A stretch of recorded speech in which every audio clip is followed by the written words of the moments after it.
All right, everyone, welcome back to the world of Icarus. Today, I want to show you the work that I've been doing. I jumped in for a little bit, and I planned on just kind of doing some housekeeping, just maybe making a little modifications here and there. And I may or may not have gone completely overboard. And let me show you what I mean by that. All right, let me get out of my chair here and show you kind of what I'm talking about. First off, I decided to add this glass roof, the angled glass roof, and then a glass wall over here. I'm thinking about putting some kind of backing on this and something on the side here to kind of close it in. Maybe some more glass. I'm not certain. And I'm also not certain I love this just yet. We'll take a look at it here in a second from down below. And it is nighttime right now, and that's because a lot of the stuff that I added kind of looks better at night. This light we've had here, so I'm not really concerned about that right now. But if we go down here, number one, we've got some fish back. Last episode, we lost the fish. Don't ask me how. I think it's because at one point I lost electricity and or water to that and the fish died. But we've got a couple back. I'm going to try my best to not repeat what happened to the last ones. But if we go over here, we've got a nice little gold cluster lamp. And then I forgot we also have one over here. I just realized that they actually light up. So they create a little bit of ambient lighting of different colors. I didn't realize that they lit up until about 2 seconds ago, and I think they look kind of nice. And then if I go out here, you'll see some more changes that we made. Number one, I put some glass pieces over top the porch here, and then I also extended out the porch, and then I made some changes. Okay, I've made so many changes. I told you I went completely overboard. For example, I'll get back to this in a second, but the dock here, I've upgraded to aluminum. I put some railings on, the concrete railings. I added a couple benches out here and even some kind of tiki torches. I'm going to turn these on for the first time. I haven't seen how they look, and you know what? Looks kind of nice. We can do some night fishing, or we can just enjoy this scene out here. And then I've got my little tackle box out here too for when we want to do some fishing. I think we can throw some fish in here as well as store a few lures. So that's pretty neat. And then I put the glass over top because, I don't know, I kind of like it. I tried extending a few pieces out towards this area too over top, and I wasn't a huge fan, but you know what? I think it looks okay like that. And then I actually modified the bridge here too. Now before it was underwater, I raised it up a little bit, lined it up completely with the stairs here. So we have a nice kind of smooth walk up, and we're no longer running in water. But I think I would like to upgrade this to not concrete, but at least stone at some point. And then of course I did add this little light out here too. So if we look out here at kind of a distance, this whole thing kind of comes together. I actually really like the glass overhang. I did kind of want to put like one of the angled pieces, but it doesn't really wrap around very well. And the angled pieces kind of go halfway into the windows up there, so it doesn't look all that great. But there is some new building pieces that we can work with, so I might do some experimenting with that today. And just thinking, I'm missing a wooden beam right here, so let me put that in. And yeah, they don't wrap all the way around. I need to add some more. I don't have enough on me right now, but for now that's just gonna have to do. And then I changed the bridge over here too to make a nice smooth drop right from the porch that we have wrapped around. And yeah, I think it looks kind of nice. It all kind of came together. And then of course we've got the massive workshop right now, and I can't remember, I think I had the light on before, but we're going to go in here, and I've even made a little bit of changes in here too. First off, I did add a wall light, I should say, on either side of this area over here, just because it was so dark after I added just the one light up here. There's a lot of shadows that got cast, and so that kind of lights up the place a little bit, and I think it looks pretty nice. And then if I go out here, what I ended up adding is, I can't remember if I showed this off before, we do have the contact device, and then we do have the orbital exchange interface. And now, before I go any further, something that I crafted up a couple episodes ago, but I never showed off because it turns out it was completely useless at the time, was this infrasonic relay upgrade. So I'm going to grab that. We're going to bring it out here really quick and see if we can place it. Oh, wait, no, we have to put it in the contact device. So we just drop it in here, and oh my goodness, that does a massive upgrade to this. And so now what we can do is, if we go to operations, we can now do these different operations within the sticks region. Before we could not do this. This is brand new, so now we've got some more options. I think at some point, if we go back, I think if we eventually make the encrypted satellite upgrade, we might be able to do more. I'm not sure, but right now we can at least do this one. And this is a clear path to a new region, which I assume is probably going to be blowing open another mountainside so that we can have another big shortcut in this world. And just looking around a little bit, it does look like, yes, we would need the encrypted satellite upgrade in order to do some of these missions. This one's worth 500 credits, which I actually found out were called Ren. So that, I guess, is what the yellow currency is. And then the purple is the exotics. But all right, I had to just sleep through the night so we can get some daytime. And I think one of the first things that we're going to do is try one of these new missions. Well, operations, technically. So let's head back over here and let's check it out. I think we kind of have to do just the first one. I don't think there's any other ones we can do. But it does look like there are some. There's the Ricochet Expedition, which is clear path to a new region. The Zephyr Expedition, which is clear path to a new region. I think that's what the theme is. We have to clear paths before we can do the rest of the operations. So, I guess let's start this one. All right, where's that dropping on the... Oh, it's right over here. Okay, I thought that was going to be on the other side of the mountain. Let's go check it out here and see what we're working with. And before we really start this mission, I'm definitely going to have to do some repairs on my tools and weapons. And I have to make a bunch more ammo because I'm actually getting pretty low with my hunting rifle. Okay, let's grab that. Get the heck out of here. Okay, so we have to open the escape menu and request a mission's resupply if your mission equipment is lost. Oh, okay, that's just optional. But we have to scan edge of the river region. Okay, so it looks like there is going to be some travel involved here. We have 1, 2, 3 different regions that I can see so far. Yeah, it's just those 3. But they're all the way down on the south side in all the different biomes. So it looks like we're going to be trying to scan in each of those regions, I would assume. So before we go do that, like I said, let's kind of do some resupplying here. I'm not sure how much I've got in terms of gunpowder. Currently I think 0. We can make 68 though. And I did make a whole sulfur box, but I'm pretty sure it's empty now. Yes, it is. It was like half full at one point. Oh, and then one thing that I forgot completely to mention before is that obviously I've changed up some of the, I guess, walls. I added a little bit of accents to them by just doing the regular thatch walls. And I thought that added kind of a more nature-like look to it. I would love to do it a little bit more like on the side walls over here. But since they go out to the outside, you'd only see kind of the ugly inner part of the thatch walls like this. All right, let's cook up as much rifle rounds as we can. We can make 34. And that should be done here in a couple seconds. And then I did grab some antibiotic pills and tonics. I don't think we'll need it, and I'm not sure if I should actually bring... I think I'm only going to bring one over the other just because I don't need to take up extra spaces in my suit. But let me grab these rifle rounds here.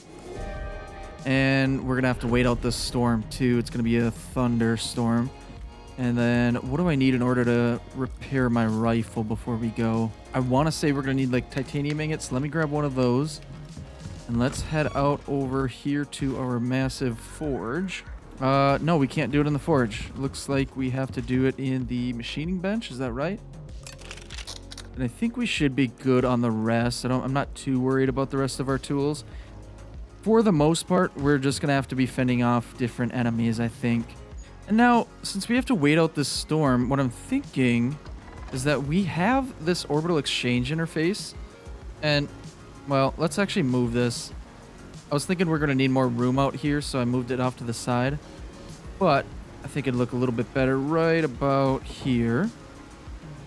And then we can request some equipment. So I do have like the survival backpack, an oxygen tank, all this kind of basic stuff. But what I'm thinking is we head over to the workshop. We have 398 Ren to spend out here and 475 exotics. Now, I was thinking we get a better backpack.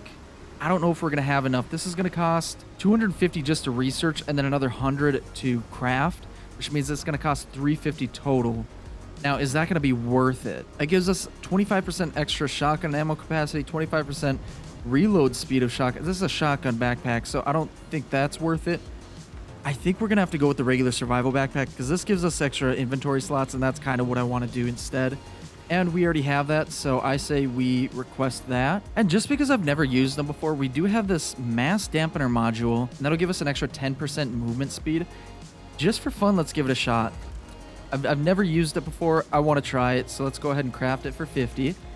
Go to our loadout, bring that in, bring the backpack in, and request both of those. Oh, and we are going to start taking damage from the storm. So let's get inside. And I accidentally requested the exotics retrieval pod. It's right on the other side of our workshop here. So that's got to get sent back first before we get the supplies we just requested. And it looks like they just kind of traded out. And here comes that other pod. Let's go. Oh, that is right at the front door. Perfect. So let's grab both of those. And you can head out, little buddy. Or don't. Not my problem, I guess. Now, I have no clue how to equip the... Wait, I don't know if I can equip this, can I? What I'm thinking is we may actually need a better suit. So I think upgrading our suit gives us a slot to put this in. Let me actually go and check that really quick. I've never used this. This is all brand new to me. I've never really used many upgraded suits. See, like this Enviro suit gives us +1 suit module slots. I think that's what we need. And we have enough Ren to craft and research it. So let's go ahead and do that. Let's go back into our loadout. And... oh no. Can we not request it? Maybe we can't do new suits since we've already dropped in. Let me see here. What are you doing at my front door, little guy? Well, okay, whatever. Can I send this one back? Oh, here we go. Just deliver it back, and then we'll go back up here. Let's see if we... Do you want in? Is that what you want? You can come in. Okay. So we have a new pet Komodo. His name is Frank. I think he's going to hang out for a little bit. And since you're my new pet, probably not going to last very long, are you? Okay, sorry. Okay, you hang out. I'm going to go back up here and see if I can now use that suit. No, I can't. Well, that's a bummer. I might be doing something wrong. I might be able to equip that suit if I, knew what I was doing, but I don't. So let me put the module in here and then put on this backpack instead. And I just remembered the leather backpack that we're wearing right now already gives us +6 inventory slots, but at least it gives us +5% movement speed and some falling resistance. So I guess there's that. Let me just destroy this. All right, buddy, you hang out here. I think I'm pretty good to go in terms of all my equipment. I'm going to throw... I don't want to make him mad. No. Okay, as long as I don't make him mad, which he looks very mad right now. Here, let's get out of here. Okay, we've got another visitor. What is going on? Why are they trying to get into my base? Okay, this one I actually do have to set free from this mortal world. Sorry, Frank. I think that was your name. And now this one's attacking my door. Probably because I didn't let him in time either. Well, all right.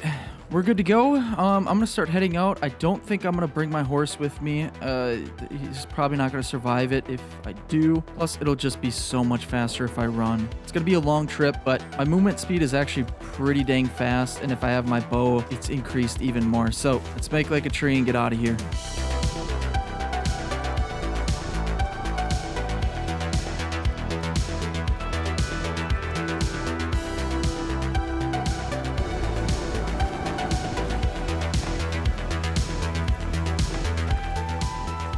Alright, it looks like I have stumbled upon the area where I need to be. How close are we? Okay, it's right across this huge lake up here, but man, this is a beautiful area. I kind of wish I put my cabin down over here.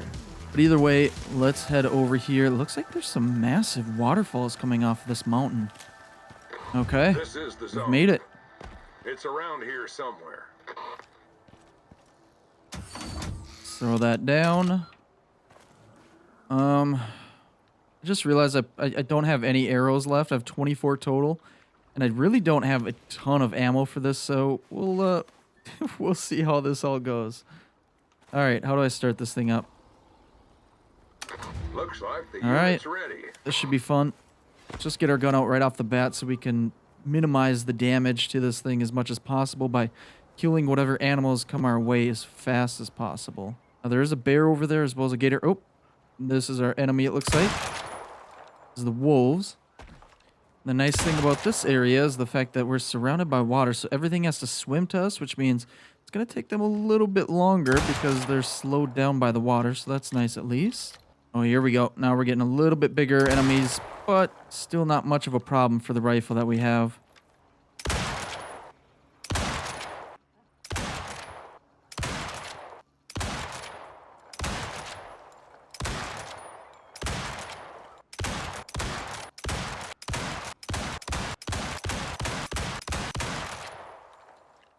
Okay. I think that was probably... Oh, we got a couple more. We got a bear and a wolf and dead. Okay. Well, we only used like half of our ammo. We're going to be cutting it close when it comes to our ammo for both our rifle and our bow. But we got it done this time. So let's go ahead and pick it up. And then we're going to have to run to the next one here. So the downside is that we either have to go all the way up here or all the way down here. Now, I have no clue how to get to either region quickly. So this is going to be interesting. I guess I could go all the way back up north and cut through here. Is probably what I'm going to have to do. And since it took so long to get all the way over here, and we also had to wait out a storm a little bit, it's already getting dark. So I'm going to keep running. I'm going to try my best to get all the way to the snowy region over there. And I guess I'll see you in a second. All right, well, it is 5 o'clock in the morning. I am freezing cold. It's really dark, but I have finally made it. So let's go ahead and put this thing down. I don't know how well this one's going to go. I don't really have like a big rock or anything that we can stand on like I did last time. So we'll see how this goes, especially since I'm getting pretty low on ammo. I had to take out a polar bear along the way, so I have even less than when I started the journey over here. So yeah, I can't wait. Here's a polar bear to start. Oh, that's just a cub. Oh, that's actually pretty good. I mean, I feel bad for killing the cubs, but it's gonna make it a lot easier than the actual full-grown polar bears.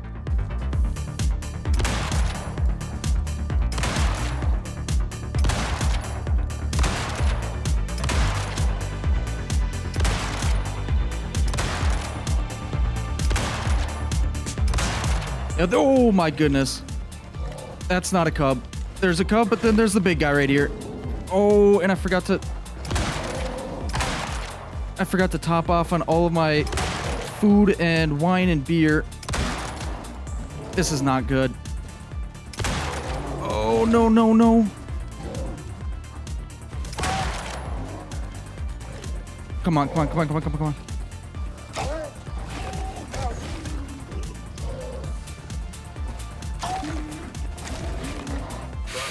Come on. I know I'm here. I'm just a little busy. Oh my gosh. Let me eat some food and run. Oh, there's so many. There's so many. I've got 11 arrows left. Oh, my stamina's been depleted. Come on, regenerate, regenerate. And run. Oh my gosh.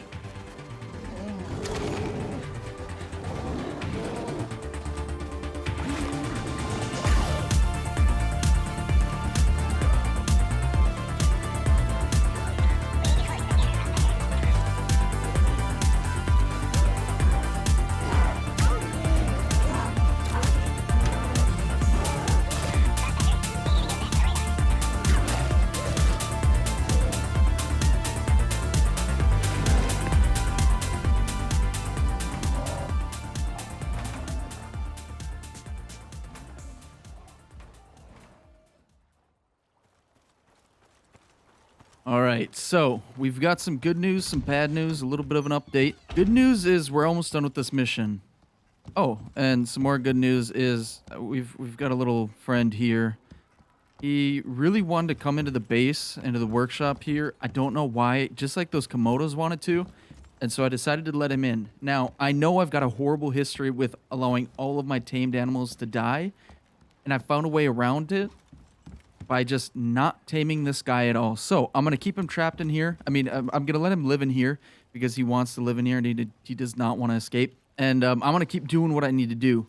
Now, the bad news is I died at one point when I was all the way in the Arctic region over here trying to fend off those polar bears. That's okay though, because I was able to run back and finish the mission really quick. All I had to do was start up the scanner one more time, and I think it was just one polar bear cub. So it wasn't that bad. So I finished that up, and then I got the heck out of there. I came all the way back just to kind of recoup, get my health back up, get all my supplies replenished, because I was completely out of pretty much all my arrows and almost all of my rifle rounds. I think I had 4 or 5 left, but now I've got 100 rifle rounds. We've got a bunch of stone arrows. I'm probably going to get rid of them. They're just kind of a backup right now. But yeah, we're all kind of good to go there. Now, I wanted to take kind of a break from the operation here, because one thing that I almost forgot about was the fact that I crafted this electric deep mining drill. Now, I had been talking about this for quite some time, and now I'm finally going to do it. Yeah, this actually might be a horrible decision, because where I'm going right now is right underneath my base. It is right here. We've got an aluminum deposit right here, and I think we can use this right here. Yeah, we can. Now, it's going to require 2,000 electricity, and I have a feeling that once we start it up, it's probably going to attract some more creatures, and I don't know where they're going to come from. And if it's those cave worms, we might be in trouble, because I would assume they have nowhere to pop up except for somewhere in our base, and it might end up destroying some things. So I have to be careful with that. Now, again, it's going to require 2,000 electricity. And I can't remember. I think the wind turbines generate about 750. Let me jump up here really quick and double check. I really got to figure out a better solution. Maybe a ladder or something. Yeah, especially since I'm struggling here. There we go. Okay. Oh, 1750. That's what it is. So I've got one here. And then I've got another 2 over there. Plus we've got the sun powering the solar panel, so we might be okay if we just kind of connected them all right now. Right now I've got the electricity between the cabin and the workshop separated, just because I didn't want to run out of electricity on one and then it affect the other. But yeah, I think we just combine them just for the sake of this little experiment here, and just see how it goes. Hey, buddy. I don't think I'm going to give him a name because I'm not technically taming him, and it's for his own safety. Let's grab our electricity tool here, and let's run all the way back over and get this thing hooked up. Now, let's see. We've got water running here. Yeah, we're going to have to run a wire. Oh, wait, you know what? I think I can just connect to here. I should be connected to my entire power grid.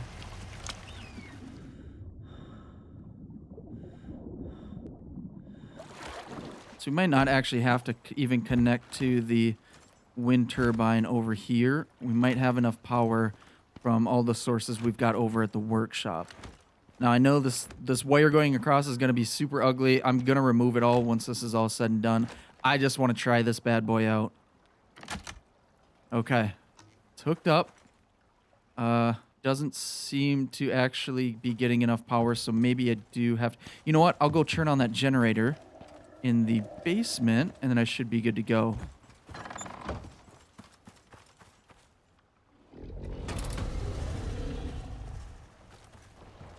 Oh, I can already hear it. It is running, I think. Oh, beautiful. So apparently this is going to mine out 25 aluminum or aluminium per minute, which to me is amazing. It's absolutely fantastic. Now, it doesn't seem... Sorry, it started getting loud. It sounded like something may have came from the ground, but I don't think anything did. But it doesn't seem like it's going to attract any animals. It's just going to be really loud. But let me double check. I'm going to try and find it here in the tech tree and see if that's the case. Okay, yeah, just looking at it here, it doesn't say anything about it attracting any kind of creatures. So that's good. I think we can just let this run for quite a while. So anytime we need aluminum, we just come over here and we grab it. That is so good, because aluminum is actually one of the materials that I was struggling the most to get, I think. Now, the big thing is we're going to have to eventually find more of those mineral deposits, and then we can hook them up and start extracting kind of whenever we need. But for right now, I'm going to let it run for a while. Let me double check. This biofuel generator has quite a bit of time. It's got 4 hours worth of power, so I say we let this run for a little while. Now, I guess it still is early, and, well, the base needs a little bit of fixing up because we've been getting some storms. And on top of that, I can see the roof of this post here is also taking a lot of damage. It seems like the storms might be getting more powerful. Seems like the base is taking a lot more damage lately. Oh no, the roof up here is not taking damage because I forgot it was reinforced glass, so that should be good to go. I wonder if it would look pretty cool if we made this entire wooden post, or I don't know, a tower, I don't know what you want to call it. But I wonder if we made it out of just straight glass, if that would look kind of cool. It's kind of tempting, but being able to see through into the workshop, I think might look a little weird. I think I worry about that a little bit later. And like I said, all we have left is one more little area to scan. And it is in a winter biome, so we are going to need some winter clothes, I think. I'm going to take off this leather armor, and I've got some in here that we can take. Let's go ahead and put all of this stuff on here.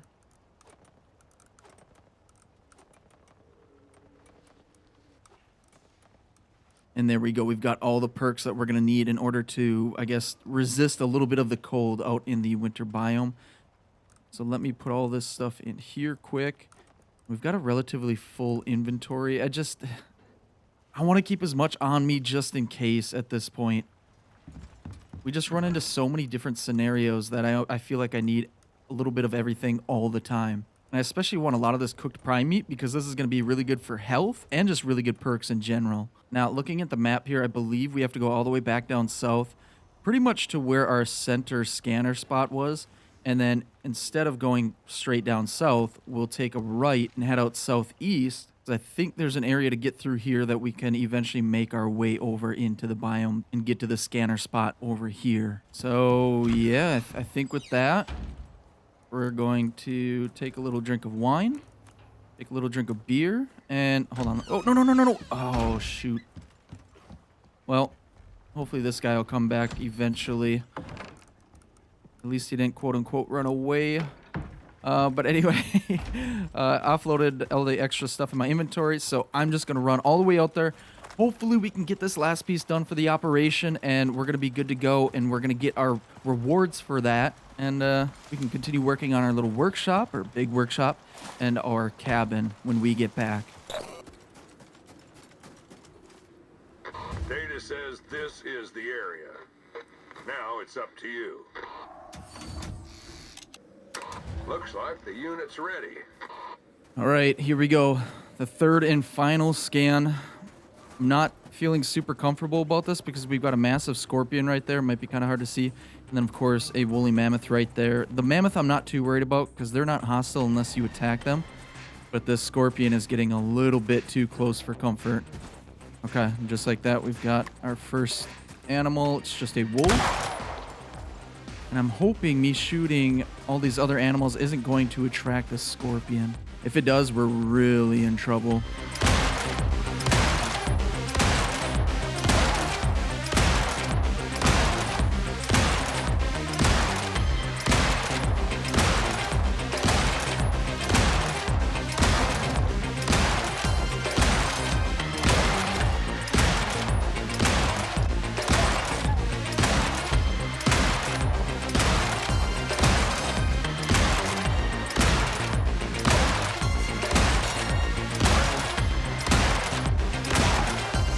Okay, I think that's it.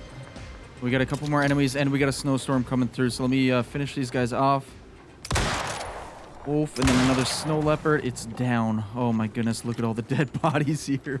This is absolutely crazy. Okay, let me pick this thing up really quick. And then I gotta find some stone. And I've got enough stuff where I've been crafting enough stuff for a base. Or just a little one by one. And I gotta put a fire down so we can warm ourselves up a little bit for this storm.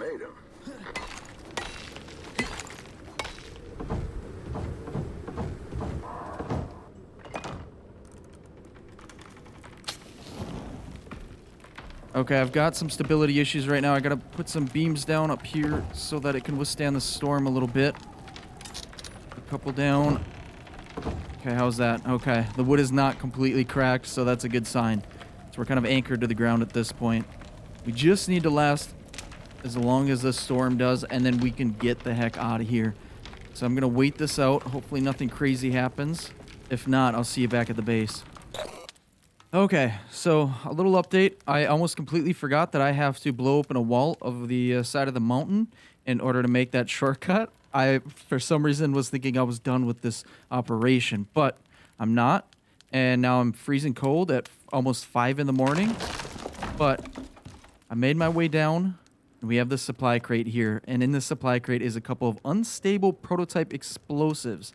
So that's cool. Oh, experimental explosives. Be careful. Last batch from G15 were energetic. Recovery team found Prospector 496 in 3 separate biomes. Oh, that's really good to know.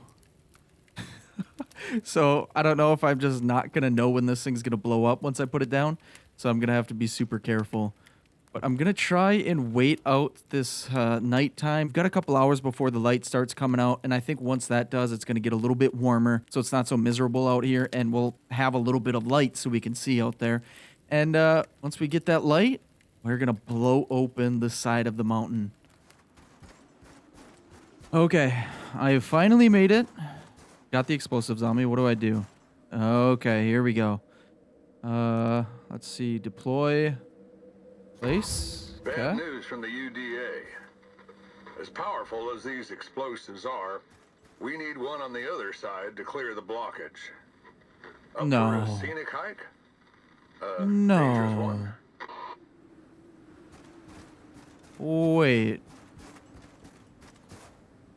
Travel to the other side of the cave-in. Find a way around. Wait a minute. Do I really have to run all the way around? If so, that means I either have to go all the way through the snow biome, through the forest biome, back up to this snow biome, and then circle all the way back down here, or basically do the same thing except through the entrance over in this area and come back around.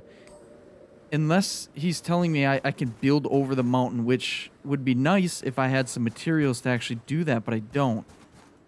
What I'm also wondering is if we get up on this ledge up here, is there maybe a way to drop in? That we have enough materials for, I think. So we've got 5 ramps right now. But the nice thing about the building in Icarus is that we can place a few down. Try not to fall. And then pick up the ones behind us. So long as we're anchored up against this mountain, we should be okay. So let's keep moving along here. Give this a shot. Okay, I'm gonna jump up here now. Grab that. And try not to slide down. If I slide down, I'm definitely dead. Let's put this down. Got a little ramp up here. I'm gonna have to use the same technique all the way back down as well. Please tell me there's something up here. I don't believe that there is. Unless there's a little spot right up here, which I highly doubt at this point. I don't have a whole lot of faith right now. Oh, hold on. Is that a hole into the cave? No, of course it's not. Oh, I've been fooled. I thought maybe we were going to be able to drop down. I don't think that we can. Oh, shoot. Okay. You know what? Maybe I do exactly what I just did to get up onto this ledge, and we do it all the way over top here. It's going to take me absolutely forever, but probably a lot less time than it would if I had run all the way around. So, screw it. Let's go ahead and just give this a shot. Wish me luck.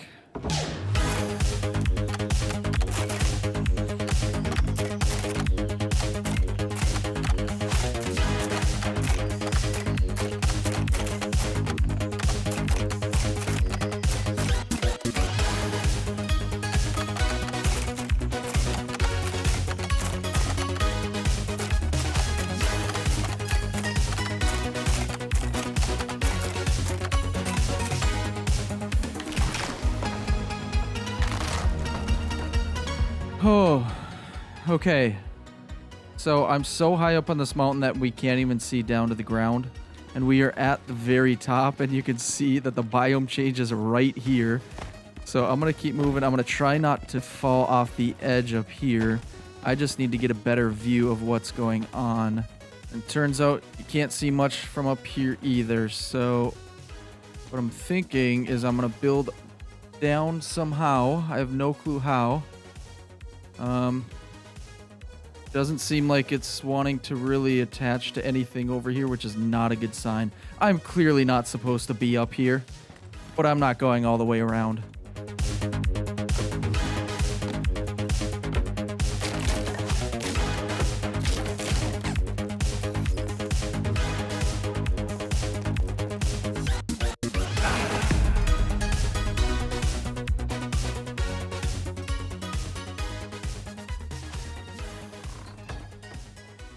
Okay, so nothing went as planned. I fell unconscious several times, and that's my story. And yeah, I had to build back up, get my things all the way up there, and then build back down, and it took absolutely forever, but I have everything back. We're at the right location. I sure hope we are. If we're not, I'm gonna go crazy. It doesn't seem... Oh, okay. I've never been so happy to hear that noise. Okay, so I should have that last explosive here.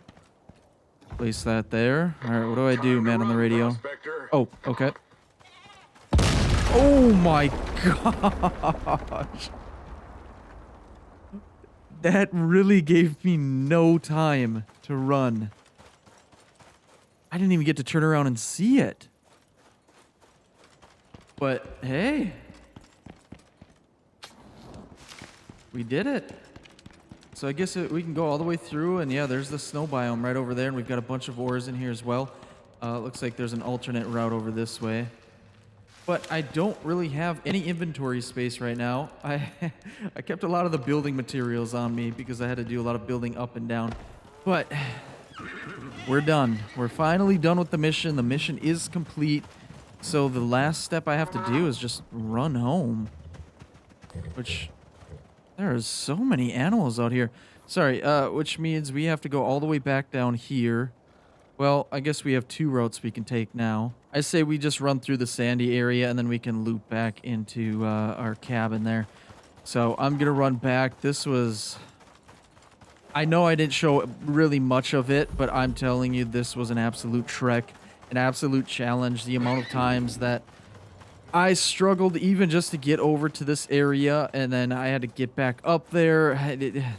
Just trust me, I don't want you to ever have to go through that. But anyway, let's just go home. I just want to go home. Well, all right. I have finally made it back. I feel absolutely exhausted. It looks like some storms have come through, kind of destroyed the bridge and even part of the cabin, but nothing we can't repair. I want to run over to the workshop here and see if we can unload a little bit. Yeah, workshop took a little bit of damage too. Oh, yeah. I'm going to have to fix that up. Otherwise, some rodents might get in there and make their homes there. Oh, but I think one of the first things I need to do is grab some titanium. One of the two that I have left. No, I've got 11 in here, so that's good. And then I'm just going to fix my rifle right away, which I think I have to do over here. Okay, there we go. Now we can actually make use of that thing again. And then I'm going to unload everything else. And then I did shut off the aluminum extractor over there at one point when it was about halfway done. And we got quite a bit, so I'll check that out here in a second too. All right, we've got our inventory sorted out, so let's go check out our little aluminum extractor over here. And see how that's doing. Yeah, so we got 180 total aluminum ore. And I think the fuel in the generator is about halfway gone. So that's actually not bad at all. We actually need to smelt up a bunch. And then I want to keep a bunch of raw aluminum as well. Because we need that for crafting too. So let's throw... Well, let's see how much aluminum we have. 0 in here. 12 in here. Yeah, so we don't have a ton. I'm just going to throw 80 in there. start that up, let that get going, and then I'm going to throw the rest, the 100 in here. So we have 150 total aluminum ore in here. And so we can use that for crafting up some things too if we ever want to in the future. All right, now that we are home, we're safe. Wait, hold on a second. I just realized I have this massive scanner device on my back, and I don't know what I'm supposed to do with this. Do I bring this somewhere? I can't even put it on the ground because it needs to snap to a location, so let's actually just throw this in storage for now, I guess. Maybe we'll be able to use it in the future. I'm not sure. Either way, what I was going to do is I wanted to go check on my plants over here, see how they're doing. In theory, none of them should have withered, and it doesn't look like it. Oh, we need to upgrade this to stone or concrete. I think we do concrete. That might look good. But anyway, yep, everything is looking good. Got some Kamara. We've got our rhubarb. We've got all of this corn as well. I think I'm going to rotate some of these crops. I wonder... Oh my goodness. Our reinforced... Wait a minute. I thought I replaced all of these walls with reinforced, but apparently I forgot some of them. Oh, this whole back row is just the regular plus this one and this one and this one. Wow, okay, so we still need to replace 6 of these glass walls with reinforced glass walls. I did not realize that. If we don't replace these, we're going to spend a ton of time just repairing these things after every single storm. But what I was thinking is that we rotate the crops a little bit, but I don't know if we have any extra crops to rotate. Let's check the ice boxes. Nothing in here. Wait, no, I wouldn't have kept them in the ice boxes. We need the seeds. Aha, we do have some watermelon seeds, and then corn, rhubarb, and Kamara. I guess we're just going to put some of the watermelon back in, and probably the rhubarb and the Kamara.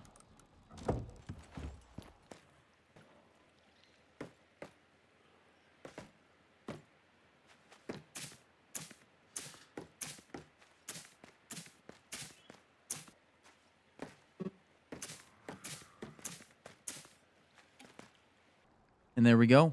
Now, eventually, we're going to fill up this whole thing. I know that's my grand plans, but I also got to put the reinforced glass walls on there, too. We've got some work to do. But it's not impossible. It's just going to take a little while. And, of course, we have a storm coming through because why not? I just fixed everything up.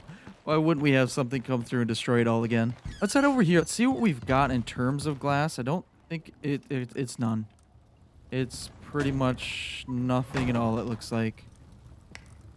We've got 39 total glass. That's not going to be nearly enough for anything that we need. And I'm just realizing that our water source is connected, but not working. Is that the case for everything? It looks like it is.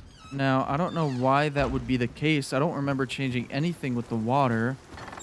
And this is going to be a lot of fun to troubleshoot, too. As you can tell, I've got a lot of piping going through here. Hold on a second. Do we not have power going from these generators? It has no power. Oh, no. Why? Did our water wheel stop? Oh, it looks like it did. It probably got clogged up. Yeah, that's a problem. Now, I wonder if we potentially lost our fish, too, because I think that's all connected, too. There it goes. Now we should have water. Get away from me, wolf. Okay, well, let's go check on our fish here. We've got nothing better to do. Alright, come on, you guys still alive? Yeah, because we lost water, we lost power. Because we lost both water and power, they apparently died again. Dang it. Oh, I am struggling with any kind of living creatures. This is a disaster. Alright, so I'm going to go to sleep for the night so we can get some daylight because I want to go kind of on a little scavenging trip. I have some plans to kind of spruce up the cabin on the lake here, and we'll see how that goes. We'll see how that turns out. But for now, I'm going to go to sleep, and we'll go on the hunt tomorrow morning.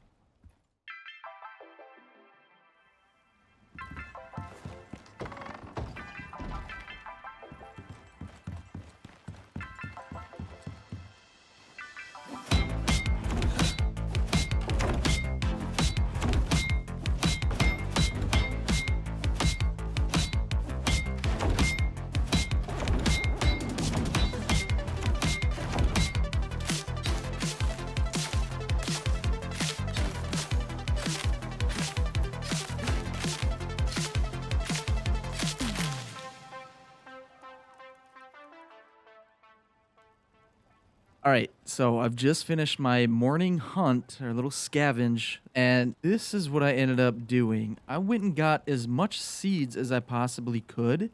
I pretty much grabbed anything and everything, and the reason for this is because if we check out the workbench here, we have a bunch of wood crop plots, and I want to take these out and maybe try and use them to decorate a little bit. Now, I don't know how they're going to look, and maybe I'll just kind of focus them over on the cabin, but would it look okay if I put them kind of right on the sides here? And maybe put, oh, I don't know, something like some berries there? Put one there. Put one there. And we'll see, once those are fully grown, we'll see how that looks, and if we like it, we'll keep it.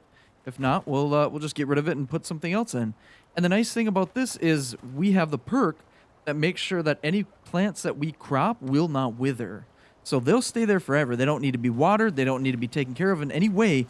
They just need to be left alone, and they're going to be fine. And they're going to just add a little flair to the workshop, I guess, and the cabin here in a second. I just don't know where I'm going to put it. We built out so much on this little island here that I don't really have room for anything else. Let's see here. We actually might... Oh, hold on. I think we've got a little damage here we need to take care of. But I was going to say, it actually might be okay if we put some plots like right in front of this window, maybe. And then let's do 2 of the... What are they called again? The gorse tea seeds. And they're going to go right up to the edge of the windows. And we'll see how that looks. The nice thing about these is we can just kind of walk right over them.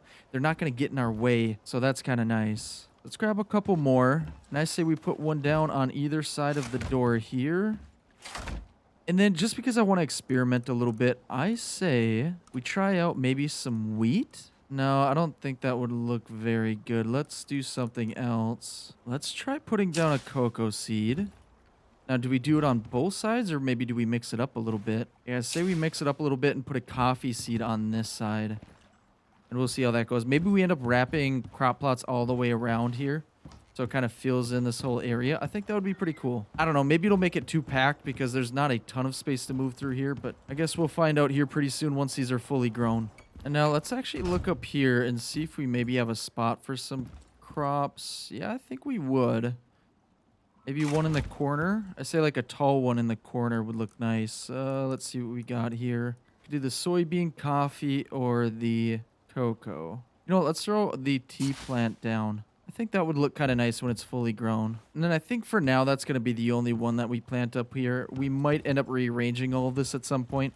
But for now, let's just see what that looks like when it grows up and go from there. And then while we wait for all these plants to grow, it actually doesn't look like it's going to take too long. Yeah, it's already a quarter of the way through. But let's see if we've got enough to mix up some concrete. I want to upgrade these stairs and just the entrance to our greenhouse out there. So I think we actually might have enough. Let's see here.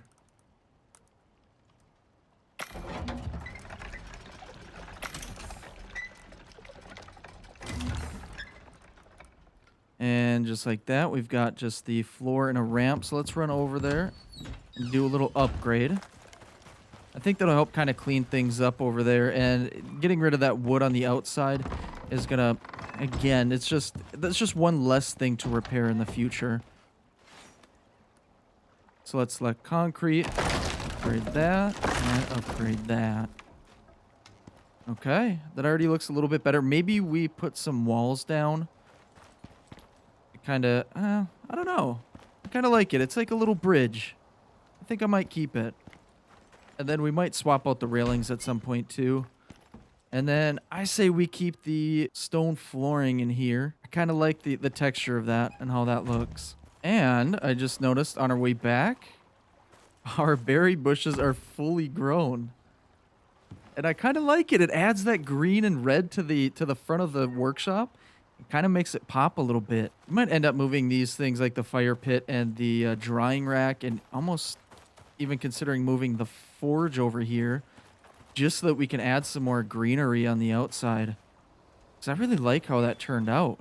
But for now, I wonder if these are actually going to be fully grown here in a second. You can see how these look. How's this one looking? It's not done yet. It's about halfway. Same thing with these. Okay. Let me wait a minute and see how it looks in a second. And while I was kind of waiting for these to grow, I noticed that we had 20 stone floors. That should be more than enough to finish off this bridge. So let's go ahead and do that really quick.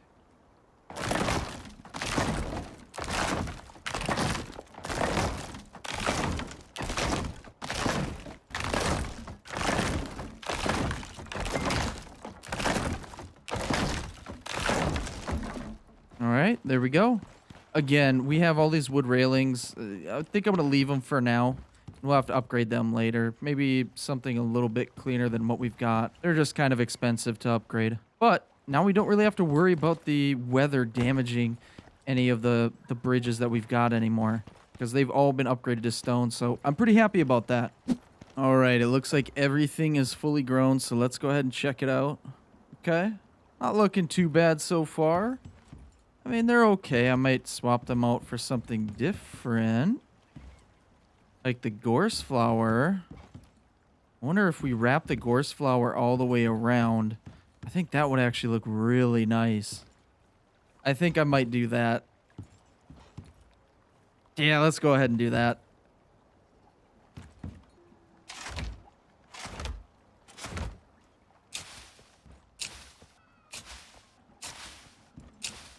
All right, I've planted, watered, and fertilized all of the gorse flowers out front. So that's going to help speed up the growing process here.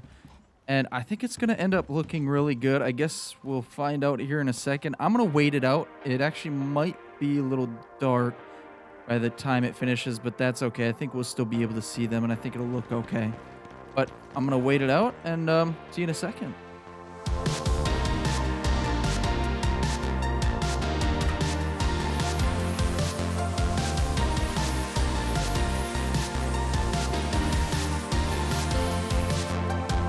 All right. Looks like everything is grown up, and oh, I really like how it looks. I like that it's kind of lining the base here. Okay, actually, I should probably get inside here for a second. We're taking some damage from the storm here. So let me bring the storm exposure down. It's just on the tail end. But it's just standing outside while the crops were growing here. And okay, this is good enough. Let's go back out there. Let's see how it looks. Now, I don't really have a higher point of view. I can jump on the railing here. Yeah, that looks pretty good. I might end up either moving the fishing bench or maybe just putting one more plot over on the right edge just so we can put in another gorse flower plot. But overall, it's not looking too bad. It's such a small thing. It actually makes a huge difference. Just adding that yellow and green to the gray and brown cabin. And I think it looks really good. I've really got to figure out a solution for all that. I think I have an idea. I think we can kind of put like a half stair or half ceiling. I don't know what they're called. If we put them on the edge, I think that'll kind of protect it. But the thing about that is that I think that would probably not look very good. I wonder if we've got anything. It might be the glass half pieces. I'm not sure. Yeah, so the half ramp left and right, I believe if we put them over top on the edge here, it should protect the wood below it, but I might be wrong. Something like that, but I don't know if I love how that looks. That's kind of a little bit much. I think I'm going to take it down for now, if I can reach it. Well, let's go up top. But yeah, I think I'm going to take it down for now and just kind of bear through the repairs for the time being until we maybe find a better solution. But all right, let's jump in here. Let's close that up for the night. You know what? I know we just kind of renovated downstairs and it looks really nice, and I do like it down there. It's a nice night. It's a nice calm view of the lake. I say we just have a seat by the fire out here and just enjoy ourselves for the rest of the night. Oh yeah, I forgot I put the plant out here too. That looks kind of nice. But all right, I think I'm going to call it here. If you made it this far, thank you so much. I seriously appreciate it. And if you did make it this far, I can only assume that you were enjoying the content. So if you do want to subscribe, like the video, there's going to be a ton more just like this in the future. But anyway, Really do hope you enjoyed. I hope you have a wonderful rest of your day, and I will see you guys in the next one. Later.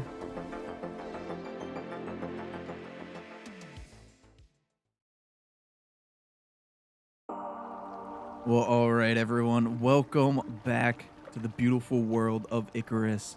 Today, we've got a couple objectives. And that very first, and I think most important objective, is to go find, out in the Arctic region, a new animal. Now, I know I have horrible luck with animals. I don't know what it is. Every single time I have one, they end up dying. Unless I just keep them in a cage like this guy, and I really haven't even touched him since I put him in there. And you know what? He's still alive. But the reason that I actually want to go find a new animal is because they are brand new to Icarus. And I can't remember the name of it, but it is exclusive to the Arctic regions. I don't know if it's, a specific one that we have to go to, but I'm going to go over to this area right here and see if we can find one today. Now, before we do that, I did make some slight changes to the workshop here, and I did add some shelves up here. I don't know. I'm probably going to try and add something at some point, or maybe I'll just take those away and fill up the walls with something else. But then I also added just a little bit of vegetation in here too, just for aesthetics. Just to add a little bit of green in the world of brown and gray. And I don't know. I kind of like it. I think it looks okay. Oh yeah, and then I added some up here too. I tried adding some plants up here and I couldn't really get it right, and so that's why I ended up leaving those empty. But now another one of my objectives is to check out some of the new mounts. And I've got this trophy bench I crafted here, and I have some actual animal heads, or I guess technically they're called vestiges now, and we can actually craft some up. So we've got the bear, the jaguar, the buffalo, croc, caveworm, and even the Komodo. So I think we're going to start off with the Komodo here. And that croc looks pretty cool too. So I think, wait, can we not?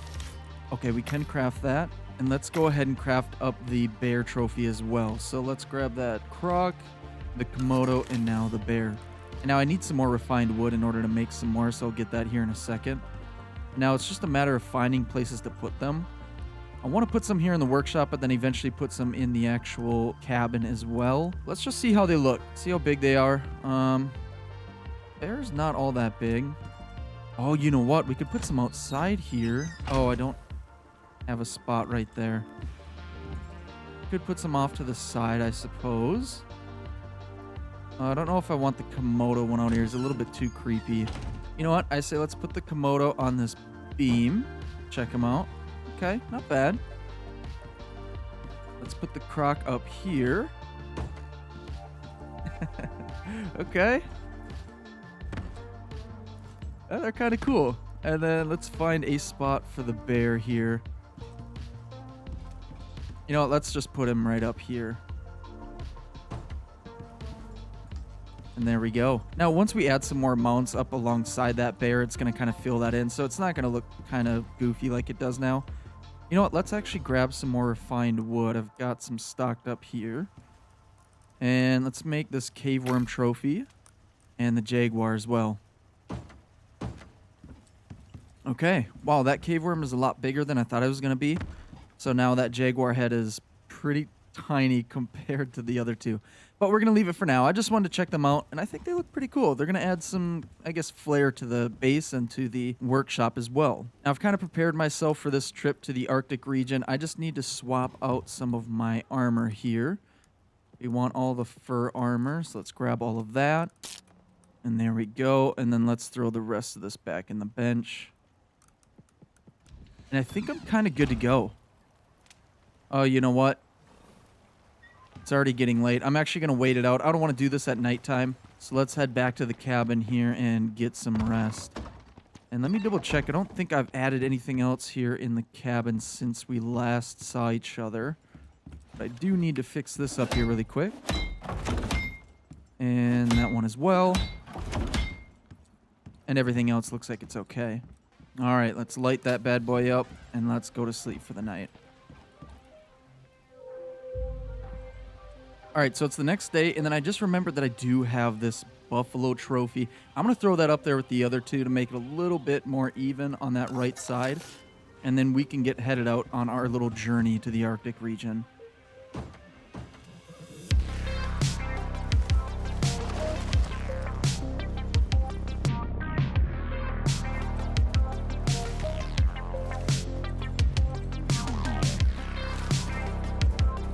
All right, guys, so I have just entered the Arctic region. I am right on the edge, and we have already found what we're looking for. This ended up being way easier than I thought it was. Well, I guess I don't know if this is technically what I'm looking for, because I believe I need one of these guys to have a young one around them. And these are essentially like the buffalo, but number one, way creepier. And number two, way tougher. And I think even their carry weight is increased. And then on top of that, they are, I think, even a little bit slower than the buffalo, which is like the slowest mount here in Icarus. But hey, he's tougher. Maybe he won't die. I don't know. Now, again, I think I need to find one of these that has a little baby with them. And then I can take control of the baby, have them follow me. Unless something has changed in terms of the mounts and taming them. So I'm going to keep searching. I'm not going to mess with... Well, actually, I might mess with this guy a little bit. Because I do have my taxidermy knife, and I'm wondering if we might be able to mount one of these guys back at the base. So let's just go ahead and give it a shot here. And that was an easy kill. Let's go ahead and pick our arrow back up. Let's take out our taxidermy knife. Cut him open, and no, dang it, we don't get a, what is it called, a vestige from them? Okay, well, he didn't die for nothing. He gave us some food and some supplies, okay? I don't feel that bad about it. Let's keep moving. Let's see if we can find one with a little baby with them, and see if we can come out of here with a new mount. And you know, I was thinking, since we're going to be in this region, I know there's going to be some mammoths around here, and I have yet to actually kill one, and I don't know how difficult or potentially easy it's going to be, because we have some decent weapons at this point. So I would love to find one of those bad boys and see if we can take them down. And then of course we're going to try and use our taxidermy knife on them and see if we can get their head as a mount too. I doubt it. Those things are absolute beasts. I mean, they're literally mammoths. So I don't feel hopeful about it, but it's not going to stop us from trying. We need a little adventure out here. But of course, as I run out here, it is just an absolute barren wasteland where there's really not a whole lot going on. Oh, here's another one. No baby with it, though. So far, I've come across 3. And I don't see any way to try and tame these guys. I guess I don't have any food or even the saddle or anything like that on me. But again, I think it's just kind of the normal taming process. So let's keep searching. Well, all right, here we go. It has not even been a minute of searching, and I have found one with what looks to be like a little baby. Look at this guy. Oh, he doesn't even have his horns yet. I guess we're going to have to take care of his dad or mom here. Oh, yeah, what are these things called again? They're called tuskers. Not very creative, but... Oh, he's mad. Okay. Luckily, it only took a couple shots. And just like that, we can lead this little guy back home with us. But again, I was hoping to find a mammoth out here. So I'm going to keep running along with this guy. And you know what? Maybe... Oh, I was just going to say, maybe if we find a second one, we try and bring them back too. I think I'm going to do that. Because, again, I don't have great luck with, you know, any of my tamed animals. And they don't seem to last very long. Alright guys, so I have been searching for a while here. I haven't found any mammoths.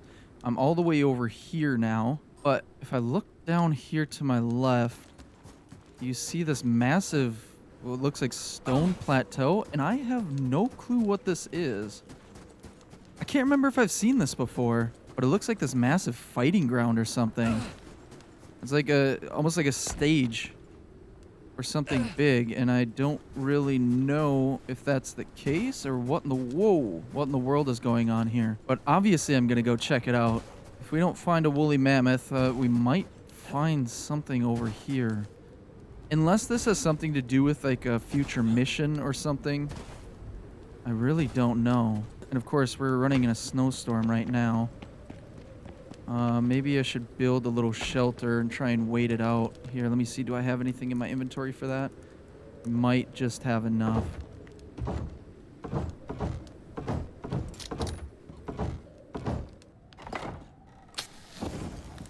Okay, I built myself a little 1x1. I had just enough wood and supplies in order to make that. So I'm going to wait out the rest of the storm. It shouldn't be that much longer. And I know my little buddies are following me. They're just outside my little base here.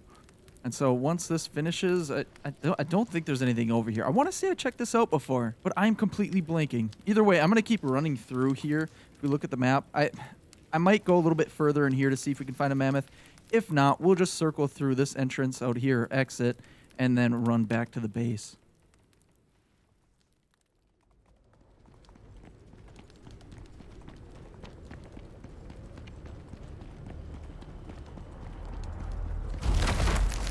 Oh my gosh. Yep.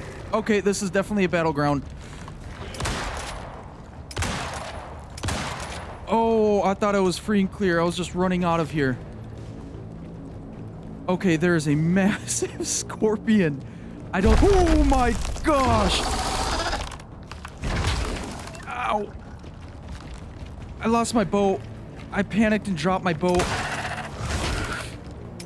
I don't know where it's at. Oh, he already killed one of my mounts. Or the little babies. I'm gonna grab my boat. Okay, I got it. It's gonna help me run a little bit faster. Oh my gosh, my heart is racing. Ouch. I was not prepared for this at all. Oh, and look at that. There's a woolly mammoth.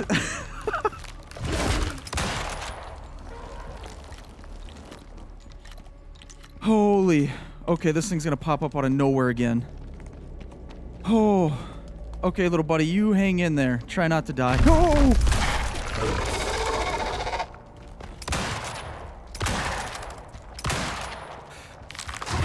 Ouch. Oh, no. Ouch! I think this woolly mammoth is also aggro on me. Oh, wait, no. He might be attacking the scorpion. That might help us out. Okay. Okay, he actually is attacking the scorpion. I doubt it's going to do anything. I was hoping maybe it would at least distract the scorpion a little bit. Oh, I just got to keep running. I need him to go back underground so I can reload my rifle.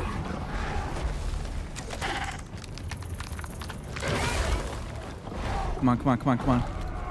Yep, get him. Wait, he might be attacking my, my little mount. Yep, okay, yeah, they're both dead. What is happening right now? Holy. Okay, now the mammoth is coming for me. Okay, I'm gonna have to take out this wolf at least. Oh, let's take out the mammoth. I'm inside the scorpion. Okay. This is not how I imagined killing the mammoth would be.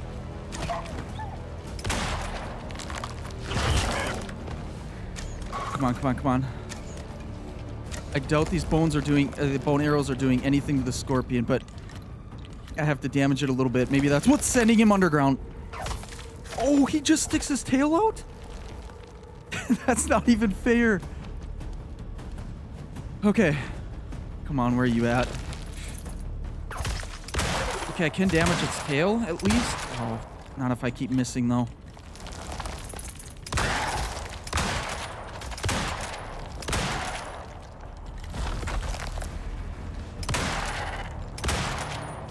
I don't know if there's any soft spots on this thing. No. Oh, my goodness. He just about got me. I don't know if there's any soft spots on this scorpion that allow me to get any critical damage.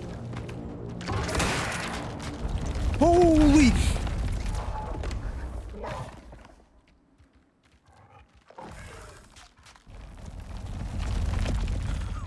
Oh my gosh.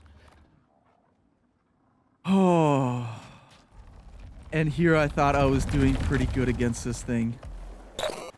Alright, so I am back home right now, and what I'm deciding to do is, well, number one, we have to run back and get all of our stuff. We had too many high-end items on us to just give up.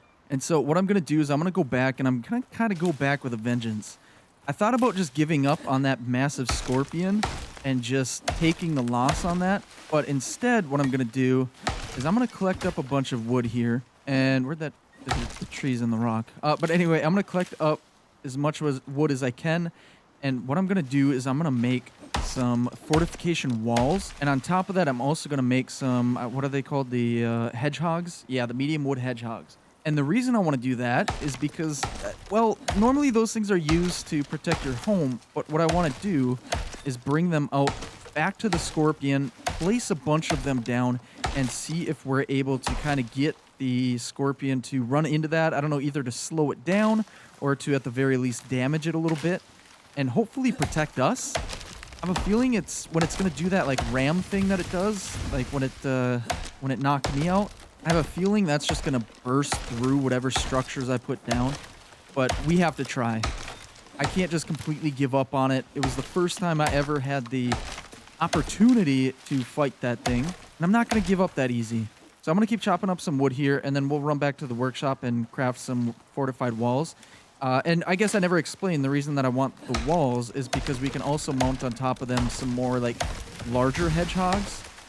So I think it'll either do more damage or slow it down more. I'm not sure. We'll find out here soon.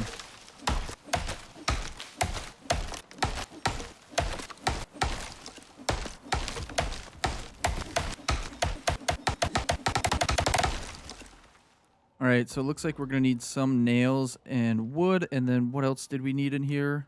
I guess some rope. We have a little bit of rope. We can only make 2 walls right now. But we should have a ton more rope in here. We do, over 100. Let's see how many we can make. We can make 6 total. Wait, how many of these do we have? Wood spike fortifications? We've got 5. So we can only, I guess, really put 5 total on. So we'll make 3 more walls. And we'll have the spike fortification and 3 fortified walls. And we'll test it here before we leave. But I'm pretty certain this should work. And then we also, like I said, I've got 14 hedgehogs. So if that's not enough, then, you know, I don't know if I'm going to be able to beat that thing. Okay, so I believe I can just put this thing down. And then, yeah, so then we can mount these spikes on it. Oh my goodness. Hey, that thing's going to be in for a world of hurt if it runs into these. Now, can I pick these up? Okay, yes, I can. Good.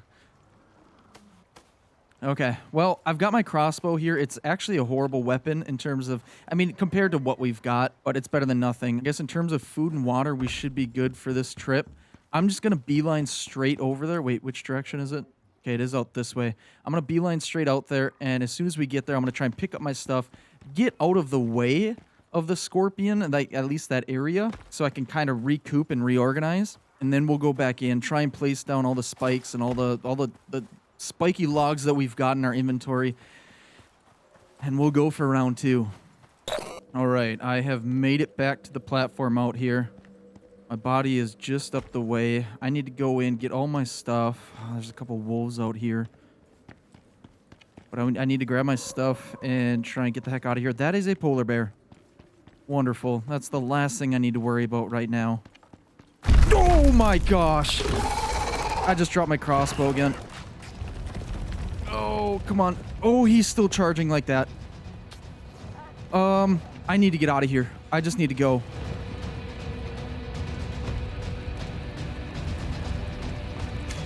Okay. Well, one of my fears is that he was going to have all of his health back, and it doesn't look like it. He's probably regenerated some, but not all of it, so that's good. And now, I didn't grab everything from my bag because I had a pretty full inventory, but I'm going to get out of here really quick and check out what I did grab. Okay, I've got my gun, I've got my bow, and now I want to put down some of these things here. Okay, so he keeps popping up out there, but I need to avoid that polar bear over there and then just try and get some of these hedgehogs. Oh, I forgot how tiny these were. But maybe we can kind of set these up. Something like this. And see if he'll do his charging thing. Yep, right here. Okay, let's see what happens. No. Come over here, buddy. I don't know if I did anything to him. Oh, I think the polar bear... Yeah, they're... The polar bear was fighting the scorpion. Okay, he is charging. Alright, charge over here. I need you to run into the spikes. Here. Oh. Okay. Well, while he's doing that, I'm going to put this wall up. And then let's put that spike there. And ow!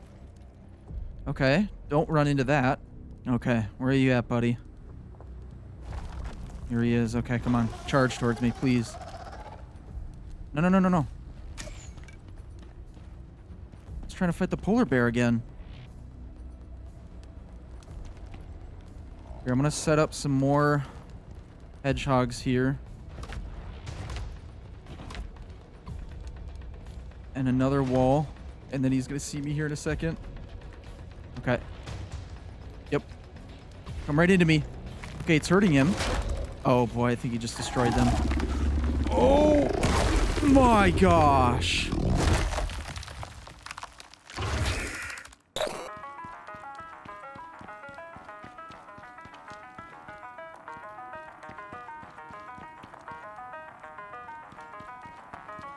Boom.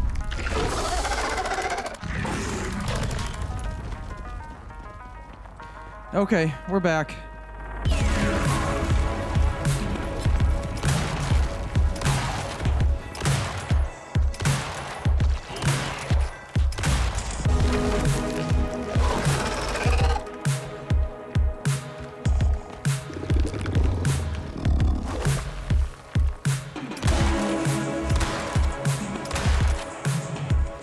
My gun health is extremely low right now, so we're not going to be able to count on this, and my bow is getting about halfway down too, so we really might be in trouble. I might not be able to fight this guy.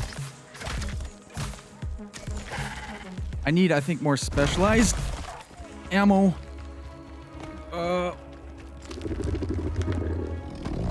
More specialized ammo to fight this guy. Ouch. Oh, great. Now we got little baby scorpions to worry about.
Come on, keep running into the wall. I just gotta circle him around here. Come on. I got a little maze of spikes.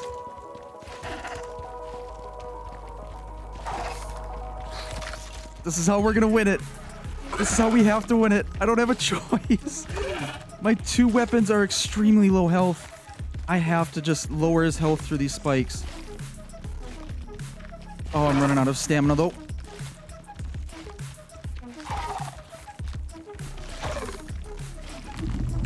Oh boy, he's got the big pound there. He's stuck in that. Oh boy. One more wall is down. I don't think I have any more of the spike things for them either. I do. Let's put it up, put it up. Oh!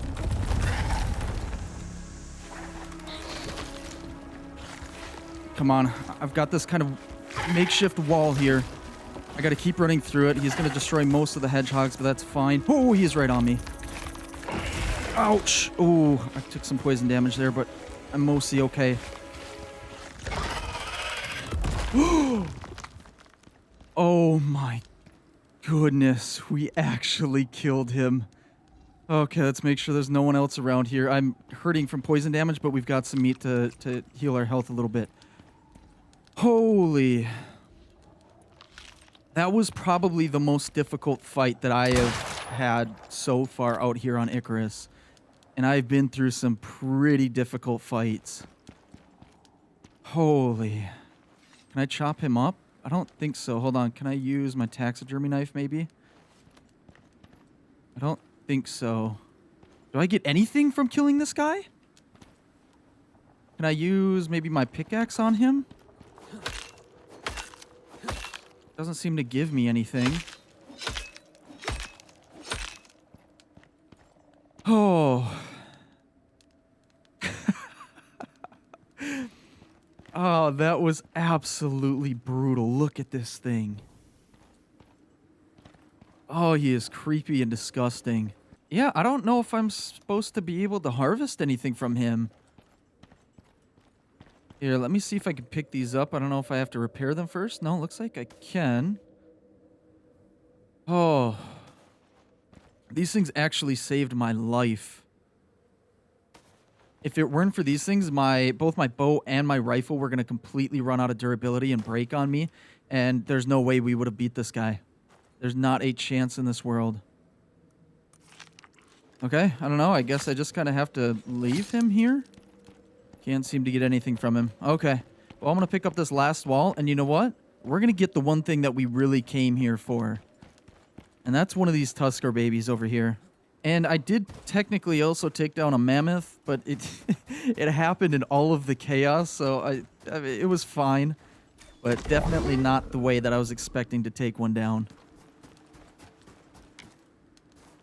All right, come on, little baby Tusker, and let's just go home.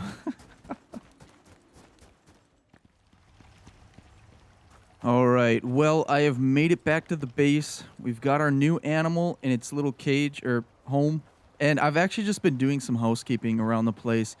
And while I was doing that, it looks like our new fella back here is fully grown.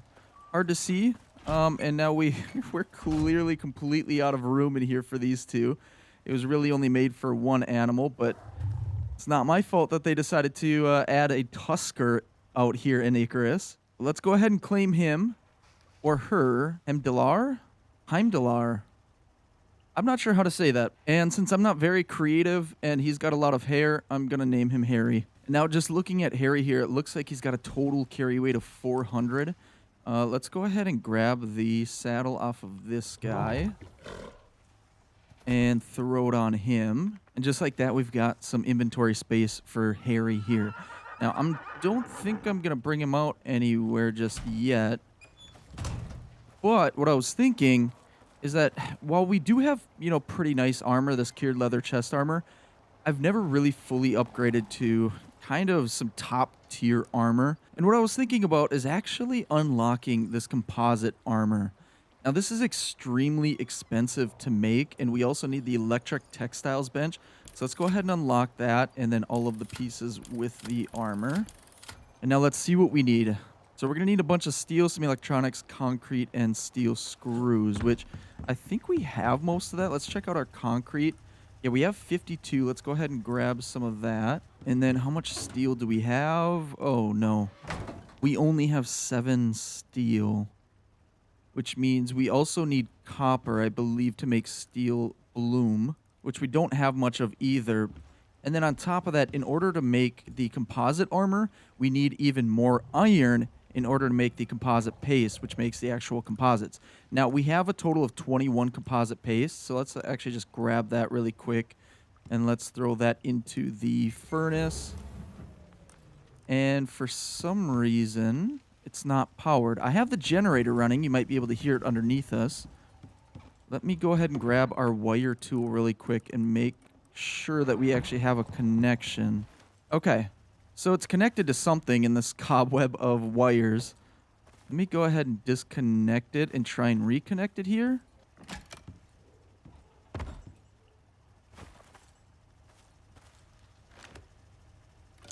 Okay, reconnected the wires. Let's see what we've got.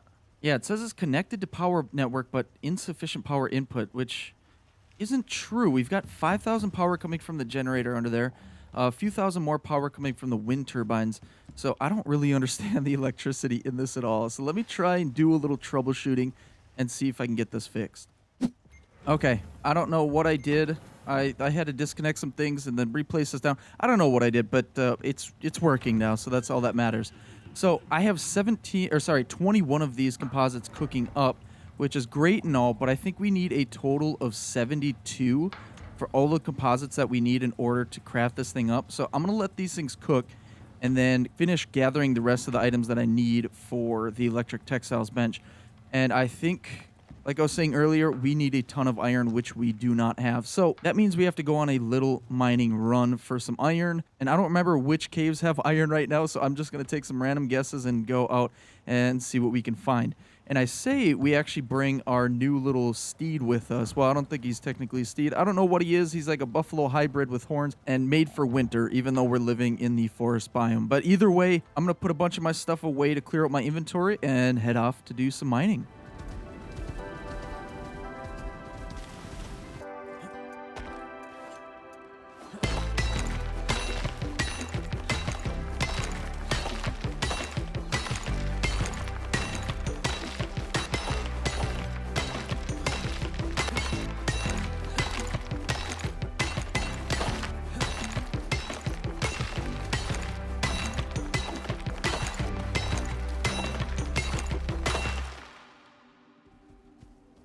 All right, we are back. It was a pretty short trip.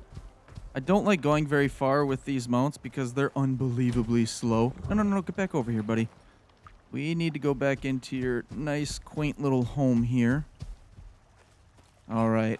Oh, wait. I need to unload his inventory.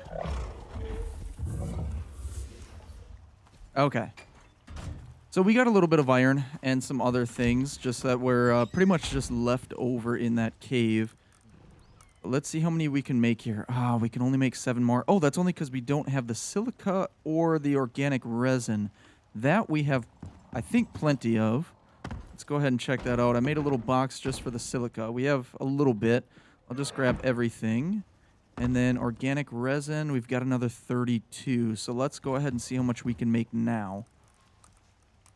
Okay, another 37 plus the 21 that we have. So I think that'll make 58 composites total. The thing is I no longer have this hooked up to electricity because I had to rewire all of the stuff down here, and hopefully it works now, in order to get that electric furnace running. Let's see, it should be connected to everything. Insufficient power input. See, I don't understand it. Oh, maybe because this was still running? Here, now let's try it. Still no. Okay, there we go. I had to do some more rewiring. This is a kind of a disaster of a wiring situation. I don't get it. I don't know what the problem is. Oh, I just realized we are low on platinum ore. I think that's what was limiting us. Do we have any at all, though? We have 36 more. Okay, and then I'm also cooking up some organic resin for the composites as well. And now, let me try and remember. I needed, I think, 8 electronics. Oh, I already have 7 for that new electric bench that I need. And then I also needed a bunch of steel ingot, which I think we only had like 7. Let's see how much we can make. We can make 16 more. We might need to go on another little iron run, unfortunately, because it takes so much iron in order to make that steel bloom. We only have 17 iron ingot left. Let's grab some of that, just see if we can make any more. Make a couple more.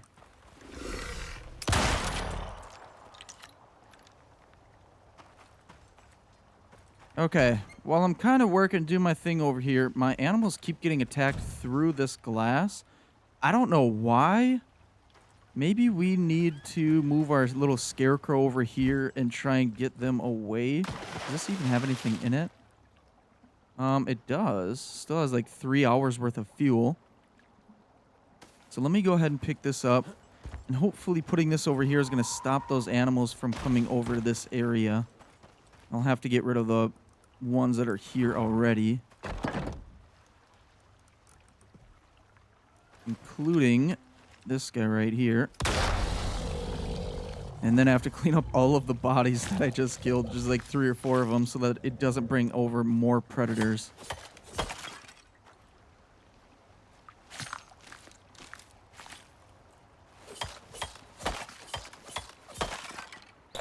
Alright, so I did a bunch of mining, got a ton of iron, and now we have enough to make this textiles bench, because I made enough steel ingot.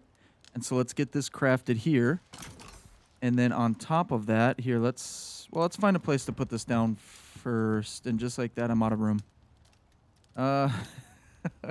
This is kind of my like little work area for all my mounting, my furniture, and my textiles. But I guess I'm probably gonna have to move this. I have a full inventory, and so this is kind of inconvenient. But let me offload some of these things here and pick this bad boy up. Put that down, and then we'll put down the regular textiles bench right next to it. Yeah, we're very quickly running out of space, but we do have this entire upstairs. Oops. Right up here if we need to expand, or for when we need to expand, because I think we definitely will at some point. All right, so I crafted a bunch of composite paste as well as carbon paste, because we're going to need both of those in order to make, obviously, the composite armor. And so I'm going to let this cook up, and then while it does that, what else do we need? We're going to need some aluminum and some steel screws. Steel screws shouldn't be hard. Aluminum, what are we sitting at there? We've got 40, 60, 51. I didn't do the math, but I'm hoping that's enough. All right, so we have smelted all of the composites and all of the carbon fiber. I'm going to grab all of that. We're going to throw it into our bench here with the rest of the stuff. And then I need to grab some of the steel screws that we've got and throw those in too. Okay, so now we just need some power. We need 2,500, which means I have to disconnect this bad boy. That's what I've been having to do, is just disconnect some of these machines in order to get this to work. Even though when they're not running, it's still using up power. It's kind of annoying, but I'll figure out a solution in the future. I'll probably just have to make a second generator and just keep up on the fuel in them and just have them running most of the time. But there we go. We've got full power. Let's see how many we can make here. We can make one. We've got the head, we've got the body. I didn't do the math for the rest of the parts, like the screws and the aluminum. Uh-oh. And I didn't do the math right on the composites, apparently. So I just need 2 more composites. That's actually not bad. Okay, my math isn't horrible, I guess. All right, we have our last 2 pieces. Let's make our boots. And that should be all of the pieces of armor. So let's go ahead, take off the cured leather armor, and throw on all of the composite pieces. All right, look at us now. I don't know. Every time I make a new piece of armor, I don't know if I love it or hate it. We look industrial. I guess that kind of fits our industrial looking workshop as well. So we won't look out of place while we're in here, but we might look out of place when, you know, we're out in the actual nature. But we look kind of cool. I'm kind of digging it. I have no clue how I can see out of this helmet, but I'm not really worried about that. Okay, so just looking at the perks, we get a bunch of physical resistance, cold, and heat, upwards of 20% each, just on the body, and then all of the extra on the other pieces. And then on top of that, we have a bonus of 30% health regen and 30% stamina regen. I don't know. I think we look pretty good. And I think we really came out ahead. We got the brand new Tusker mount, and he didn't die immediately. Well, the first like 2 or 3 died, but that was before I actually tamed them. It's not my fault. I ran into a massive scorpion, and that's the other thing. We ran into a massive scorpion that scared me so bad I almost had about 3 or 4 heart attacks. So that was fun. But yeah, massive upgrades, massive boss apparently, and a whole lot of fun. If you guys enjoyed, let me know. Go ahead and throw a like on the video. Subscribe if you want to see some more of this type of stuff. I've got a ton more coming, and I'm having an absolute blast. And I really hope you guys are too. But anyway, I hope you guys have a wonderful rest of your day. And I will see you in the next one. Later.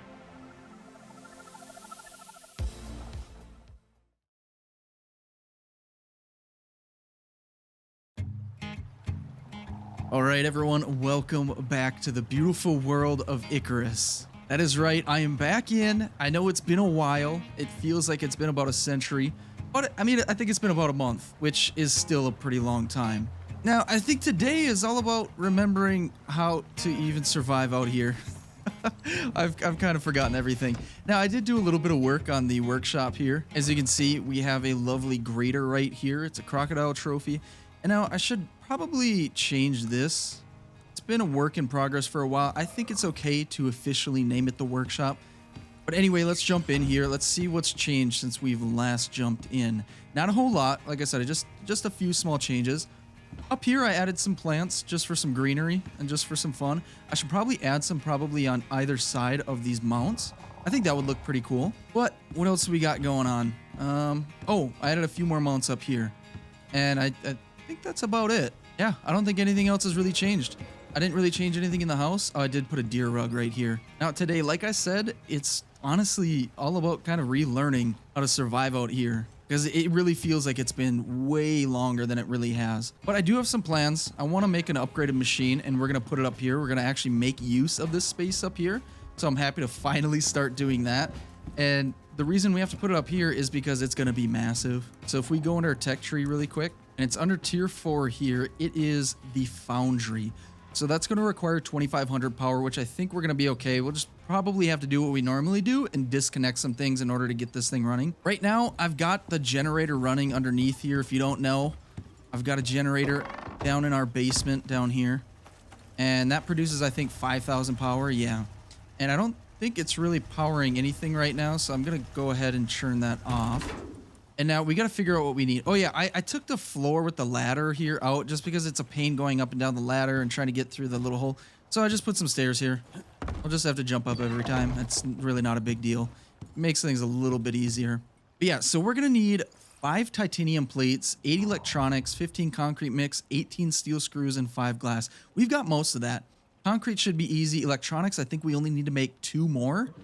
And then we need 5 titanium plates. I just don't remember offhand how to make titanium plates. Do we need... No, there's composite paste in here.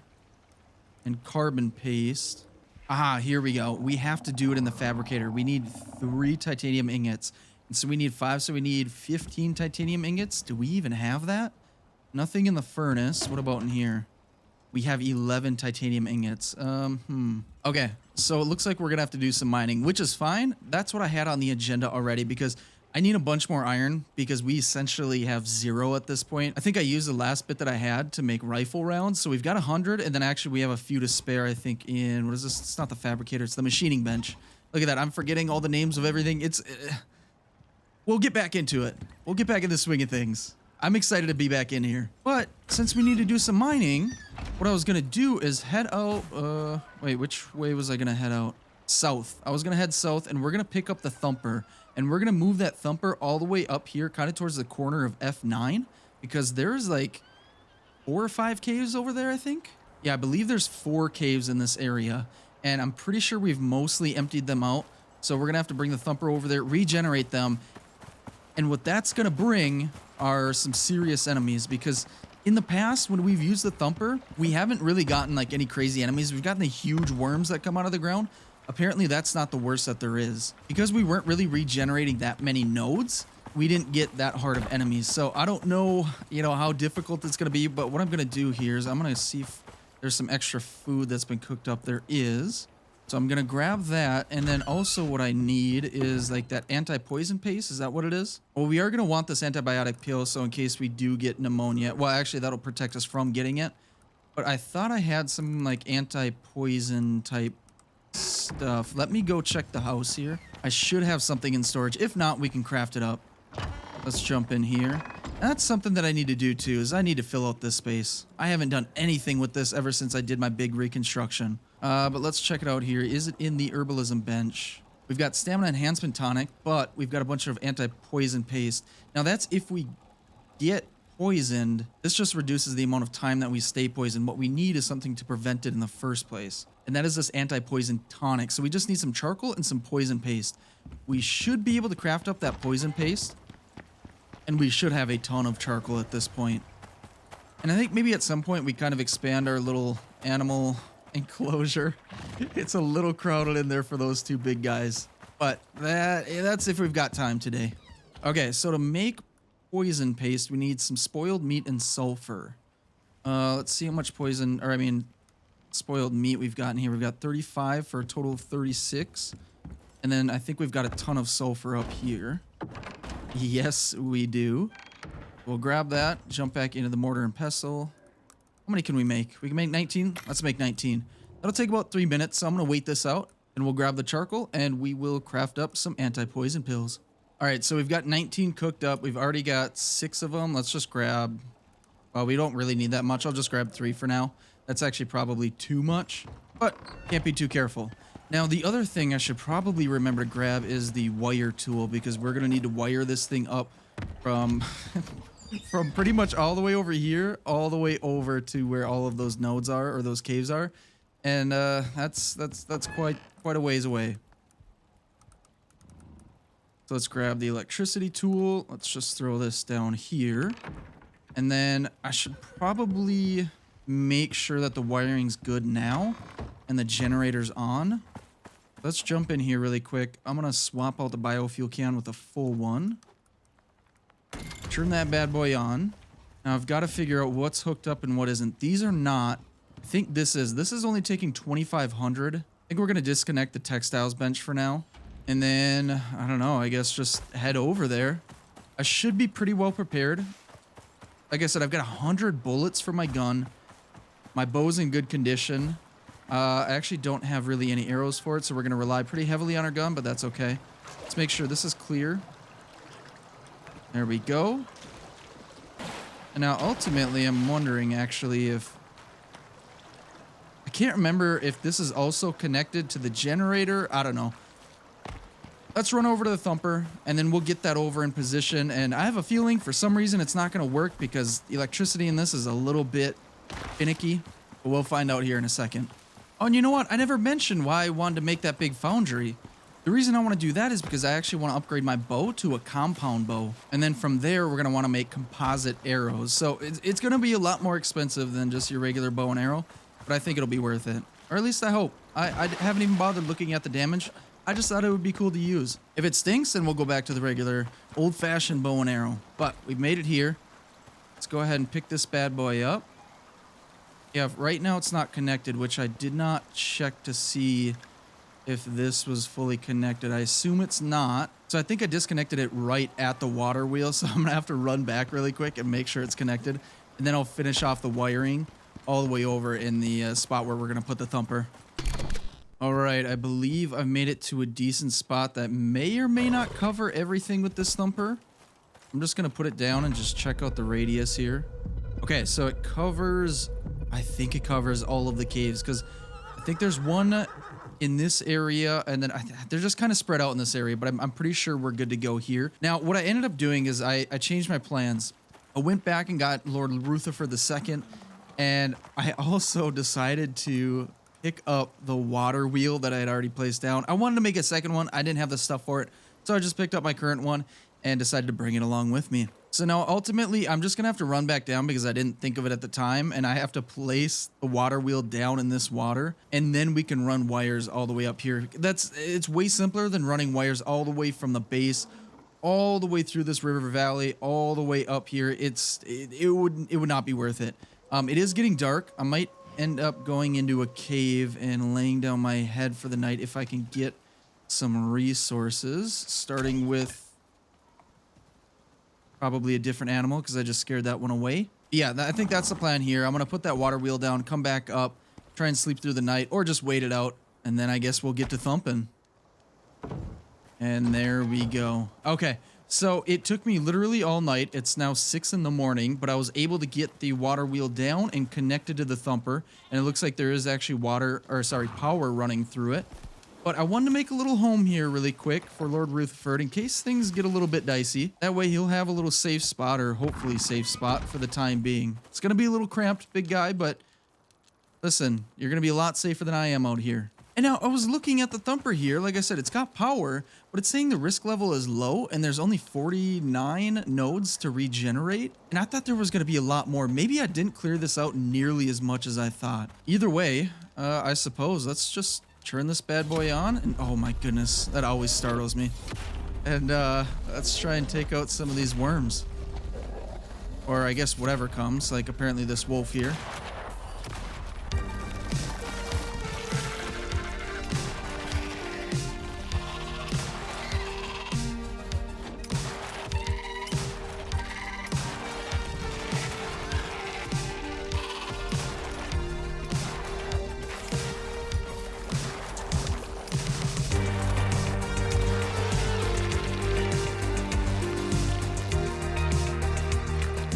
Okay, that's it. That ended up being super easy.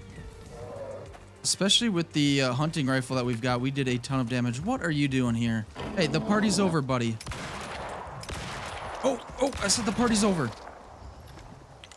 Jeez. Well, I'm going to take out my taxidermy knife here and add another head to the workshop or even my cabin. Oh, hold on. We got some leftovers. All right, Lord Rutherford, let's get you out of this little box here. Now, I think, where are we at here? Let's check out the map. I think there's a cave down here. I know there's a couple of them that are just straight up underground. I think you might have to get to one by jumping down into some water, and then it's underneath the water. But let's check this one out first and see if there's anything over here.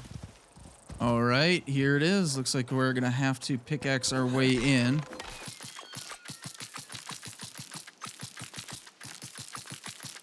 All right, guys, where you at? You know what? I'm taking my gun out for this. It's actually pretty low health, which I'm not a fan of, but we won't have to use it a whole lot. One down. All right, where's the rest of you? Two. Oh, this is a big cave. Okay, so there's going to be a few more here. Where you guys at? Here's one. Dead one. Another dead one. I think there's going to be one that pops up here. Yep. All right. Oh. We're in the dark. I can't see anything. Do I have enough stuff for a torch? Okay. There we go. Okay. Let's get back here. Take a drink of water while we jump up. I'm going to try and clear all the worms up before I start mining. Otherwise, they're just a nuisance. All right. Now, I think there's probably 2 or 3 more over here, right? Hello?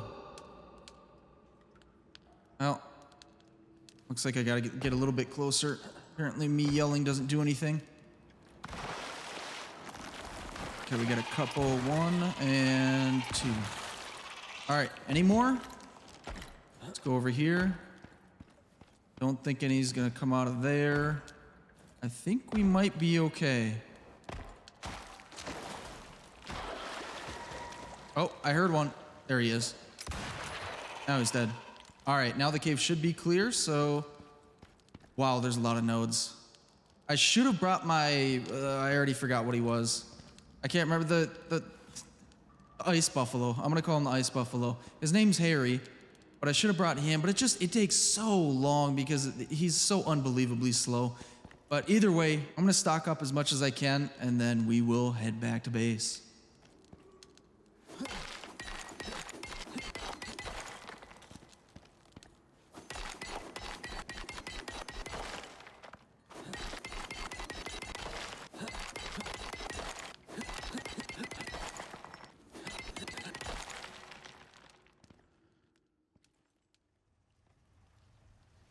All right, we have made it back safe and sound, and we actually came back with quite a bit of iron that I've been cooking up for a little bit, as well as a bunch of copper, and then I have 15 titanium ingot cooked up, and then I think I've got, how much more? We've got 28 more here in our storage. So, we came out ahead there. It actually took quite some time to get back because I was severely overweight. I actually had to dump my thumper off like a little bit of ways away from the base here, but I'll go back and get that later. But if you look behind me, you'll notice there's a little bit more greenery. I decided to add some planters up there. It just add some more color to the workshop here. I think it looks pretty good. I kind of like it. I'm sure I'll be adding a lot more throughout the cabin and throughout the workshop at some point, but I think I'm done for a little while. Maybe. I don't know. We'll see. But let's go over to the fabricator here and let's make some titanium plates. So let's cook up all 5 of those that we need. And now, just looking at the blueprints here, we need 2 more electronics, some concrete mix, steel screws, and glass. What do we got for concrete mix? We have plenty, so let me just grab half of that, and then half the steel screws. Jump over here and grab some of the glass, which we definitely have plenty of. And then electronics, what do we need to make those again? We need some more epoxy and some copper wire. That we should actually be able to make pretty quickly. I'll grab 20 copper ingot, and then I made a bunch of epoxy at one point, so I'll grab half that stack. Let's go back over here, craft up a bunch of copper wire, And it looks like we do need a little bit of gold wire, and then we can make 2 electronics. And there we go. So now let's jump back over to the fabricator here. And look at that, we can craft up the foundry. It'll only take 3 seconds, and boom. Okay, so this thing, yeah, it is an absolute beast. Okay, so let's bring it up here. I'm so glad we have room for this. It is going to be the main centerpiece up here, isn't it? All right, let's try and line this up as center as possible and put her down. And look at that. Okay, so this is going to require, how much was it? 2,500. Oh, whoops. I just harvested one of my gorse flowers down here while I was trying to open up the menu for the foundry. But yeah, it does require 2,500 power, so let's go and grab... Wait, do we have our electric tool here? We do. Okay. Now I want to try and wire this so it's subtle. So let's try and run this over here. And then I'm going to run all the way to the back of the base. So that way we can run it outside and down below. And then we can connect it to the generator. Okay, so let's bring this here. Here. Down here. And then I really need a door back here. Did I make one over here? No, I didn't. Okay, well, to make things a little bit quicker, let's just break this wall really quick. Put that down. Now, these wires are an absolute cluster. Let me turn my light on here. I don't know if some of these wires are connected to the generator or if they're connected to the solar panel and windmills. I think I'm going to take the safe route and make sure I connect to the one that's connected to the generator. Okay. Now, let's go back outside or upstairs. And let's see if it's actually connected. It's not going to have... Oh, wait. It is going to have enough power. Okay. So now we can make that compound bow. We need 18 composites, 16 aluminum ingot, which I think we have. Another 8 carbon fiber. So let's grab some aluminum ore out of storage, and let's put that front and center so that starts getting cooked up. We just need one more, but we'll cook up a few in order to have some extra. And it looks like we have 20 total composite paste that we can cook up, so that's going to take a minute. And then, oh, wait. I need to connect this to power. Oh, shoot. Which means we're going to have to, I think, disconnect the textiles bench. No, that's already disconnected. I think we're using up all 5,000 power, but you know what? Let's just try and connect it here really quick and see what happens. Let's go up here and connect. Okay, so no. So the two things that we have taking up all 5,000 power is the foundry and now this little guy, the material processor. All right, there we go. Now we're cooking it up. So that's going to take, yeah, just over a minute to cook up all 20 of those. And then once those are cooked up, we can smelt them down into just regular composites. And then what was the last few pieces we need? Carbon fiber. We have any in here? No. We need some silica and organic resin. Oh, we're going to need some more aluminum ingot. Let's go ahead and cook up everything we've got. Well, not everything. We've got 100. Let's try and cook up 50. We'll grab what we've already cooked up in there. All right, let's grab some silica here. And then we're going to need some wood, which I've got a little stash back here. I think I've showed you guys that before. But then let's just make 100 organic resin. That'll take another minute and a half. So we've got everything cooking up. It's all kind of coming together. Then we're going to be able to make the compound bow. But we also need to make composite arrows, which means we need more composites than I just realized. But the good thing is that it makes 5 at a time. So we need 1 composite, 2 steel screws per 5 arrows. Let's see here. I think we need more platinum ore. We've got 61. Let's grab 30. And let's not cook up all of our platinum ore. At least not right now. And we can make another 39 composite paste. So let's go ahead and do that too. Let's grab what we already cooked up, which is 20. And then, oh shoot, we're going to have to hook this up too in order to make the composites. So I'm going to have to disconnect this guy. Because for some reason, even though this isn't running, as long as it's connected, it's using up that 2,500 power. So I really hope they fix that. But at least for now, we should be able to just disconnect it from right there. And then let's hook it up right here. Go down here, and I think that should be good. Sorry, I know it's really dark. Okay, it is getting the power that it needs. So let's go ahead and throw all the composite paste in here. Activate that, and there we go. All right, now back at the mortar and pestle, we're able to make 21 carbon paste. I think we needed, what was it, 18? No, 8. Okay, so yeah, we're making way more than we actually need. We've already got 3. Let's let this cook up a couple more. There we go. And then we can just throw these in here too, and that'll also cook up the carbon fiber once it's done with the composites. And now, while I wait for everything to kind of cook up and craft, a few of you guys have let me know that if I want to actually use one of my upgraded suits that I bought and paid for, I need to actually leave this world.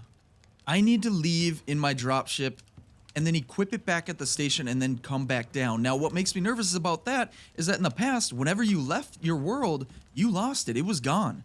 And so I don't know if that's still the case, or with this open world, I'm able to actually still do that. I don't know if one person told me, I thought they might have been messing with me just to see if I would do it. But then I heard it from a second person, I think even a third person. So I'm considering doing that. I don't know if I'll do that today. If I do that, I'm going to take precautions beforehand to make sure that we don't lose our world. But for now, I'm just going to take the basic suit that I have. It would just be nice to have an extra food slot and an extra water slot. That way that frees up a slot down below here, and then we don't really have to worry about constantly topping off our food and water. But it looks like our stuff is all finished here. Let me grab the carbon fiber and the composites, and then let's just disconnect this. Wait, actually, I think I want that still connected. Let me reconnect that here. There we go, because we're gonna want to cook up all of these composites as well. All right, let's throw those in here. Okay, here we go. I've got the power hooked up. We have enough stuff for the compound bow. Let's get that bad boy crafted up, and let's see how many of the composite arrows we can make. 22 times 5, like over 100, I think. Yeah, that's 110 arrows. You know what? Screw it. Let's just use all of our resources. Let's make them. Let's get it. Let's get them crafted up. And that is extremely quick. Let's grab just 100 right now. Just 100. And let's swap out our recurve with the compound. Okay. Let's check this bad boy out. Okay, this thing looks pretty sick. I think it looks really cool. Wait, I don't want the bone arrows. I want the composite arrows. Oh, yeah. We have moved on into a new technological stage. These things look amazing. I'm just going to shoot one for fun. It did 190 damage. Not bad. Let me repair this here. Okay, sweet. What else can we make with this thing right now? Yeah, it looks like kind of all the other stuff that we can make. It's just, I'm sure this one crafts them up a lot faster. So, sweet. Now, the trouble is, every time I try to interact with the foundry, it ends up pulling the plants from right underneath it, underneath the floor. So, it's kind of a little tricky process. I don't really know how to fix that besides just removing the plants down there. I guess I can. I just kind of liked how they look. Or apparently I could just jump every time. All right, either way, we have made a massive upgrade, and I'm really excited for that. But another upgrade I wanted to do is on my torch. So my torch is constantly going out. It lasts quite a while for the most part, but I'm hoping that the lantern that I unlocked will last even longer. So that's going to require some animal fat, epoxy, rope, and iron ingot. We should have most of that stuff. What did I do with all my epoxy? Did I bring it all the way over here? It's not in there. All right, I found some epoxy in my glassworking bench, and then I've got a bunch of rope in my textiles bench. And then what else did I need here? I needed some iron ingot and animal fat. I'm pretty sure I've got a bunch of animal fat over in the cabin. All right, let's check it out here. Do I have any fat? Oh, yeah, I've got, well, not loads of fat. I was going to say I have so much, but I've got 40. I'm about to use a little bit now. So let's head back to the workshop here. And I think we've got everything we need to craft up the lantern. There we go. We've got it crafted up. Let's see how this compares to our current light. Okay. Yeah, it seems fine. I don't know if I notice a difference here. I'm gonna shut the lights off in the workshop. Okay. So this is with most of the lights off here. I'm gonna go to the darker area. Okay. It provides a solid area of light. That's really good. Now let's check out the wood torch that I've been using. Oh yeah, the lantern is actually a little bit better. Not like significantly, but like I can't see those plants back there with my regular torch here. But if I grab my lantern, I can actually see the entire back wall. So that's actually really good. I like that. Now the question is how long does this thing last? And how do we refill it? Do we just need the animal fat? Oh, yes. So we just use the repair option. We just need one animal fat. Okay, sweet. That makes it really easy. All right, so I'm just going to continue doing some housekeeping, offload some of my things into storage. I'm going to wait out this storm. It doesn't have much longer. And then the sunlight should come out. And then I think the next step is we have to make here. Actually, let me get out of that. Is we want to upgrade our little contact device. Not little, but we need the encrypted satellite upgrade. And I don't know how expensive that is. I have a feeling it's going to be very expensive. Okay, so that's going to take 25 glass, 30 more composites, 150 platinum sheaths, and 20 titanium plates. I think we actually have almost all the titanium plates and composites, but my goodness, 150 platinum sheaths? Uh-oh, there's a crocodile attacking my workshop here. I guess we can use this opportunity to test out our new compound bow. Get out of there, buddy. 189 damage? Not bad. Ow, we got a second one. Oh, let's not get in the water. This is a bad spot to be in with crocs.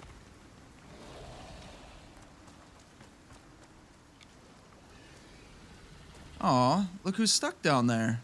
You fool. That one's dead. Oh, I missed that. Wait, no, he's not dead. But I got him. Now he's dead. 821 damage with the critical shot. Come back over here. Quit jumping around. There we go. I'm gonna use my taxidermy knife on these guys. That way I can get their heads. I can mount them up as trophies. Use them as a warning for the rest of the crocs not to do that to me. Alright, let's go ahead and throw those heads in there. I have just a bunch of random stuff on me. I still gotta offload. Let's check out our storage here. Yeah, we have 19 composites. We just need one more. Do we have... No, we don't have any more.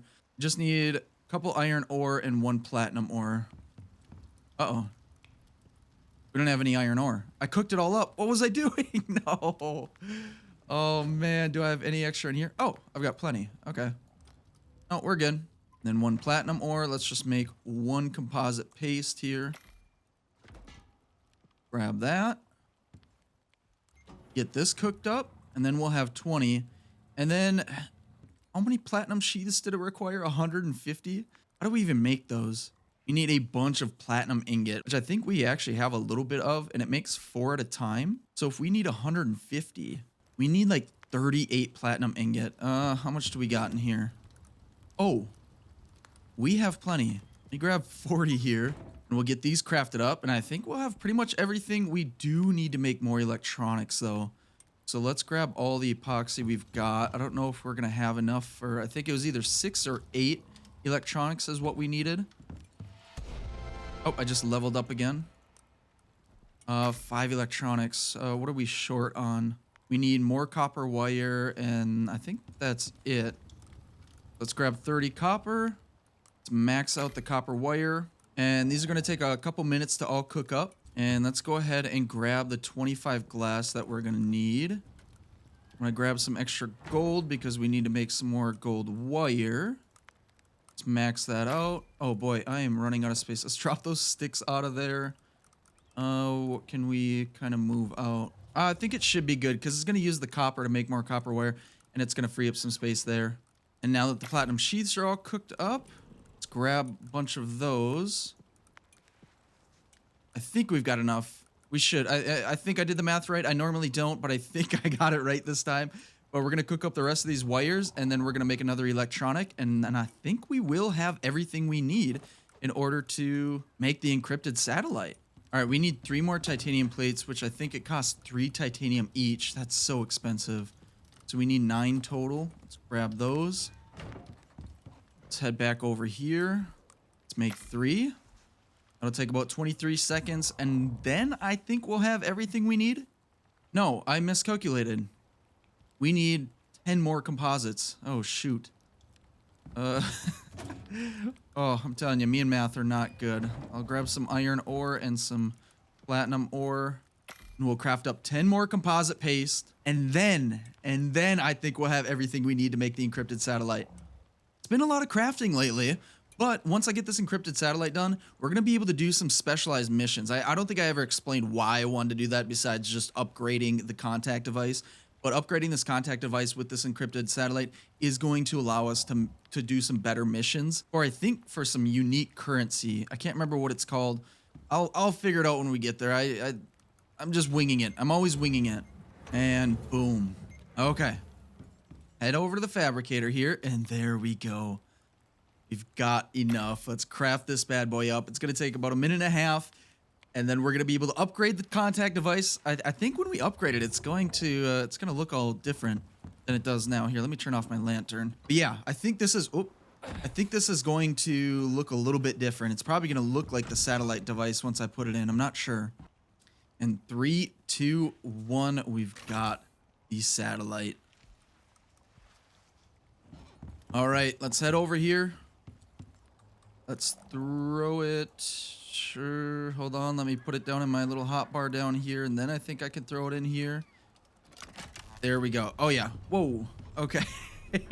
Oh, it moves.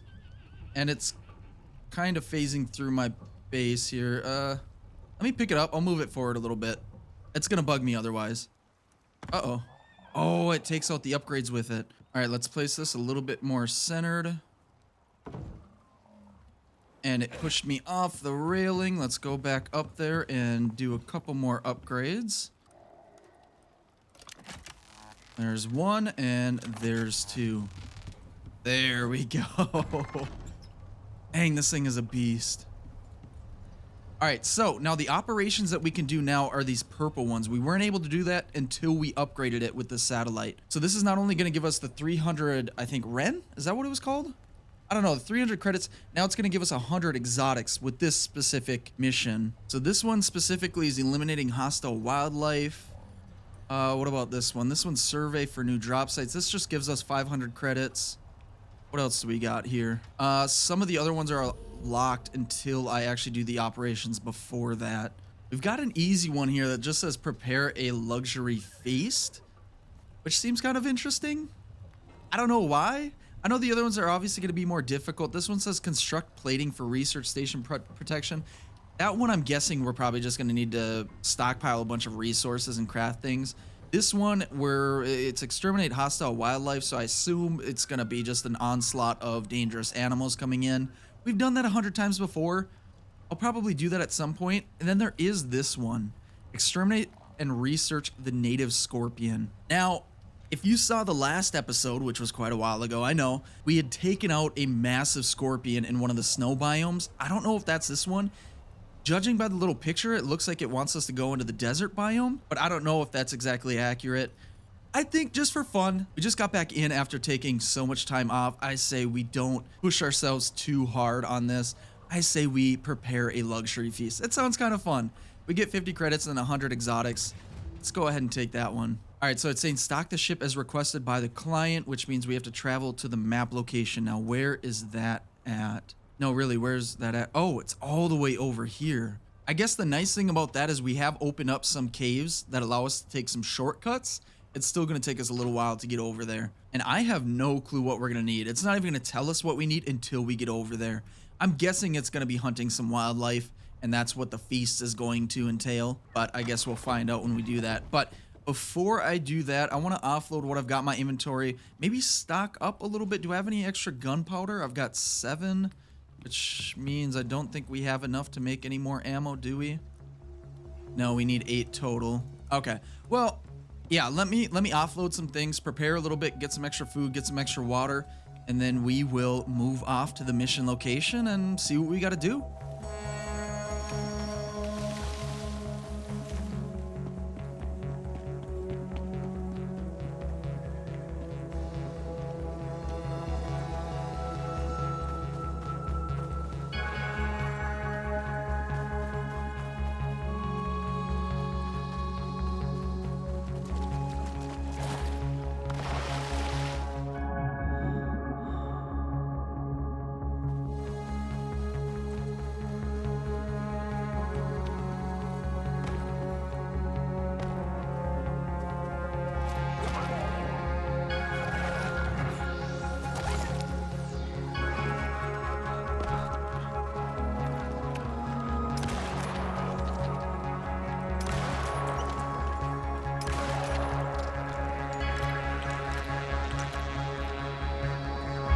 All right, I am just coming up on the location that we're supposed to be at for further info. I'm gonna have to take this wolf out quick, and he is dead. Now, I don't think I'm very well prepared for this. I didn't really bring a whole lot, but I don't even know what I'm supposed to be doing, so I don't really know what to bring.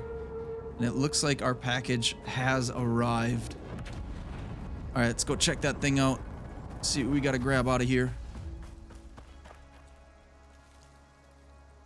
Nothing. This is where we gotta drop everything. So we need 200 refined wood, 20 refined gold, 15 platinum. What? Oh my goodness. We need platinum weave, meat pie, vegetable pie, fruit pie, tea leaves, coffee beans, cocoa, mature coconut, and 40 Arctic pelt. I thought this was gonna be easy.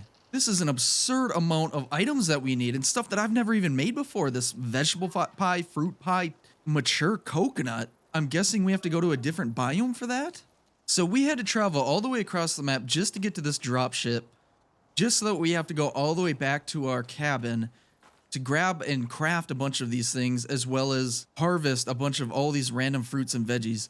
This is just absolutely absurd. I probably need certain things from the kitchen in order to craft some of these things. I have the regular kitchen bench, but I'm wondering if we need some kind of upgraded kitchen cooker or something. Yeah, there is the marble kitchen bench. Looks like all that does is increases the crafting speed, so maybe we don't quite need that. Okay, well, it is getting late here. Let me just put up a little base really quick, and we'll sleep through the night so it's not dark while we try and do some of these things. We're right on the edge of two biomes, the snow biome and forest. So I'm wondering if we can at least get some of the things that we need after I kill this wolf. Oh gosh, I'm missing. And you're dead. Okay, I think I just lost 2 of my arrows because I don't think I'm going to get those back. Yeah, I'm going to put a little base down here, sleep through the night, and then we'll do a little bit of foraging. See what we can find in these areas and throw it in the dropship. And then I guess we're going to have to run all the way back because there's no way we can make platinum weave or refined wood without really setting up an entirely new base over here and spending a bunch of time doing that.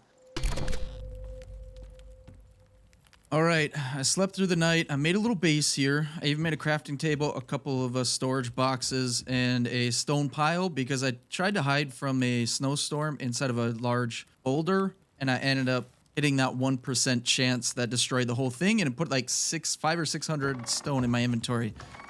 I dropped most of it, but let's see what we can find around here. We need to find coffee beans, cocoa, tea leaves. Let's see if we can find some of that stuff. And you know what? I do have a bone sickle. I think the iron one would probably give us a little bit more, but this is what we've got. So this is what I'm using. Okay, so I got 11 coffee beans from 2 different plants using the sickle. This might take a little while because they're not, well, I was just about to say they're not super common. Oh, that's soybeans. I don't need that. But there are a few plants around here. My backpack's full. I want to make sure that I don't drop any. That's the last thing I need, is to harvest everything around here and not actually get anything from it.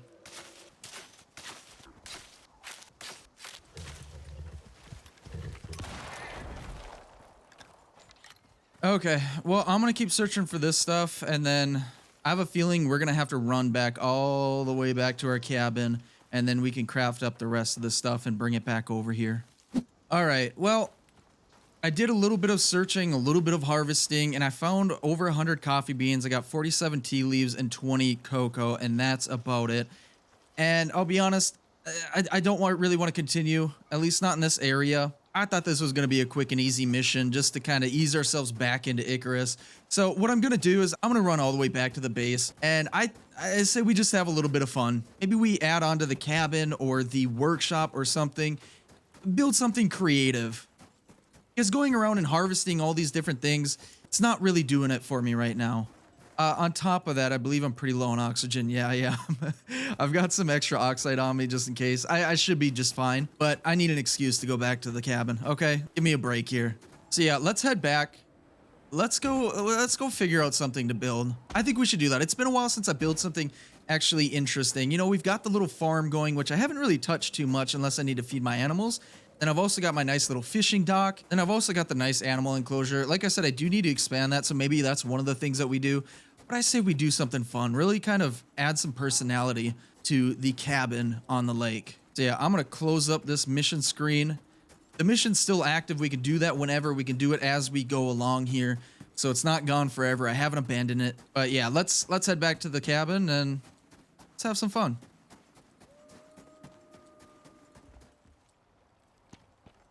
All right, I have finally made it back. It took quite some time because I went to 2 separate wrong caves before I found the right one. And it looks like part of our cabin has been destroyed, even these steps right here. Let's go ahead and do some repairs quick. That's the problem with these internal wood walls. They don't stand up to storms very well. So I'm repairing them quite frequently. There is kind of a trick I could do is I could put like a kind of a glass, like the half slanted glass pieces along the edge. And I think that kind of protects the walls themselves. But I don't know. I think I tried that before and I didn't really like the look. So I've just been resorting to repairing it more often than not. And that means this has got to be repaired as well. Oh yeah, I threw a buffalo head up there too. I don't know, I kind of like it. But I did do some mining. I was hiding in a cave for a little bit in order to avoid a storm. So I got some precious metals. I got some platinum, titanium, and gold. I'm not going to cook them up right now in case I need some of them.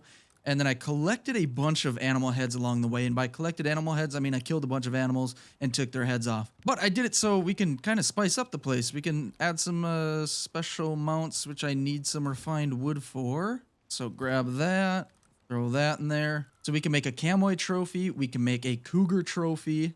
What else we got? The antelope and the zebra. And there's a ton of different mounts we can make. Some of them we can't in this world. We have to be on Prometheus because they've got the special animals, like this drac, for example.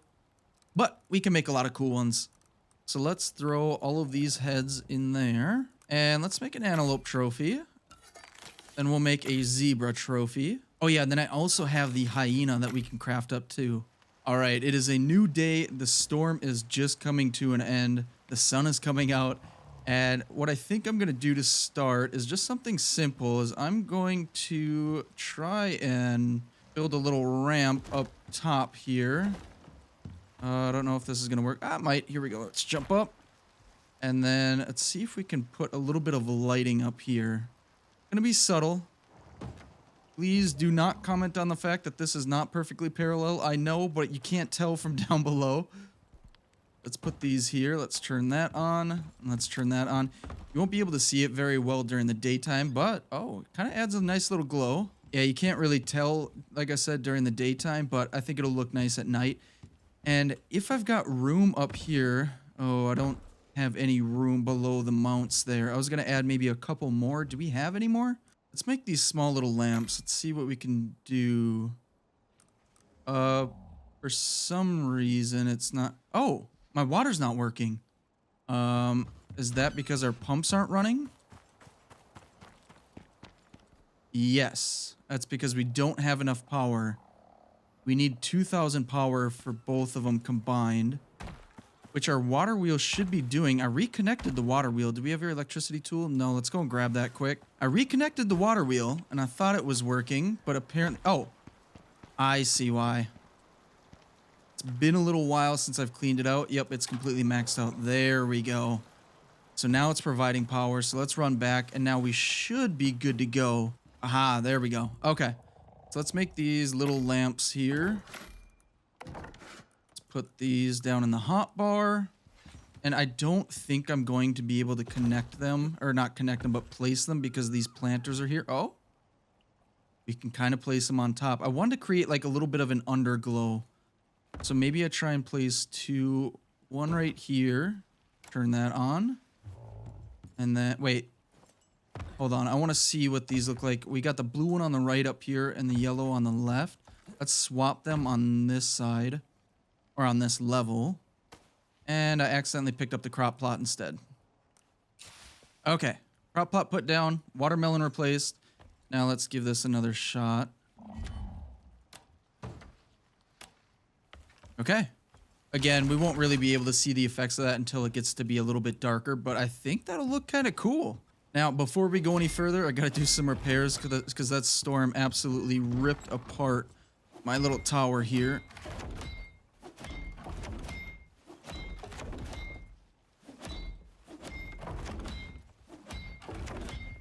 There we go. That's all fixed up.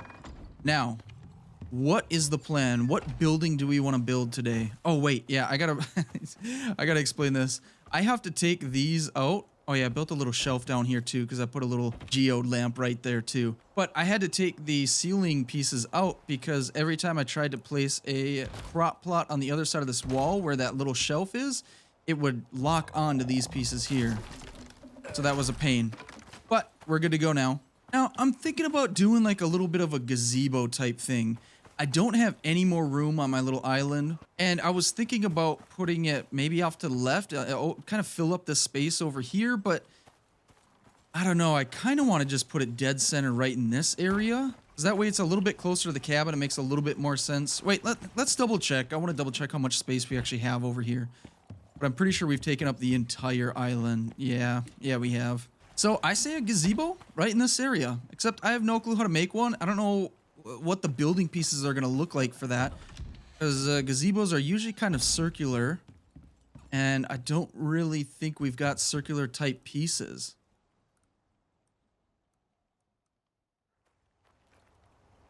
All right, so I don't know if I love or hate this thing. It is so janky, it is so goofy, but hey, it's kind of circular. Or not kind of, it definitely is. Look at this. So this took a ton of concrete beams, and then of course just some wooden beams. Virtually this entire thing outside of the ceiling and these stairs right here are made of beams. Now, you know what? I think I'm gonna remove these outside kind of, I don't even know what you would call them. I was trying to make kind of like a vortex type look, but I think it would look better, a little bit cleaner. I need to find a way to kind of pull this thing together. What I ended up doing is I ended up using some wires to make it look like string lights almost. And I just have one light in the dead center there. And obviously you can't really see it that well during the daytime.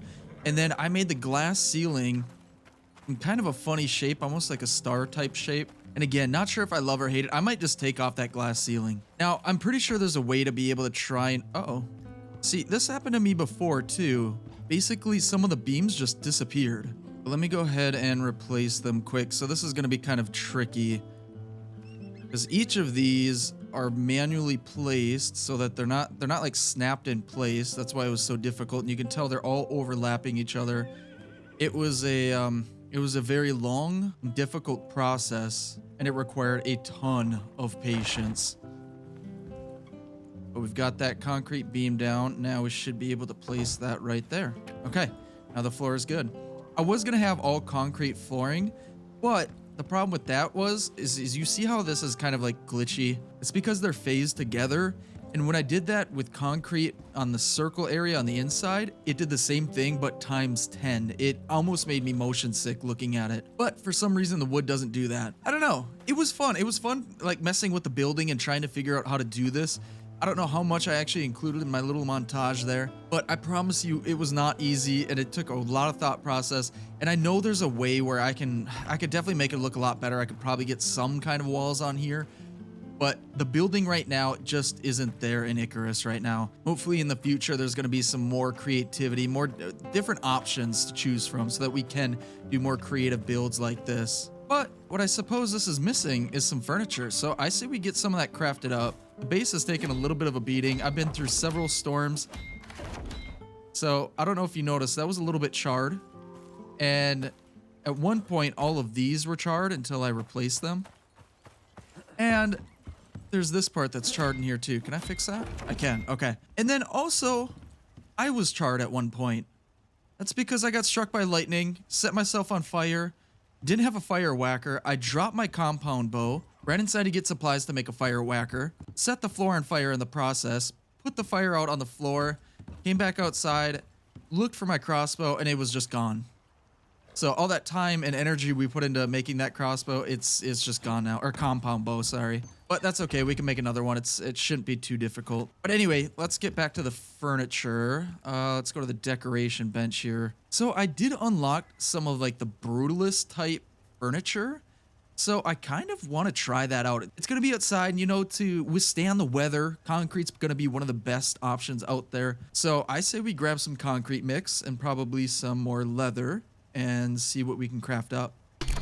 Okay, I know I know this looks goofy, and it's really hard placing furniture on all of these different posts because it starts to go at an angle because they're rounded, and I don't like the look of this furniture.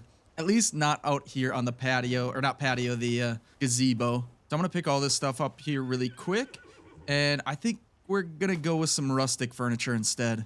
All right, I've got a few crafted up here, so let's check it out, see how it all looks. So put this off at an angle here. Put a chair, let's put it right here. A little end table in between. And then I do still have my candle, the brutalist candlestick. It's not going to take up much space on there. And a little stool right there. Okay. I think that's a little bit better. Do we have any? No, we don't have any wood. I'm going to go grab some wood here really quick. Let me get some out of here. Nope, that's empty too. How about here? There we go. I just want to see how it looks with the fire on. Go ahead and activate that. And hopefully it doesn't start this entire base of the gazebo on fire. You know what? That doesn't look too bad. I don't know what it is. I think it's just kind of cool. I wish I could have put some walls on here, but with the way that building is here in Icarus, it just doesn't work. Yeah, now we got a cozy... Uh-oh. Oh. Thought I was in the fire for a second. But yeah, now we got a cozy little campfire in our nice cozy little gazebo. Kind of cozy. I don't know. It's kind of open. Again, not sure how I feel about it. You guys let me know. I really don't know how I feel. I'd spent way too much time on it. But I learned a lot, and it made me be really creative when it comes to building. So I think in the future, we can build some really cool things. Oh, and just a little update. As I was mining a bunch for like the silica and the stone and things like that, I brought out my tusker. I remember what those things are called now. My tusker named Harry. And I came back and I was letting him hang out just kind of outside the base. And I was doing my own thing inside the workshop, crafting up a bunch of concrete pillars and stuff for the gazebo. And I didn't realize it. But there was a croc. The croc came, he saw my tusker, and he absolutely destroyed him. So that's one more pet of mine that has ran away. Now, I don't know. I have the worst luck. And at the same time, I just wasn't paying attention to him. I should have brought him back into his little enclosure, but I didn't. But in the meantime, I still ended up raising another bison to kind of replace Harry. And this guy, what was his name here?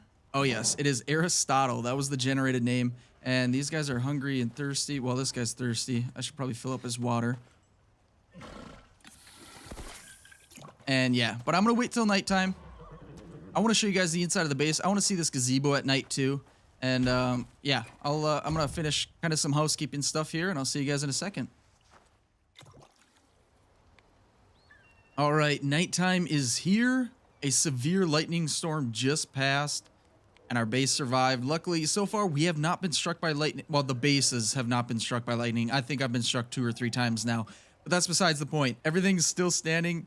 So I want to go inside and show you guys what it all looks like. You can kind of see the gazebo off to my left there with the light on. We'll check that out in a second, but I really want to show you the inside as well. All right, let's head in here. I'm going to turn off my light. Let's turn off this light too. It kind of goes inside. The light bleeds indoors. All right, so let me turn off ceiling lights here. Gonna get a little bit dark. And there we go. So I did add a couple stones around here. Add some nice glow. It doesn't really light the, what is that? Bear, that's what it is. See, I can't even see it. Doesn't really light that up. I added one more on the ground there for some, I guess, ambient lighting. I don't know. Either way, oh, let me shut off these ones too. And I think I just picked a bush in the back of on the other side of the wall there, but let's check this out. I don't know why. I think that looks so cool. I love the different lights. It's almost like just RGB lighting out here in the middle of Icarus. And I think it just looks super cool. Like I said, I love the fact that I added all these plants up on these shelves, because I think that just ended up looking really good overall. Adding that greenery into this kind of modern industrial look, I think just really makes it all kind of come together. So let me turn the rest of these lights on here. And, well, I don't really need to go upstairs. We've got the foundry up here. It's nice and bright. We're going to have to fill the rest of that out at some point. All right, let's go out here. Let's check out the gazebo. That looks pretty good. This is my first time seeing it at night. Again, not sure how I feel about it. It's definitely got that industrial vibe. Because I use the aluminum beams and then the concrete beams. And then you come up here and it's kind of the warm, cozy, wooden kind of aesthetics. And I don't know. I really enjoy it. Let me turn off this light though. And then let's turn on the campfire. Oh, there we go. That's where the real cozy lighting comes in. Here, let's grab a seat here. I really enjoy this. I'm pretty happy with the gazebo. I know I could have done better. I could have gone simpler and kind of gone the boring route, but I didn't want to do that. Figured I'd test my creativity here, and I think it came out okay. But yeah, I think I'm going to call it here. We made some good progress. We had a lot of fun. This might be a little bit shorter. I don't know how long this episode's going to be, but like I said, it was all about just kind of getting back into the grind of Icarus. And doing that, it just reminded me of how much fun I have out here. But we made some good progress. We made the compound bow. We got struck by lightning. We lost the compound bow. We made the foundry. We've got this awesome gazebo. We lost Harry the Tusker. Rest in peace. I mean, obviously he ran away. I didn't lose him. He's still alive. He's free now. But yeah, I had a lot of fun, and I hope you guys did too. Let me know if you did. Throw a like on the video. Subscribe if you want to see some more. Share the video if you want. And make sure you come back for the next one. But I hope you guys have a wonderful rest of your day, and I will see you in the next one. Later.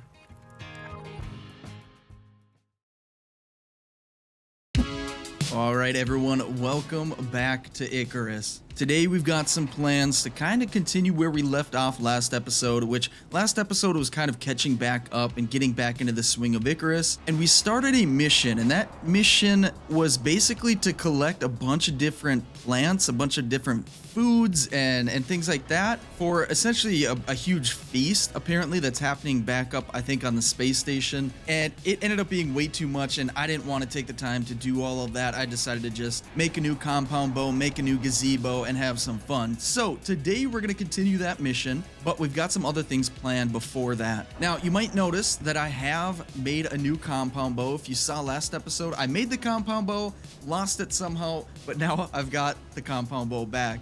But one of the things that I've been wanting to do, but I've also been way too nervous to do, is equipping a new suit.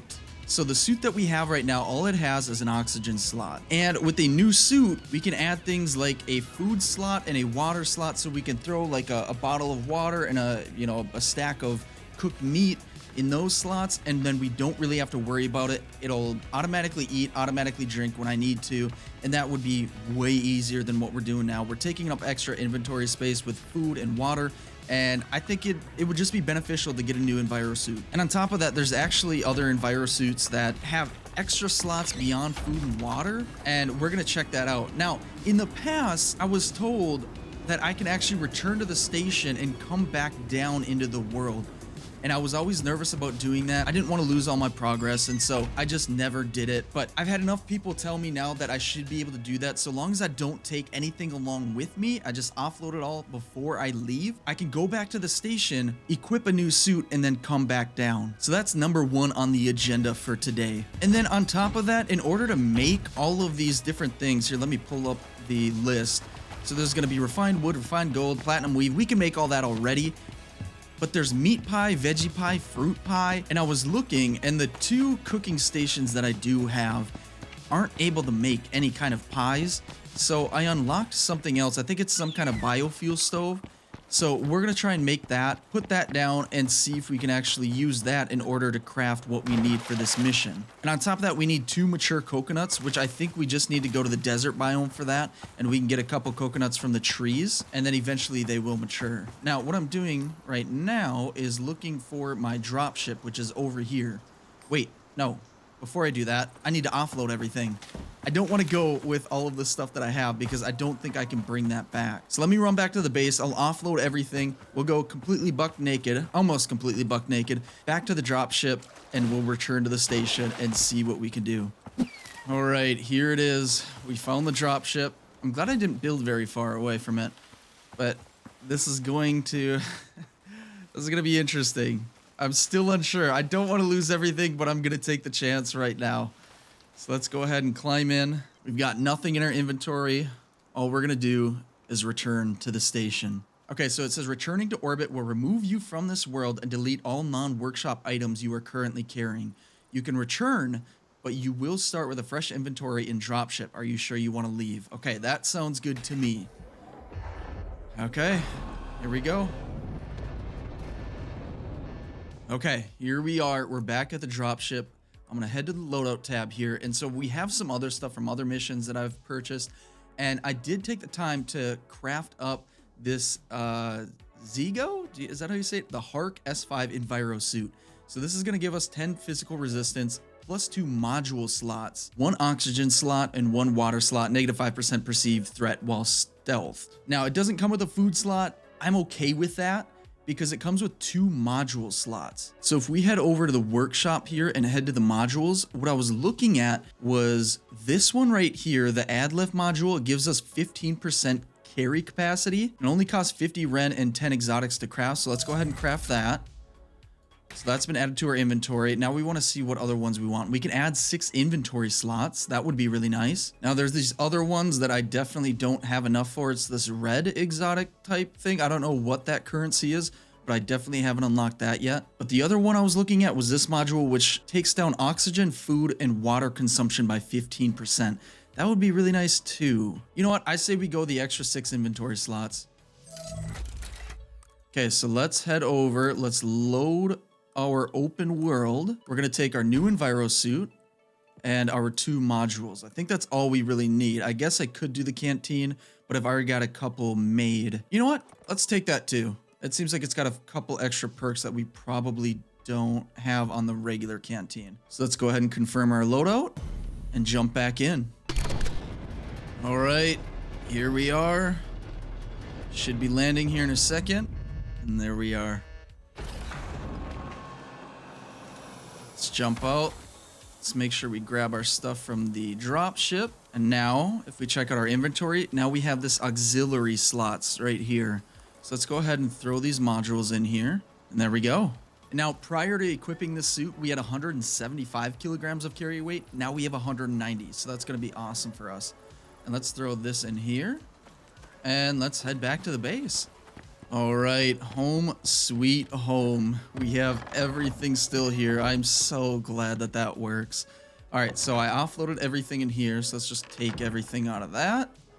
Go back into our inventory. Throw our oxygen in. And it looks like everything's kind of in our hotbar. Oh, it's all messed up. Let me organize this really quick. Okay, we're good to go. So like I said, I wanted to try and finish this mission. There's a bear right there. Let's take out our new compound bow. I don't know if we ever got a chance to test it out on animals. Oh, uh-oh. That was a good one.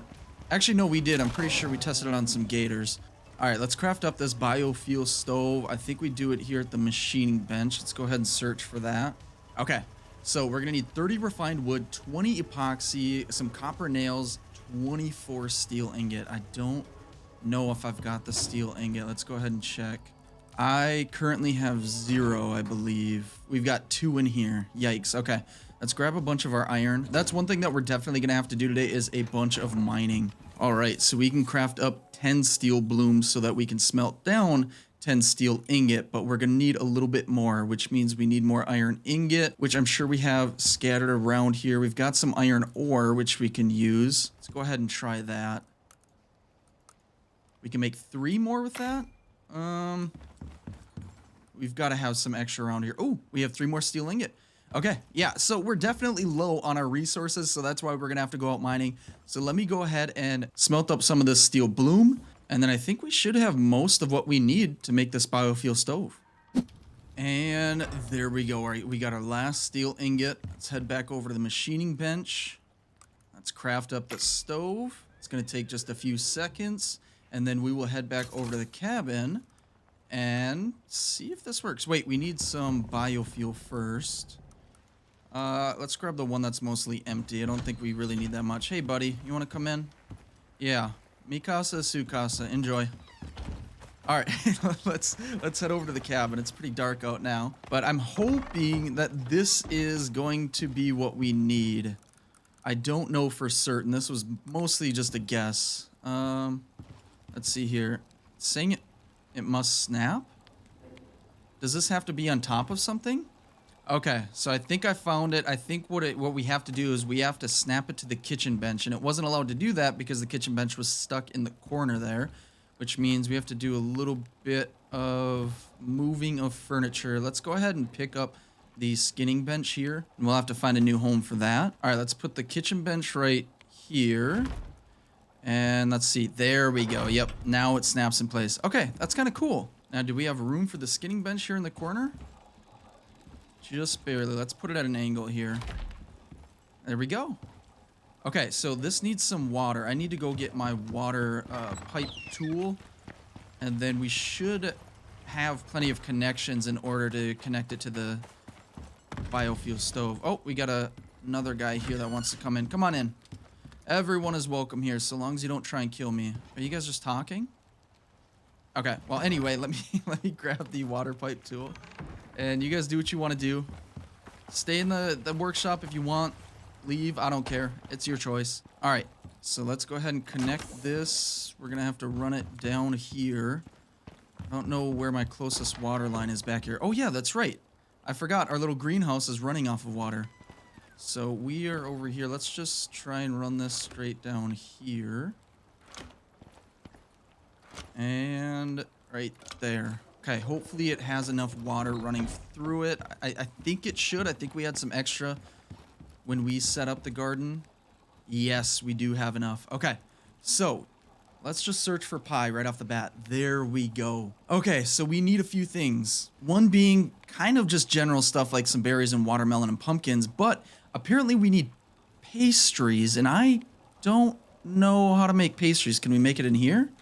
No. How about just the regular cooking bench? Yes. Okay, so we need some animal fat and flour.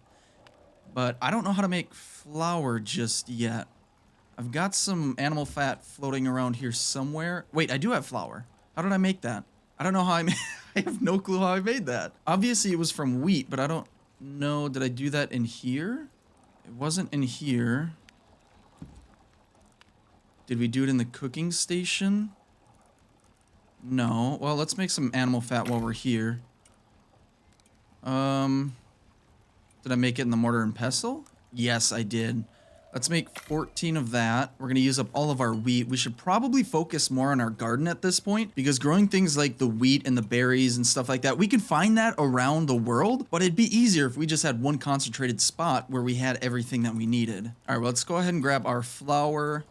And let's grab some animal fat. Our inventory is chock full right now, but we should be okay. Wait, where did we make that at? Oh, the kitchen bench also needs water in order to make the pastry. Okay, well, let's see. Can we just go from... No, we can't. Oh, no, I got to go outside here. We got to connect it back outside right here. Let's just put another connection there. Close that. Oh, close myself out. Let's run back upstairs here, and then I think we should be able to connect it. Oh, I was trying to connect the wrong thing. There we go. All right, how about now? There we go. Yes, we can. 20. We can make 20 pastries. Let's just make them all. It's going to take a minute here. Let's let these cook up. And then while those cook up, let's go out. What do we got in the garden here? Got some corn. We don't need that. I don't know if we need, what is this, some rhubarb? Yeah, that is rhubarb. Let's pick that up. I don't know if we can make anything from that, but we can definitely use the watermelon. Now let's go back, pick up some of our pastries. Our inventory is full. Let's offload a little bit here. And then grab some of our pastries. Go in here, and look at that. We can make some fruit pie. Now, before we do that, let's see. How much do we need to make? We need to make 15 total. Okay, let's wait for the rest of these pastries to craft, which is about 1 more second. Grab that. Now, we can make 7. Something's happening out here. Oh, no. Oh, no. I think our animals are getting attacked. Oh, and I fell in the water. Come on, let's get up. I hear him over here. Stop, stop. You're not supposed to be able to hit them. Oh my goodness. Are you guys okay? Oh, I gotta put some... Well, number one, I want to expand this a little bit. Maybe just expand it all the way back out here. Maybe we do that today. and then put some kind of barrier around it to protect these guys, because for some reason animals can still try and attack these guys while they're in their enclosure, which I'm not a huge fan of, but it is what it is. All right, he's at 69% health, nice, and he's at 100. Okay, they're okay for now. And I just remembered my little scarecrow that I've got over in that corner that's supposed to stop these guys from coming around. It ran out of fuel. The fuel is just rotten food, so I need to find some more of that. But for some reason, these aren't cooking, and I'm not sure why. So it's queued up, all 7 of them, and we've got the water that we need, but for some reason, it doesn't want to cook them. Let me try again. Oh, oh my goodness. I forgot, it requires actual fuel. Let's put biofuel in here. It is a biofuel stove. So let's go ahead and clear that out. Let's try it again. Now it's cooking up. Before you laugh at me though, the water connection threw me off. It made me think, oh, all it needs is water connection at this point. But we're cooking things up. Let's get these things done. And then let's see what else we need here. So we've still got 10 more pastries. I think what we're low on, well, we're low on watermelon. That's what we need more of. But I know where I can find some. Hey guys, I'm back. I just need to steal some of your food. Never mind. I did have some watermelon in there for them, but obviously they ate that, so we're low on that. So we're gonna have to either go search for some, or stop closing myself out of the building, or just kind of wait it out in our little greenhouse so we can keep growing them. They grow pretty fast because it's in a glass enclosure, which helps. So that allows sun in, and then we've got them automatically watered. And I think they're going to be growing pretty soon. Can we kind of inspect it? Yeah, look at that. They're already a quarter of the way done. So it's not going to be much longer. We've only been gone for like a minute. So probably another like 5 minutes or something, and they'll be done. And we can keep cooking up some, I guess, fruit pies. And then what else did we need to make? Not in the skinning bench. We need some meat pie, which means we're going to need some pumpkin, mushrooms. Wait, I don't have mushrooms. I don't know where to get mushrooms. Oh, this is going to be a much bigger task than I originally even thought. And I thought this was already going to be a pretty dang big task. Now, I figure we can get mushrooms from caves, but I haven't found any. And I feel like I've been in like dozens of caves at this point. So we're going to have to figure something out for that. Or we have an alternative option. Since I have no clue where to even start when it comes to finding the mushrooms, I know a little bit of a shortcut. And that shortcut is located right over here in the orbital exchange interface. So let's go ahead and request some equipment, head over to the workshop. Now, if we head over to the farming tab, I bet there's going to be some mushrooms in here somewhere. Yep, right here. So it costs 50 to research, which is what we need to do originally to just basically unlock it. So let's go ahead and research that. And then it costs 20 to craft. So let's go ahead and craft that. And we'll craft one more. All right, so now they're in our loadout, so let's go ahead and put them into the dropship cargo and request it. And here it comes. We're gonna have some mushrooms. Look at that, that was super easy. I don't need to go exploring for hours to go find some mushrooms. I can just have them delivered right to me. Let's go ahead and grab those. Can we send you back? Yeah, go ahead and go back to the station. And let's go back over to our garden here, but the thing is, I either need to clear out some of the crops that are in my garden right now, or I can craft some more hydroponic crop plots. The thing is they're expensive, they require a lot of iron, and I just used up all of my iron. So we're gonna keep the watermelon. I say we get rid of the corn here. We can feed them to a couple of our pets, but let's clear this out. And let's see here. Our inventory is so full. Let me go offload some of this really quick, and then we'll go and plant these mushrooms. And while I was offloading, I just realized that our fruit pie spoils. I did not think of that. And the thing about that is we have 2 ice boxes, which would allow them to last a little bit longer. But both of these ice boxes are out of ice, their main fuel. And I don't really have the time or energy to go get some ice right now, so I say we just hold on to these for the time being. We're gonna hoard all of the ingredients that we need, craft them all at once, and then we'll return them all to the drop pod, which is, where is that at? That is all the way through the desert biome over in the B4 sector. So we've got some work ahead of us here, but our inventory is cleared out. So let's go ahead. Let's grab some of our seeds. Do we have to like open this up? So we can consume it. I don't know if I want to do that. Can we just plant it right here? No. Let's try and consume. Okay, so that does just drop 5 mushroom seeds. That made me a little bit nervous, but we're good. So we've got 10 total. Let's go ahead and plant these. There we go. Let's get rid of our rhubarb. Might as well. And then we can plant 4 more of the mushrooms here. And then I think in the morning we head off and we do a little bit of, well, probably a lot of bit of mining, because we need pretty much every resource at this point, from silica to iron to coal, pretty much everything. So let's go ahead and turn on this fire. Let's head over to our room, close up this door, and get some sleep.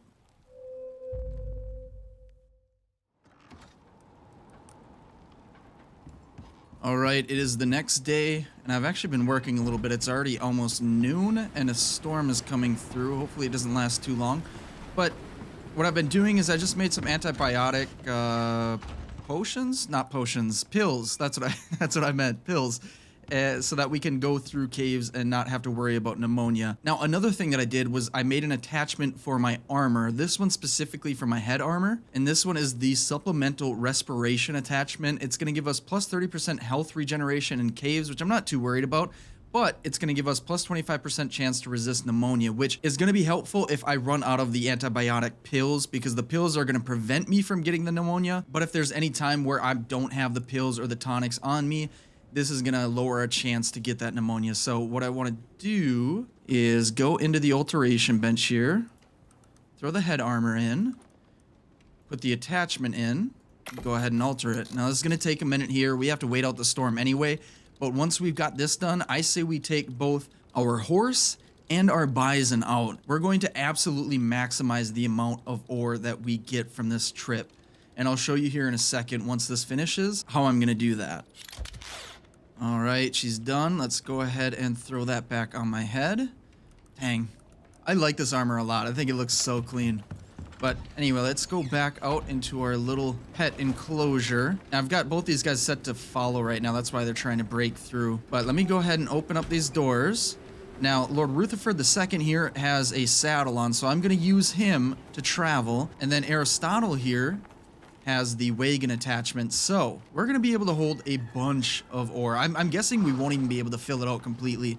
The saddle allows us to actually add some more inventory on Lord Rutherford, and then the cart is going to allow us to add a ton more inventory space and weight to Aristotle here. But I'm going to wait another minute or so here, let the storm pass, and then I say we head out east here, because there's a bunch of caves that line this side of the mountain, and I say we hit as many of them as we can, and I think there's even like an underwater cave. So yeah, we're going to absolutely maximize the amount of mining we do here. All right, the storm is somewhat past. Let's go ahead and mount up on Lord Rutherford II here, and our big guy behind us should follow. Yes, he is. Now, he's going to be unbelievably slow, so this is going to be a long process just getting these guys across the map, especially even right here. I don't even know if he's going to be able to walk on this bridge. He's probably going to end up swimming, which is going to take up even more time. Yeah, he's just going straight into the water. But, all right, well, I'm going to take my sweet, sweet time trying to get these guys to the first cave location, and once we get there, I guess we'll start mining.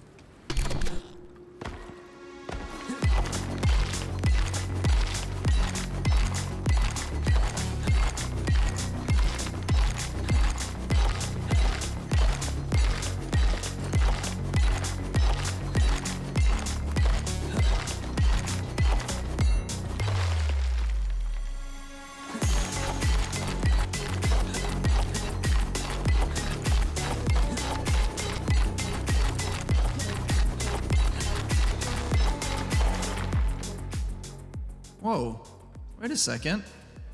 So I was just doing my thing, mining just the regular ores, and I just noticed that there's an exotics ore right here. I've never seen one here in a cave. Is this new from an update? I don't know. I've truly never seen that. Or maybe it's just like so rare that All the times that I've been in a cave, they just never really showed up, but I guess we have one here. So let's go ahead and mine the heck out of this thing. Let's see how much we get here. We have 27 exotics now. So I guess we can just use one of the drop ships to send this back up to the station. And I guess that's an easy way of getting some exotics. Okay. Well, I guess I'm gonna finish mining this cave and hopefully we can find some more exotics and we can use that to purchase some more stuff in the future.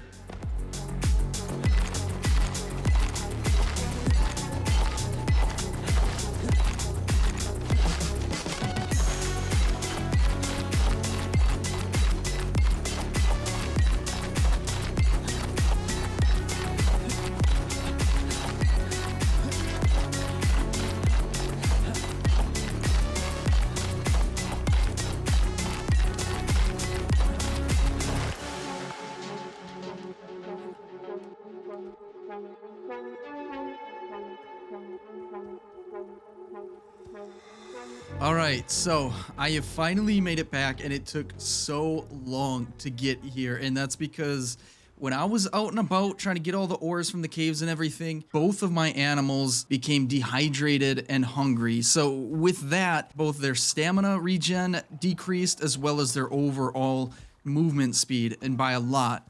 So this is me walking with my horse right now. This is as fast as it'll go. And this is me running with the horse, which is a little bit better, but still extremely slow. But on top of that, I have to wait for my bison over here to also follow me. And his movement speed has decreased a ton as well. So he is unbelievably slow. So it was just an extremely long process, but we did make it back. So I'm just kind of waiting on this guy right now. I think we're pretty safe now that we're back home, but I don't really want to take any chances. I'm going to swim across the water here really quick. Well, not really quick, but as fast as I can to get straight to the workshop, and then we'll unload everything. I'll show you how much ore and sulfur and silica, all of that we got, and it was quite a bit. But yeah, let's get over there and see what we got. All right, so Mr. Lord Rutherford II has finally made it back, and for some reason he's going to enjoy the gazebo. What are you doing, buddy? What? What are you doing? Okay, hold on, just stay right here. So let's check out the inventory here. We have a ton of iron, we've got some stone, we've got a bunch of titanium, a bunch of exotics, I think 40 total. Wait, no, another 77 exotics. We've got pretty much a little bit of everything. More iron down here, a bunch of oxide, some copper, some gold. We're gonna be sitting good for a little while. There's even more in my inventory as well. But yeah, I had to call it because, like I said, they were just moving unbelievably slow.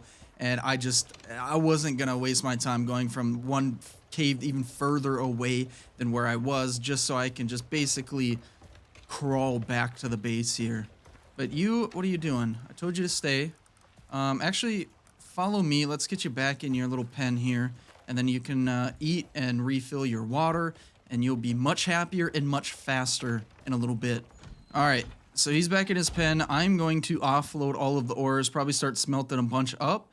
And I think we're going to head over to one of these snow biomes so we can get a bunch of ice so that we can store a bunch of the crops that we end up harvesting, because we can only hold on to them for so long before they start spoiling, and that's not going to work when I'm going to need to hold on to those pies as well before they spoil. So we're going to need some ice for the ice boxes. So let me do a little bit of inventory management, a little bit of housekeeping, and then we'll get going.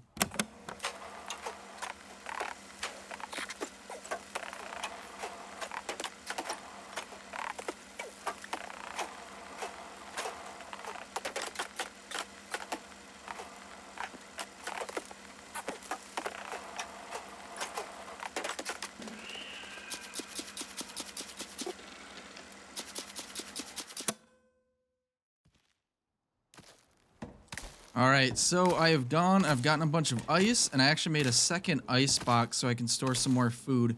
And now I'm just harvesting all my crops, including a couple extra here. Now, for some reason, none of these appear to be getting water, and I'm not sure why, because they were up until last night. So let me go check my water wheel, because I have a feeling that's clogged up, isn't it? Yeah, this isn't getting any power either. Okay, yeah, I think that's probably the issue. So let's head over here. clear it out, and then I'm thinking about making a few more crop plots because I think I want to harvest or grow and harvest everything that I need for this mission right from my greenhouse. I haven't like fully utilized this thing yet. Yeah, there we go. Okay, completely unclogged. But yeah, I haven't fully utilized that greenhouse. It's basically been half empty this whole time. And so I think we focus on that right now. And then there was one thing that I was going to do that I have forgotten what it was, but I'm sure I will remember it at some point probably. But for now, we need a bunch of iron, which we should have now that we had our big mining run. And then I think we need some sulfur and a few more things. Let me look it up here. It is not in the workbench. It is in the machining bench. That's what I want. And I'm pretty sure I call these the hydroponic crop plots. I don't have that unlocked yet. That also uses electricity and water, but these just use water. So I'm gonna need a bunch of steel screws, sulfur, copper wire, and iron ingot. So let's go ahead. Let's grab 40 iron ingot out of here. We should probably get some copper as well. Deactivate that. We're not cooking anything up right now. Oh, by the way, this storage is completely full. A lot of it, actually probably over half of it's uncooked because sometimes we need the uncooked ore in order to craft some things. So I'm just going to cook it up when I need it. But anyway, let's go and get some sulfur here. And let's see, what else was it that I needed? I cannot remember offhand. Oh, copper wire. That we can make really quick. All right, we have 6 crop plots crafted up, so let's head back over to the greenhouse, put these down. Let's turn off this fire here really quick. I also added a couple torches outside the gazebo because at night it looks pretty cool. But we don't need them on during the daytime, so let's go ahead and extinguish them. And let's get these crop plots planted down and some actual crops planted in them.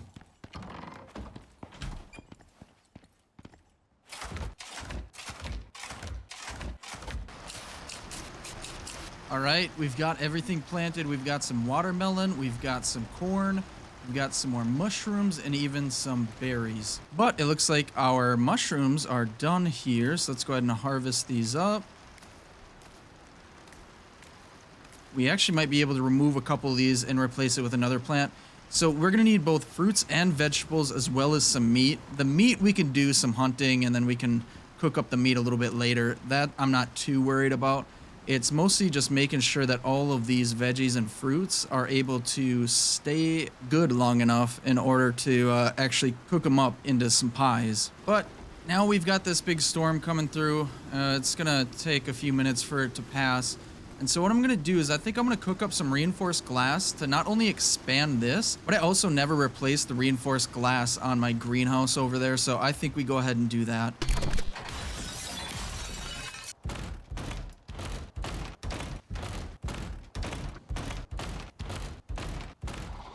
And there we go. We have a ton more space in here. And then, like I said, what I'm gonna do next is add some kind of, maybe those, what are those called again? The hedgehogs? Add some hedgehogs around here just for some added protection.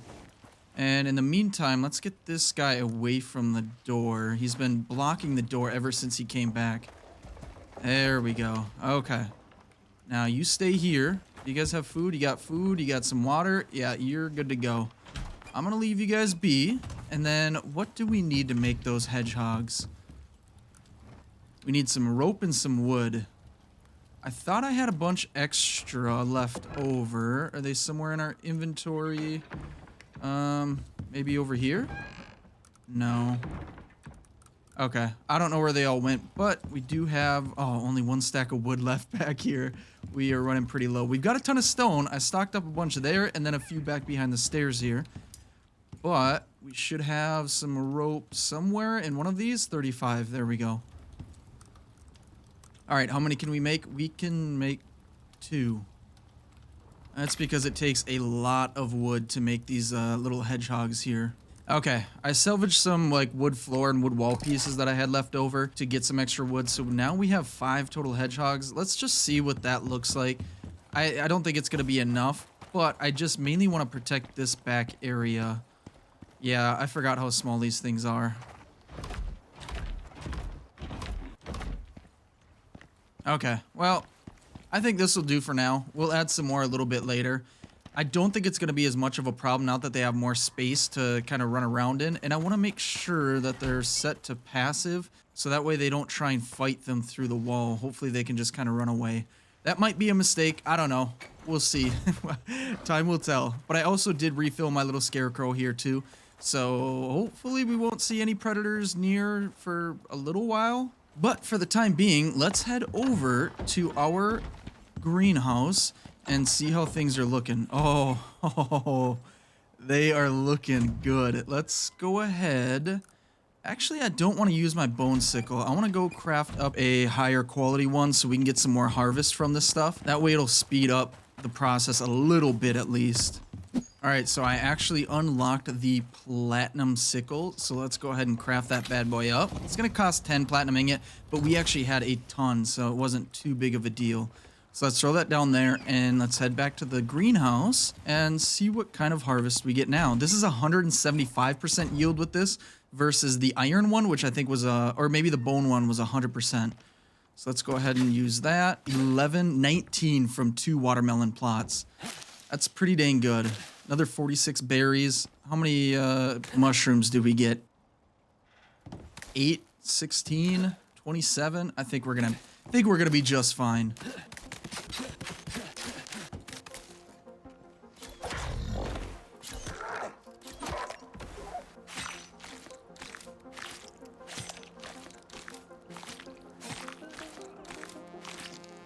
All right, so I have been racking my brain here the last like 10 minutes trying to figure out all the math in order to see what I need to make all of these different pies. And I think I've pretty much got everything now that I just called down some squash seeds. And who is behind me? Can you leave me alone, sir? I'm just trying to cook up. Oh, ouch. I'm just trying to cook up some pies, not cook up trouble. You know what? We're bringing the gun out. Okay. Oh my goodness, there's 1, 2, 3 more crocs. Actually, this is perfect because the next thing I needed on the list for the recipes was some raw meat. So I'm over here, guys, if you just want to head my way.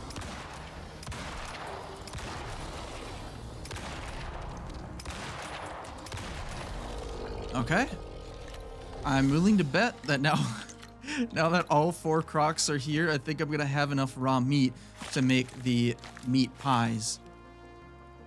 Yeah, that guy gave me 27 raw meat alone, so I think I'm going to be sitting good for that. So I think the next thing on the agenda, well, number 1, let's go to sleep. Let's sleep through the night so we can actually see. But then we need to plant some more crops. We need to plant some squash, and we need to plant some pumpkins. So let's go ahead and go to bed, and I'll see you in the morning. All right, I'm gonna go ahead and harvest everything in here really quick, and then I'm gonna swap pretty much everything out, I think, because I think everything that we have planted in here, I have more than enough of at this point. Oh my goodness, my inventory is chock full. Let's get rid of some of these things. Okay, yeah, pretty chock full on everything at this point. So let's go ahead and just remove all of these mushrooms and everything else that's here. And then we're gonna put down all 5 of these seeds for the squash. And then the 2 cocoa seeds, because we still need some cocoa for the mission. And then we only have 2 pumpkins, so let's just throw both these down. And I might as well fill out the rest with something. Let's just throw in some berry seeds, because we need the berries not only for this mission to make these pies, but I also need them to make wine. And I'm trying to stay drunk at all times so that my stamina is at its max capacity. And while I wait for all these things to grow, which they're pretty much like halfway done at this point, I'm gonna use fertilizer, which I almost always forget to actually use. And there we go. Check it out. Look at that. We've got pretty much all the positive modifiers that we can get right now, so these should grow pretty fast. I'm considering maybe adding a couple more crop plots. I don't think I really need them, because once we harvest this next batch, we're going to be pretty close to everything that we need. And since this is going to be so far away, I'm going to take everything that I need for the mission. I'm not going to wait and craft things later. I'm going to make sure that I have everything that's on this list, except maybe minus the mature coconuts. I don't know how long it's going to take for those to mature when I find them. And then I also need 40 Arctic pelts, which I think, what do I have? I have 2 2 right now. Is that all I have? I think it is. Oh, no. Oh, wait, no. I have another 26. Okay, so we have 28, so we just need, what, another 12? Okay. So, yeah, we can get that when we get over there because we're going to cross through pretty much every biome. We're going to go through the desert biome into the snow biome, and so I don't think it'll be an issue. Knock on wood. All right, it has been some time, and it looks like everything is fully grown. Well, almost everything. What's in here? Oh, the squash. I guess that takes a little bit longer to grow. Okay. Let's harvest what we can. And then I'm going to just let this stuff grow. I'm going to let it do its thing. And I think once I've got everything I need, we'll head out to the mission dropship. Right now, I've got my inventory pretty full of everything that I need. I've got, let's see, 39 cocoa. I've got the 15 platinum weave that we need. I've got all the tea leaves that we need, all of the refined gold, most of the Arctic pelts, and then the rest of the pies I'm going to craft up right before we leave. And I'll probably cook up a little bit extra of each one if I can. I'm not sure if I have the stuff for it, but if I can, I will, in hopes that it doesn't spoil before I actually get to the mission location. There we go. I finally upgraded the rest of the walls to reinforced glass. It took like 10 episodes, but I finally did it. Now I won't have to repair this nearly as often. In the time that I had repaired just the regular glass walls, maybe 10 times, I've had to repair a reinforced glass wall maybe once, and it was only down like 20 or 50 points, something like that. And they have a total of 2,500 hit points, so it's definitely worth the upgrade. But right as I finish that, we have another 30 cocoa seeds, which puts us over 100, which is what we needed. Well, actually, we only needed 80 more, but I think we're kind of good to go on pretty much everything. I've got the refined wood, I've got the refined gold, I've got the platinum weave. Now, I just need to make all 45 of the different types of pies. So what I'm gonna do is we've got some storage over here. Oh, I didn't realize we had a ton of different seeds in this box over here. Okay, well, that's kind of nice. Let me transfer these all the way over to this box that I just recently put down. And then what I'm going to do is I'm going to offload some of our items in here so that we have room for the pies. All right, so we've got everything we need for the fruit pie here. Exactly 25. So let's go ahead and cook those up. That's going to take just under 3 minutes. So let's get the rest ready. We're going to need some mushrooms, pumpkins, and raw meat. Wait a minute. I don't need 25 of the fruit pie. Hold on. Let's stop that. I only needed 15. So let's make 16 of them, so we're going to have a total of 17 because we already cooked one up. And then I'm probably going to have to make some more pastries because I think I had just enough for exactly 45 different pies. I think 46. So we might have to make a couple more. And I've got some flour cooking up right now for just that reason. But anyway, let's get some mushroom and some raw meat. Got the mushroom. Got plenty of raw meat. Oh, we need some pumpkin too. And there we go. And let's make 18 of those. Let's go back over to our mortar and pestle, grab our flour. Make some more pastries here. We can only make 6 more, but I think that's okay. And then what else do we need? We need some soybeans. Wait, have I not been... I don't think I've been cooking up soybeans. Oh, no. Okay, well, let's get some soybeans, squash, and corn if we have any.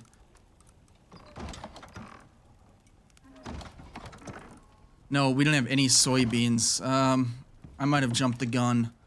Do we have any soybean seeds here? We've got coffee, tea, soybeans. Okay, let's go ahead and put that in our inventory and clear out pretty much whatever we've got down in the greenhouse because we don't really need anything else right now.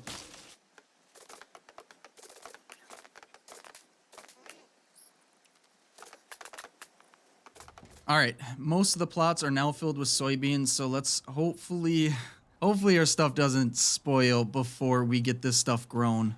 All right, it looks like the soybeans are done. I'm cooking up the pies as we speak, so let's harvest the heck out of these things really quick, and it should be more than enough for what we need here. Okay, let's go ahead and get everything we need to cook up the last pies. They spoil unbelievably fast, so I'm throwing them in the fridge, or the icebox, I should say, pretty much as I cook them. What am I missing? I need some corn. Let's grab that. Jump back in here, and we can make 14. What are we low on? We need more pastries. Do I have some more in here? No, I don't. But I've got some animal fat cooked up. Let's make some more pastries really quick. All right, there's 7 right there. Let's make, I don't know, I guess another 7. Grab the pies that we've cooked up. Throw them in the ice box. I'm racing against time right now. We've got 19 fruit pies. Their spoil rate is a lot slower in this ice box, which is awesome, but it's still pretty dang high. And as soon as I take them out and start running, they're going to drop dramatically in terms of the time that they have until they spoil. So I don't know if I'm gonna have enough, but as soon as I get it, I don't care if it's nighttime, I'm running straight to the drop pod. Okay, they just finished up, and I'm pretty certain I've got everything. Let's grab all of the pies that we need. We've got 19 meat, we've got 21 vegetable, and then 19 more fruit pies. Okay, it is nighttime. You know what? Screw it. Might as well just go to sleep really quick so we actually have some daylight. And I am rushing right now. Okay, which way do we need to go? We probably just want to go, I think, straight south. Then we'll go through the Arctic area into the desert biome because this is a massive wall right here. And I think there's a tunnel right up here. Okay, let's get running.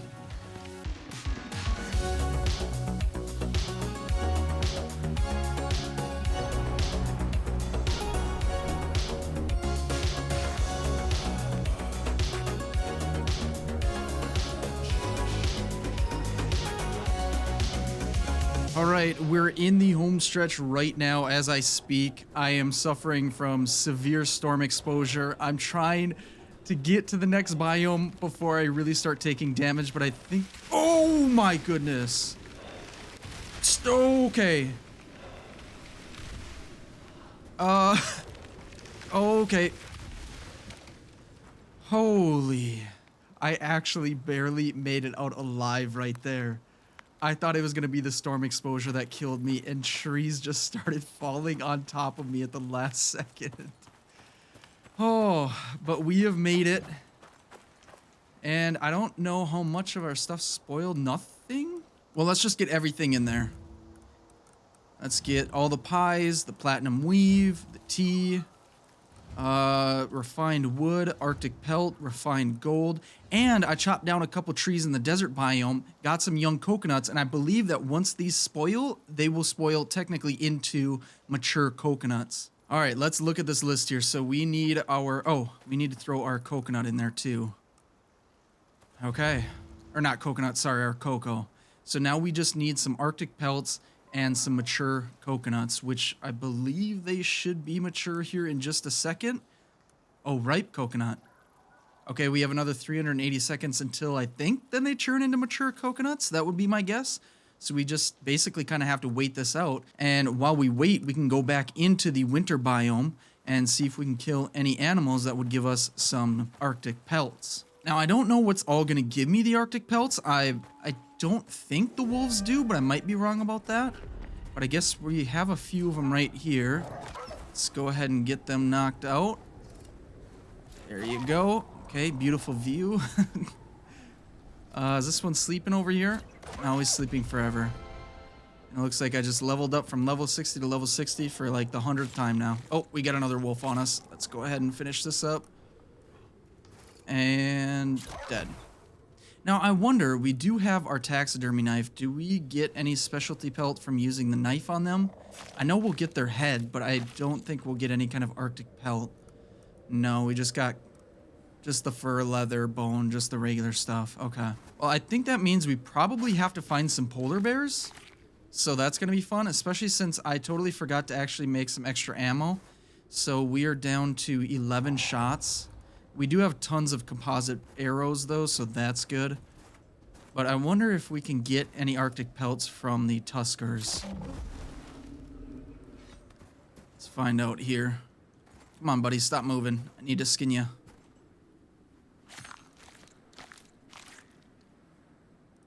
Aha, look at that. We got 6 more. How many did we need?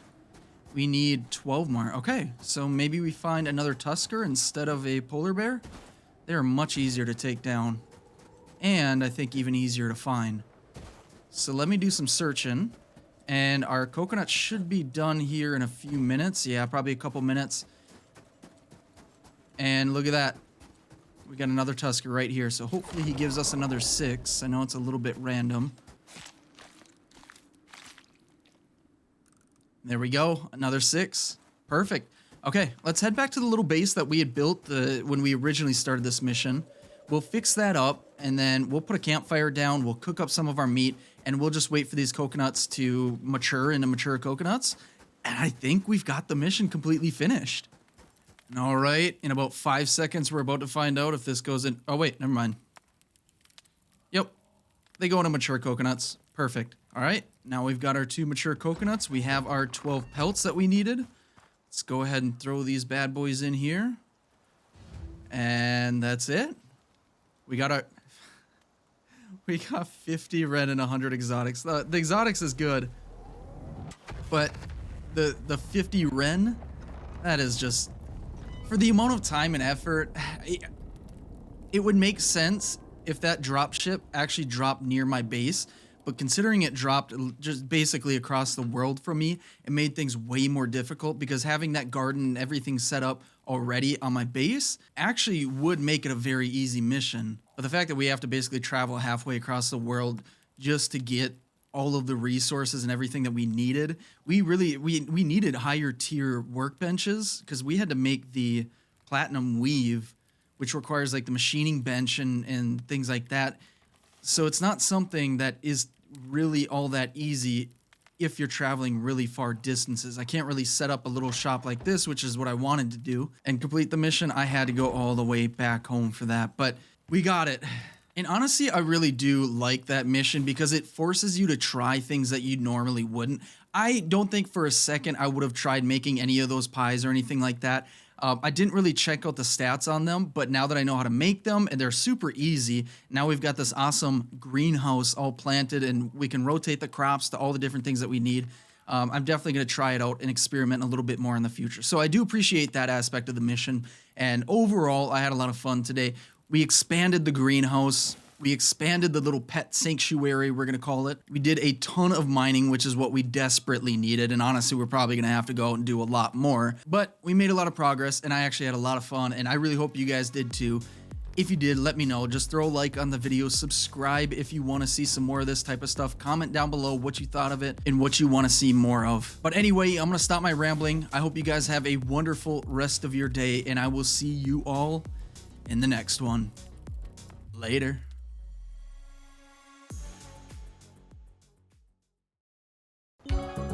Well, all right, everyone, welcome back to the beautiful world of Icarus. Today, we've got some fun plans. Now, normally I jump into this without any plans, but today I've actually got some things written down. And the first thing that we're gonna do is right behind us is our wonderful cabin, and we have a bunch of space up there that we have not been taking advantage of. And so what I'm gonna do is I think I'm gonna transform that into a sort of trophy room where I've got all the different heads of the animals that I've killed over time, and I've crafted up into trophies. And I think I'm gonna make kind of a big display room with some nice lighting, and I don't know, we'll just get creative with it.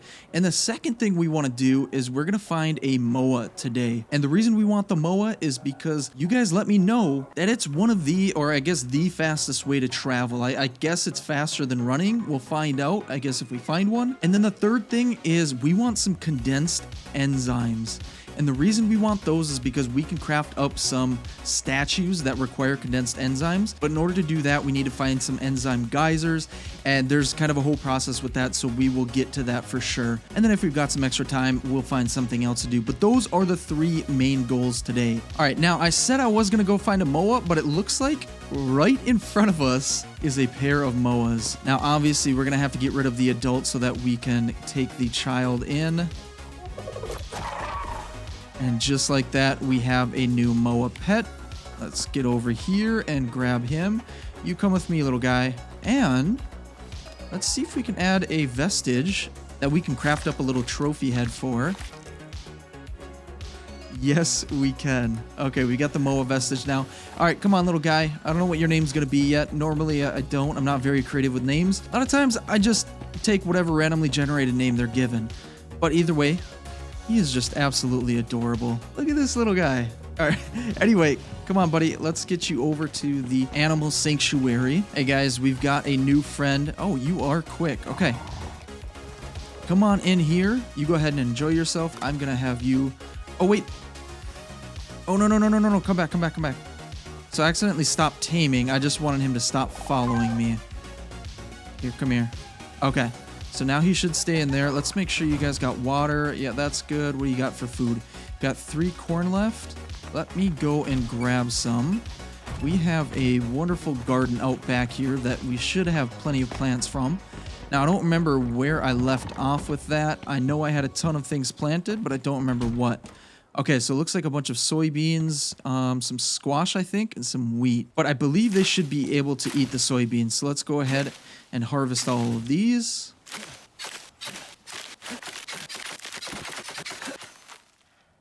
Okay, there we go. And then another thing that I almost forgot about is the fact that you guys also let me know that we can craft a salting station, which I knew about. I just never did it. I didn't think there was a huge or like a real good point to actually crafting one up. Oh, I should probably get this food here for the animals. But yeah, turns out, I guess it really does help extend the time for food to expire. But all right, these guys are all completely fed. They should be good to go for quite some time here. But now, before we get on to the trophy room, we've already found the Moa, so we've already ticked one thing off of the checklist today. But let's go over. Let me see. Did I even unlock that? No, I did not. I did not unlock it. So let's go ahead and unlock that. We still have 11 points. We get points every single time that we level up, even though leveling up isn't technically accurate because we're stuck at level 60. But that's besides the point. We now have a salting station, so we just need some fiber, wood, stone, and charcoal, which we should have plenty of except for the wood. So let me go ahead and go chop down some trees. We're having to go further and further away to get wood from trees, and that's why I've kind of been putting it off. I don't know if we can regrow them. I'm wondering if we can actually plant trees. I'm not 100% certain, but I'm not too concerned about it because with my stats the way they are or at the level that they're at and the axe that I have, we get so much wood from all the trees that we chop down. Like, it doesn't really matter. Let's go ahead and get some chopped down, and then we'll get the salting station crafted.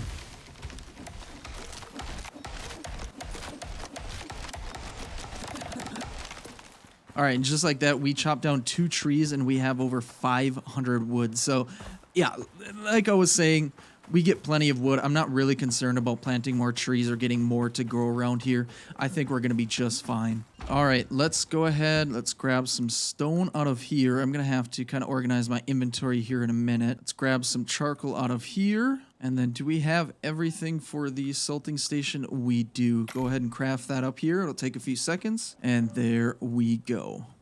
And while we're here, let's go ahead and repair our lantern with some animal fat. Okay. I'm going to offload some of this stuff. Let me actually also craft up some wood piles. We'll have 4 stacks of wood here. We'll tuck them away in the corner. And then we'll go back to the cabin, put down our salting station, and see how much of a difference it really makes to our food expiration. All right, let's go ahead and put the salting station down right here. I might do a little reorganization of the kitchen. I'm not certain. I'll probably move the herbalism bench at some point because now it's kind of in the way as I extend out this way, but it's fine for now. But we should have some salt somewhere in here. Yes, 500 plus another 83. And then let's jump into one of these ice boxes. Let's just grab... nothing in there. How about some kind of food that we've already made? We have not made anything. Well, let's just grab a squash here.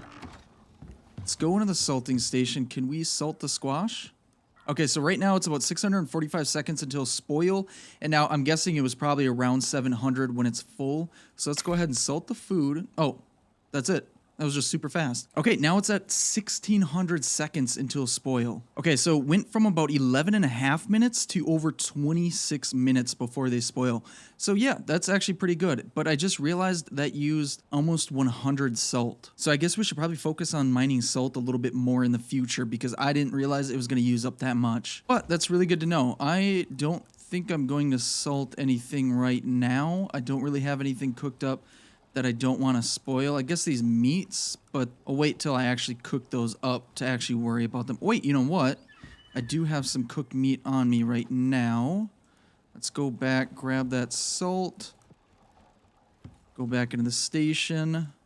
And salt. So, cooked stringy meat has about 3,200 seconds before it spoils. Oh, okay. I just realized we used up 99 salt before because we had a stack of 99 squash. So, it uses only one thing of salt for every one item. Okay, so that's actually way better than I realized. I was thinking that it was just going to salt one at a time. So, I just salted 13 stringy meats. And we've got over 4,100 seconds until it spoils. So that's pretty dang good. I'm going to leave this salt in here. And then, like I said, we have all of this area up here to get creative in. Now, I don't know if I'm going to expand it or I don't really know. I'm sure I'm going to start putting things together and then realize I don't like it, take it all apart, maybe expand. I'm not sure. I want to add some furniture in here as well as some statues and some lighting. Now, I think we go and try and make some of those enzyme statues first. And in order to do that, we actually need the condensed enzyme. But in order to find the condensed enzyme, I think we need some kind of detector, which I think I have, but I'm not certain because they're found in enzyme geysers. So let's go in here. I think I left it in here. We've got a deep mining ore scanner. I don't think we need that.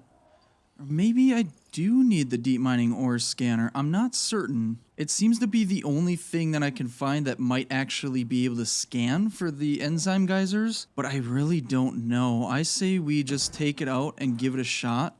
I don't think there's any near me because I'm pretty sure I've used this before. Yeah, so this 75% signal I think is going to the, what is this, aluminum over here underneath our cabin. Yeah, it's definitely going to this one. So I don't need this. This is the aluminum deposit.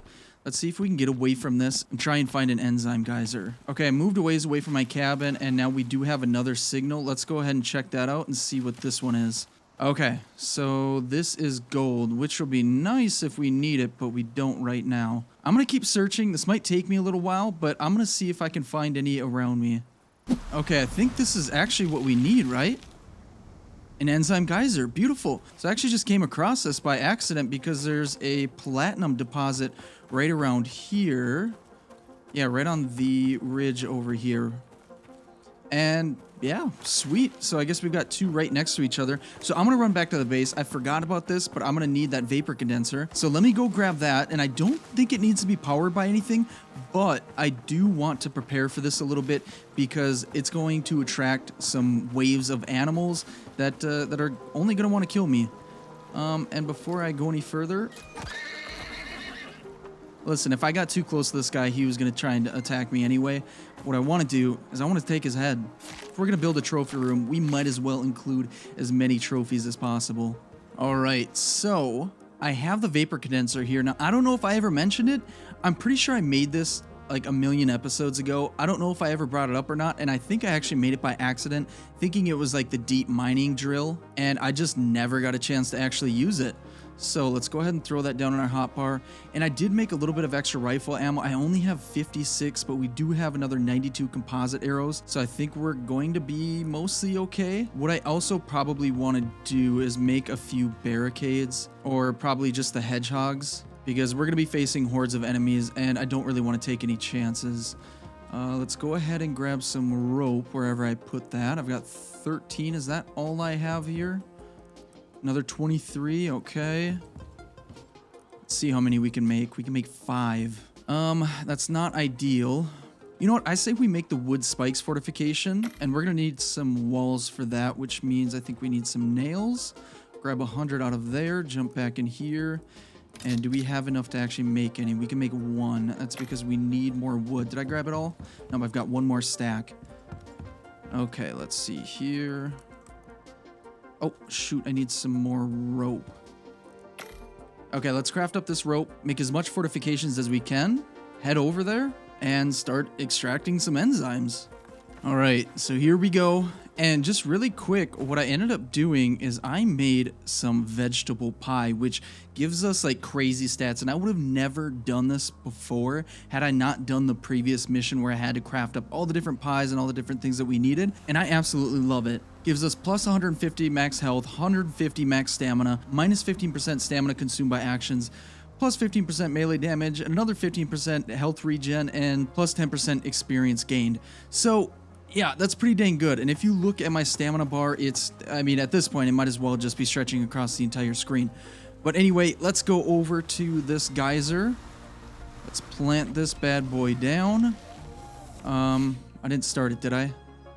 No, I didn't. Okay, let's see. Let's put down the wood wall fortifications here. Put it right there. Oh. There. Can we kind of attach these? We can, but not the way I want to. And there's a storm coming. Beautiful. Let's put that there. I'm guessing they're going to attack this. That's why I'm putting it kind of around the condenser. Let's put this here. And let's attach all of these. Does it matter which way they're going? Probably does. Let me pick these up. That one's facing the right way. This one is not. So let's pick that up. Let's try and get these down before the storm. I don't know which way is technically the front. Let's assume this way. There we go. And there we go. Okay, it's kind of wonky. Maybe I should have made a fourth one. Don't really have time right now. What I need to do is I'm just going to get inside of this rock and try and just wait out the storm. And okay, hold on. I'm going to dump out all of these rocks now. And hopefully we don't hit that 1% chance on this rock. And we can kind of wait out the storm in here.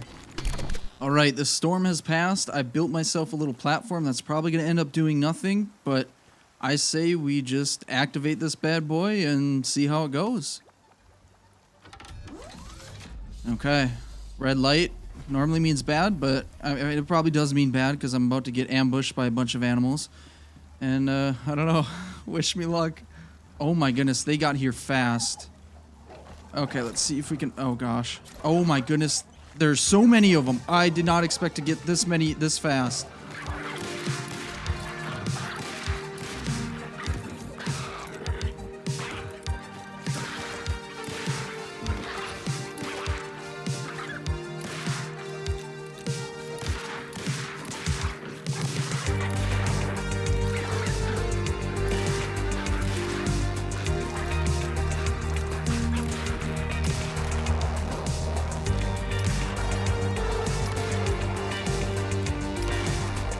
Oh, that's not good.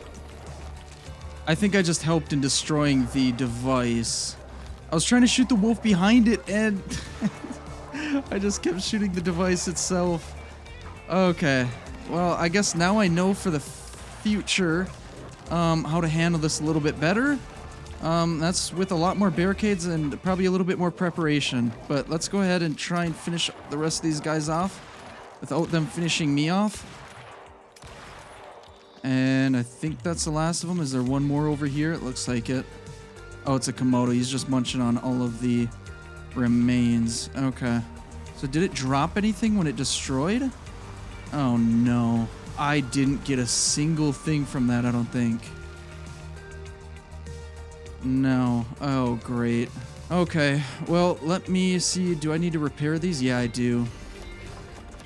So I'm going to try and repair these. Get away from me. I wasn't bugging you, man. But yeah, I'm going to repair these, run back, and see if we have enough materials to craft up another one. And maybe a little bit more wood and rope so we can craft more of these barriers and things like that. And we'll come back a little bit more prepared. Alright, we are back, and I've got some more walls, some more spiky pokey things, and another vapor condenser. And on top of that, I've built 3 platforms that I can kind of run and jump to get different angles during the fight. So, what I'm going to do is I'm going to put the last 2 that I've got down probably over here.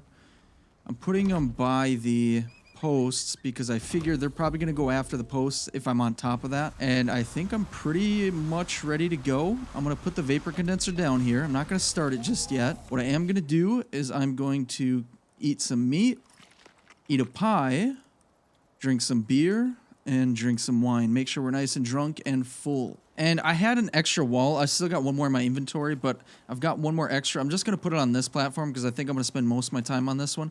Oh, yeah, and then I put some cement beams down, too, for some added durability. I didn't have that many, so that one's got wood, but the other one over there also has cement. So let's go ahead and put spikes on this. I don't think that's going to do anything. Maybe it'll hurt me instead. And then I'm going to get rid of this guy. Oh. Missed the head, and now he's dead. But yeah, now that I've got rid of this guy, there's no one else around here, at least I hope. And I think I'm going to start this up, try and put the wall down, and I just took damage from hitting that spike. Try and put the wall down and then the spikes, and hope it goes better than last time. All right, let's go ahead and activate that. Let's attach this wall really quick. Come on, come on, come on. Right there. And can we put this on? Oh, no, we can't. Okay, that's fine. I'm not going to mess around with it any longer. They come in here pretty quick. Okay, yeah, they're coming from that side. Let's jump over to this one. Let's try and get some shots on these guys. Got one hit. Might just take the knife out if they're going to... Ow! Ow! If they're going to just attack me from over there. Are these guys fighting each other? Oh, yeah, that's like the alpha wolf. Oh, dead alpha wolf.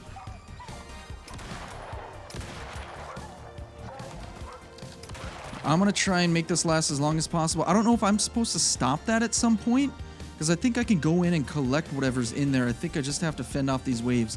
So maybe if I wait until it gets a little bit too dangerous, then I go in, I shut it off, and hope they don't destroy it before then.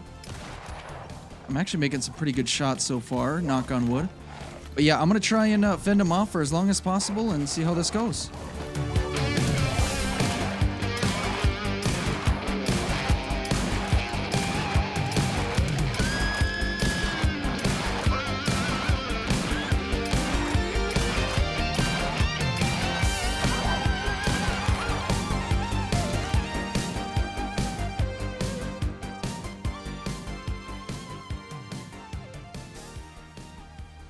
So, I don't know what's going on, but I killed off a wave of wolves, and it seems to have just stopped. The worst thing that's here right now are just some Komodos that are cleaning up the scraps. So, let me go and check on the vapor condenser, see how that's looking. Let's pick this wall up here really quick.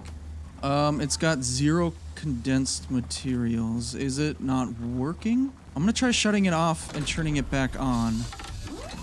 Let's put this wall back down. And let's see. Yeah, we got another wave. Let's see how this goes. Okay, so I'm just checking it again because the wave stopped, and I'm still not getting anything from this. I don't know what in the world I'm doing wrong. I don't know if it's because it's completely blocked off and the animals don't have access to it, therefore it's not working properly. I don't think that's the case. I'm not sure what in the world is going on. All it says is that it can be placed over enzyme geysers across Icarus to condense vapor into exotics or condensed enzymes. Now, I don't know what I'm missing. It's running. I can activate it. The waves come in. It just, for some reason, isn't collecting anything. Am I not waiting long enough? I don't know what the problem is. I'm going to try one more time, and if it doesn't work, I'm just going to call it. I'm going to pick up all my stuff and head back home, and then we'll just work on the trophy room. Well, I don't know what in the world is going on. I've been waiting here for what seems like forever. No more additional waves have come. I doubt that if I go and check the condenser right now, I'm going to find anything in there. I don't know if it's just broken. That would be my luck, or maybe I'm just doing something wrong. If you guys know, please let me know down in the comments. I think for now, I'm going to go pick up all my walls, all my fortifications, and run back to the base. And I say we just go and make the trophy room the best that we can.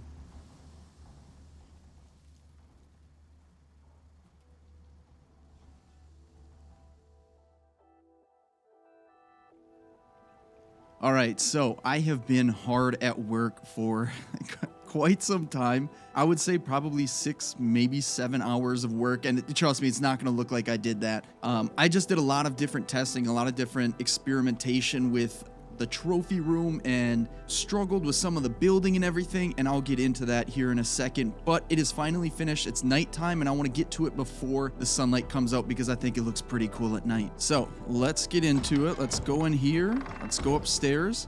And first thing you'll notice is I've walled off this entire section with glass, and I've obviously got a bunch of mounts right off the bat here with a painting off to the side. I've even got a bird right in the front, which I think looks pretty cool. I did not know you could mount Kias, but you can. And I have, I think, appropriately labeled this the House of Heads, because that's literally all it is. And then I was able to actually put up a light bulb right up here, and that just gives us a little bit of extra lighting, and I really like how it looks. Because if we shut it off, it gets pretty dark pretty fast. But let me turn it back on. Let's go into here, and let's check this place out. So here's a little overview of everything. And if we start off on the right here, we've got an alpha wolf head, because when we were trying to get the enzymes, I think we killed like 4 or 5 of them. So I harvested a few of them and mounted their heads up. I've got a snow rabbit, a regular rabbit, and then I've got some lighting in there so that you can actually see these guys. Otherwise, it gets pretty dark in there. And then I've got what I've labeled as the unprovoked aggressors, which is the horse, or the Tyrannus, I think is how you say it, a gator, and a cave worm. And of course, I've got some lighting to make sure that you can see those pretty good as well. Then we move into this area. Now, as you can tell, I've got just the twig walls on the back. And if we actually go on the other side, on the outside of our cabin right now, you'll see that there's actually stone on the other side. And I'll explain that, I think, when it gets lighter out, because that was an absolute pain. That's what took me probably the most time to figure out and get perfect. But anyway, I've got a bunch of lighting in here. I threw in some plants, and this guy keeps neighing over here. Whinnying? I don't know. Anyway, for some reason, this guy followed me into the house, and I just kind of trapped him in here. Hey, little guy. Anyway, yeah, a bunch of lighting. I've got the cougar. I've got a wild boar up there. That one I just kind of put in as a filler. Same thing with the Kamoi over here. But yeah, this is the desert dwellers, I called it. Even though I put a tusker up here. They're obviously not in the desert. But we've got the antelope up here. We've got the zebra. And then, like I said, we've got the cougar. And the nice thing about all of these little storage boxes is I can actually use them as storage, because this is a dresser and a little nightstand. Now, you might actually notice that there are some rustic wooden signs behind these. That's because if I tried to mount these trophies up against the wall directly, they actually kind of get lost in the grassy wall, and it just doesn't look very good. It looks like these. And I actually like the look of these a little bit better, because it almost seems like they're coming out of the grass, though you can see the actual wooden plaque, or I guess, I don't even know what it's called, whatever the head is mounted on. This guy I put front and center just because he's front and center. But anyway, yeah, I've got these signs, and I put them there because, like I said, otherwise they'll go into the wall, and I can put these mounts just right above the signs, and they'll kind of hover right above. And so if I remove those signs, the mount will actually fall off. And then I also put one more light bulb right up there, so it does get a little dark, and that just kind of adds some light for us. I think it looks pretty good. And then if we go over to our left, well, actually, hold on, before we do that, we can look at the wall behind us. I've got another painting here and another one here, and then I put another little rabbit on a industrial wall shelf. I like the metal wall shelf, so I decided to put that up there. And of course, I got a little lighting, and I've got a deer up there too. But anyway, over into this corner, we've got a bunch more. We kind of made a display on this wall up here, and I really like how it turned out. I especially like this bird. I kind of made it the centerpiece, and shoot, it actually is getting bright out, but that's okay. You kind of got the gist of it, how it looks at night, and I really enjoy it. Let me know what you think of it. But of course, we've got the deer, we've got another snow rabbit, cave worms, we've got regular wolves, the snow wolf, and then we've got the, not the cougar, is it the panther? Not panther. I don't know. It's the spotted version of the cougar. And then we've got a buffalo or bison, and then a couple horse heads on either side. I know it's a little bit dark, and I'll light it up here in a second. I don't have a light bulb up here. I'll show you kind of my alternative. And then, of course, we've got the Komodo, the Kamoi, and then a hyena over there. And then just some more deer, Kamoi, and antelope, another rabbit, and just some more glowing effects from the rocks. Now, like I said, I did add some lighting over here. And I took that opportunity to check out this directional work lamp just to see how good it was, or really what it did. And man, this thing is bright. So yeah, I don't know.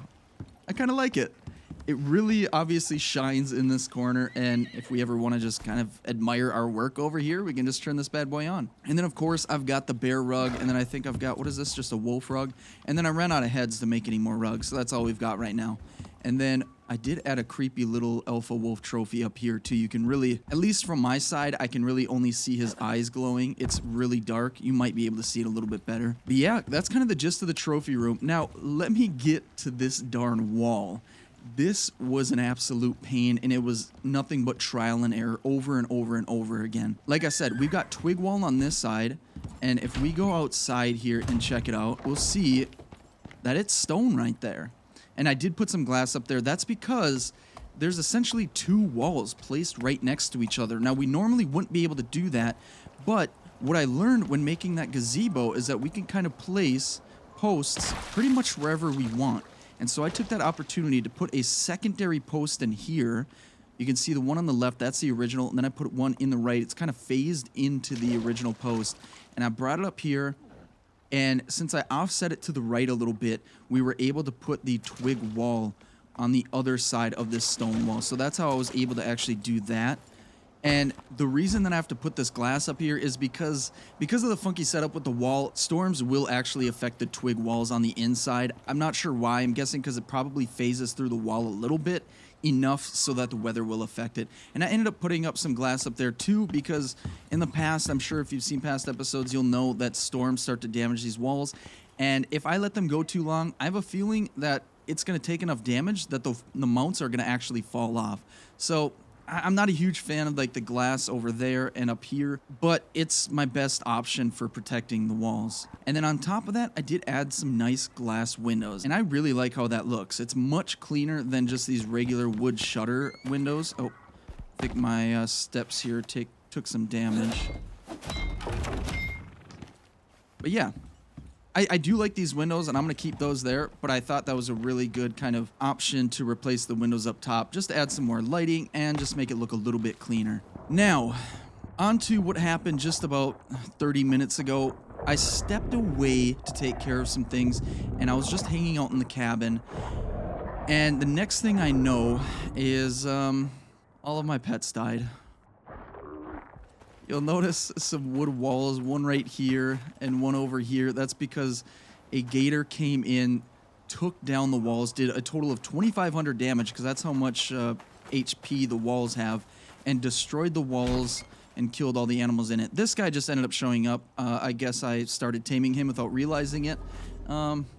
And so I guess at least I have another buffalo. But I did have that tamed moa for a short time, and I was able to use him to traverse all the way to the different regions so that I can get some of the desert biome animals as well as some of the snow biome animals, including, you already saw the tuskers, and I did mount one up here too. But obviously, I took down a mammoth as well.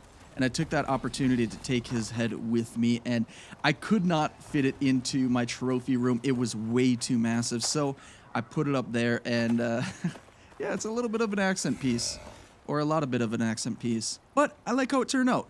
I really like how the trophy room turned out. I tried to make it kind of a little bit cozy with some nice lighting, and fill it out as much as possible, and I think we kind of achieved that goal. Now, I haven't killed, all of the animals and taken the vestiges from all of the different types of animals out here on sticks, so in the future, we will definitely do some more of that, and we're going to add to the trophy room. Now, a little side note, I don't know how much I'm going to include of all of the building because I ended up losing a lot of the footage, unfortunately. So that's a bummer, but hey, we got it done. And then one last thing I was going to do that I haven't done yet is I wanted to add some fish up onto the roof pieces here and just kind of see how that looks, because we can actually mount them on these beams that go across, and I think I can make it look nice and uniform and pretty clean. So I say we just kind of finish off the day with a little bit of fishing out here on the lake. We'll go out to the dock and just enjoy the rest of the day. All right, I have grabbed my fishing rod, so let's head over to the dock. I don't know why actually I do know why there's so many Komodos around right now, and there's probably going to be some crocs around as well, because one of the things that the crocs did is they took down my scarecrow that I had up, and so it's no longer scaring off any of the predators. So it's been a rough time. It's been a very long process, but ultimately I think it turned out pretty good.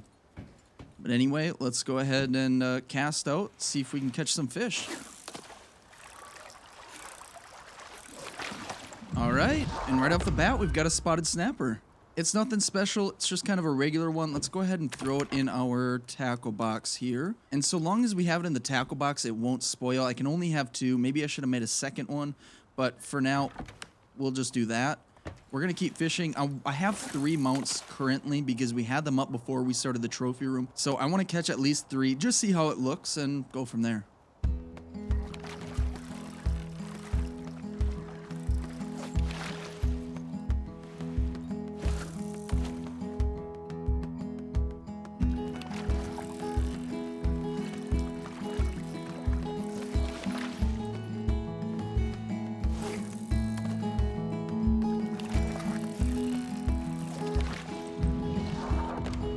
Look at that. We've got an emerald Diano, I think is what it's called. And I also caught an ember snapper and a sunset trout. So, that's 4 total. Wait, no, I've got 2 sunset trout.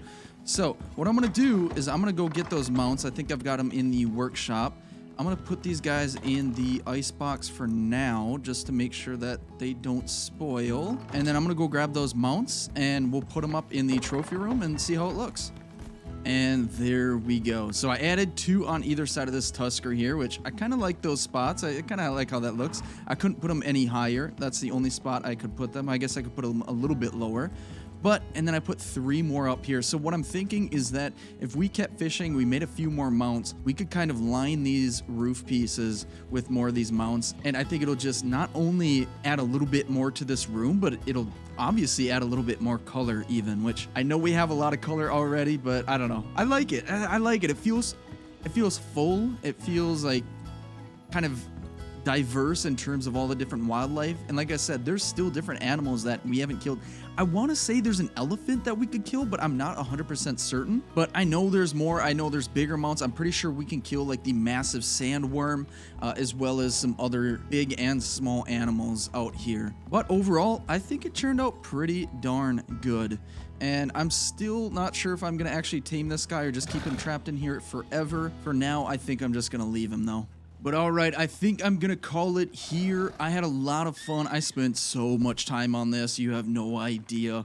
I really hope you guys enjoyed. If you did, let me know. Throw a like on the video. Subscribe if you want to see some more of this type of stuff. I've got a ton more coming out. And for those of you who are still around and fans of the Scum series, I promise I'm going to be getting back into that. I'm just waiting for them to kind of work out the kinks of their new update. And then we're going to be right back at it. And I don't know how long this one's going to be, if it's going to be short, if it's going to be long. I have no clue at this point. I've been working on this one for several days and countless hours, but I really do hope you guys enjoyed. But I'm going to stop my ramblings. I hope you guys have a wonderful rest of your day, and I will see you all in the next one. Later. Well, all right, everyone, welcome back to the beautiful world of Icarus. Today, I think I'm going to get a little bit creative and build something brand new that I didn't even think of doing until recently, and I think it's going to be pretty dang awesome. Now, what I want to build, and it seems kind of weird, but I want to build a pool over at our base, and I'm not at the base right now, as you can tell. I'm actually at the entrance of a cave. That's because I want to get some mining done here today too. But I want to build a big enclosed pool, like a big indoor pool, and I think we can get really creative and make it look really awesome. Now, I would say this is an original idea, that I am super creative, but I actually saw someone else do this first, so I'm kind of drawing inspiration from him. And the person that I saw do it, the name of their channel is actually Icarus First Cohort Base Building. I'll link him down in the description if you want to go check him out. And so yeah, I'm gonna draw inspiration from him and kind of make it our own. Of course, we're not gonna do a complete copy and paste, but anyway, let's actually jump into this cave. Let's get some mining done. This is the cave right over here. This is actually the one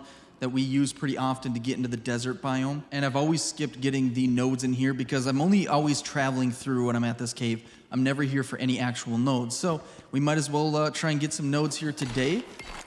And I think this is probably all the actual mining we have to do today. I don't really know what we're all going to build. I do know that we're probably going to need a little bit of a variety of nodes. But as far as stone goes, and that's what I'm planning on using for a lot of the build, we're pretty good on stone. I did a lot of mining of stone a while back. We've got a bunch of stacks back at the workshop. And so I think we're pretty good there. But I think one thing that we are missing is a lot of silica, because we ended up burning through a lot of that at some point.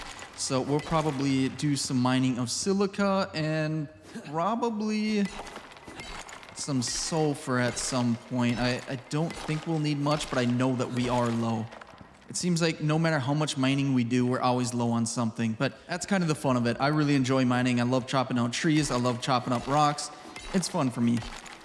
But I'm going to get to it. I'm going to mine as much as I can. And I'm just realizing now I probably should have brought that bison that we tamed for some extra storage. But I don't really want to go back now. It'll take too long. So I'm going to get as much as I can, head back to the base, and then we'll figure out where we want to put that pool down and go from there.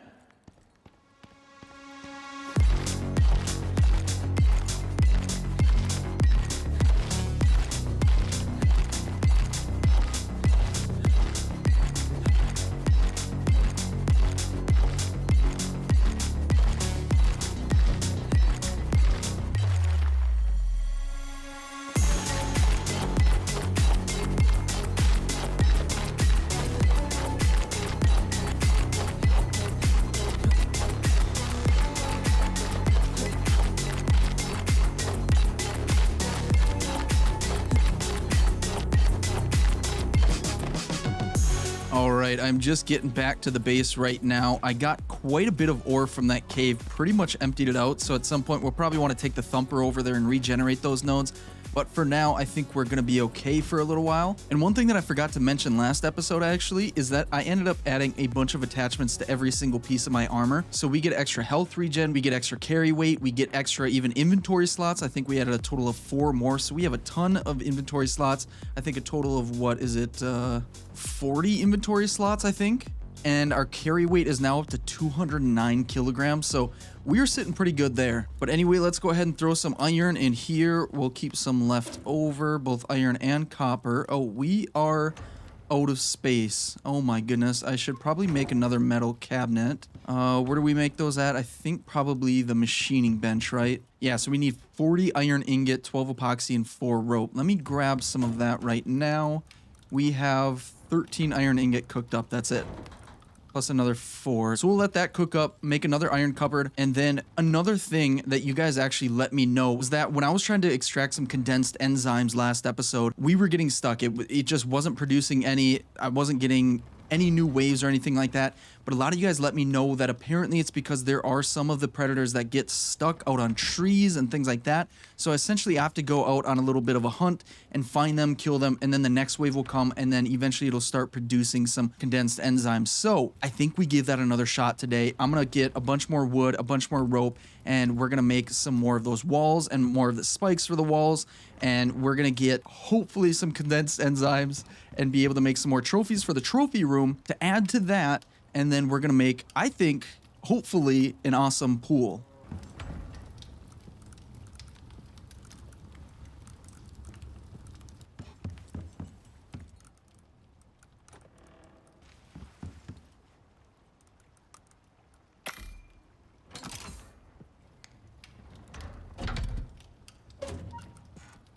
All right. So I'm letting that iron cook up. I made that second cupboard, and now I'm trying to figure out where do we want this pool.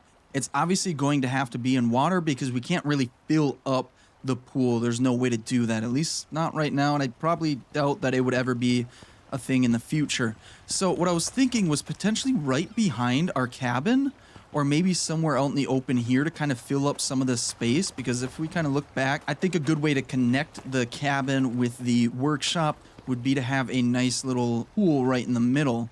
And now that I'm thinking about it, I wonder if we kind of break off this little walkway here and build the pool right in here. I think that would be super cool. Now, another problem that we've been running into is the fact that, of course, crocodiles and other animals, mostly crocodiles, are showing up over here, destroying these, killing my animals. And what I've been doing is having basically this regular creature detergent. And what I've been doing is using the simple creature detergent. Oh my goodness. And what I have been doing is using the simple creature deterrent, and it's been working until I run out of rotten food to put in there. And I usually forget about it because it just sits for so long, because if we look at it right now, it's got about 11 hours of fuel in there with 45 spoiled meat, which is a ton. But out here on Icarus, it takes a long time to do certain things. You spend a lot of time grinding, and that time can actually go by pretty darn fast. Now, probably the best but most expensive solution would be a powered creature deterrent. Now let's go ahead and check that out. We've got it right here. Let's go ahead and unlock it. That requires 1500 power. And while I do have some power up on top there through solar panels and wind turbines, as well as some more wind turbines, actually I think just one turbine over there, I don't know if we really have enough. I might need to make another wind turbine. Let's go ahead and do some quick math. Let's go up top really quick. We'll see what we have. And the thing is, with the solar panels, they work great during the day, but as soon as night falls, they're useless. Now, I do know that they are working on adding batteries to Icarus out here, which would be wonderful, but I think that's sometime off as far as I know right now. And so I don't really want to rely on that. So I just have one solar panel and one wind turbine. And how much does that wind turbine produce? 1750. So I think right now with everything that we've got powered in the shop, I'm guessing it uses up quite a bit. I really don't know. And I don't really want to do the math. So I think the easy solution would be to make another wind turbine.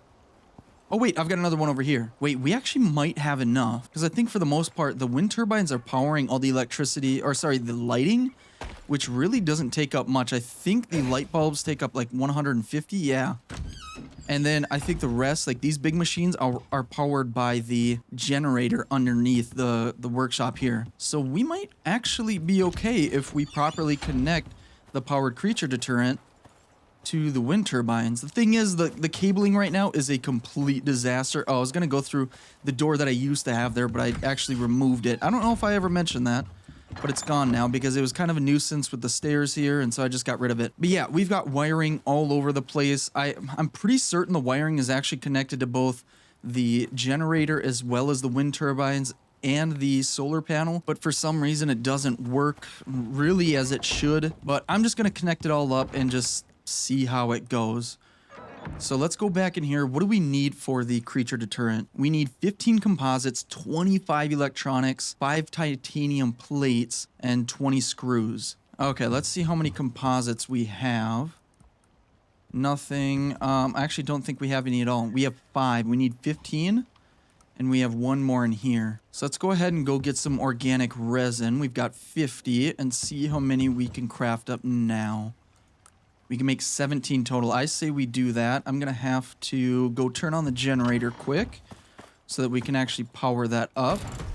And I believe it's already connected, so it should be good to go. I shouldn't have to mess with the wiring. Yeah, it looks like it'll work. Let's go ahead and craft those up. So it's only going to take about a minute. I'm going to let these things go. And then we need 5 titanium plates. So that's going to be a total of 15 titanium ingots. We should have, oh my goodness, just barely enough. We have 18 total. But I think we do have some unsmelted titanium, so we might be okay there. Alright, so we'll let these bad boys craft up. Then we'll smelt down the composite paste into composites. And the last thing that we need are some electronics. We have 7 total, which is good. So we need a bunch of epoxy, gold wire, and copper wire. I think we might be okay. Let's take 18 gold. We've got a bunch of copper. I need some more coal here so we can power this thing up so it can keep smelting that iron. And then I think we've got a bunch of epoxy in here. We've got 67 total. Okay, how many can we make now? None, because I gotta make some more wire first. Okay, I've got the wire cooking up, so while we wait on that, let's go over here, and the composite paste is done. So let's pop it into the electric furnace here. Activate that, and that'll take a minute or two. Let's go back over here, check out what we've got for wires. I'm gonna let these cook up and make as much electronics as I can, and then I think we should be good to go on the powered creature detergent. All right, I think we've got everything we need. Yes, we do. Let's go ahead and craft that up. It'll only take about 4 or 5 seconds, and boom, here we go. Okay, let's hope I'm right about having enough power. But let's find a spot to put this down. We kind of want it centered, I think. So let's actually pick this one up. Pick up the food that was in there. Destroy this platform. And you know what? Just because it's going to be kind of an ugly sight to have this deterrent out here, I'm thinking we kind of hide it behind the gazebo. And maybe in the future we actually make a proper little home for the deterrent. I don't know if it can be enclosed or not. I hope that it can, but for now it's just going to be a platform out in the open. And there we go. It's its own little speaker system apparently. So it's got a radius of 12,500. I have no clue what that means. Does it show on the map? No, it doesn't. Either way, let's go ahead and hook this thing up to electricity. Let's run it. Let's just run it straight out to the side here. Now, I've got a bunch of wires running out here. I don't know what they're all connected to, so I say we just kind of follow these along the edge, and we'll bring it underneath here. Let's get our light on so we can see a little bit. And we'll bring it inside underneath the workshop here and hopefully connect it to one of the wind turbines. Now it looks like this wire right here is going outside and up, so I assume that's going to one of the wind turbines. I don't really know for certain. It could be going to one of the machines out there. I don't know. Let's go ahead and just connect it. Let's shut this off just so we know. Oh my goodness. Oh my goodness. That was obnoxious, but I guess it's working. It's showing electricity running through it, and I guess that's it. So awesome, we've got enough electricity for it. Let's go ahead and fix up this here. This is gonna bug me. Need to go inside to make sure we can fix this side and the back side. And there we go. Now our workshop is all pretty again. And hopefully this isn't dependent on the solar panel either, because as soon as the sun goes down, if it is, the crocs are going to come strolling in, and that's really the last thing I want right now. And what I want more than anything is to find another MOA, because those things are unbelievably speedy. All right, so it is getting dark, and one thing that I just remembered that we really are going to need is silica, because if we check out how much glass we have, it's not a whole lot, and we need silica to make the glass, and we need a ton of iron to make the roofs, the walls, everything that I want in order to make this pool. Because like I said, it's going to be enclosed. I want that sun to shine through. I want it to light up well at night. I'm going to put some electricity in there, and I just want to make it as cool as possible. So, yeah, let's double check our silica. Yeah, we've got 97 total. Might as well just start cooking this up for glass. And do we have any extra in here by chance? We've got 3. Any in here? Nothing. Okay. Okay, so we'll let this cook up. We've got a lightning storm passing through right now. I don't really want to go outside. So I think once this storm passes, I'm going to go to sleep for the night, and we'll go out mining for some silica in the morning. Oh, and you know what? Before I forget, last episode when I made this beautiful little trophy room, I said I was going to go fishing and put up some extra mounts, and that's exactly what I did. Now, the unfortunate thing is before I started this episode, I did a bunch of recording of me actually fishing and traveling through the desert biome to get some of these fish, actually a lot of these fish. And unfortunately, like last episode, a lot of that footage got corrupt and I lost it. So that's just how it goes sometimes. But we've got some pretty cool fish, some pretty creepy fish too. Like the coral ripjaw, the titan ripjaw. I really like that titan ripjaw, that purple and gold. I think that's super cool. And then we've got the opal ripjaw. And then I really like that ember dorado. I don't know why. I just really like the color on that. And then we've got like the crimson triggerfish. What else do we got? I think that's kind of it. We've got a tiny little titan ripjaw, another triggerfish, and another opal ripjaw. But yeah, I think it turned out pretty cool. But it sounds like the storm passed. I'm going to go to sleep for the night, and we'll get to mining some silica in the morning.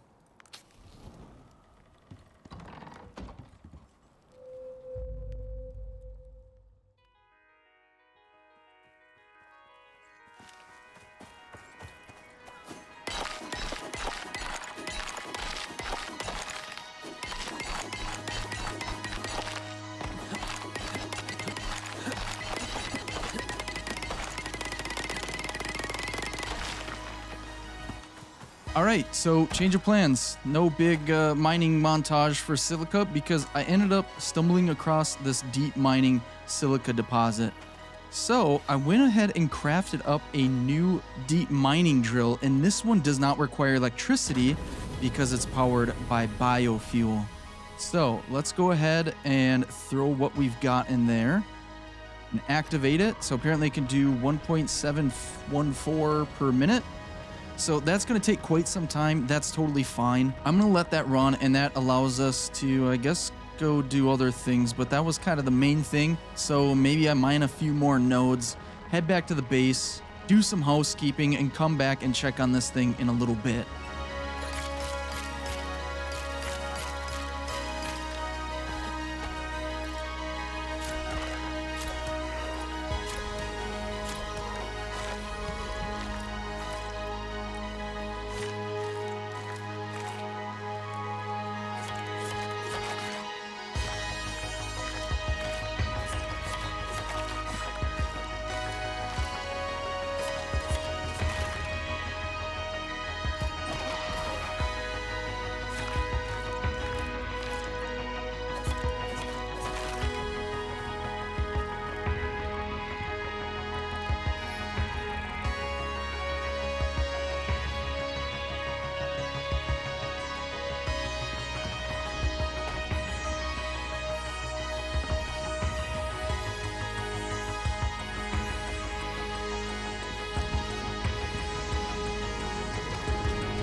All right, guys, so while I wait for the silica to, I guess, mine itself, I add enough biofuel so it would last like an hour and 45 minutes, so I've got some time to kill. And so I decided to go for round 2 with the enzyme geyser. Well, it's more like round 5 or 6, but you get what I mean. What I'm going to do is I'm going to build a couple walls. Hey, you get away from me.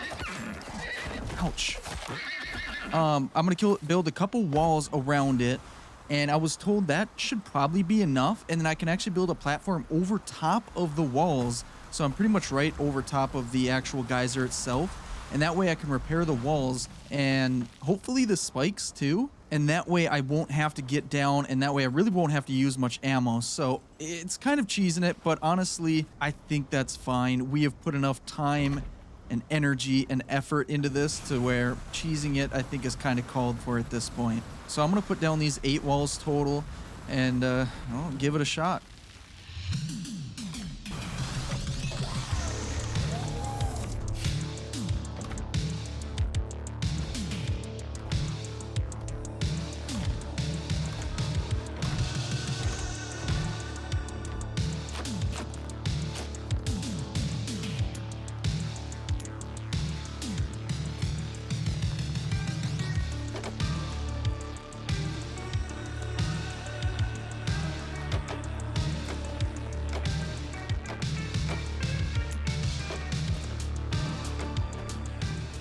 All right, I've started it up. Here they come. As you can tell, I built the somewhat of a platform up here. It's kind of a mess, but I think it'll do for now. And what I'm going to do is actually cover up that spot so I don't fall in and get stuck because the geyser is right beneath there. And it's completely blocked off. There's no entrance. I for some reason didn't build a gate. I just built 4 walls instead, or 8 technically. Here, let me pull out my gun. I think for the smaller animals, like the regular wolves, I'll just let them die to all the spikes and everything. And for some reason, that one's attacking my little shelter that I built so that I can sleep through the night. But what I think I'm going to do as well is just take out every single animal that I see. Before, I wasn't killing any of the Komodos or anything like that that came in because they weren't technically part of this whole process. But I'm going to do it just to be certain because I don't want to take any chances. I don't want to do this for like a 5th time and still get nothing from it. So I think I'm just going to kind of let them kill themselves on all these spikes. I'm going to keep repairing, and I'll let you know if there's any updates.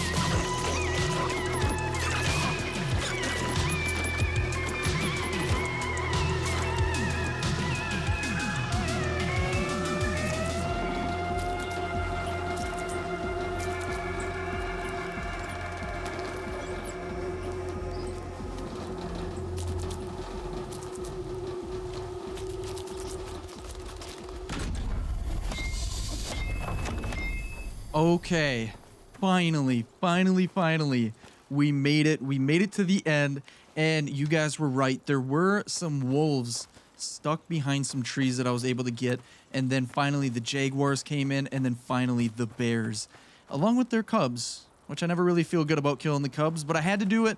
Now, it is an absolute graveyard out here. Look at all of these bodies. I've already skinned a few of them. I wanted the black jaguar carcass because I've got my taxidermy knife, which is going to give us the black jaguar vestige. And I guess we can add one or I guess two more mounts to the trophy room. So now what I got to do is I got to take some of these things apart. I'm going to make sure that they are all fixed before I take them off, because otherwise they can't stack on each other in my inventory and it takes up more space. Okay, we made it inside. Let's go ahead and check it out. There we go. That's what we're looking for. So I didn't realize we also get exotics from it, but on top of that, we got 6 condensed enzymes. I might try and run that one more time because that was not too bad. Everything pretty much except for the little hedgehogs on the corners survived. So I think that's pretty darn good. This right here is kind of a vulnerable spot. They all kept attacking this corner. Hey, be nice. I wasn't even gonna kill you. But yeah, they all kept attacking this corner and ended up continuing to attack it because I think it was the weakest point, but it still survived. And overall, like I said, I think it was pretty darn successful. So yeah, okay. Yeah, we still got predators coming in. I think it's because of all the dead bodies here. Okay, that's just a horse. We shouldn't have to worry about him unless he gets close. So yeah, I think I'm gonna turn this thing on, put these walls back down, and give it another go. And then we will head back to our silica deposit, check that out, and hopefully get started on our lakeside pool. Well, technically a pool inside of a lake, but you get what I'm saying. All right, so now I've got a little time to kill because my silica deep mine ore is still off mining off in the distance. And I just want to explain really quick my plan, my kind of half-baked plan here. I'm really just going to wing it this whole time. But ultimately, what I want to do is I want to build kind of a walkway platform out to the pool house. And then from there, I'm going to have kind of a walkway all around just using regular floor pieces, except they're going to be cement, not stone. Actually, I don't know. Stone might look pretty nice. I don't know. We'll see. Either way, what I want to do is I want to have a shallow end and a deep end. And now the easy route would be to just build out the shallow end and then use a ramp and attach that to the floor of the shallow area and have it go straight down. But this ramp is so long and so steep that I don't really want to do that. And so I think I'm going to make it a little bit more complicated than I really need to. And I'm going to use the trick that I used to build that kind of fake wall on the inside of the cabin there, using the post trick where I phase it into the post there, just like I did over on the gazebo as well.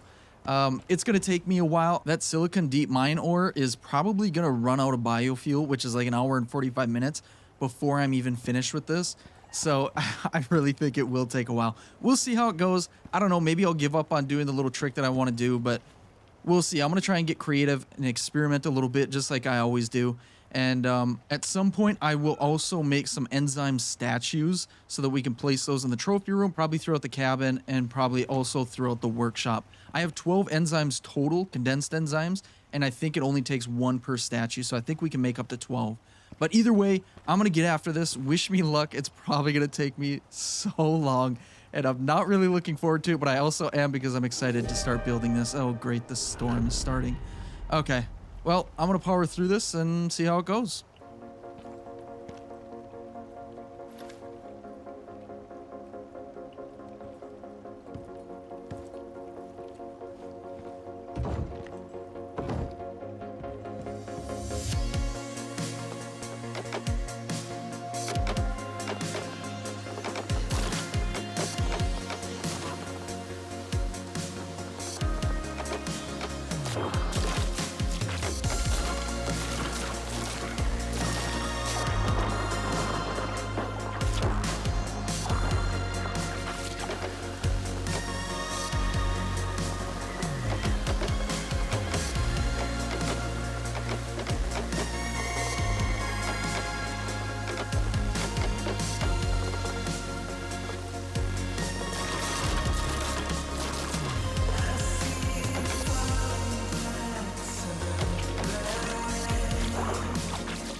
Well, all right, ladies and gentlemen, welcome to the relaxation station. I know that's a corny name. I don't know. I thought it was kind of funny. It's kind of stupid, but we finished it. Now, I don't know how my little montage is going to come together because this was one of the most difficult times I've had recording this whole process. So I hope I was able to put something together for you guys. If not, I apologize, but this took me about as long as I expected, many hours.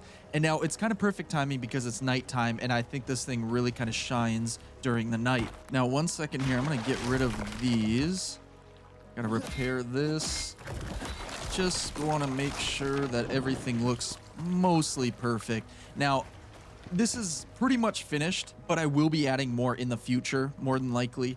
But I think we're at a pretty good spot right now. So right off the bat, we've got, I don't know, I guess pretty general or generic kind of layout. I was going to go with something more special. It ended up being more complicated than I realized, as most things do. But right off the bat, of course, we have these signs up front with the name of the pool house. We've got beware of crocodiles because this is a pretty active crocodile area.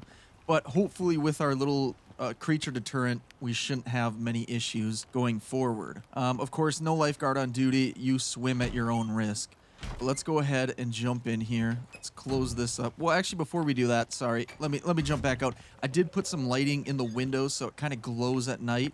You can kind of tell when I shut my lamp off. I don't know, just a little ambiance. But let's turn this back on. Let's go back inside and check this out. Let's actually turn our lamp off here.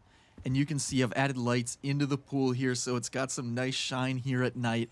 And I've got the interior wood beams lining the whole thing, which I think makes it look really clean. And then you might notice this little circular area right here. This is, I guess, what I'm going to call the little hot tub area. Now, of course, I've got the regular stairs, the stone stairs going down into a platform here. And then I've got the hot tub raised up a little bit. That took some trickery, but I was able to do it. And I've got some light glowing in here too with both an oxide lamp and a gold lamp.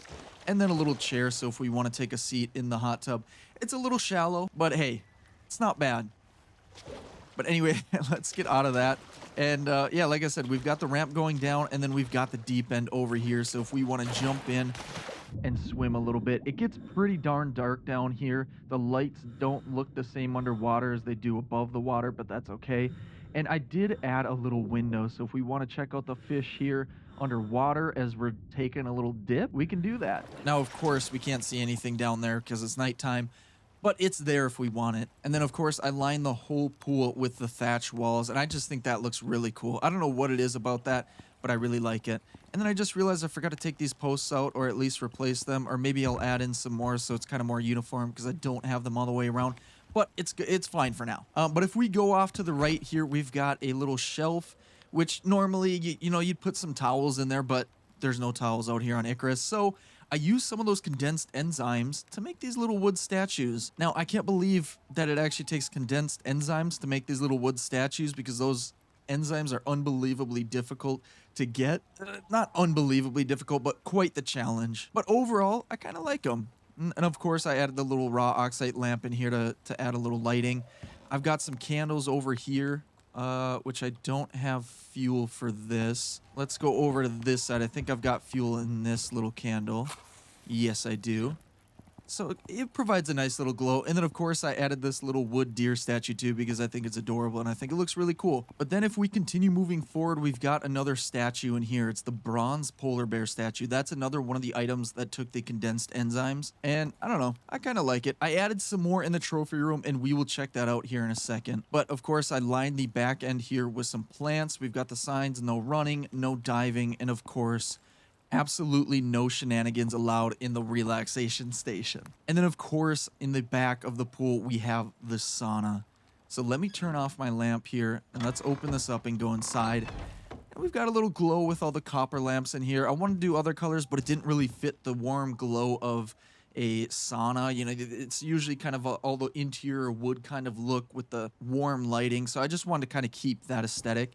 And then we've got some furniture in here that we can sit down and relax in here. But of course, the sauna is not a sauna without some actual heat. So I went ahead and unlocked the heavy heater, set it up, And there we go. Now, if you look in the bottom left, our heat is going up rapidly. Of course, this is all for aesthetics. I'm not actually going to sit in here. It doesn't actually do us any good. This thing would work great if we had a winter base of some sort, but we don't. And then even in the corner here, I added, I don't even know what to call this. It's just a bunch of wood posts, but it's kind of a little decoration piece. I don't know. I don't know. I don't know what it is, but it's just there. And then I put some shelves in here as well for both the lighting and just for aesthetics. And I don't know. I kind of like how it turned out. I thought about putting a light up top there, but I thought that would kind of ruin the aesthetics of this warm lighting. So I think that looks pretty good. And now that reminds me, I actually did add a couple lights out here as well. So if we wanted some more lighting out here while we are taking our night swims, we can do that. And this whole place just absolutely lights up. And yeah, I really like how this turned out. I really, really like the lighting inside the pool. I'm going to turn the lights off up top here just because I enjoy the lighting in the pool so much. I just think it looks so cool. I don't know what it is. This was a very expensive build. I thought about going glass for all the walls. I decided against it. You know, we're out here. We don't know who's going to roll up. We want a little bit of privacy, right? Plus, it's way more expensive to do glass all the way around. But I do like that I was able to get the glass for the entire ceiling, and I like how this whole thing looks overall. So yeah, that's the pool house in a nutshell. Overall, it's nothing crazy, but I love the fact that I was able to put a little hot tub in, a little sauna in the back. And again, I really enjoyed the lighting, and I thought the little window underneath the water was really cool too. But let's go outside here. And I'm just realizing now we should really add some more lighting along this walkway. We're constantly going back and forth, so I think a little bit of light would go a long way. But let's go back into the trophy room, and I added a couple of things in here as well. Now, right off the bat, there's a giant elephant statue. These are one of the things that also took up those condensed enzymes. And this guy was kind of hard to fit in here. I ended up putting him right there. I think it's a okay spot. And then I also put a nice deer statue right here too. And then I also added a couple more of these bronze statues just on the dressers over here. This one is a scorpion. Let me turn on my lamp so we can see it a little bit better. And yeah, I think it just kind of adds a little bit more to the trophy room. I added one more over here. There's just a bronze bear statue. And then I did not add one here. Oh, I added it right here. This one is the cougar statue. And that's just a little statue of a couple cougars and another dead one apparently this guy took down. And apparently he's about to get into another big fight. But yeah, I really enjoyed this. I really enjoyed the building process, getting creative with the pool house and everything. It was a huge grind. I ended up mining a bunch more. I didn't have nearly enough iron, didn't have nearly enough silica, didn't really have enough of anything. And so I actually also ended up taking the thumper out, regenerating a bunch of nodes that way. And so that way I could go back in the caves nearby and take some nodes from there. And it was a whole process. It was a lot of work. It was a very, very long process because, like I said, the whole recording process is... I've been having issues here on my end with recording. It's been crash after crash. So again, I don't know how much of that you guys are going to see, but hopefully I'm able to put something together for you all. But now that that big project over there is done and finished for the most part, I'm sure we'll add more to it in the future, including lighting along the platform or the bridge over there. But now that it's mostly finished, I say we take all of the exotics that we have and we send them back up to the mothership. Now, I'm not 100% certain how to do that. I think there is some kind of tool that we need to craft up. Let's go into the tier 4 and check it out. Now, I might be wrong about this. We might be able to send them up as is, as the raw exotics, but this organic residue cleanser says that it's a machine that can process volatile exotics into usable materials. Now, I don't know what that means exactly, but I say we give it a shot. It's going to require 100 water and 1500 electricity, which I think also means we should probably just build a second generator because we're going to need the power. So let's go ahead and unlock this. We're going to need 15 composites, 10 titanium, 5 electronics, and... oh, wait, 5 shaped obsidian. I don't have obsidian, and I have no clue how to get it. So maybe we actually can't use that just yet. Let me do a little digging and see if I can figure out how to get the shaped obsidian. Okay, after a little digging, it sounds like I don't think we can get obsidian out here on sticks. So I guess we can't use that. I think the only thing that we can do is send the exotics up. That would be my guess. Let's head over here to the orbital exchange interface. And let's just go ahead and request an extraction pod. I think that's all we really have to do. And I think we could take all the exotics and throw it in the pod. And then we could just use those exotics for currency in the future. Can we check to see how much we have?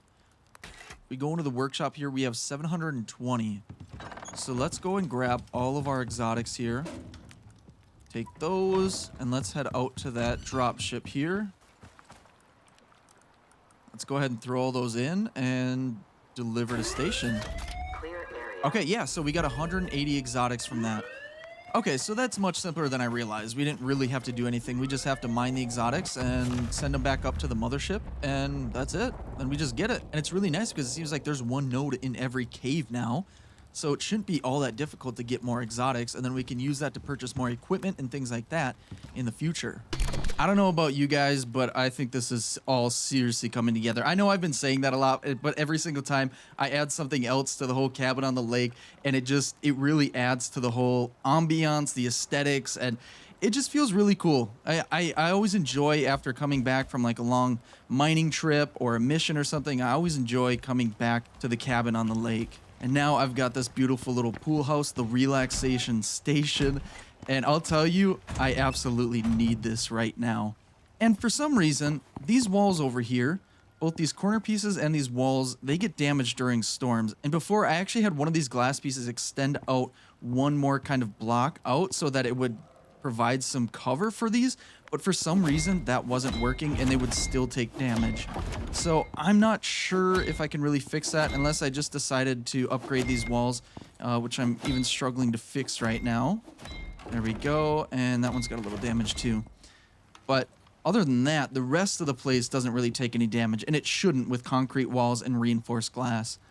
But yeah, so I don't know. This might actually be a really short episode. If it is, I do apologize, but I'm telling you, it was a lot of work. It was, like I mentioned before, there was a lot of problems with the recording. It's something that I'm working on getting squared away, and hopefully I'll have that kind of fixed here in the near future. So just bear with me, guys. Have a little bit of patience with me. I'd really appreciate that. But for now, what I think I'm going to do is I'm going to add some animal fat into the fuel slot here. Go ahead and turn that on. And then I'm going to add one more in here. There we go. I'm going to turn off my lantern. I think I'm going to sit next to the pool here and enjoy the view. But all right, guys, I think I'm going to call it here. We got a lot done. We built this awesome pool house with a sauna and a hot tub, and just added some overall awesomeness to the entire cabin on the lake. And honestly, I'm not sure how much mining I did for this episode, but it was hours and hours and hours. And I was thinking lately, I really hope that at some point they add in something like a jackhammer so that we can mine way faster. Because as much as I love mining, when we have to do a ton of it over and over and over again, it kind of loses the fun. But adding like something really high tier like a jackhammer, where it's, you know, it's run on biofuel and it just absolutely obliterates all the nodes, it would make it, I think, a little bit more fun and just help kind of speed up the process when you're kind of in this end game kind of status. But overall, I'm still having an absolute blast. I hope you guys are too. Let me know if you are. Throw a like on the video. Subscribe if you do want to see some more of this type of stuff. I've got some more videos here planned very soon. I really hope you enjoyed. I hope you have a wonderful rest of your day, and I will see you all in the next one. Later. Well, all right, everyone, welcome back to Icarus. I was just going for my morning swim, as you can tell, and I decided today that we're going to run an operation, and I think we're going to do a little bit of building around the cabin on the lake as well. So I picked up an operation already, and the one that I picked was actually to blow open the side of another mountain so that we can clear a path to another region. And now this region is one that we have not even been to yet. But all right, let me get out of the water here first and we'll go over it.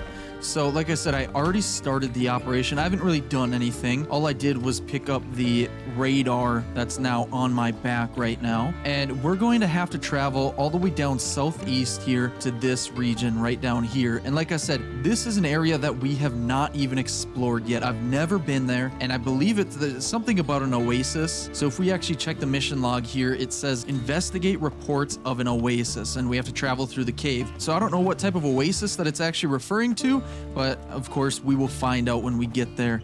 And then as far as building, I was thinking about how inconvenient it is to travel across these waters. Now, of course, I already have some bridges down. They're pretty basic. That one I've barely done anything on except for upgrading it to stone so I didn't have to repair it all the time. But it doesn't always reach to where I need it to go. When I'm out on this island a lot, I need to get over there, and I don't have a bridge connecting us to the other side there. I just have one off to the side, and then I can jump through a little bit of water over there, and then I can get over. But it always takes us a little bit longer. So I say we add a few more bridges, maybe get a little bit creative with it. I don't know how creative I can get with bridges, but I think we'll do something a little bit different than just the basic ones, and maybe we'll add some kind of turns in there and do some trickery like I have been doing with the gazebo, as well as that thatch wall on the inside of our trophy room. And then of course the new hot tub edition as well, I had to do some trickery with as well. But let's check out our inventory really quick, make sure we have everything we need. We've got a little bit of food. I really need to kill some more animals so I can get some more meat, or I can go kind of more vegetarian and cook up a lot more things from the garden. That actually might be the better choice going forward, because our garden is going to supply us with unlimited resources, and while we can go out hunting, it just sometimes takes a little while to gather up that extra meat. But either way, let's grab some food for our moa. I'll just grab about half that stack and jump on the moa, and then I think we'll be on our way off to that new area. Whoops, I accidentally picked some wild berry there. Before we go, let me fix that. I don't know if I ever showed you guys how I do that. It's nothing special, but I just take a shovel, and let me jump over here really quick. And you can really plant veggies or fruits or anything anywhere around here. As long as you've got a shovel, you can just dig in the ground and then grab a seed for it. Now, did I get any seeds? I did. And we just plant it down, then we'll let it grow. Sometimes I accidentally pick that up, but it's nice that it's super easy to replace that. But let's go ahead and throw the shovel back in here. And I think, like I said, I think we've got everything we need. So let's jump on Coop here and head off to the mission area.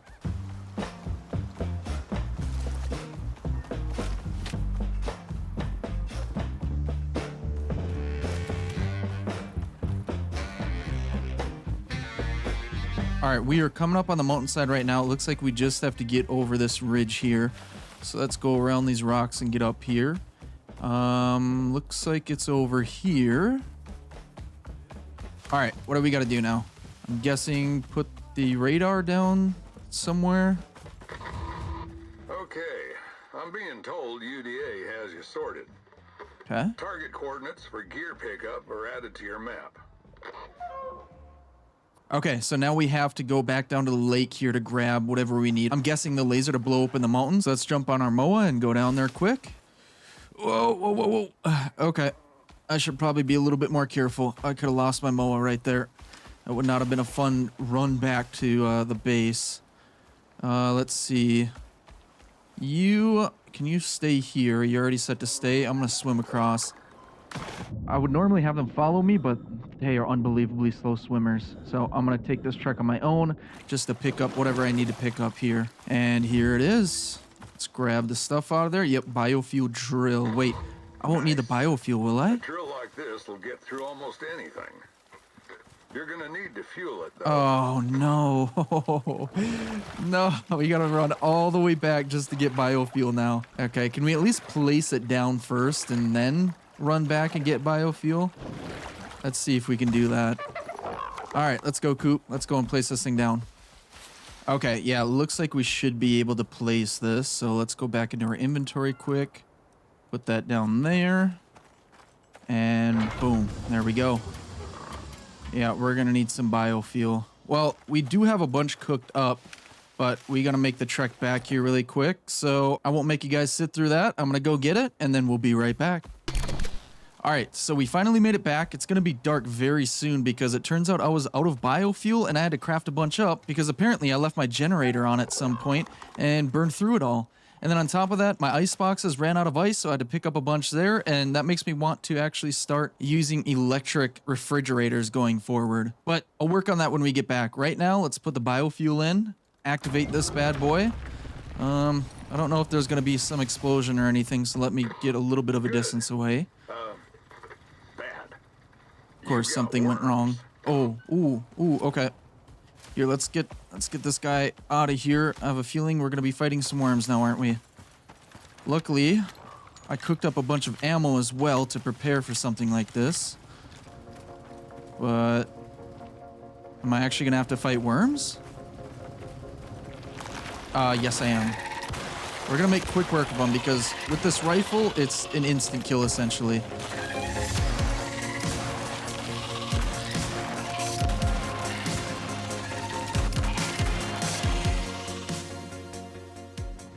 Okay, we're at 97%. I have killed quite a few worms, as you can tell by all the glowing worm remains that are on the ground.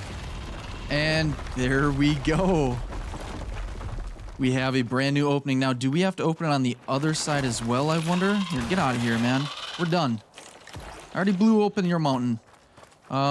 Oh, sweet. We can pick up both the biofuel can and the drill. So that's really nice. Didn't have to craft another one. Let's see here. Drill through the other side of the cave. Oh, that's probably why. Place drill on the cave blocker. Okay, let's go get our MOA, head through the cave, and drill through the other side. And I guess I'll see you in a second.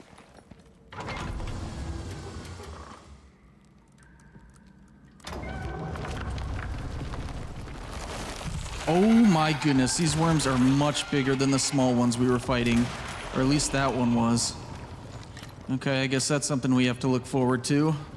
Hopefully this one's a little bit quicker because I wore through a lot of my gun shooting the last worms. Oh boy, here comes another big one. Oh, two big ones. Okay, luckily our gun is powerful enough as long as we shoot them. Oh no. As long as we shoot them when their mouth is open, we should be able to get a critical hit on them, and that should kill them most of the time. What I'm worried about is these little guys getting shots on my MOA here.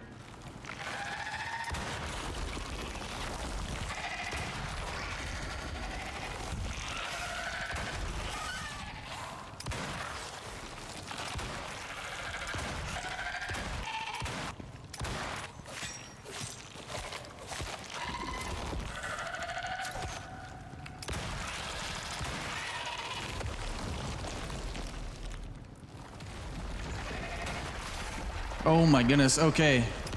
There we go. We have blasted open the second side here, and I think that's it. Are there gonna be any stragglers? Anyone else wanna pop up? You can tell they kind of pop up in the same regions every time. I've got stacks and stacks of their worm sacks, essentially, all piled up. Oh, there we go. There's a straggler. Okay. All right, sweet. Was that the end of the mission? All right, gather scan data from the Oasis. No, it is not. So let's jump on Coop here. And where do we gotta go? I already got lost. I'm turned around. Here we go. Okay. Let's go through this way. And of course, it's nighttime, so it's gonna be kind of difficult to see. And I don't have a bed on me so I can sleep through the night. But I guess in the desert biome, it's not too bad to see at night. Wow. This place would be beautiful if it wasn't so deadly. We were so damn close. Suppose this is more fun, though. Yeah, it actually is a little bit more fun. Okay, so there's 3 regions that we need to scan, and I'm kind of worried that we might have to fend off some creatures once we place a scanner down. If that's the case, I kind of used up all the durability on my gun on all of those cave worms. But that's okay, we still have plenty of arrows in our compound bow, so I think we should be fine. It's just going to be a little bit more of a challenge. So let's head over this way, and if I find any animals, I might try and kill them, get some of their materials, and make a bed so I can sleep through the night. Oh, speaking of animals, we've got a boar and might be a hyena up there. Ooh, a cougar, even better. Hey, buddy. Come my way. Nope, doesn't even know I'm here. Okay. Let's go ahead and skin him up. See what we get. This actually might be all that we need. Hold on. What does it take to make a bed? We need 20 fur. That's the big thing. I don't think we're going to get much from this boar, are we? Yeah, we only got 4 more from him. Okay, well, I'm going to keep heading to the areas where we got to go and keep trying to hunt along the way.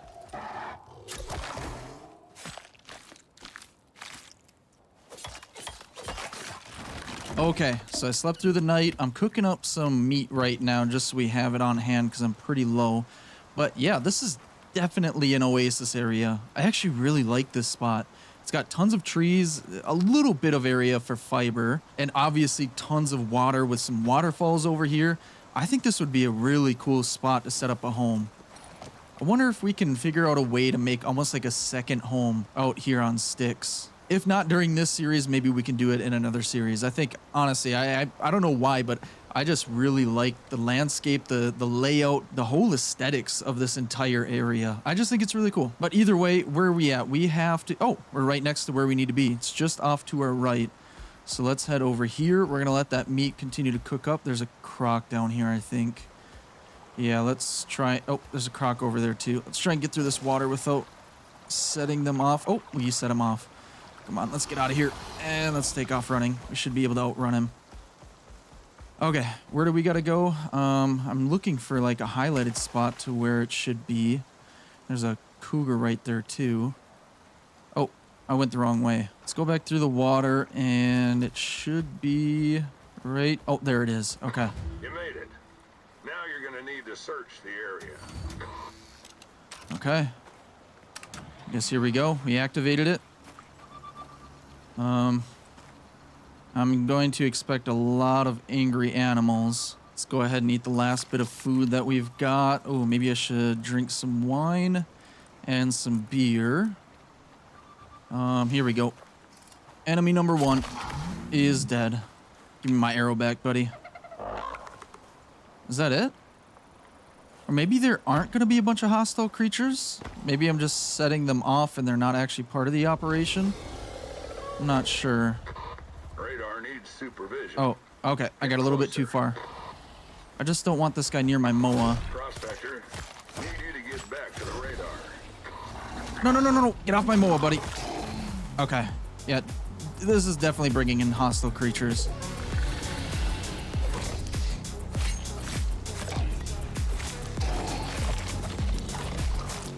Oh, gosh. Oh, gosh.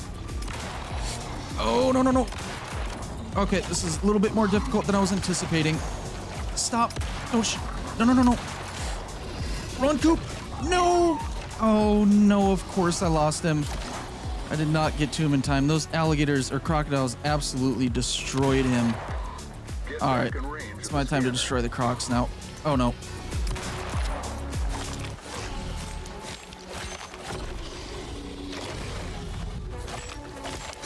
I just realized my health is very low too. Ooh, this is not good. Radar needs supervision. I know. I'm dying here, man. No.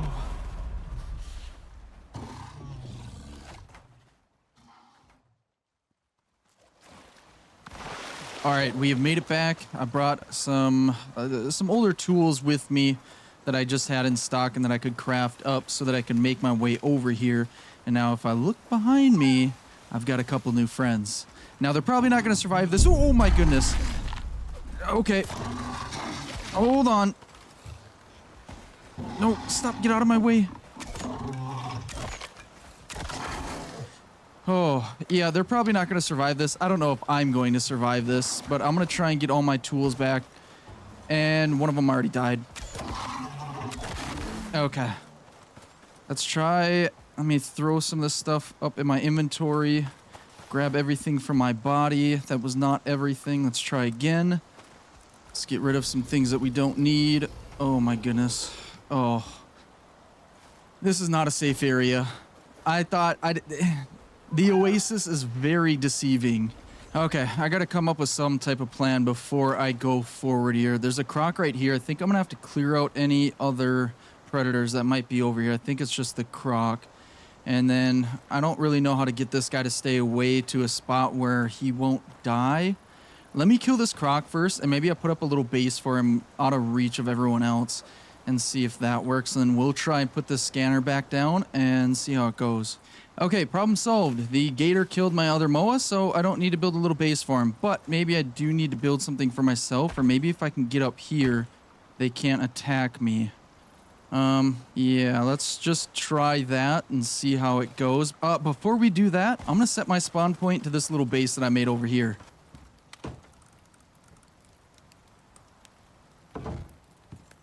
All right, round 2 of the first scanner. We'll see how this goes. Let me jump up on this little rock here.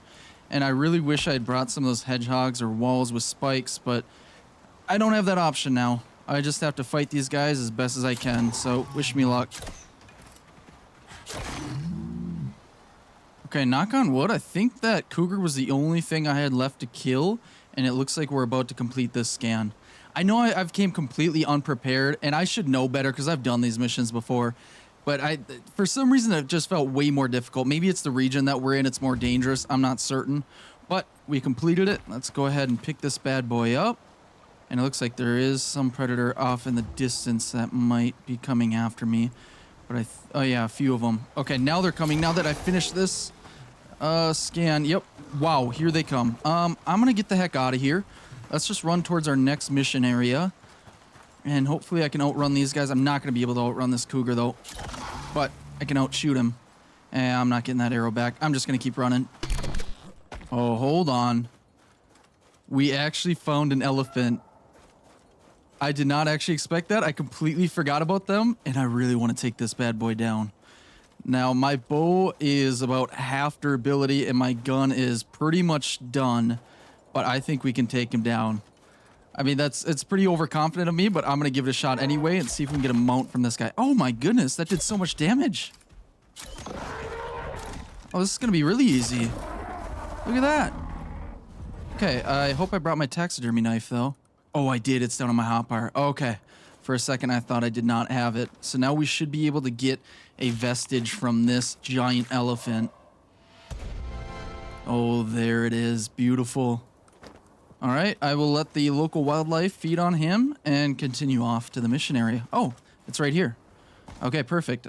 There is no platform, no kind of stone that I can try and jump on over here, so I'm sure this will end well. Let's go ahead, plop that down, start it up, and hope for the best.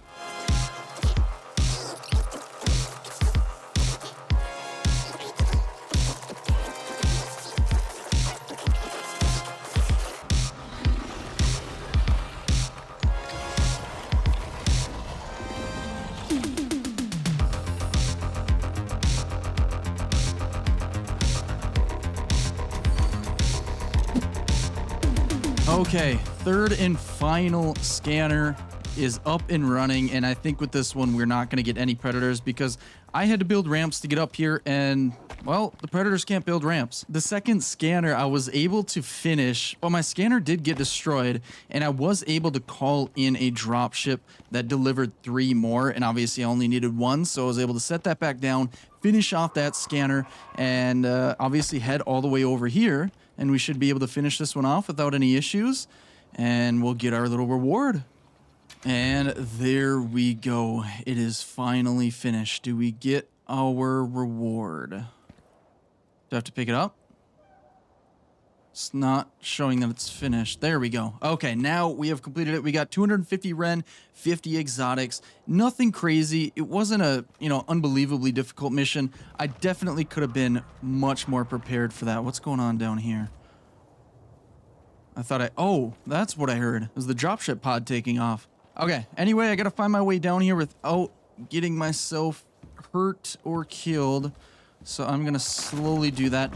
And yeah, I mean, yeah, it was definitely a bit of a challenge. Like I said, I could be more prepared. On top of that, I lost all the durability in my gun, and my knife is just about gone as well. And yeah, it was pretty brutal, but we made it through.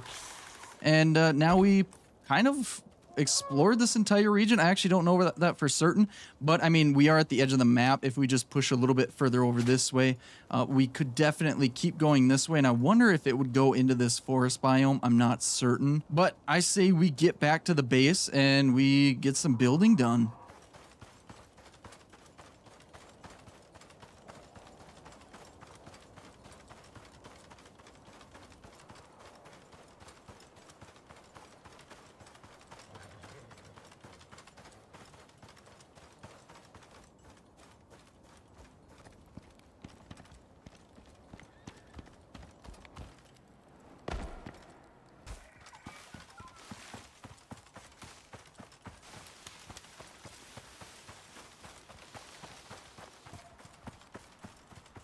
All right, we have finally made it home, and it was kind of a long trek, made a little bit longer.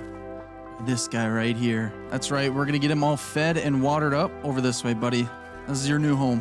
But yeah, we're gonna get him all fed and watered, and it'll be like we never got our first Moa killed. Over here. No, buddy. Where are you going? You're supposed to go inside. I know, there's been a few that have died just by going in there, but I promise you won't. Come through this way. Here, I'll even take this wall out for you. Hey, come here. I think he's eating through the wall right now. Let's take that wall out. And then get you over here. There you go. Let's go ahead and repair these walls here. I'm gonna have to replace these with glass at some point, but that's expensive, and I spent a lot of glass on that pool, and so this is gonna have to do for now. But that was a successful mission, and overall it went okay. We got it done. We got our rewards. But all right, so what I'm gonna do now is I'm gonna offload everything. I'm gonna repair everything that was broken, probably stock up on some more arrows and hopefully some more ammo if you've got the materials. I'm gonna go to sleep for the night, and we can start planning our new kind of bridge, our new transportation system in the morning. All right, it is the next morning, and I know I said I wanted to get to work on some more bridges, but I just remembered that I really want to add a refrigerator, or maybe a couple if we've got the resources for it, to the kitchen in the cabin. Now, the thing is, if we check them out here, they're pretty darn expensive. So I unlocked all of the marble stuff, and I think that's the best option for the refrigerator, unless there's a different refrigerator that I can't find. And just kind of searching through all the different tiers in the tech tree, I don't see any other option. So we're gonna have to go with this. The thing is not only does it require electricity, but it requires a lot of electronics and some carbon fiber. Carbon fiber isn't gonna be too bad, but we're definitely gonna have to make some mining runs just for the refrigerator alone. But I also need to make sure that we have enough electricity for everything. But I also noticed this deep freeze here, which I really want to give a shot, but that requires 2,500 electricity, which means essentially that we're gonna have to add some more power sources. So what I'm thinking is we craft up 2 more wind turbines. I think right now, until they implement batteries, the wind turbine is gonna be our best option because it can run 24/7. We don't have to unclog it like we do with the water wheel. We're not reliant on the sun like we are with the solar panel. So I think we just craft up a few wind turbines. 2 of them should be more than enough. I think with 2 of them, it adds another 3,500 electricity. So we need a bunch of electronics. I think that's priority numero uno, but we don't really have any at all. But I think we've actually got the resources to make quite a bit here. We just need a bunch of organic resin, which I think we do have. We've got 91 in here. Let's see how many electronics we can make now. We can make 8, and we are limited by copper wire. Let's go ahead and start crafting those. We've got a bunch of copper in here. Let's just grab everything. Deactivate that. We don't need that burning. Go back in here. Make as much copper wire as we can. And then while those craft up, we're going to need more gold wire. Let's grab those. We're running pretty low on gold at this point. Okay, as of right now, we can make another 33 electronics, which brings us up to 44 total. So that's enough for a couple wind turbines for sure. But we're going to need more for the refrigerator and potentially the deep freeze if we want to try that out. Okay, electronics are done. Let's just grab those. And then I'm also smelting up the rest of the copper that I've got because I just want to get all the electronics out of the way for everything that we want. And then I'll worry about the rest of the materials after. And I'm going to eat this before it goes bad. And I don't think it'll be too difficult to get the rest of the materials, but we more than likely will have to do another mining run. All right, I'm gonna cook up everything I need because it requires me jumping around from one thing to another, and I know that's not really a whole lot of fun to watch. So I'm gonna get everything together and then figure out what I don't have enough of, and then we will go out on our mining run to get everything that we need. Okay, we actually might have most of the things that we need here, at least for the 2 wind turbines and the refrigerator. I just finished crafting up the turbines, and now we should be able to do the refrigerator. Okay, perfect. Let's grab all 3 of those, and let's head out. Looks like a storm is just ending, a little windstorm. But yeah, let's head over here and figure out where we want to place these. I think probably let's go up on the roof. That's where we normally put them. Mostly just to keep them kind of out of sight, out of mind. I totally forget about this back porch. I only remember that it's here when I need to come out here. And I just need to upgrade these to stone or something because they are constantly taking storm damage. All right, anyway, let's go ahead and put these turbines down in the hotbar. And let's see. We can't put them too close to this one, otherwise it won't function properly. Let's try and put this maybe about there, see if that works. Oh, there we go. For a second there, it said it couldn't be sheltered in order for it to operate, but then it just started working. Not sure what was going on there, but it's fine now. And you know what? I know I said out of sight, out of mind, but let's just put this up here. And that should work. Yeah, it's saying it can't be sheltered, but it should activate here in a second. Yep, there we go. Okay, now let's get these things connected. Okay, I just randomly connected them to the closest wires that were available. And I don't know, I'm just kind of hoping it works. Again, I don't think there's any way to tell how much power is like completely being generated on a single, I guess, circuit. So it's just kind of a guessing game. But let's head into our cabin here and let's find a spot for this refrigerator. I say for the time being, let's plop it down there. It kind of sticks out like a sore thumb. I really should have it up against the wall where these ice boxes are, but I don't really want to move them right now. I just want to see if we can get this bad boy running. So let's go ahead and connect the refrigerator.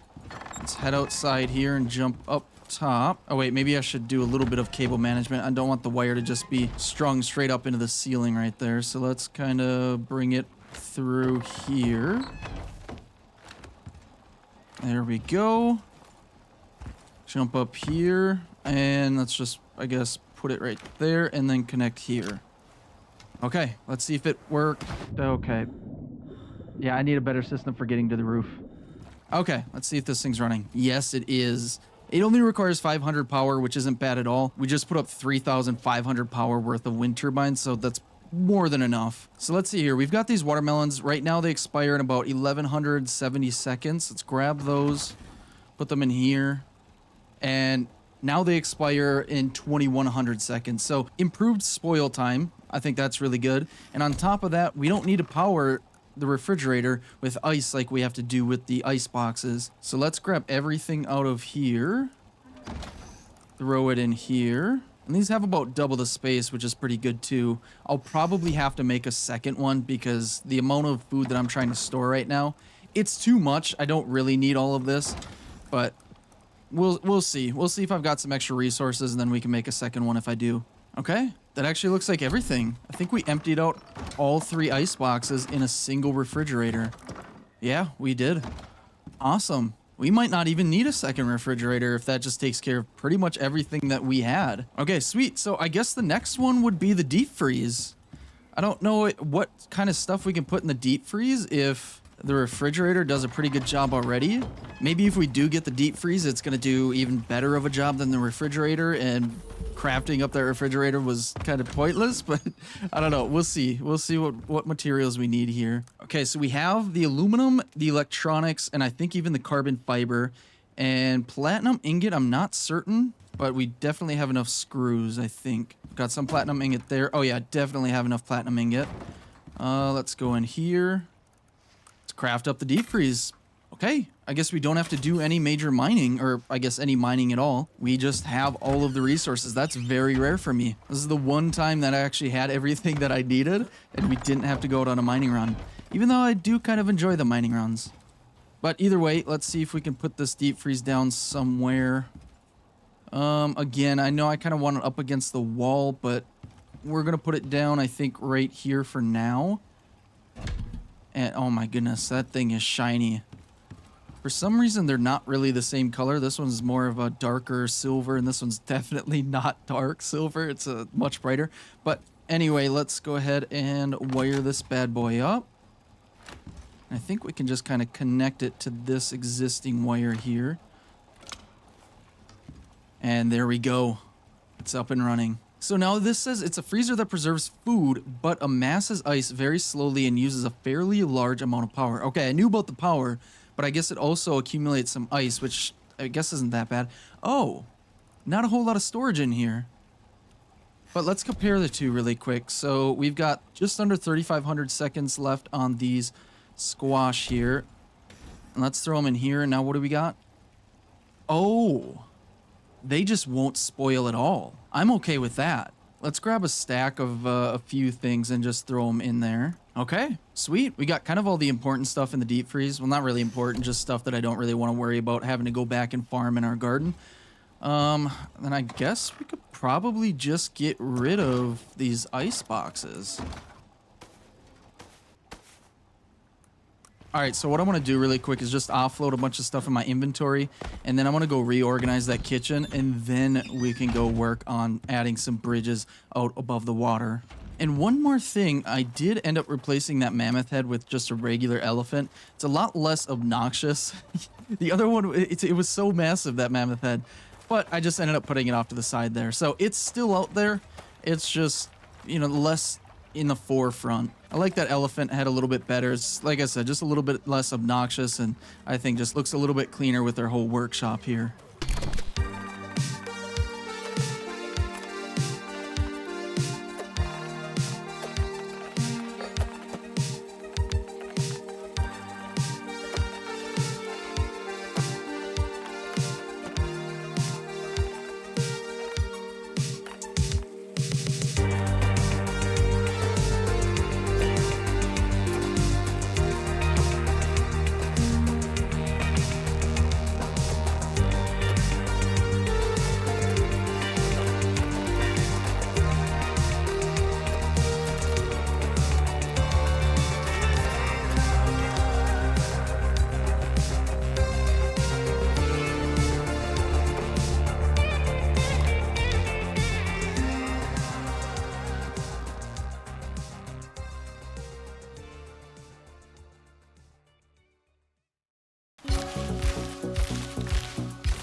we are pretty much finished with the big project for the day. Now, you might notice I'm kind of in a weird spot right now. I'm a little bit higher up than I normally would be, and that's because I built a little watchtower here. Now, this watchtower, it's kind of fun. I don't know why I built it. I don't know. I left the bottom walls out there just so we can kind of see all the way through. And then I built some short glass walls along the sides. And that's because I couldn't build 4 railings along all 4 walls because I have the ladder hatch. And for some reason, it won't snap if the ladder hatch is there. So I had to go with those half walls up there. But I kind of like how it turned out. And now, I know it's a little bit dark still, the morning is just coming up, but you can kind of see I've got lighting all the way throughout here, and then I've got this kind of grand entrance out into the middle of the lake that goes to the watchtower. This took some of that trickery that I was talking about where I had to make these angled pieces, and it's not perfect, but I almost kind of like how the railings come in a little bit. It kind of makes it a main focus point. I also kind of opened up this area. It was just 2 blocks wide. I ended up extending it all the way to the edge of the building, and it makes it kind of feel a lot more open out here. And maybe I'll add some furniture or something in the future to kind of fill it out. But right now I like it. And then yeah, I added some more lighting out here, and if you look out, you might be able to see I built bridges all the way throughout here. So I added, let's see, 1 bridge here, 2, 3, 4 bridges over here. And then I also did some of that kind of angled trickery. It's not perfect. This is a little kind of a janky spot right here, but it's good enough for now. And I wanted to add some stairs down just to add a little bit of variation in the levels and everything. That was already there. I just added walls to the side, and I added another bridge all the way out here because this was one of the pain points that I always had to go out that way and then back over this way and then through the water over there. Now I can just cut straight across. Now, this side of the bridge is not finished. I was adding walls. I've just run out of materials. I did so much mining, and I just don't have anything left at this point. Oh yeah, and then I added a little mini bridge right here just for fun.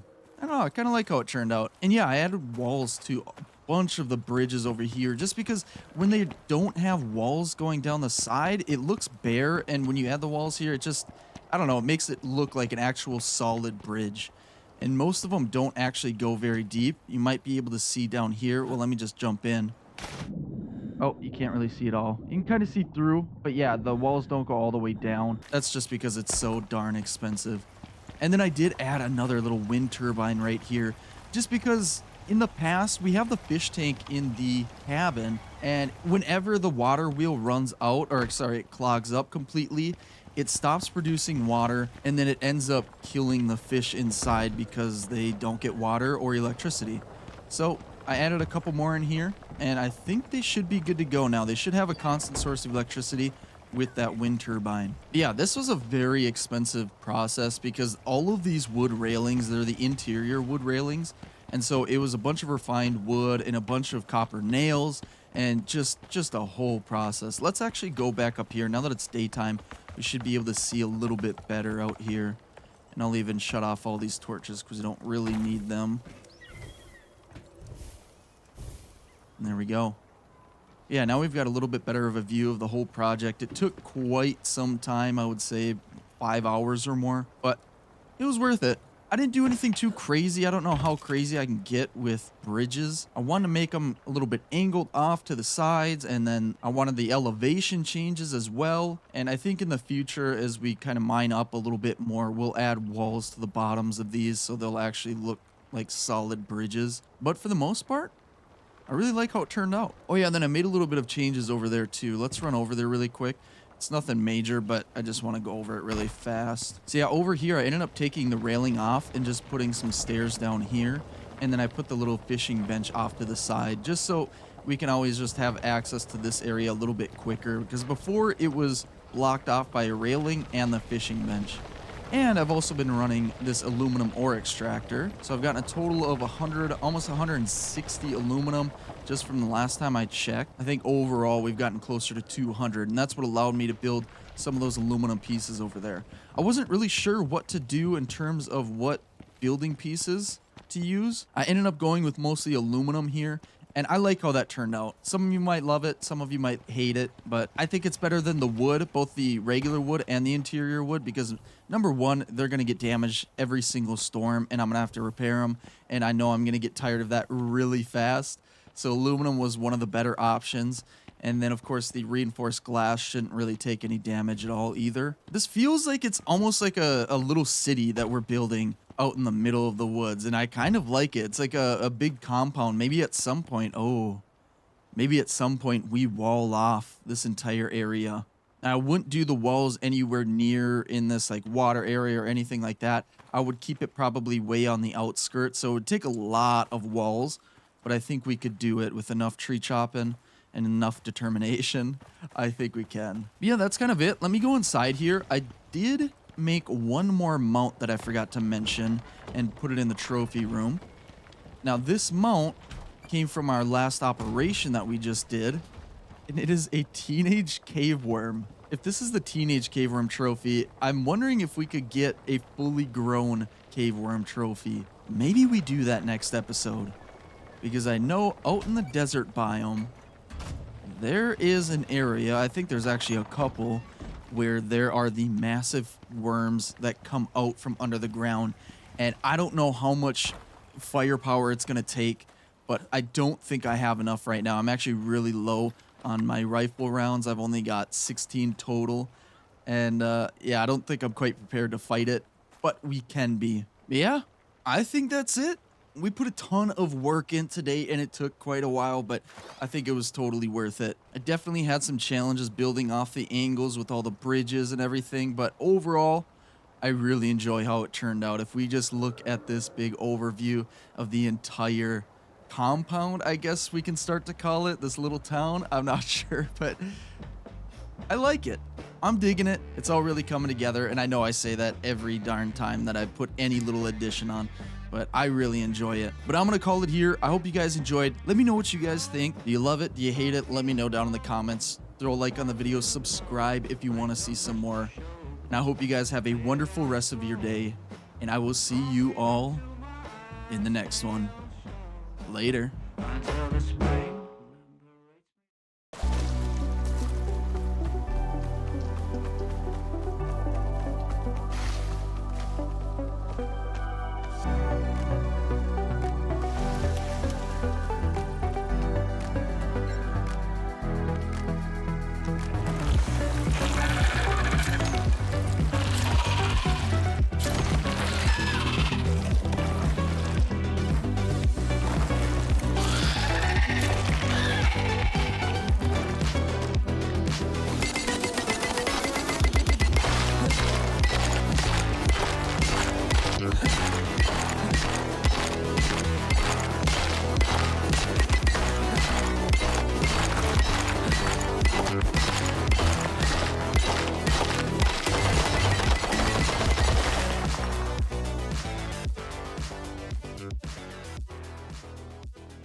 Well, all right, everyone, welcome back to the beautiful world of Icarus. Today, I've got a couple things planned, and the main thing is check out a new cooking item. That's number one. That should be quick and easy. But number two, I think I want to get an operation done, see what we can do there, earn some ren, earn some exotics, things like that, and maybe we can buy some extra stuff for that to bring back down on the dropship.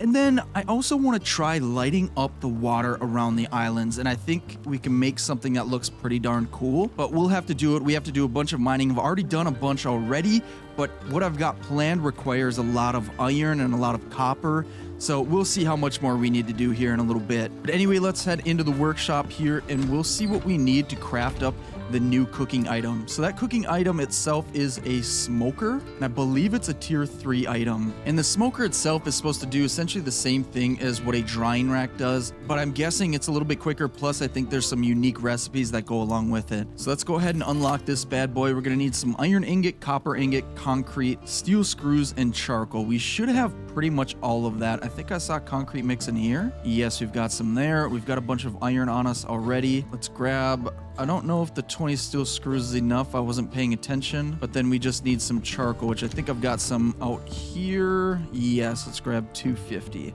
All right, then we should be able to grab, I think, what is it, 10 copper? Oh shoot, do I have any cooked up? No, I don't.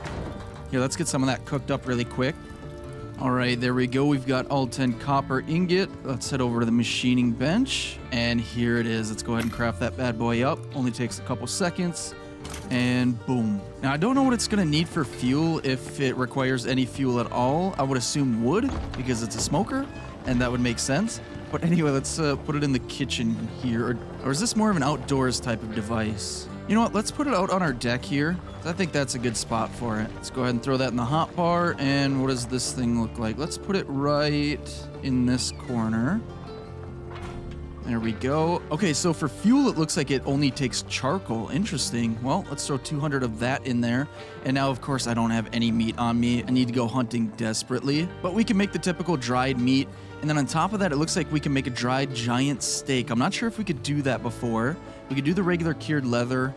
And let's see what else. Dried rhubarb, freshwater fish fillet. Oh, here's something we couldn't do before. The coffee smoked fatty T-bone. The melon smoked giant steak.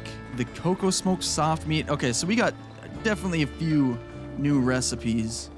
And we can make some plain jerky. I'm not sure if we could do that with the drying rack before. So I kind of want to put something on there just to see what it looks like when it's running. And I kind of want to shut off this drill down here, because it is absurdly loud when I'm in the house here. I can't just deactivate it. I just have to disconnect the wires. Let's go ahead and do that. Okay, now I can actually think. All right, so since I don't have any meat, I'm gonna do a little bit of hunting. There's a deer right here and a bison. Let's go ahead and take these guys out. One down.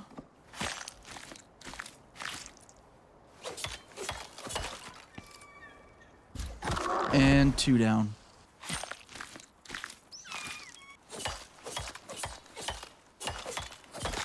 All right, let's go ahead and bring these back to the smoker. And like I said, I just want to see what it looks like when it's running. It's probably nothing special, but it's something new, and I want to see it function, okay? All right, what can we make? We can make the gore smoked gamey meat, basic dried meat, or dried gamey meat. Let's make the gore smoked gamey meat. Okay. All right, so nothing special. It burns a fire underneath the smoker, which seems kind of dangerous on this wood. There is nothing protecting that wood that's burning from the wood underneath it, but I think it's going to be okay. Unfortunately, it doesn't look like there's any actual smoke coming out, which is kind of weird for a smoker to not smoke, but what do I know? And there we go. We've got the Gorse smoked gamey meat. That is kind of a mouthful, but that gives us a bunch of buffs, and it lasts for what seems like forever. So I'm going to keep this on me. You know what? I'm just going to eat it. Let's get those buffs, and I was hungry anyway. But all right, let's head over to the workshop. I want to see what operations are available. Let me shut that off. We don't need to burn that. But yeah, let's see what options are available for the operations. See if there's anything that looks fun. I'm not sure. I don't remember what was available the last time we checked them out. But let's see here. Okay, so I was looking a little bit here, and this one seems like it'll be pretty quick and easy, and that's what I'm kind of looking for. Right now, at least. This one says track down an imposing threat and eliminate it. It only requires tier 1 tech. It doesn't give us much for rewards, but it's better than nothing, and I don't know, it'll probably be a little bit of fun. Find this thing and fast before it does any more damage. So check your map and get going. Okay, so it says hunt black wolves to discover new weapon recipes. Yeah, I mean, it seems easy enough. It does say completion allows new craftable creature items, so yeah, let's just go for it. I don't know if it'll actually be useful. Oh, that's on the other side of the mountain, isn't it? Oh, no, it's not. Okay, good. I was a little bit worried. Sometimes they end up on the other side of the mountain, and it ends up being a whole pain. Let's head over to the pod, check it out, see what we need to grab out of it, and continue on with the operation. Okay, so this is a prototype threat tracker. Certain large threats will be displayed on your map with this item if nearby. Okay, interesting. Okay, let's put that thing to some use. All right, so it's just telling me to deploy the prototype tracker, so I guess I can just do it right here. And then will it tell me where I need to go? Okay. It's down. Okay, oh. That should do it. Oh. We got enough data to find this thing's lair. Zones marked on your map.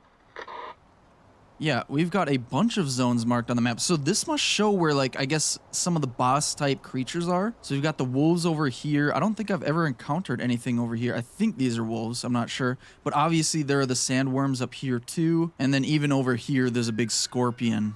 Interesting. So do I just need to go to one of the wolf locations? Yeah, right now the tasks say hunt black wolves. We need to kill 2 of them, and then we need to collect black wolf teeth. Let's just mark this spot on the map, and then I think we can pick the threat tracker up, and let's make sure we have everything we need before we go. I don't want to jump into it ill prepared. That'll probably be pretty easy with the weapons that I have. I don't want to take any risks. So let's throw the iron away. We don't need this concrete mix. Let's turn off the furnace while we're away, just so we don't burn extra coal ore while we're gone. And then I'm gonna run over to the kitchen. I'm gonna salt some of this meat and then probably throw it in the refrigerator just to make sure it doesn't spoil. We'll use it for future recipes. We just don't need it right now. So let's go ahead and salt those, and let's just salt these 2. We'll throw those in there, and then I think we're pretty much good to go. Wait, I'm gonna grab some things out of the deep freeze here. I did make some fruit pie as well as a veggie pie. Let's go ahead and just consume those. Let's consume the cooked white meat. And we've got all 4 slots for our food filled up. We'll jump on our MOA here and we'll head to the mission area.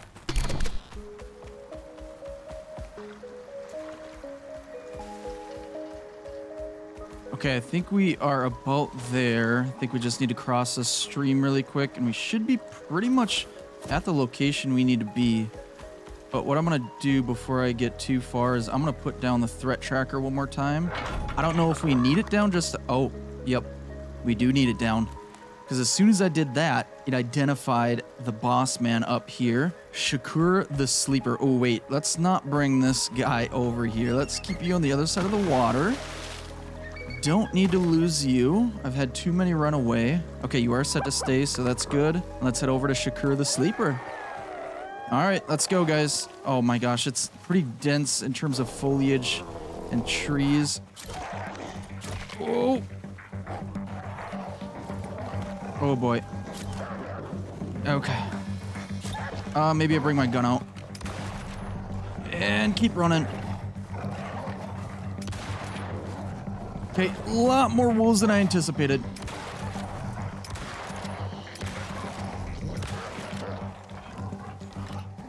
Okay, keep running, keep running. I've got some kind of infected cut or something. Shakur the Sleeper just went back into his den. I think that's because I got him to so low health that he has to go regenerate more. Okay. Oh boy, I didn't bring anything to heal myself except for 1 cooked white meat. I think we're gonna be fine, or I hope. These guys have all my arrows too. Let me get some of these back. And they're coming back. All right, come on, guys.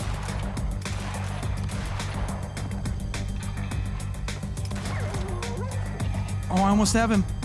Oh, he went back into his den. Ouch. Where are you? Okay. We're doing okay right now. I will need to make, I think, either a suture kit or just a bandage. Let's kill this Komodo. Just get him out of the way. All right, just made him mad more than anything. Oh, they're attacking the Komodo. Perfect.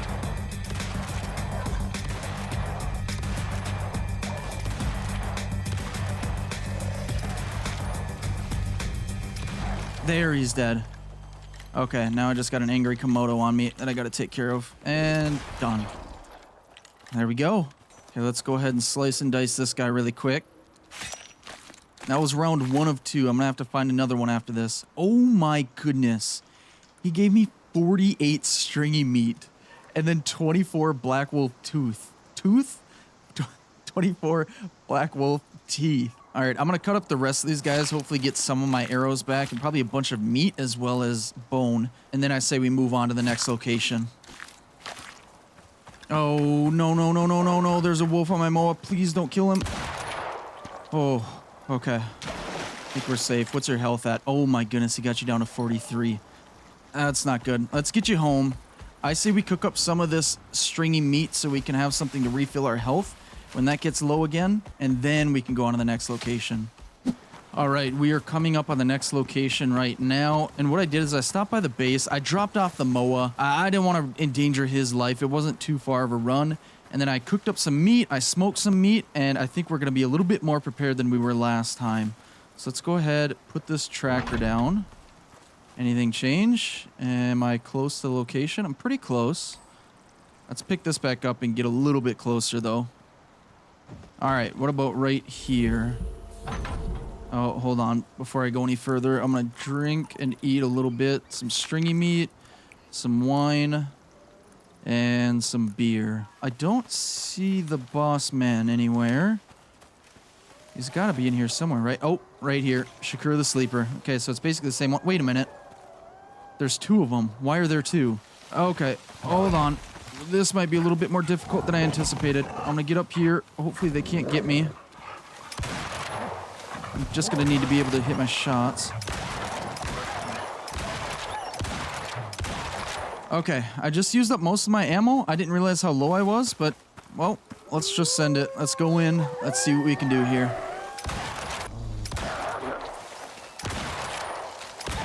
This wasn't an easy one, but you did it. Actually was pretty easy. The last one was a little bit more difficult, but this guy took down in 3 headshots. What's going on over here? Oh, the Komodo's eating the bodies over there. Okay, well, let's clean up this mess and I guess get the heck out of here. I'm not going to go any further because there's a second Shakur over there. I'm going to go and pick up my threat tracker and then just get the heck out of here. But yeah, I'm pretty happy with that. I mean, I was super low on ammo. Didn't realize that until I actually got to the location.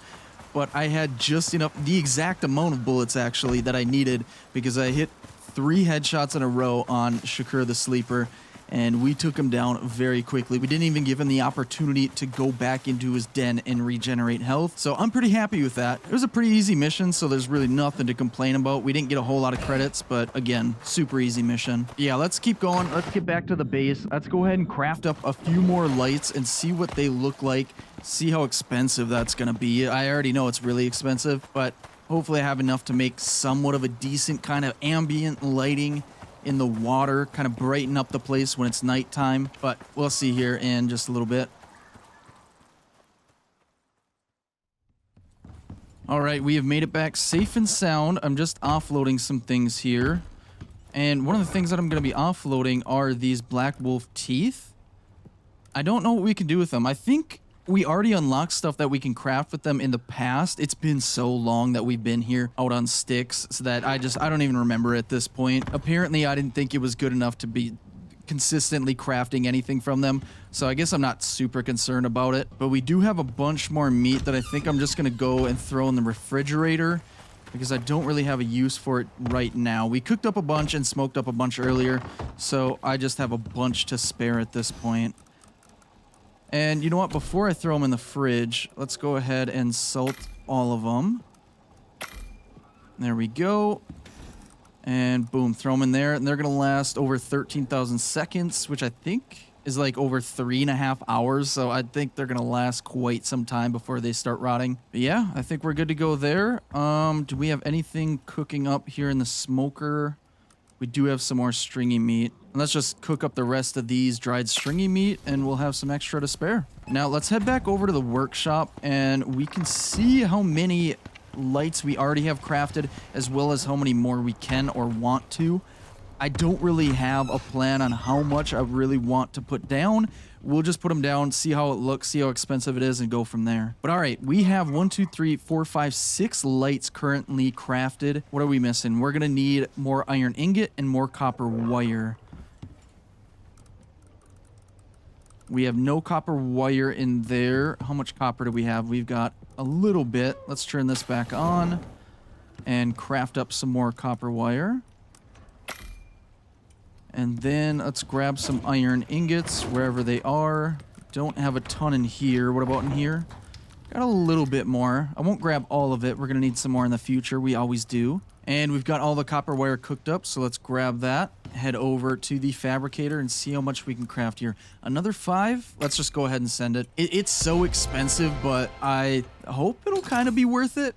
I don't know. I should have maybe just tested one light bulb under the water and see how that looks instead of just full sending it and crafting up all of these basic wall lights. I mean, now that I think about it, I'm not even sure that we can put them where I want to put them. Let's go ahead and give it a shot. Oh boy, we might just have a bunch of extra wall lights. All right, what I was thinking of doing is just putting them along the bank here. Something like this, but in the water. Now, oh no, unfortunately we can't put them down here at all. Oh wait, you know what? I just realized we have to be underwater to see the placement for it. So if we go above the water here, we can't see it. It seems like it's phased through or we just can't place it. But it's a weird thing that happens. I don't know what it is. If we go underwater here, we can actually see it just fine. Okay, does make it a little bit tricky, but it's still possible. So I'm pretty happy with that. You know, before we start putting them along the bank here though, I say maybe we put some along the bridges. I think that would look pretty cool too. All right, let's just start with one right in the middle here. Another one right there. And then a third one right here. Let's grab our electricity tool and hook that up. We want this to be pretty hidden. Let's go under the bridge. Look at that. We've got our own little hideout down here. That'd be pretty cool to have a little underwater base, a little kind of submarine type base. But anyway, let's wire these up and see how it looks, even though we'll have to kind of wait till nighttime to actually see if it's even worth it.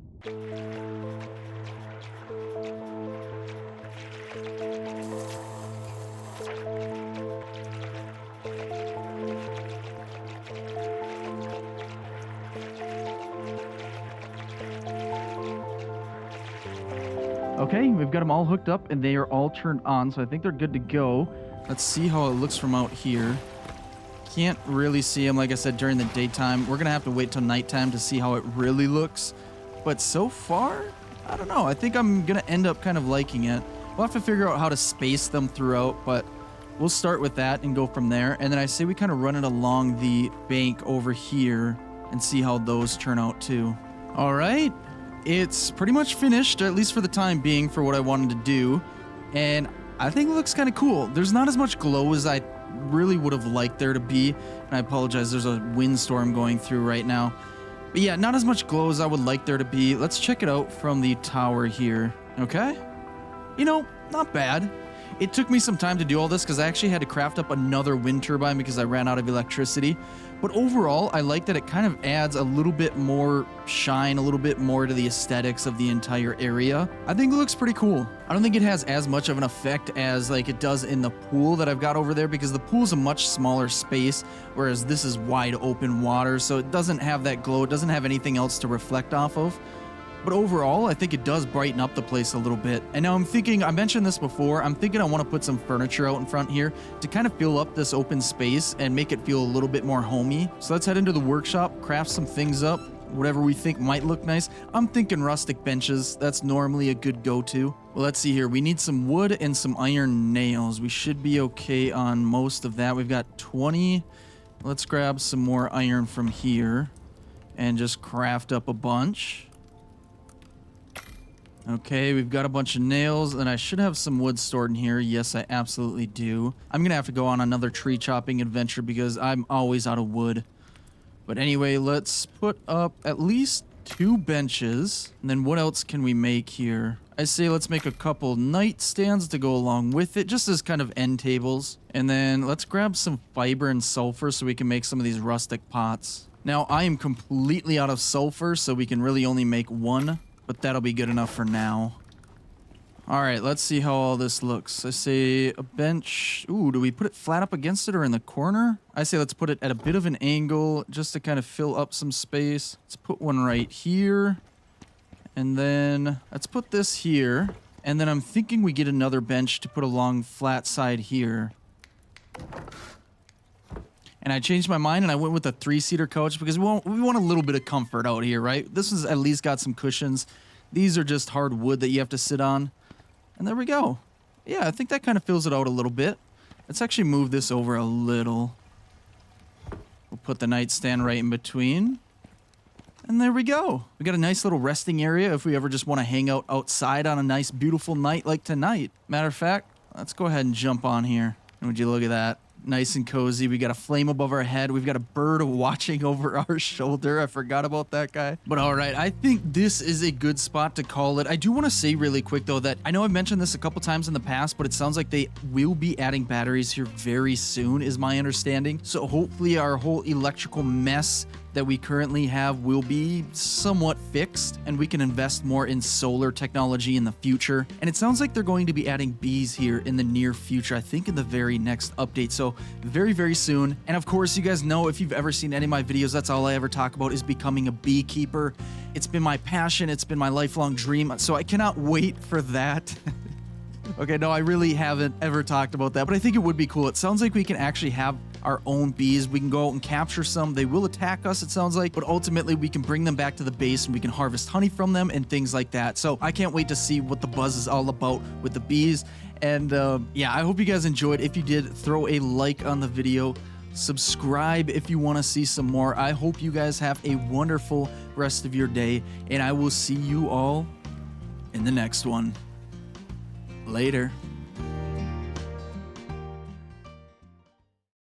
Well, all right, everyone. Welcome back to the beautiful world of Icarus. Today, out here on Styx, I've actually got some really big plans. Hopefully, it's going to be a lot of fun. It's probably going to be a little bit chaotic. And my big plan today is there's this giant worm that has been an absolute pain in my behind. Every single time I try and go into the desert biome, that guy is there. He's always making sure that I know that he's there. And he's just an absolute nuisance. And I want to get rid of him today.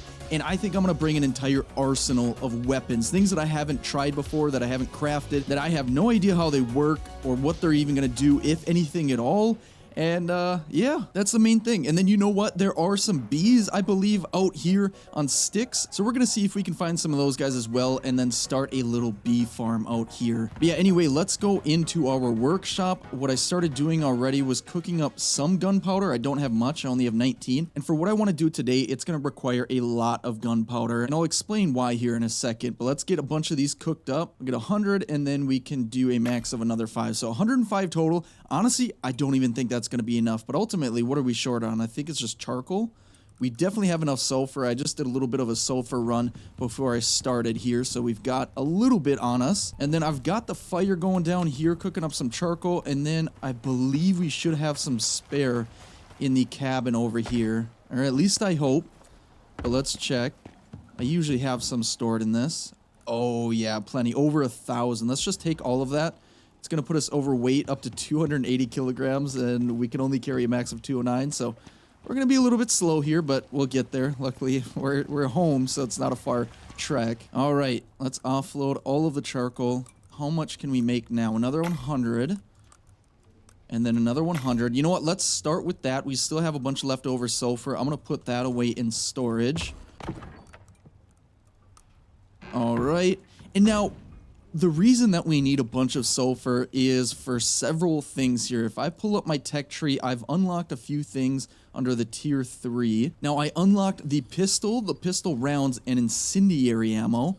I also have the smoke grenade and frag grenade unlocked. And so for all of these things, we need gunpowder, and we need a bunch of iron as well. Well, I guess the smoke grenade doesn't need gunpowder, but the rest of them do, essentially. Now, those are a few things that I want to try out. I don't know if the smoke grenade is going to do anything at all. I still want to give it a shot and just see what we can do with it. If we look at it here, it says it can be used for drawing attention or concealing. So maybe if we throw it off to the side, it can distract the worm for a second. I don't know. Either way, let's go into the workbench here. I want to see what it takes to make that pistol. Is that... There it is. So we need some refined wood, some cured leather. I've got all the steel ingot, a little bit of epoxy, and I've got all the steel screws. All right, let's go grab some refined wood. Don't have any in there. What about in here? Nope. Any left over? Oh yeah, plenty in here. So we'll grab all of that. And then do we have some cured leather? Yes, we do. And I think we just needed 1 for this. And then we just need 4 epoxy. And here we go. We now have a pistol. Now, I wanted to do the shotgun as well, but the pistol, it's going to have a lot more range than the shotgun, and I figured I didn't really want to be that up and close to a giant worm with the shotgun, so I'm sticking with range weapons for now. But alright, let's go ahead and check on our gunpowder. We have 187 currently cooking. We still have another 137 to be cooked up in the next about 10 minutes or so. Now, I want to see how much iron do we have. We have a little bit. Let's go ahead and grab some. And I think I already made some casings for ammo. Yes, I did. And what I'm going to do, since we have a bunch of gunpowder still cooking up, I'm going to use everything on these rifle rounds. And then I think the next round we're going to make pistol rounds. And then from there, we're going to convert some of the pistol and rifle rounds into incendiary rounds. All right, now while we wait for some of that stuff to get cooked up, I'm going to head over to the water wheel here. And what I'm hoping to get out of this are some spoiled plants, because we need some of that to make volatile substance. And there we go, we've got 22. I'm just going to throw the sponges away. And then we need to use that volatile substance to make the grenade. So I'm going to go over to the other mortar and pestle that is in my cabin rather than the one that's in the workshop, because that one's going to be busy for a little while yet. All right, let's see. How many can we make here? 1. Oh, because I forgot the gunpowder. I got to run back and get that.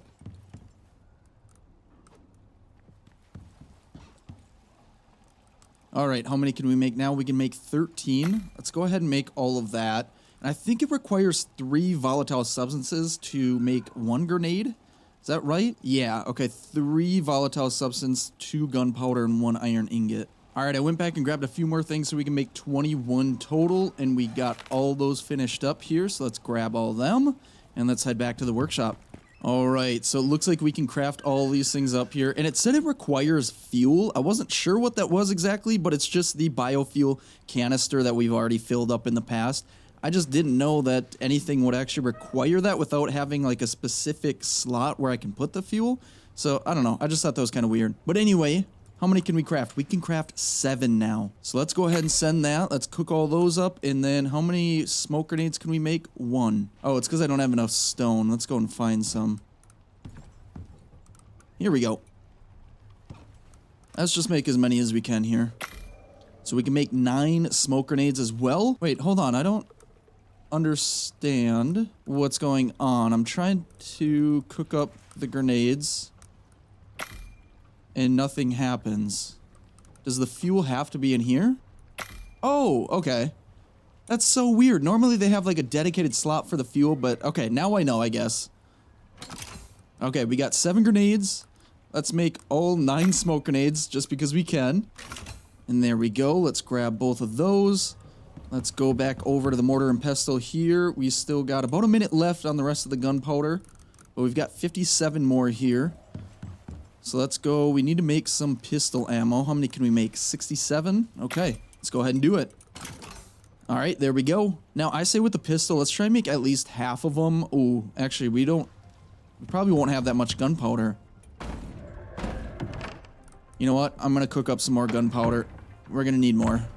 I knew we were going to need a lot. I didn't want to overcook, but I definitely undercooked. So let's cook up a bunch more. I'm going to wait this out. It's already nighttime, so I'm going to have to wait out the nighttime anyway before we go anywhere. But yeah, I'll get these cooked up. We'll make some incendiary rounds for both the pistol as well as the rifle. And then I'm going to see if there's anything else that we can craft that we can throw at this worm. I don't really know what there is outside of like the barriers and spike walls and things like that we can make.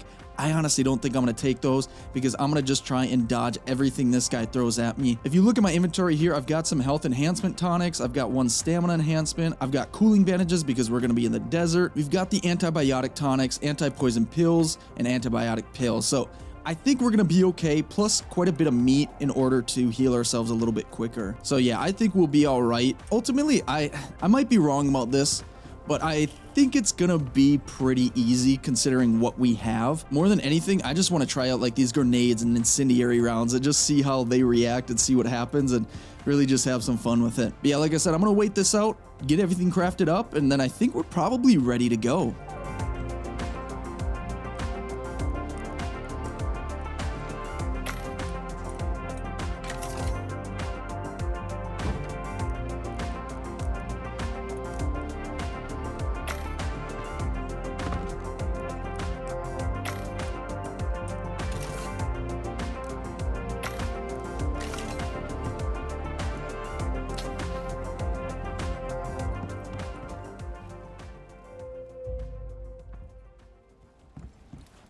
Well, all right, I am fully rested It is a beautiful morning, and I think we're pretty much ready to go. What I'm going to do is head over to the workshop here one last time, make sure I've offloaded anything that I don't need, and then we can get going. So I'll keep the taxidermy knife on me, the axe, and the sickle, and then everything else is either food or ammo at this point. Oh, except for oxide. Let me throw that away.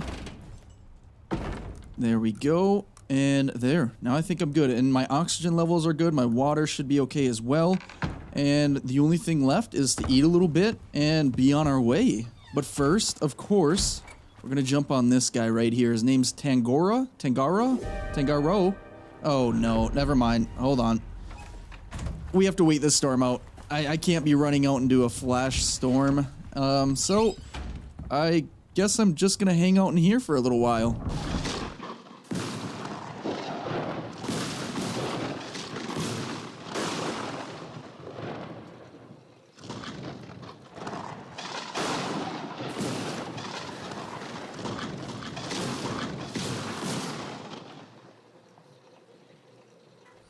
Alright, the storm is past. Now let's jump on our bird that I can't pronounce the name of, and let's head off to the desert.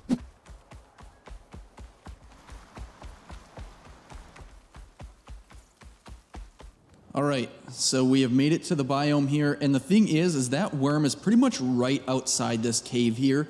But of course, as soon as we get here, we've got a sandstorm coming through, so I'm gonna have to wait this out. And while I wait this out, let's jump off our bird. Let's go into our inventory. Let's throw some of these grenades down here. Those were the frag grenades. Let's throw some smoke grenades down here. I've got 35 incendiary rifle rounds, 69 pistol rounds, nice, and then another 110 rifle rounds. And then it looks like I forgot all my incendiary pistol rounds at the workshop. So that's unfortunate, but I guess we'll have to make do with what we got. This is gonna be more than enough. And then we also have 100 composite arrows for our bow. So I think we're gonna be fine. And I think we're going to have some fun with this as well. Now, maybe I want to put my health enhancement tonic down here. And I'll probably take my stamina enhancement here in a second right before we start. Let's go ahead and eat this fruit pie.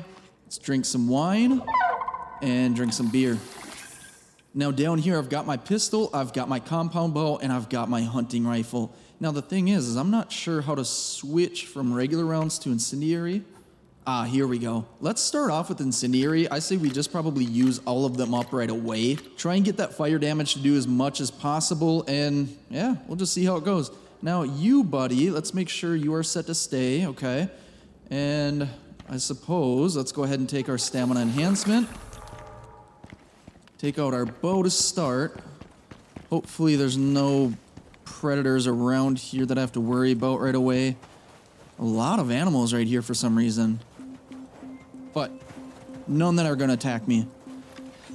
All right, let's see here. Let's start with a smoke grenade in hand. Now, normally this guy's right out here, if I remember right. The ground will start rumbling, and I think I hear it. Oh boy. Oh my goodness. There he is. I don't know if you can see that, but he's coming right to me. I don't remember them ever doing that. Oh my goodness. Okay, here we go, here we go.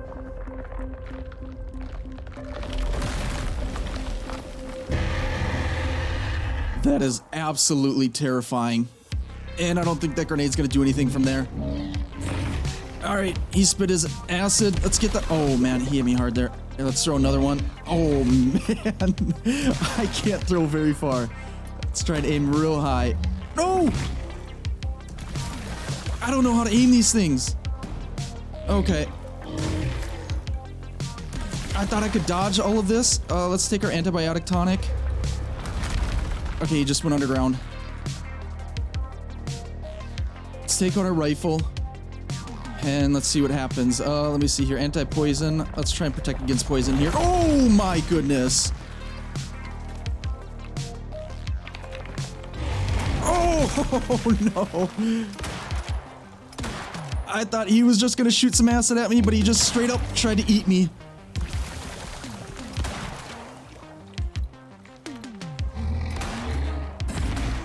Okay, we got some good shots there.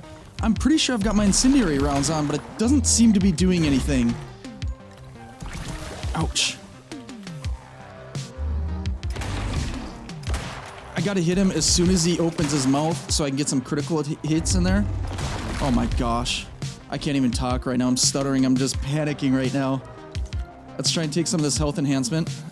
Drink. There we go. All right. Where's he gonna come out next? Oh, right next to me.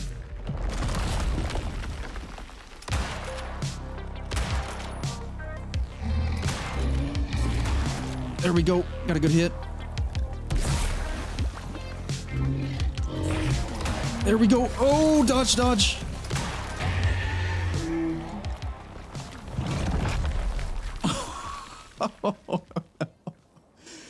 Okay, that ended up being way easier than I thought it was gonna be. I didn't even get a chance to use my smoke grenades.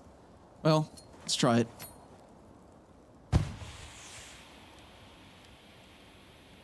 Wow.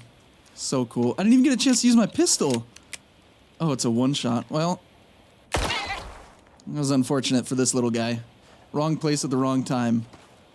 Oh my goodness. This thing is massive. Now I wonder, can we harvest anything from it with the taxidermy knife? No, I don't think so. I don't think we can get anything from him, can we? Oh, that's so unfortunate. Well, like I said, very easy. I mean, we're maxed out level. We have some awesome ammo. We've got some awesome guns. It really wasn't much of a fight. If I had fought this guy way earlier, I would have had a lot more difficulty. But man, this thing is creepy. It's disgusting. And honestly, I was pretty scared. Like I said, I was so nervous. I was tripping over my words. I couldn't talk. I was panicking. And it was pretty fun. Short-lived, but fun. So, well, I guess that's that. This pistol's pretty cool, though. Okay, well, I guess we'll head back to the base. I was kind of planning on spending more time out here, but I don't really see a reason to now that we've taken this guy out. And now I'm wondering if now that I've killed him, is he gonna be gone forever? Or will there be a replacement for him? I'm guessing the latter. Wait, what is this node? Oh, we got a platinum deposit right here. Okay, well, that's really good to know. I don't think I've ever noticed that. All right, well, let's get our bird and let's head home. And you know what? Actually, before I go home, I might as well do a little bit of mining while I'm in here. Fill up my inventory, fill up the bird's inventory, and actually profit from this, because all we really did with that is we just lost some ammo. I guess we unlocked the information about this guy in the bestiary. Yeah, right here, the sandworm. What an absolute behemoth of a monster. It's a giant worm-like creature native to Icarus, partly to blame for the ubiquity of cave systems on the planet. Most common in arid areas, though it's theorized this creature's life cycle takes place over a variety of environments. So I wonder if it travels to all the different biomes and things like that. I'm guessing we'll never find the sandworm really anywhere else outside of the desert biome, but that's interesting to know. So I guess in order to unlock more information, we need to kill more of these guys. I've never actually really looked in this bestiary, and now I'm curious. It shows right here, there's a player stat unlock, and it requires 40% progress required to unlock. We're at, what are we at? We're at 10% right now. Does that mean we actually get stats from killing these guys? Or killing enough of them? And at 60% here, it says there's a loot table unlock. Unless that's just more information that they're gonna give us instead of actual stats, I really don't know. So if I switch over to the crocodile here, which has 42% completed, it gives us all the information about the creature traits. So it looks like it's weak to AP damage, weak to frost, it's a quick swimmer. Yes, I definitely know that. It inflicts deep wounds. So essentially, it's giving us all of its strengths and all of its weaknesses. So when we do fight them, we know what weapons to use and what ammo types to use. So I don't know why I haven't dove deeper into the bestiary before. I just never looked into it, but that's really interesting to know. But all right, I'm gonna keep mining here. We'll head back home and I'm gonna see if we can find some bees. I haven't seen any so far, but I really haven't left my home except for to go fight this guy. And yeah, we'll see what we can do next.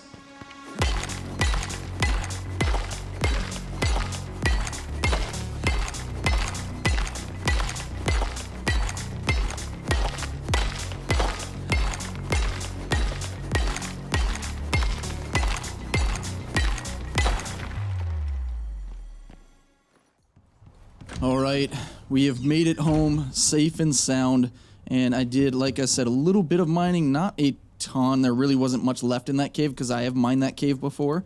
And yeah, that was a pretty successful mission. Let me offload whatever I don't need. Here, let's throw some more nodes in here. And then let's go over to this cabinet. Let's offload our grenades that we really didn't use at all and that we really struggled. You know what?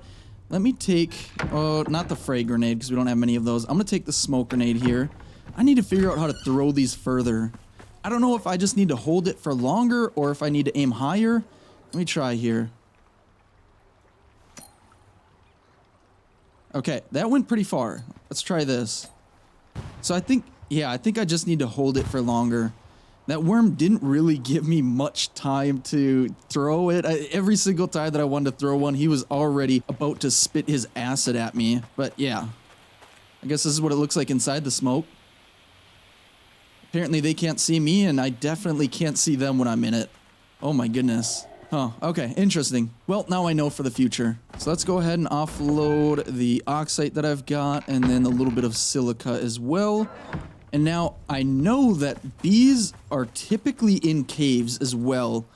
So I'm gonna head over to the cave that I've got right over here and see if we've got anything in there.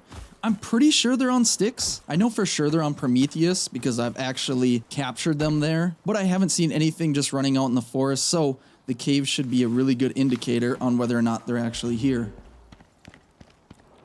And I'm not seeing anything except for some sand, well, not sandworms, cave worms. Yeah, there's nothing in here. All right, well, since that one was empty, I'm gonna head over to another cave that I know is right over off that way and see if I can find anything in there and hopefully not falling to my death because the amount of times that I fall and hurt myself, it's just getting out of hand. But yeah, let's get over there, see if there's any bees. And if there aren't, you know what I'm going to do is I'm going to try and use this thumper because that's going to regenerate all the nodes in the caves, and maybe that includes the bees because I've already cleared these caves out, so maybe they're just not spawning in there. I just don't know. But we're coming up on the cave right now, so let's head in there and see what we can find.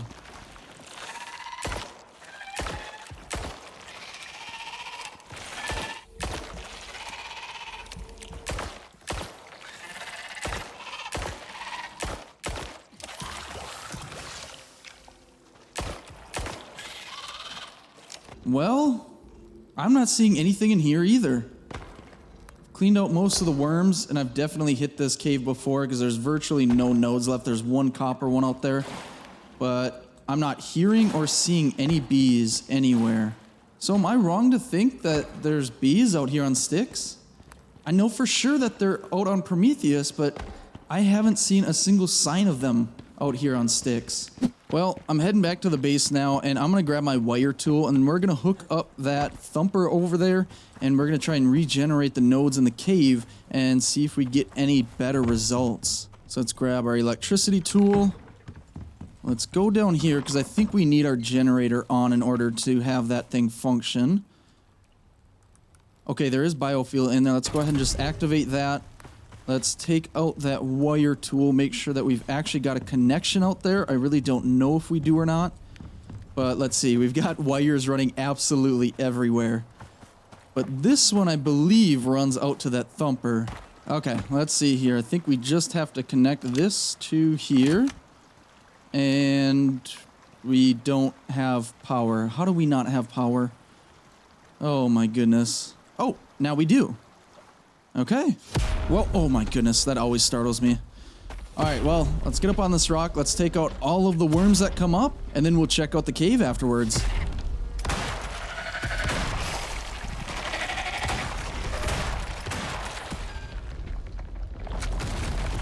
Oh my goodness, this is not a regular worm. Why? Where did you come from? Oh, I thought this was gonna be a quick and easy little thumper run. I've never seen this guy before. And oh my goodness. And I've ran the thumper at least 2 times before at this location. Oh my gosh. Oh, I didn't leave anything behind either. Okay. Well, I don't know if that guy's new or if I've just never seen him before. We just never had the luck to get him. Okay. Well, Hopefully the rest of this is easy. How much time do we have left on this? It's about 39% done. Okay, so we'll definitely have a few more worms to deal with, but hopefully it's not going to be too bad.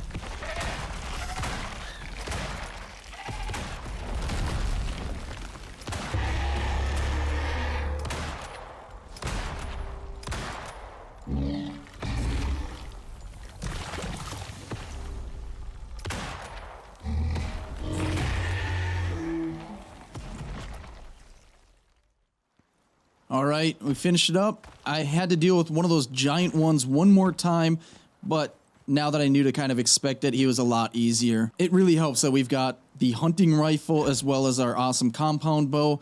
It's really not a problem at all. It's just a matter of knowing when and where to shoot and how to dodge and all of that. But it's getting dark. I'm gonna run back over to this small cave here, and if there's no bees in here, I'm gonna be disappointed, but oh, there's a crocodile. Oh, there's a big cat right here too. Here, let's take him out. Let's just run from this croc. I think we'll be fine. I think we can outrun him. Can't get my arrow back. Yeah, I'm just gonna run. Get away from me, man. I'm busy. I'm trying to find some bees. All right, we've got all the nodes back. Are there bees in here? No bees. Huh. That is so unfortunate. Well, I guess I'm gonna probably end up sleeping through the night. It's not too dark just yet. So I'm gonna go offload some things and take care of some housekeeping.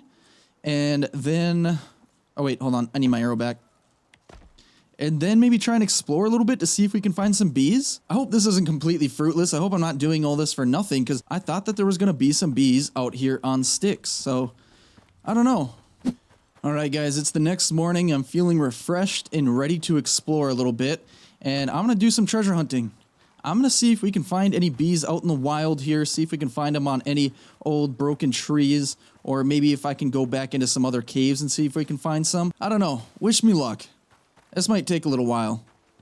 Here we go. I finally found some. Actually, it didn't take me all that long, but I was getting to the point where I was worried that we weren't gonna find bees at all out here. So let me try and get up. I can't get up this rock. There we go. And we're gonna have to take these bees out. I really only have a knife in terms of melee on me, so come on, guys. Try to attack me. Let's just get this over with. No? Okay, hold on. Let me take out my axe. Oh, okay. Yep, there we go. Okay. Oh, there's more. Okay, let's just try and chop this down really quick. Get the bees. And get the heck out of here. What did we all get from that? We got 6 honeycomb and 3 worker bees. Beautiful. Okay, well, that's really good to know. Like I said, I was getting worried that I wasn't going to find any bees at all, that they just weren't out here on sticks. So that makes me happy knowing that they are. I say we head back. Actually, before we head back, let's check to see what it takes to make the bee stuff. So for the beehive, it takes 10 honeycomb and some refined wood and copper nail. So that's the thing. I'm going to need some more honeycomb. So I actually do need to find another bee's nest. So I'm glad I checked that before we went home. So I guess I'm just going to keep searching. I'm going to keep looking in caves because I know I found them in caves before, and it seemed like it was every cave that I went into, but that was on Prometheus. It's clearly a different case here on Styx. But either way, I'm going to keep searching. I'm going to keep digging, and we're going to get some darn bees. Okay. So this is the first cave I found, and I hear them buzzing. Where you get, oh, there they are, beautiful. Okay, well, go ahead and attack me. Let's get this over with. Okay, I think I got them before they could. Let's try, oh boy, this is gonna be tough. Try to get up here. Oh, there we go. And we got 4 more honeycomb and another worker bee. Perfect, that's exactly how many we needed in terms of honeycomb. But there's another one over here. Let's take those guys out, chop this up, take everything from there. And let's see, maybe we get lucky and find a third one in here? I doubt it, but might as well look. Yeah, looks like there's nothing else. Okay, perfect. Now let's get out of here and let's get home. All right, let's see if we can craft... Wait, I need refined wood. Hold on. We need to... I kind of jumped the gun there. We need a little bit more things before we can craft it. It was refined wood and something else. Some copper nails, 25 to be exact. Let's take 100 right there. Let's craft this bad boy up. It'll take about 10 seconds. And there we go. Let's throw that in our hot bar. And now we need a spot to put it. And what I'm thinking is we build a little structure for this thing, because eventually it's going to be a bunch of beehives. It's going to be a whole mansion just for the bees, because there's a bunch of attachments that we can put on this thing. So I say we get some wood and some building pieces and see what we can come up with. Alright, so I just crafted up some wood pieces and some glass pieces, and my idea is to just kind of place a little structure right out here, kind of facing inwards towards the rest of our buildings. And it's going to be something that's pretty simple. It's not going to be anything fancy. I don't even think I'm going to have walls on it, unless I absolutely have to. I don't think I do. I actually think it would be detrimental. I'm not sure if we could put walls on it, because I think that would essentially make them inside, and I don't know if they would really like being inside. But let's put these down here. Let's put 4 posts all the way around. And then we're just going to do a glass roof over top.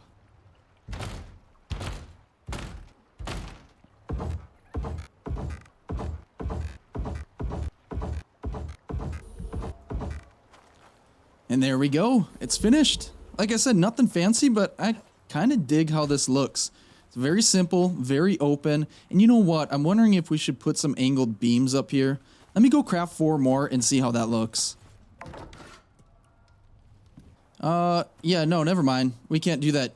Because of the angled glass pieces that I used these half pitches, and the only angle that we can do with these beams is just the full 45-degree angle. So unfortunately, I guess we can't put any more up here. Maybe, actually, if I just get rid of these, I wonder if I'll like that look a little bit better. You know what? Now it looks a little bit too bare, so I'm going to throw these back up, and then we'll call it a day on the little bee house. Okay, there we go. All right, now the very first one is down. Look at that. Beautiful, isn't it? No, of course, we will eventually be adding on to this. Like I said, there's a bunch of attachments that we can add. There's 4 slots for this one, and I think we can make more beehives, and we can make this essentially like a little mansion like I was saying earlier. So for right now, let's go ahead and throw 5 worker bees in here. That's going to provide 2.5 hours worth of fuel, and these bees produce 1 honeycomb per minute, which 2.5 hours is 180 honeycomb total, if I did my math right. So that'll provide plenty, and we'll be able to use those honeycombs to make more of these beehives, and then eventually we can go into the tech tree here. Let's just go ahead and unlock all of these. There's the beehive breeding center, the small beehive expansion, the large expansion, and the beehive extractor. And just the regular beehive, it says it requires 500 power. It definitely doesn't require it, at least not right off the bat when you first put it down. I'm thinking when we start to add attachments, that's when it's going to require the power. But for now, we're just going to let it sit. And you know what? We're going to enjoy our new little creation. But I think I'm going to call it here. This one might have been a little bit shorter. If so, I apologize. I just thought that sandworm fight was going to take so much longer than it did. But ultimately, I still had a lot of fun. I really hope you guys did too. We've got this awesome little beehive down. We're going to start expanding on this in the future. And I think we're going to have a lot of fun with this one. But if you guys enjoyed it, throw a like on the video. Subscribe if you want to see some more of this type of stuff. I hope you guys have a wonderful rest of your day. And I will see you all in the next one. Later.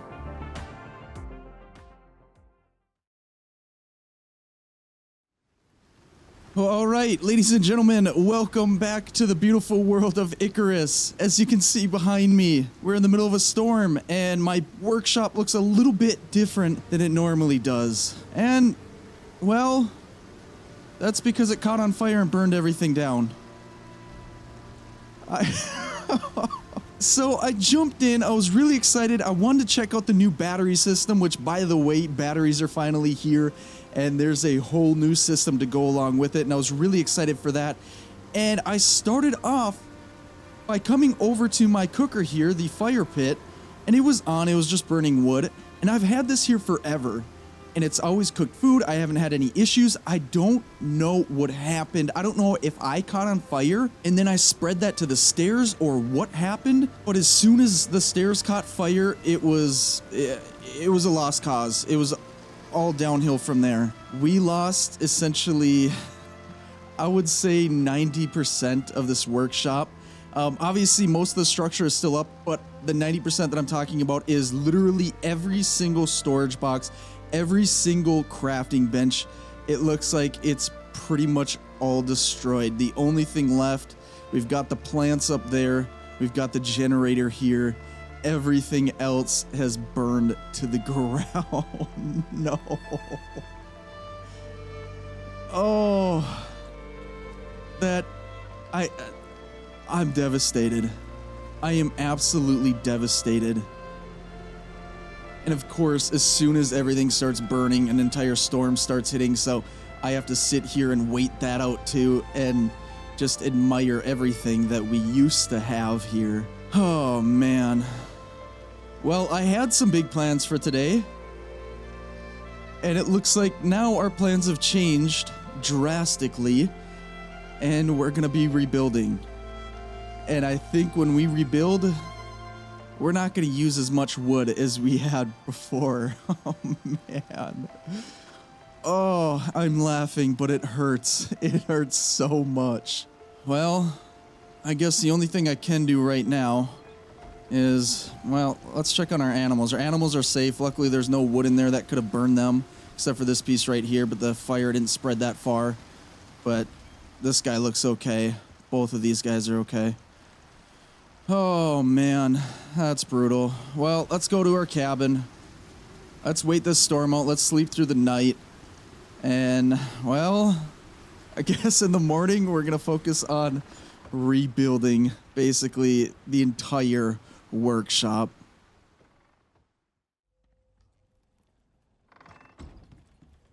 All right. Well, I would say good morning, but it's not really all that good, is it? After a full night's rest, a lot of sulking, a lot of pouting, and just a lot of sadness, I guess I'm somewhat ready to rebuild this. But yeah, like I was saying, I had just jumped in. I checked on the fire to see if there was anything cooking in there. Like I said, the fire was on, and I've never had any issues with it before. I don't know if I stepped in it or what, and then I spread that fire to the stairs. But once it started, I could not stop it. I tried to stay calm. I tried to stay focused, and I grabbed the materials for the fire whacker, and I basically have never had to use the fire whacker out here. I have never had any fires that I can remember offhand, but no matter how hard I tried, it was fruitless. It was completely pointless because it was spreading so fast at that point that there was nothing I could do to stop it. And oh man, this is so tough. This is so tough to see. Well, like I said, the plan was to check out the batteries, to check out that whole new system. There's a whole system now that we can store our electricity. Now we can also store our water, things like that. So even if it's nighttime and our solar panels aren't working, and even if our water wheel gets clogged up, we'll have water stored up, we'll have electricity stored up, and we can run throughout the night. And on top of that, it turns out that even if we don't have enough electricity to sustain us through the entire night, we won't always completely lose electricity. We can experience brownouts instead of complete blackouts. So we'll lose some power. The lights will get a little bit dimmer. Some of the crafting will be a little bit slower. But I just thought that was super cool, and I was super excited to check that out, and maybe we still can. I think it's just going to take me a little bit longer to get there because I have to rebuild so much. Well, I guess the plan would be to put a bunch of storage boxes down, and then we'll just have to throw everything in storage, and then we'll just have to start crafting all over again. And unfortunately, this really sets us back quite a bit, actually, because all of the different crafting benches that we had, we don't really get those resources back as far as I can tell. I don't think we do. Oh, wait.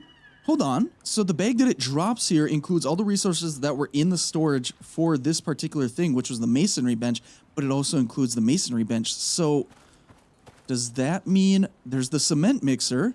Wait, this might not be as bad as I thought. There's the machining bench. Okay, well, that's good. I think maybe if that's the case, then... Wait, hold on. I think this was one of the tailor benches, what are they called, where we make our armor and stuff? Decoration bench, that's there. I'm wondering if some of the wood crafting benches those actually burned down, whereas things like the masonry bench, that was made out of stone, so that didn't quite burn down. Maybe that's the case. Well, let me see here. I'm going to have to build some ramps in order to actually traverse through our workshop here. All right. Let's just get up here for now. What do we got left up here? Oh, that was made out of wood too. Okay. Oh, man. Let me jump up here. Hey, we didn't lose this guy. We did not lose the foundry. Well, I guess that's good. I guess the stairs right here being stone, they stopped the fire from spreading. So, I guess that's good. I don't know if you can tell, but I'm still pretty bummed out right now. Well, oh my goodness. This is so sad. All right, I gotta stop pouting. I gotta stop concentrating or focusing too much on how much we just lost. And, well, I guess I'm just gonna get to work. I'm gonna start rebuilding. It's gonna be some temporary stuff right now, probably going to be wood floors. And then from there, we'll eventually upgrade to stone and never go back to wood ever again, because that apparently was the biggest mistake of my life. But yeah, let me let me get to it.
Well, all right. It's a lot more empty and open in here, but I pretty much finished it. I mean, obviously I need to put down all the different benches and everything like that, and it's pretty ugly. I've got storage boxes all over the place. They're not organized even a little bit. It's an absolute disaster, but I'm a little bit less depressed now, so that's good. Yeah, we got floors again. So that's pretty neat, and they're all stone, and not all of them are actual floors. So these are floor pieces, and then over here are the floor foundations. We can put floor pieces over top of them so they don't look like they've got this kind of square border around the entire piece. They'll look like this instead. But I don't want to craft anymore. I don't want to think about this anymore. It's nighttime. I spent the entire day cleaning up and getting this all figured out. And yeah, I feel a little bit better. So let's head back to the cabin. I'm going to go to sleep for the... Oh. We've got a hole in the wall. I think we've got enough to make one more piece. Let's make... Yeah, let's make a wall here. And then I think I've got a door somewhere here in storage. Like I said, it's not organized at all, so I don't really know where everything's at right at this moment. It's a complete cluster, but I know I've got a door here somewhere. Where did it go?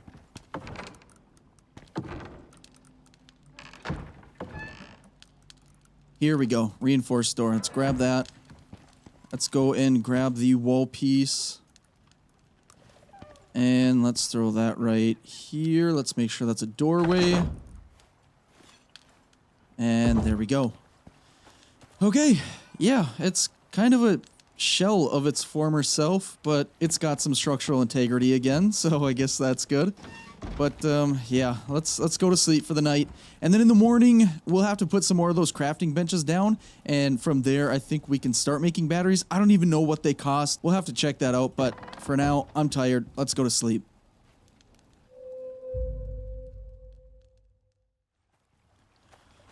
All right, well, good morning. It's a new day, and so we're going to try and start off fresh, even though it's going to be difficult with the reminder of what happened. Let's go ahead and we're just going to get rid of this fire pit. I've got a special spot for it, and that is right in the water there, never to be seen again. Okay, now... let's check out the tech tree here. And just to start, right here in Tier 3, we have the new biofuel water pump. So let's go ahead and unlock that. We've got the metal rain reservoir, definitely going to unlock that, as well as the water barrel. And is there anything else in regards to that? Let's check here. Nothing new that I'm seeing there. But if we jump to Tier 4... you'll see that right in here we've got the basic battery rack as well as the advanced battery rack and a flow meter. That flow meter, my understanding, is going to allow us to essentially see either the electricity or the water flow. So it's actually going to give us an idea of how much electricity we have and where it's going, things like that. So we just have to hook that up to, I think, to any wires or water pipes, and I think we'll just be able to kind of interact with it and see the numbers going in and out. So that's really cool. And then one more thing that I believe they added is right here, the water borer. So we can actually put this on an enzyme geyser, and it will provide us, I think, with an unlimited supply of water. So that would be great if we're not near a water source. We are, so I don't really need it. I have 37 points that I could use to unlock it, so I guess we'll just unlock it. But I think that's kind of it.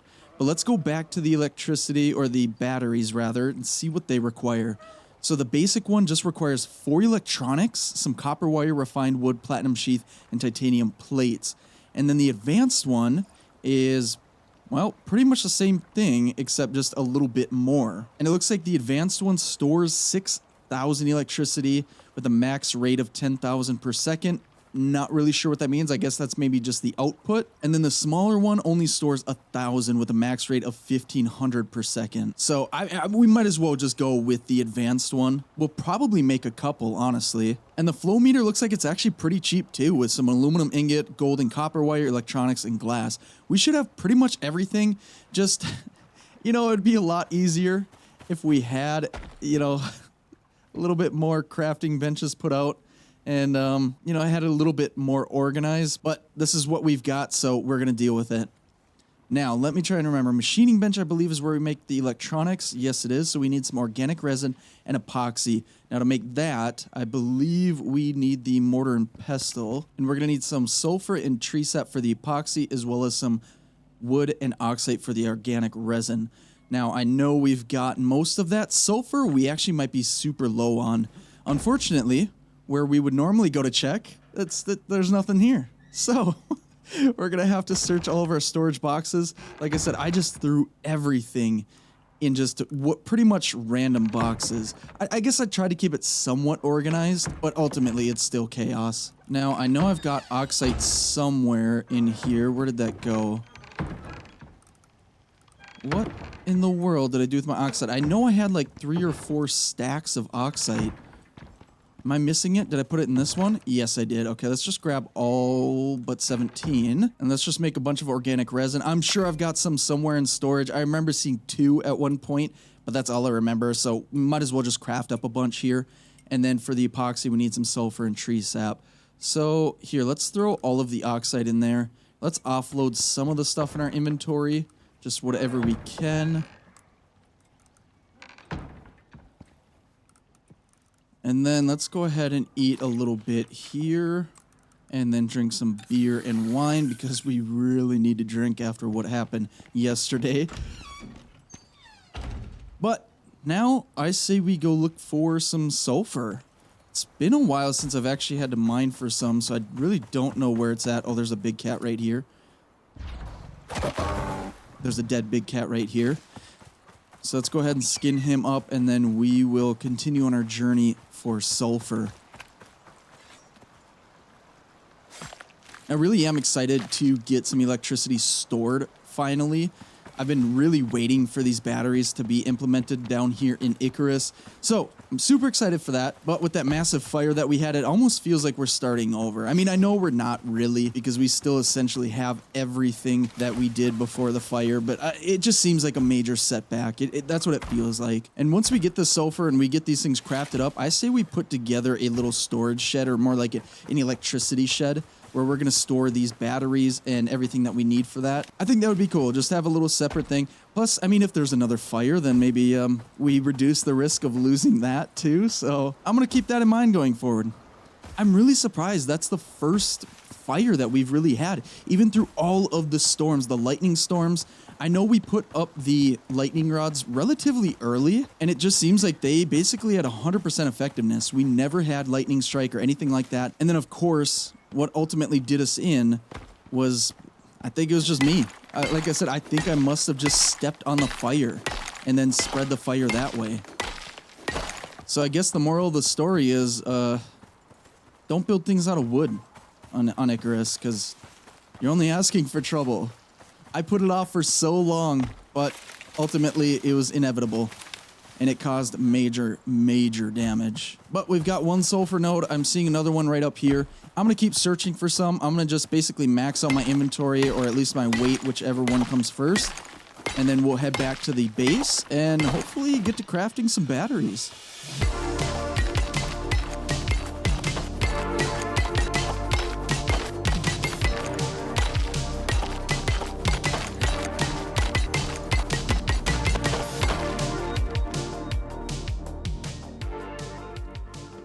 All right, we made it back, and we have a ton more sulfur on us. Now, where am I going to store this stuff? Hold on, I think I've got a lot of extra storage here. Yeah, let's throw in about half of it. We don't really need that much.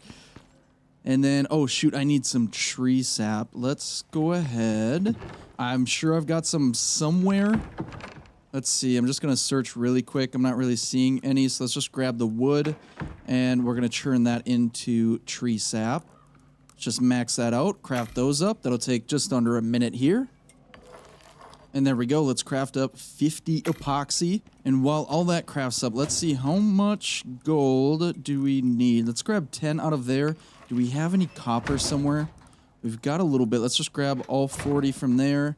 There's another 26 in there. Oh, we might have to do a mining run because we're going to need a bunch of wire for the electronic parts. But let's go ahead and make as much as we can of both gold wire and copper wire. This whole thing's full. Let me see here. Let's grab all the wood. I guess that's where a lot of our wood went. And then we can craft it all up here. This will take about 45 seconds. We'll let that craft. Let's go back and grab all of our epoxy and organic resin. And I think it was 8 electronic parts for just one of the advanced battery racks. So I think we go with 2 just to start. I don't know if that's overkill. I don't know if that's just not going to be enough for how much things that we have powered. Well, we probably have about half the electricity cost at this point because we lost a lot of our crafting benches. But we're going to want them regardless. We can make 12. What are we short on? Gold wire. Let's go ahead and start crafting that. We're going to need some more organic resin too. So let's go ahead, just craft as much as we can, which is 100. Okay, that should be good. And then let's grab 26 copper ingot. Is that really all I have? Oh no. Do I have any uncooked? No, I'm not seeing any. We have a bunch of gold ore not cooked. Let's go ahead and cook that up. All right, I grabbed 9 of the refined gold, so we're making a little bit more gold wire. And because the inventory in here was full when I tried to make all those electronic parts, it did not work. So let's go ahead. We can do 15. What are we short on? Oh, the organic resin. Let's go ahead and grab... Oh, looks like it's just finishing up. Grab 100 from there. Let's throw that in there. And we can make 19. Now, let's just make 19. I think, like I said, I think we only need 16 for 2 of those racks. But let's double check here. Yeah, 8 electronics, so 16 total. We need 16 titanium plates. Do we have some of those somewhere? We've got platinum sheaths. Don't see any in there. Oh, shoot. I might have to do some digging in all of these storage boxes. Okay, it doesn't look like I have any platinum sheaths. Let me check this last one here. No. Okay, actually, we're going to need this electricity tool, so let's go ahead and grab that. Grab our dried stringy meat that I didn't mean to put in there. And then I think we make the titanium plates in here. We do. We need 16 total. We can make 11. Let's go ahead and start crafting these up. And then where else do we got some in here? Please tell me we've got some platinum in here. Oh, yeah, tons. That's right. Okay. Let's just grab a bunch there. Go back over to the fabricator. Throw that all in there.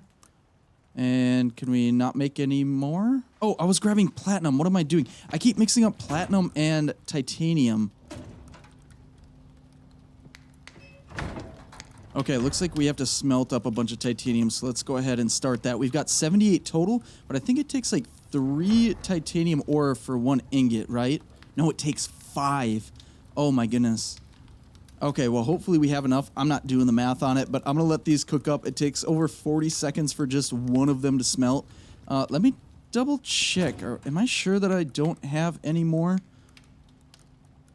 There's nothing in here. I'm not seeing it in there either. Did I have any extra stored in here? We got platinum. Not seeing anything. No, okay. Then I'm just going to craft up some more copper wire. We're going to need it not only for the electronics. Well, actually, we don't need any more electronics, but we do need a little bit extra for the actual advanced battery rack. But I think we have everything for it. Is that right? Yes, we do. Oh, we even have enough for the beehive extractor. If I have enough resources here once I'm done with the batteries, then we might make that, because I would like to expand my beehive. Right now, it's just a single beehive. That's all we've got, so I really want to start adding on to that. But we're here for the battery rack. So let's go ahead. We've got that crafted up. Let's throw that into our hotbar. And then, okay, this isn't bad. Wait, hold on. Let me just put this down. Oh, okay. I thought we were going to have to put more batteries inside there, because when it shows the little hologram of the battery rack, it showed that it was like empty, but I don't think we need to do anything else. We can just turn it on and off, connect it to our sources, and we're good to go. But what does it take for that flow meter? We need some aluminum ingot, and that's it. We have everything else. Let's go ahead and grab some aluminum. And then we should be able to craft the flow meter. And that'll take just a few seconds. And there we go. And we have a storm coming through. Oh, great. Okay, well, I'm going to wait this storm out. It gets a little bit choppy in here when the storms come through. So I'm going to let that titanium cook up. And then we're going to pick up this battery rack here after we're said and done. I just wanted to put it down, see what it looked like. And then we'll put down a storage shed outside for it all. And then start, I guess, testing it out.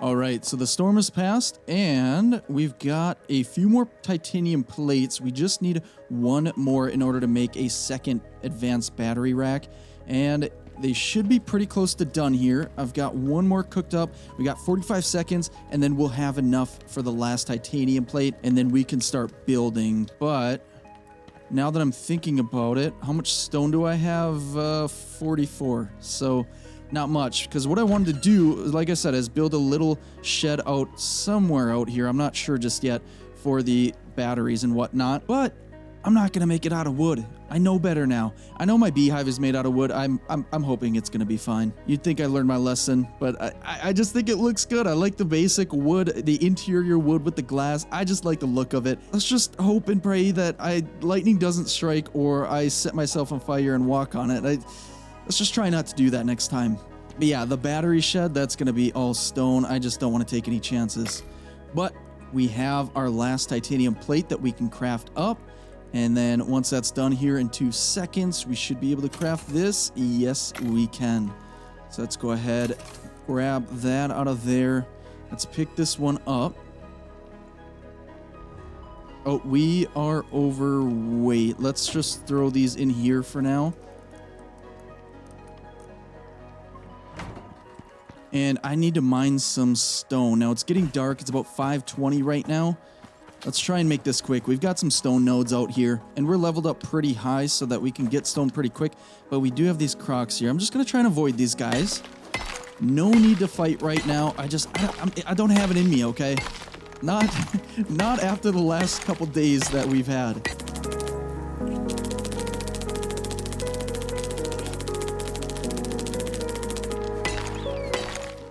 Okay, we have 518 stone on us. That should be hopefully enough for what we want to put together. It's not going to be anything big. It's going to be probably about the size of our bee shack here. So I think 500 should be more than enough. The thing is, I'm going to need to make sure I've got enough iron nails as well as some leather. Shoot. Iron nails. Oh, normally I have those in the anvil. But, you know, the anvil's not here. I don't know where the anvil is. Oh no. I'm sure I put that in here somewhere, or maybe I somehow lost it in the fire. I wouldn't think that the anvil would burn up, considering, you know, it's made of solid metal. But now that I'm thinking about it, I don't remember seeing it in any of my storage boxes. Oh no. I don't think we have an anvil anymore. Okay, well, let's grab some iron ingot. What all do we need for that? Oh, we need a crafting bench, which burned up in the fire. Okay, what does it take for the crafting bench? We need some leather and some fiber, and then we should be good. And I definitely have both of those things. Just gotta find it. There's some fiber. There's some leather. Okay, let's go ahead, craft that bad boy up. That'll take about 10 seconds here. And I guess I could use this as an opportunity to reorganize all of my crafting benches, maybe make it a little bit, I don't know, just different than what it was before.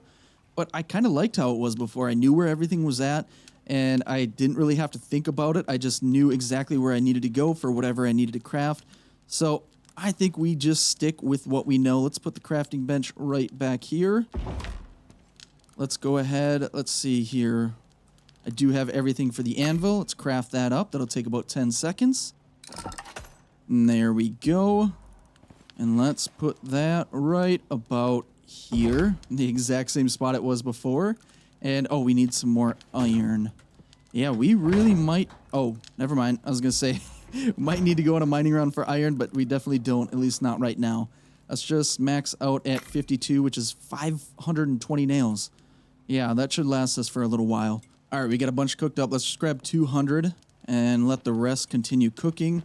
Go back over to the masonry bench here. Let's throw all the nails, all the stone, all of the leather in there. Now let's make 4 floors, because I think it's just going to be a little 2x2. Like I said, just like the beehive shack, I guess we're calling it. But we're going to enclose this. So we're going to need, what, 2, 4, 6, 8 walls at least. So let's craft those up. And for the roof, I say we make 8 of these stone half pitches. Because if I remember right, we should be able to use these not only for the ends of the roof, but also as roof pieces. I think. I should probably double check that before I craft them up. Let's craft up a wood one and we can check that. Let's see here. Yeah, we can. We can use them as roof pieces as well. Okay. And then, of course, we're going to need some beams. So let's just go with 16 for now. And there we go. We've got all the beams. Let's make sure we have everything in our hotbar, including the electricity tool. And it is nighttime, so I don't really want to build in the pitch black like this. So let's go to sleep, and we'll get started on it in the morning. Okay, now I gotta figure out where in the world we're gonna put this. I was thinking kind of right in this area, just to kind of fill it out. I mean, it's probably not the best spot for it. I feel like it'd be a little bit of an eyesore right here. So I was thinking maybe also off to the side over there. You know what? No, let's put it right here. I think this spot will be just fine. We'll put it at an angle kind of this way. Let's put this too wide. Oh. Oh, okay. Well, lost one of the beams.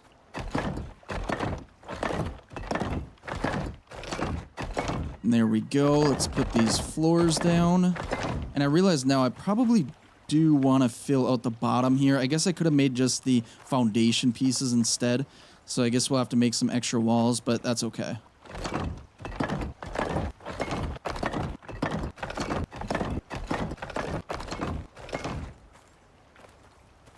All right, got a couple of the roof pieces up, so let's put the ends down on them. I think this will actually look pretty nice. We got to rotate that and then select, I think, this one. Nope. There we go. And there we go. Now I forgot we're going to need a door for this. Well, actually two, since I did a double door there. And then I guess 1, 2, 3, 4, 5, 6, 7, 8 more walls. And then some stairs for it. Now, due to stone restrictions, we can only make 2 more walls. Shoot. Okay, well, let's get those crafted up. Let's go get a little bit more stone, and then we can finish it. And then I got to craft up a couple doors for it, too.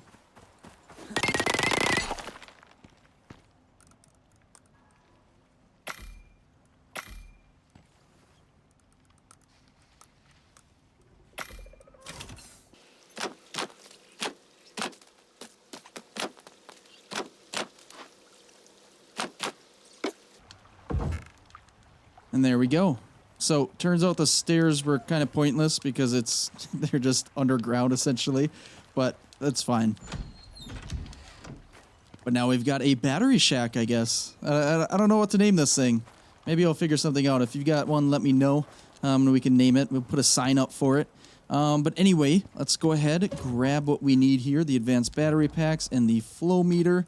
Let's throw that down there and that down there as well. All right. Now let's go ahead, I don't know, let's just put these right here. And then right here. This might change. I don't know how it's going to work when it comes to actually wiring everything up. Let's go ahead, take the electricity tool, connect that. Let's just put the wires out front here. Connect both of these. So they're both connected. And obviously they are empty right now. So we need to connect this to our grid. So let's put a wire out this way. And let's just, I guess, bring it out to there. And then we'll go out on the other side here. And put one down here. And let's just see what happens. Connected it to that light, which is connected to, well, it looks like a lot of other things. But just thinking about it right now and seeing all of these wires and water pipes everywhere, I might end up just basically getting rid of everything, all of the wiring, and redoing it all now that we have a little bit better system implemented. But one thing that I just forgot was adding this flow meter. Let's go ahead and grab the electricity tool, disconnect from here. Let's put, I guess, the flow meter up on the wall. Yeah, I'm probably gonna have to reorganize this stuff too. But we'll reconnect the wires. Let's do this. Oh, hold on. It can only connect on that side. Let's just do it this way, I guess. Okay, here we go. So supply 0, demand 0, of course, because we're not actually connected to the grid just yet. Storage 15,000 / 12 million. Don't know what all of that means, but let's go ahead and grab that piece right there, and then we'll connect it to this side out here, and then we'll go back up. And now what does this read? Supply 7250, demand 6850. So that's good. We finally have a way to see how much we're using, how much it's supplying. So that makes me feel so much better. Now, do these start storing electricity? Yes, the number is going up. Somewhat slowly, but it's still going up. And so over time, it will continue to fill up.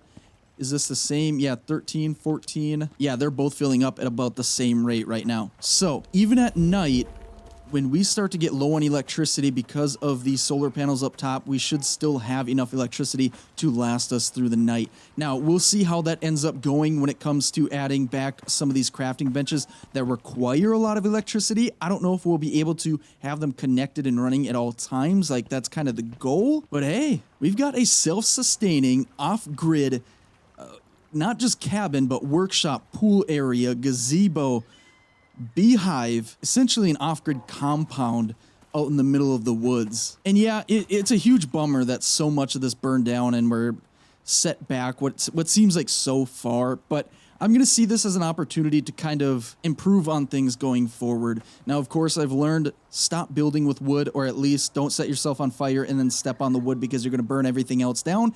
But that shouldn't be an issue going forward, especially with everything basically either made out of stone or concrete or aluminum, with a few exceptions, of course, like the beehive. But yeah, it's super nice to know how much electricity we're using, how much we're actually generating over time. We finally have some numbers. And look at that, our storage is at 84,000 and climbing. I don't know what the KJ stands for. I'm not an electricity guy, but I do know that we are finally storing electricity. So, really excited about that. And now, I think one last thing to just kind of top it off here is we're going to go back to the beehive that I'm just so excited about. And I want to add either an expansion, which just adds storage, or maybe we do something else like add the large beehive expansion. I think that's the one that we were looking at here in the machining bench that we were able to craft, but we used up those materials for the large battery. So yeah, the beehive extractor, that's what we were looking at. We need 2 more titanium plates for the extractor, which means we need at least 6 more titanium, and I don't think we have that. No, we only have 2. Shoot, did I burn up all of my titanium too? Yeah, it looks like I did. I guess I have 7 more, but this can only make 1 more titanium ingot. Oh wait, actually we can make 2 more. But we're still not going to have enough to make the plates that we need for the beehive extractor. So actually, instead of expanding the beehive, I totally forgot about the metal rain reservoir as well as the water barrel. And this metal rain extractor is fairly cheap to make. 12 iron ingot is basically nothing. Some wood and stone and epoxy and some charcoal. We have essentially all of that. So let's go ahead. Where's that iron? Let's grab that. Let's see here. Do we have any extra epoxy? I'm not seeing any. Oh, we've got 12 on us. So all we need is some charcoal. I just need to find where I put all my charcoal. I think there's some here in the furnace, right? Oh yeah, a bunch. Here, let's grab all of that. 52. Let's go back over to the machining bench. And there we go. We can craft up the metal rain reservoir. And we can also craft up a water barrel. So let's go ahead and do that too while we're at it. And with this metal rain reservoir, it looks like we can actually connect it to the, I guess, the whole system. So things that require some water, we can connect it to those as well. So, I don't know, should we just put it right here for now? We've got 2 water pumps right under this bridge and next to it. So I guess it kind of makes sense to put it there. We just need our water tool. And there we go, we've got that. So let's go ahead. Connect this up. Let's just bring this down. And there we go. So now as this collects water over time... Wait. Oh, this is filling up with water. I'm guessing from the pumps? And then it's going to be able to use that water, I guess, to continue... I don't know. I think I know how it works. It's just my brain is kind of scrambled. It's been kind of a chaotic day, or chaotic last few days. So I'm just going to put that down, let it fill up, and then I'm going to put the other water barrel over here, and we'll be able to store some extra water, so when this gets clogged up and we're not paying attention or we're just busy, it should be able to kind of overflow into this, right? Wait, no, I just realized this doesn't provide water. This only provides electricity. What am I doing? Let's go ahead and pick this up really quick. And let's bring this back over to the rain reservoir, because I think we'll use this as an overflow to the reservoir. Let's just take this guy out while we're here. But yeah, we'll use this water barrel as an overflow for the reservoir. And there we go. Let's go ahead, connect this down to the system. I'll just put it right there. And there we go, it's filling up. So we can toggle it on or off. So if I shut it off, there it goes. It stops collecting water. And can we do the same thing with this? We can. Yeah, I gotta figure out how these work properly. Like I said, my brain is kind of scrambled right now. It's been hectic. But hey, look at that. We got a lot done. We added battery storage, we rebuilt a little bit. We added some extra water reservoirs, and it's looking good. Brutal day, brutal last few days, but as always, it was fun for me, and I really hope it was fun for you. If it was, let me know. Throw a like on the video. Subscribe if you guys want to see some more of this type of stuff.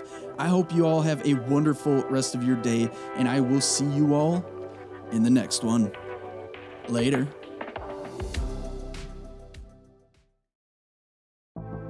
Well, all right, everyone, welcome back to the beautiful world of Icarus. Now, today I've got quite a few things planned, and it's basically a bunch of small projects, with the exception of one thing. Number one, I want to rebuild my base.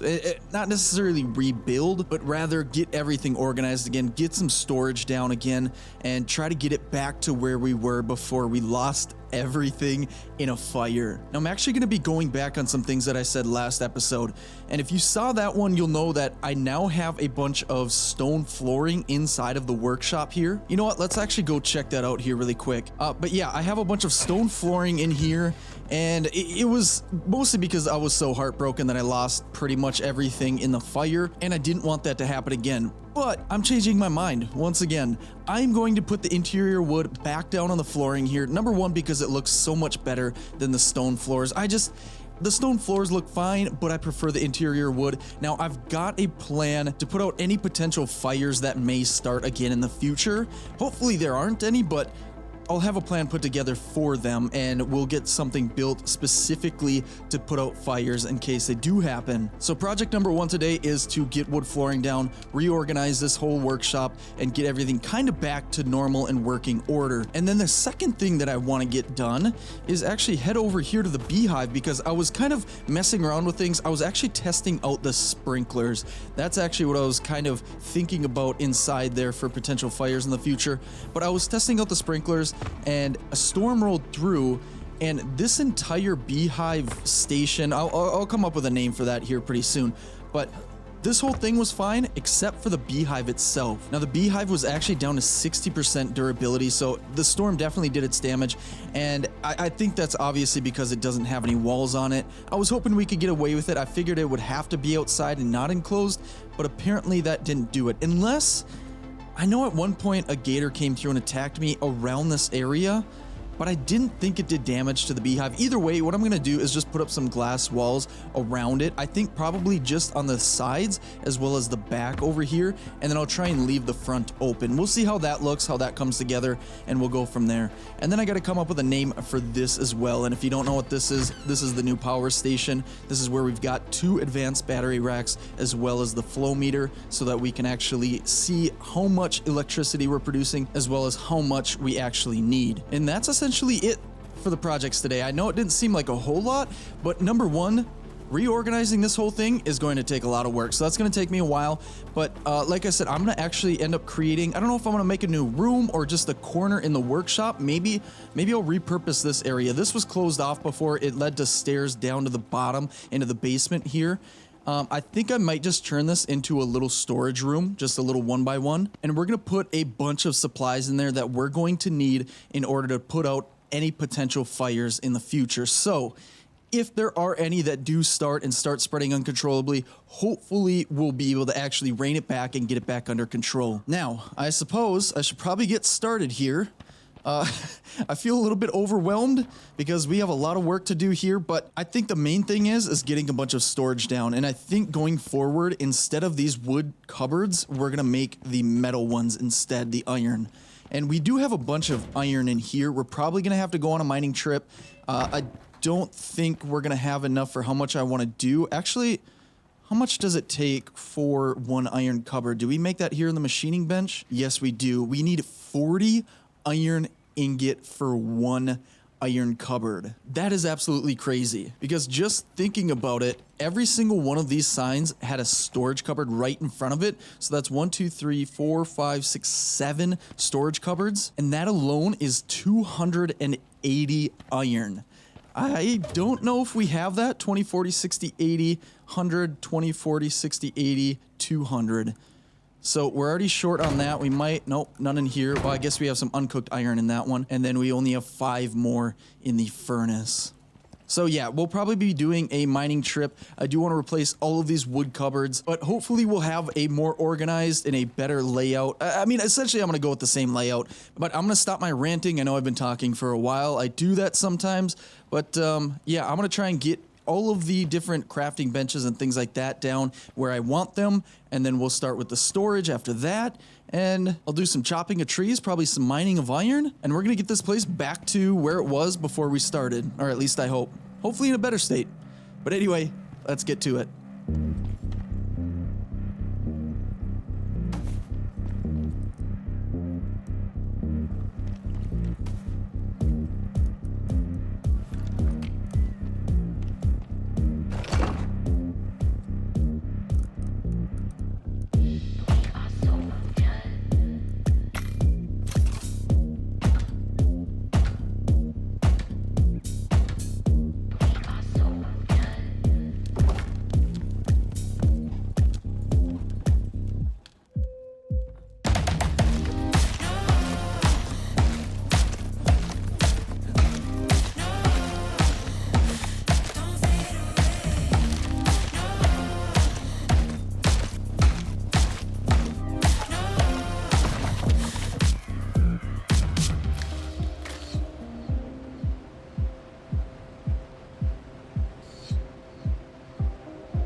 Well, all right, I would say mostly finished at this point. There are some things that I need to add, some workbenches that I need to craft again, but I would say it's at a good enough state for us to be able to kind of go about our day and do what we need to do as mostly normal once again. So I did replace the stairs up front here with concrete stairs, and I just put the interior wood railings on there. I do need to replace these floors. These are still stone.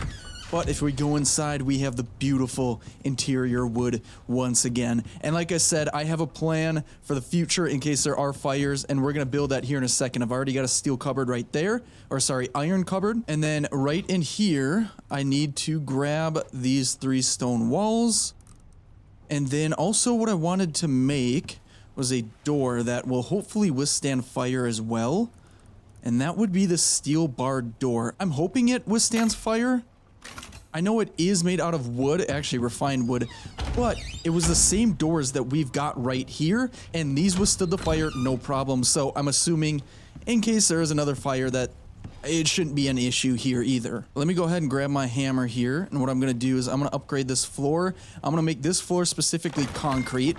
I don't want to take any chances. This is gonna be blocked off anyway. We'll grab these walls, we'll put them right here. Here, and then a door right here. We'll go ahead and throw this door on, and there we go.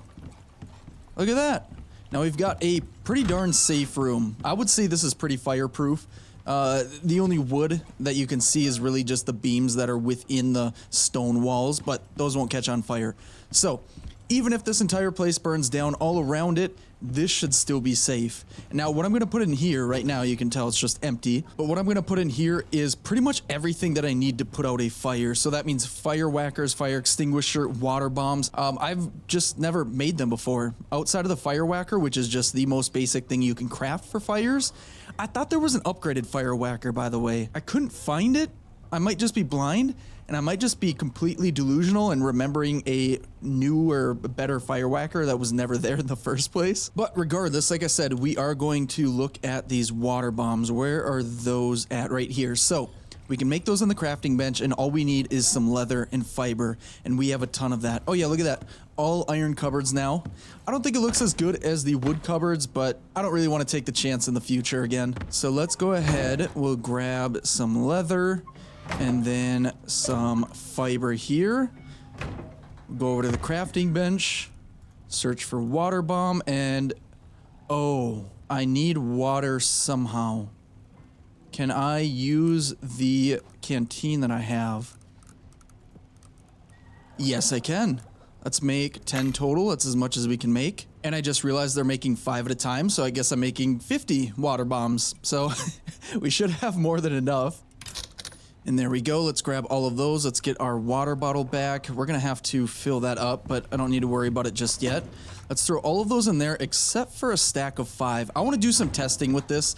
I don't want to go in and, you know, the entire base is on fire again, and then all of a sudden I'm completely unprepared because the water bombs just aren't good enough. I really don't know how they are because I've never used them before. But let's go back into the tech tree. We're going to look for the fire extinguisher. All right, so it's in tier 3, and it looks like we need 20 steel ingot, 4 copper, 8 sulfur, 4 epoxy, and some oxide.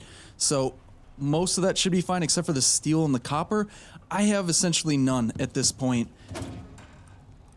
I've got 42 iron ore in here. We actually might be okay. Wait a minute. We might be okay. Let's grab that copper. Let's see how much steel bloom we can actually make. We can make 7. Shoot. Well, let's see how much cooked iron we have. None in here.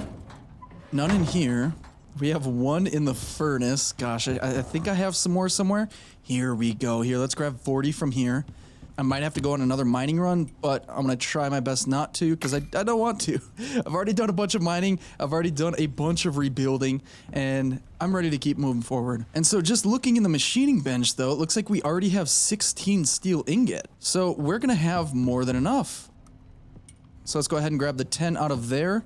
We'll throw that in the furnace, let that cook up, and then we should have everything that we need to make the fire extinguisher. And there we go. We now have a total of 20 steel ingots. So I think I just need some oxide. I do obviously have some wood cupboards still kind of lying around. I'll probably eventually upgrade those, but for now, if we lose them, it's fine. I don't even know if there's anything in here. There are, but I'll move these things out of here eventually. Right now, I want to make that fire extinguisher. Do we do that in the machining bench? We do, but what am I missing? Epoxy. I have epoxy somewhere. I think in here. Yes, 52. Way more than we need. Okay, let's go ahead and craft up the fire extinguisher. And there we go. And we just leveled up from level 60 to level 60 again for the 100th time. All right, so let me put this in my hotbar. Let me equip this. Is this just full? Oh, it is. And it looks like there is a bar on the bottom of it, so that would tell us how much we have. I think 1 should be fine. I don't really have the resources for 2, so we're going to have to make do with that for now anyway. And we'll just throw the rest of everything that we've got in here. Do you have any uncooked ore in there? Nope. Okay. I think we're good to go. Now over here, it's a lot more open than it was before because I did have some other benches over here, but I'll have to place those down in the future. Like I said, I don't have all the crafting benches down that we did before, but we've got the important ones that we need right now. Now, what I want to do is, like I said, I want to do a little bit of testing. First off, we're going to run away from this croc because I don't really want to deal with him right now. All right, he found us, but I'm going to keep running. I'm faster than you. But anyway, let's go and get some twigs and some fiber. We're going to put down a little experimental, not base, just some platforms that we can set on fire and test out these water bombs. And you know what? Maybe I should grab that fire extinguisher just in case. I didn't really want to use it up right now, but it's better to test it and use up a little bit of its fuel, so that way we don't get caught out in the future and it's just not good enough for what we need. But we have a storm coming through. It's going to stop us from being able to set a fire outside anyway. So let's go inside. We'll grab that fire extinguisher, wait out the storm, and we'll get to testing.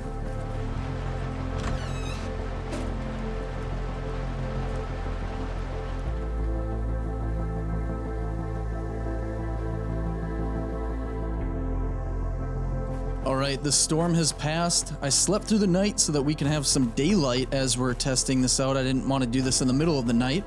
So I'm going to head over to this little rock edge here. I figure this is a good spot to just try it out. Alright, so what do we need here? We need to craft up some posts or beams. We'll just do 7, probably more than we need. We'll make a couple thatch floors and I don't know, a couple thatch walls, I guess.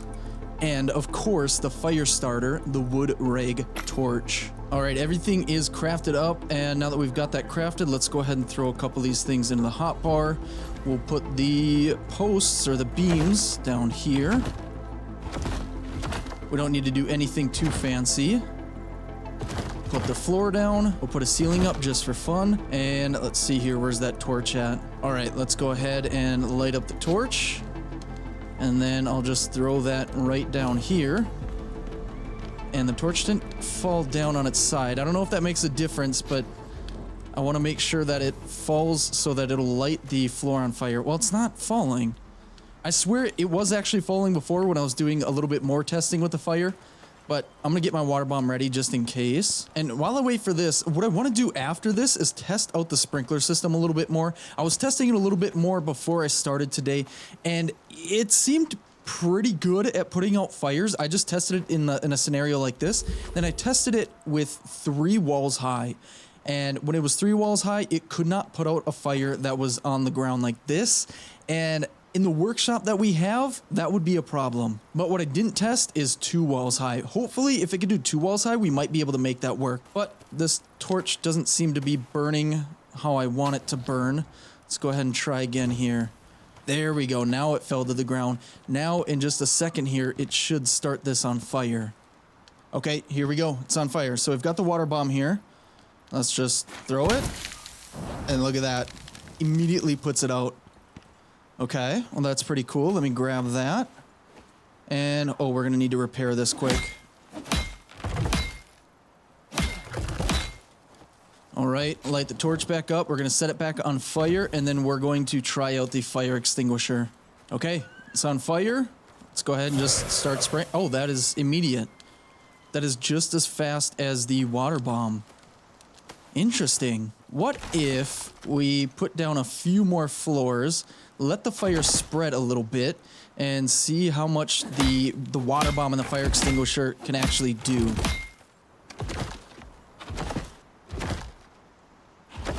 All right, let's try this one more time. Throw that on the ground, and now we wait. All right, we've got 1 floor on fire. Let's let this spread a little bit. I'm hoping it kind of catches on the wall as well. Hopefully it does before it just burns out the entire one block. Oh, am I on fire? Thought I set myself on fire. No, I'm good. Okay. All right.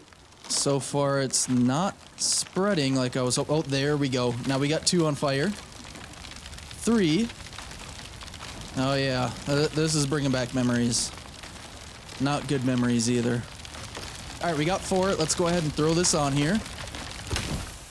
That put out all 4 fires. I honestly didn't expect that. That's actually super good. Let's go ahead and fix these up. I'm going to try the same thing one more time with the fire extinguisher. Now, what happened to my torch? I think I lost it. It might have fell underneath this, but that's all right. Let's go ahead and craft up one more. We'll light it up. And we'll drop it. All right, 1 floor is on fire. Come on. Burn, baby, burn. Let's see what we can do here. All right, 2, 3. Let's see if we can get the walls on this one. They haven't been burned yet. Okay, we've got all 4 floors. Come on, you know you want to light up. Come on. Come on. Spread before it destroys the floors. Okay, we got a beam on fire, but not the walls. What is going on? Yeah, we lost 1 floor. Come on. Get the walls. Oh, there we go. There's a wall on fire. All right, let's go ahead and try and put it out. Oh, still going, still going. Yep. Oh, man. Still got beams on fire. Oh, my goodness. You know what? Let's throw a water bomb on it. Okay. So the fire extinguisher seemed to do great when it was just a single thing on fire, but when there's multiple things on fire, I think you have to be a little bit closer, a little bit more direct with the spraying of the extinguisher, and that kind of worries me. Because the fire that we had in the workshop was massive, and I feel like the water bomb is probably going to be able to cover more surface area, I would guess. I'm not 100% certain, but yeah, didn't seem all that great for the fire extinguisher in this one. And, oh, looks like we still... Oh, that's our torch right there. Let's grab that. There we go. Okay, well that's good to know. Now, like I said, I wanted to test out the sprinkler system again. So let me actually go back to the workshop here without breaking my legs. And I was able to build a biofuel water generator, I think is what that was. So let's go ahead and grab that. Is that in here? Sorry, not generator, water pump. So let's grab that. We're gonna need some biofuel. Where did I put the biofuel? Right in here. Okay. So we got the biofuel, we have the water pipe tool, and then we do have the water sprinkler on us as well. So let's go back out. We're gonna test out the fire again. Pretty much the exact same scenario, except I want to test out to see how much surface area the sprinkler is able to cover in a fire. And on top of that, I really need to know if it goes at least too high, if it's able to put the fire out on the floor below it. First step is I gotta repair everything here.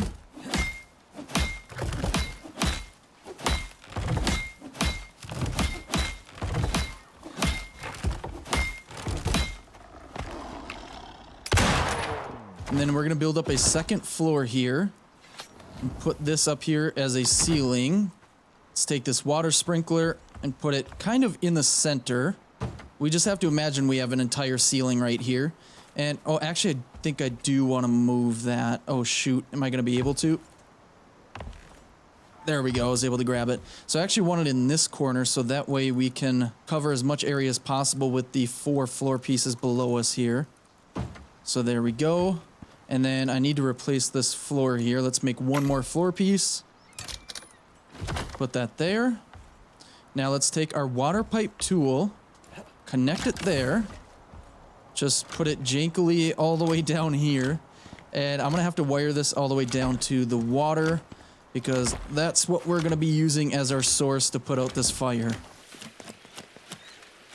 We'll put the water pump in the water just right here. Should be fine.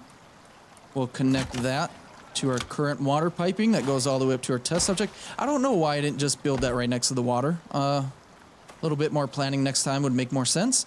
But either way, we need to grab our biofuel, throw that in here.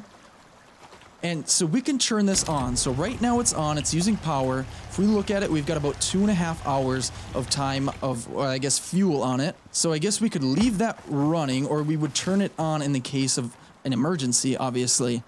The thing is there's no easy way to turn the sprinklers on and off at the same time, I don't believe. So watch this. So I can actually turn this thing on. It's kind of a pain.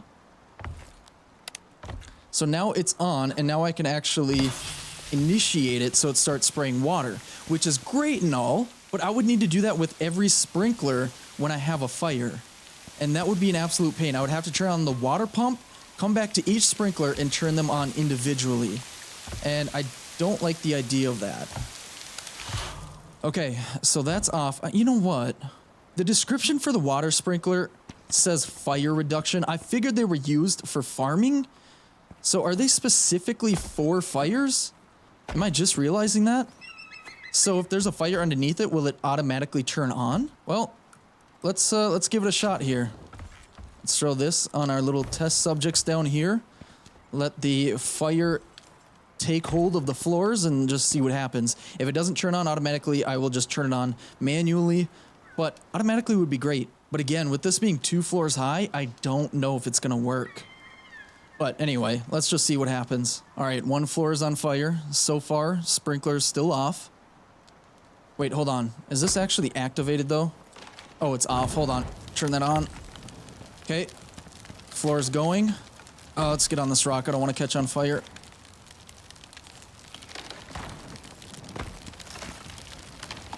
So far, sprinkler is not turning on. Not a great sign. Got 3 floors on fire. You know what? I'm gonna go turn it on here. Oh! No way! That actually kind of works? It's not getting this floor. No, it is. Oh my goodness.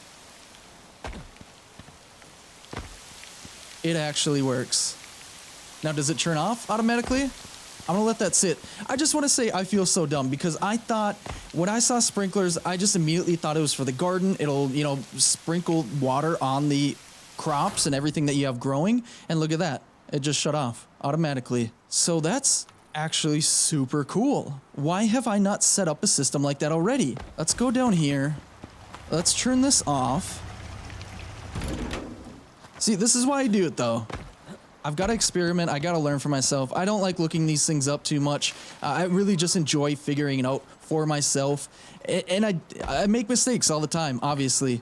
I mean, the whole reason why I'm testing out the sprinkler system is because most of our workshop burned down from my own mistakes. But honestly, I wouldn't have done it any other way. This was super cool. So I guess I can make a bunch of water sprinklers. Like I said, I think they only reach 2 high. I might be wrong, but when I tested it earlier, 3 high, it wasn't doing the trick. It just was not putting the fire out. Or if it was extremely slow to do so. And I think it'd be way too slow to actually put out a fire before it spreads too far anyway. But let's check this out. What does it cost to make the sprinklers again? I don't think they were too expensive. So it's 2 steel ingots, some epoxy, and some copper wire. Yeah, only 4 epoxy and only 4 copper wire. So that's actually not bad at all. Except I did just use a bunch of steel on the fire extinguisher. We have 6 left. See, this is the problem I was thinking about, but now I'm just realizing we do have this beam that runs across here that's only 2 walls high. So in theory, that should be low enough to put out any fires that start. So as long as we have them enabled, I believe, and connected to a water source, then they should work. So for example, if we just connect them to our regular electric water pumps over here, then they should have water at all times. I just have to have them enabled at all times, and then they should automatically turn on in case of a fire. Oh, that's actually super exciting. That is so cool to me. Okay, well, let's go ahead and craft up as many as we can. I think it's just 3 more. Yep, let's go ahead and craft those. Let's grab those out of the machining bench. And then I suppose we can just start putting them down. I would say maybe one right, not here, but right about here. And then another one probably right here. I don't know their range, but I'm hoping that's good enough. And then I suppose maybe one right here. That should kind of cover this area. Now I should probably have more to cover these areas, but I'm gonna need more steel ingot for that. Do I have any more that crafted up? I do have 5 more steel bloom. Let's go ahead, let's start smelting those. We'll be able to make 2 more sprinklers from that to cover up a little bit more area. And where's our 4th sprinkler? That's still over in our test area. Let me go disassemble that. And I'm gonna start putting together, I guess, all of the piping that we're going to need in order to have a proper and functioning sprinkler system.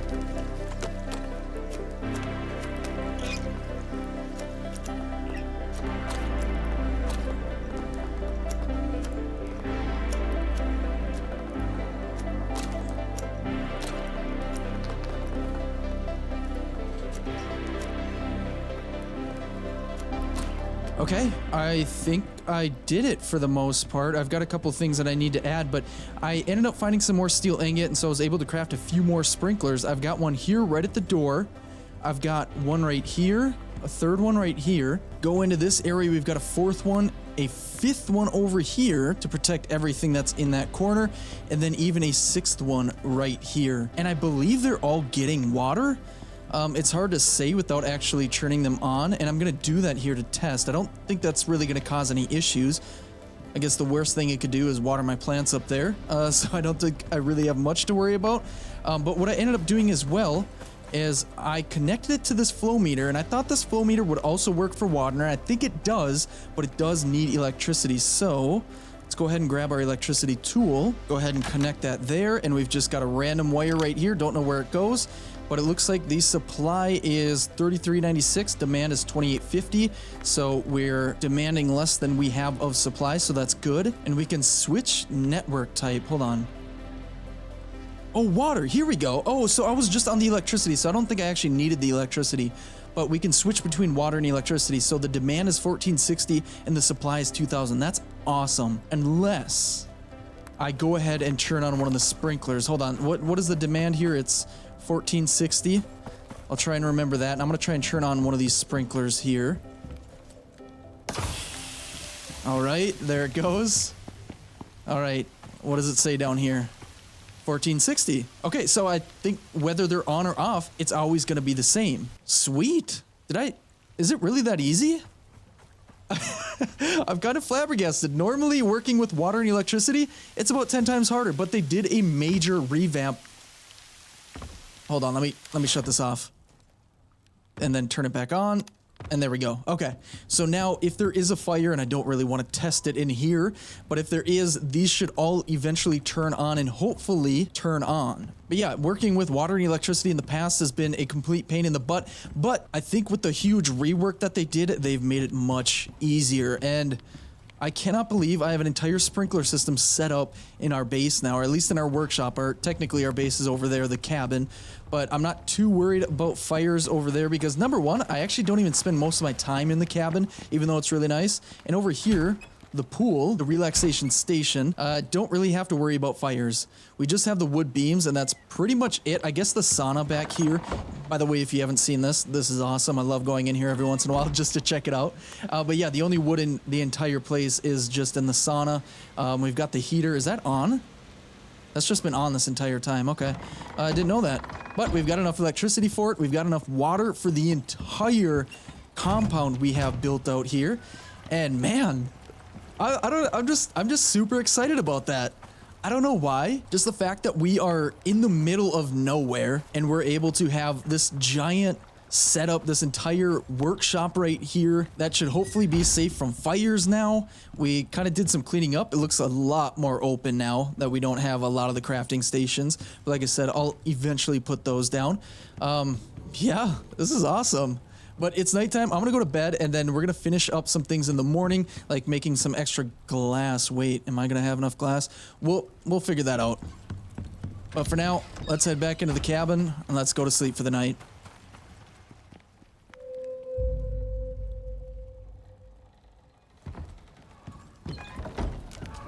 All right, good morning. I just realized I am very hungry and very thirsty, so let me go ahead and eat a little bit. I've got some dried stringy meat and some cooked stringy meat. Let's go ahead and eat both of those.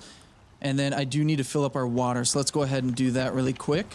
Luckily, we've got our water storage over here. Can we actually fill it up from here? We can drink from the reservoir. It does not fill up our canteen, though. Let's go over here and then fill that up. Oh, I don't want to pick it up. Hold on, what did I do? I think I just drank from it. I'm not sure. Let's go ahead and grab our canteen. Oh, maybe that's why we couldn't fill our container over there. It's because I didn't have my canteen in hand. But now it's full. Let's go ahead and throw it in that slot. And we're good to go. So like I said, I'm going to put some glass around here. We've had several storms come through. And it looks like this is at 100%. So maybe a gator did come through and smash it with its tail. So maybe we don't need to do that. But if I've got some extra glass, at least enough materials to make some walls, I think I'm going to do that.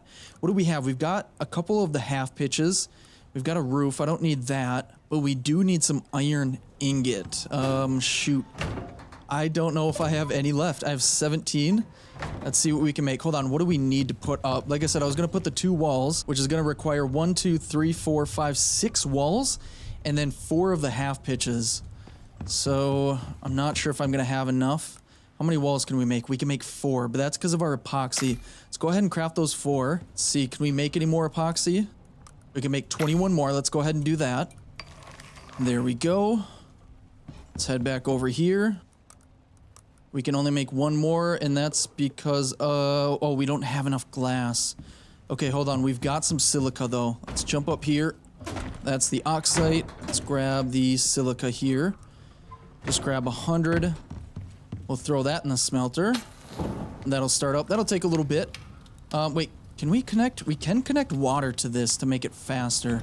Let's see. It takes, what, 5 seconds to make one piece of glass? Let me let this one cook and we'll see here. 6 seconds total. Let's just kind of put together a little jank water pipe here. Connect that there, and this should technically have water now. It does. It says it's idle. Oh, it's only required for recipes that require water, so it's not going to make a difference on how fast it smelts the glass. Okay. Well, we'll take the pipes off then.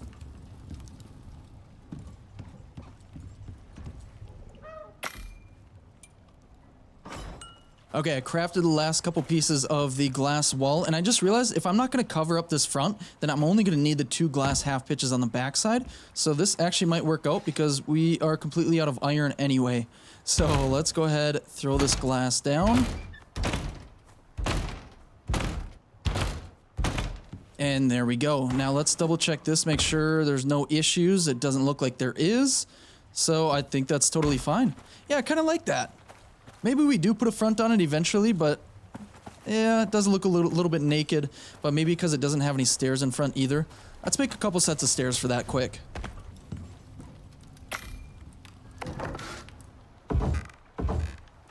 And there we go. Now we got a set of decent stairs here. Got the mostly enclosed beehive. And it's looking good. Now, I think the last couple things that I want to do is name these bad boys. I know I mentioned it in the beginning, and I'm just getting around to it, but I've got a couple ideas, and you guys kind of helped me out with the names as well. Now, for the power station over here, you guys kind of gave me some good ones. There's like the Power Palace, Powerhouse, Battery Shack, Battery Ram, and I think a couple more as well. But what I think I'm going to go with, for at least the power station here, the shed that we've got for that, is the Powerhouse. I just think that sounds so cool, so I think we're going to go with that. Now, we need to make some signs. Wait, never mind. I've got some small wood signs on me already. So let's go back out here. And let's change that to the wall sign. And now, hopefully there's enough room on this. Might have to put down a couple. There we go. The Powerhouse. Yeah, that sounds so cool. I wish we could make the signs bigger, or at least make bigger signs. We might be able to. I don't think so, but either way, now we've got the building that we made for the bees. Now, I had a few for those, like the Hive Haven, the Bee Barn, the Pollen Palace, and I think for this one, we're gonna go with Hive Haven. If these are horrible names, let me know, but I think they're all right. They're kind of funny to me. I don't know where to put the sign, I guess way up here. But yeah, they're kind of funny to me. I like some alliteration, I like some puns, so we're gonna go with Hive Haven. How does that look? Very small sign. You can only see it when you're really up close. Maybe I'll move it again in the future. And then eventually, I know I keep saying it, but we will eventually expand the beehive in here. It's just been a really long episode, at least for me. I'm sure it's not that long for you guys, but I think I'm gonna call it here. I had a lot of fun. I'm really glad we were able to reorganize the entire inside of our workshop, rebuild it again, put most of the stuff back to where it was. And I know I went back to the wood interior, but I think it looks so much better than stone. And it really gave us the opportunity to try out new things like this entire sprinkler system. And I'm really excited. Kind of, a small part of me kind of wants us to start a fire and just see if it works. Maybe we should have tested that before I put everything back. But you know what? We're just gonna hope it works in the future and go from there. Oh yeah, and then in here, what do we all have in here? So we've got a bunch of water bombs and the fire extinguisher. Let's make. Do we have the stuff for the fire whacker? No, we don't. We need stone, sticks, and fiber. Let's grab some stone out of here. We got 60, and then our sticks and fiber should be up here as well. Got some fiber and sticks. And you know what? Let's make 10 of those.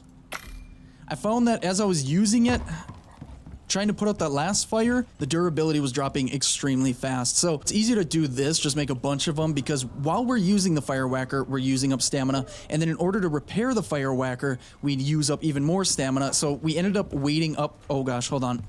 We're throwing brooms on the ground. Let's throw those in there. let's, oh no, let's grab these here. But yeah, like I was saying, we ended up waiting a lot in between trying to put out fires because my stamina was just too low to even keep up.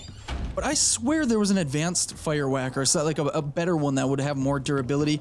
I couldn't find it, but this is gonna have to do for now. If there is, you should really let me know because I just was not seeing it. But yeah, I'm gonna call it here. We got a lot done today. I'm feeling a lot better about the cabin in the woods, the workshop that we've got built out here, this entire compound. It's just looking good. Hold on. Let me get to the shore here. Okay, like I was saying, it's just looking really good, and I feel so much better after the work that we got done today. But yeah, let me know if you guys liked it. Throw a like on the video. Subscribe if you want to see some more. I hope you guys have a wonderful rest of your day, and I will see you all in the next one. Later.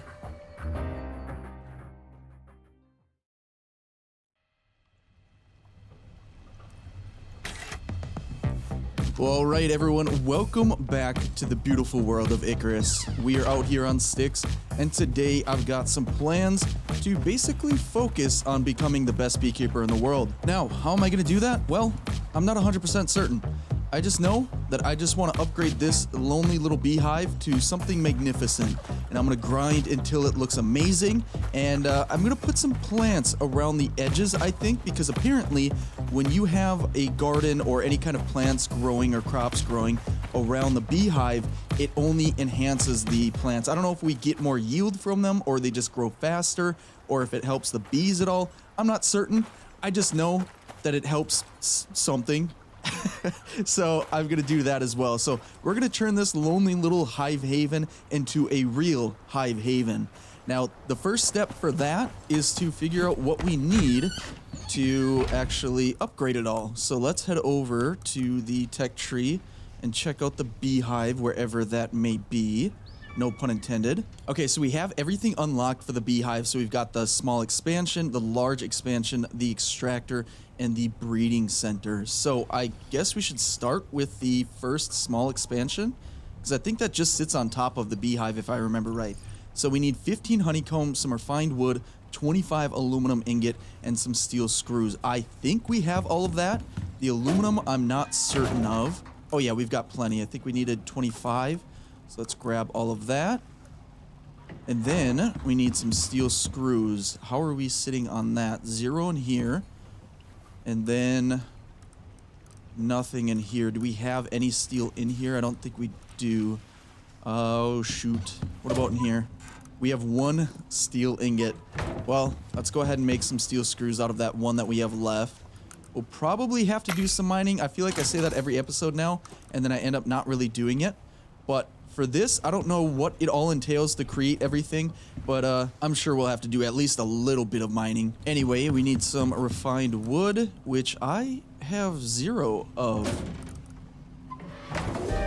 And we have a storm coming in. I'm gonna have to wait this storm out because it gets super choppy here because I have so much built out here that even a storm, it destroys the experience out here. So if you look at it, it's getting real choppy. So I'm gonna go inside. I'm gonna wait this out. It's getting late into the evening. Right now it's about 4 p.m. So I think by the time the storm's done, we'll have to go to sleep and then we can continue on in the morning.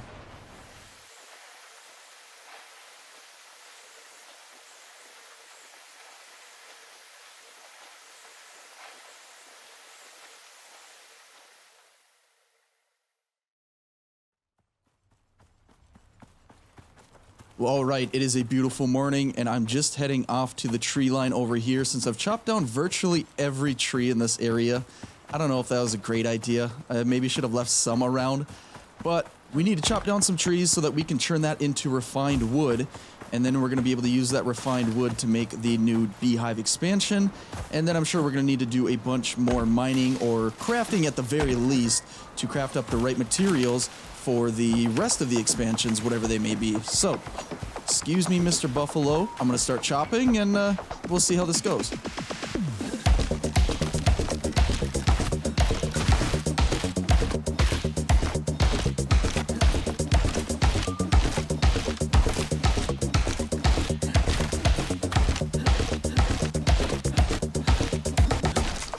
All right, we have over 900 wood from I think 3 trees. And I was just thinking while I was chopping those trees, how nice it is to be so high level and having such great perks and great tools where you really don't have to do as much mining as you have to do in the beginning to get a ton of resources. So pretty happy with that.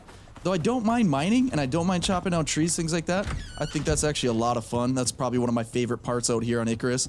But either way, let's throw a bunch of this wood into the hold on. This is the decoration bench. Oh, I guess I do have some refined wood and a bunch of wood in here. Okay, well, let's throw all that in there and make a little bit more refined wood. Just max out on 100 for now. We'll grab what we have. I don't remember how much we need. How much was that? We only needed 20 and we have 47. Perfect. Okay, well, let's go get some honeycomb from here. And then I think we have everything that we need. So let's grab 25. And I hear a croc. He's right here. Let's take care of this guy.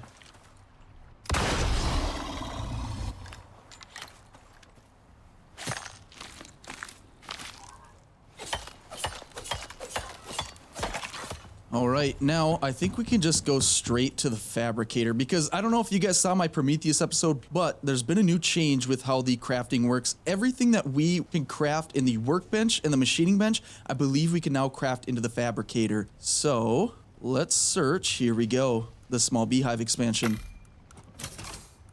And there it is. And then I just want to check before we go anywhere, how much for the large? We need 20 honeycomb, 2 titanium plate, and 20 steel screws. We'll get to that in a second. Let's go ahead and throw the small expansion on here.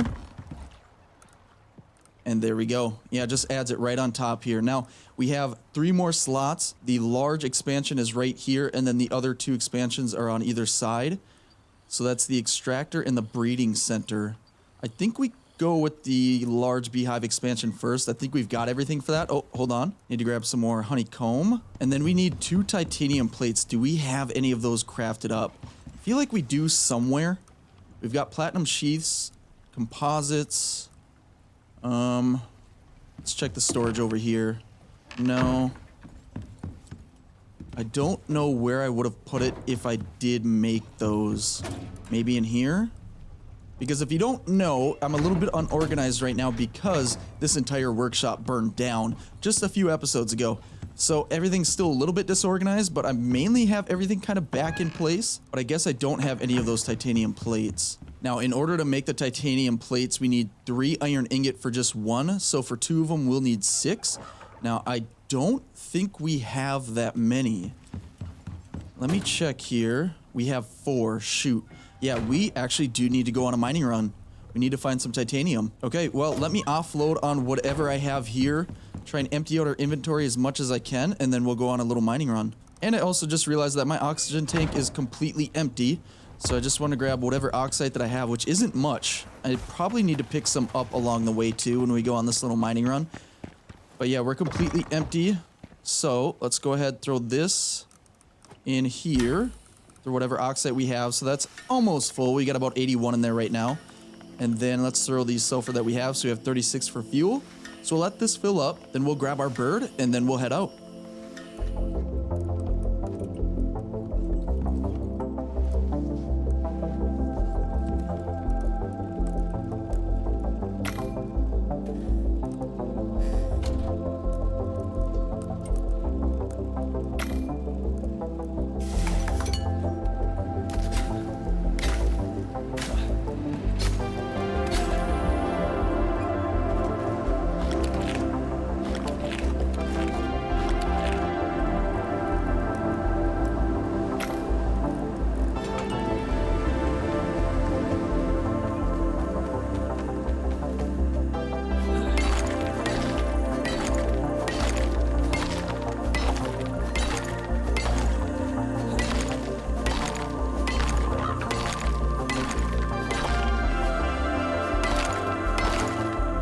Alright, here we are, our very first cave.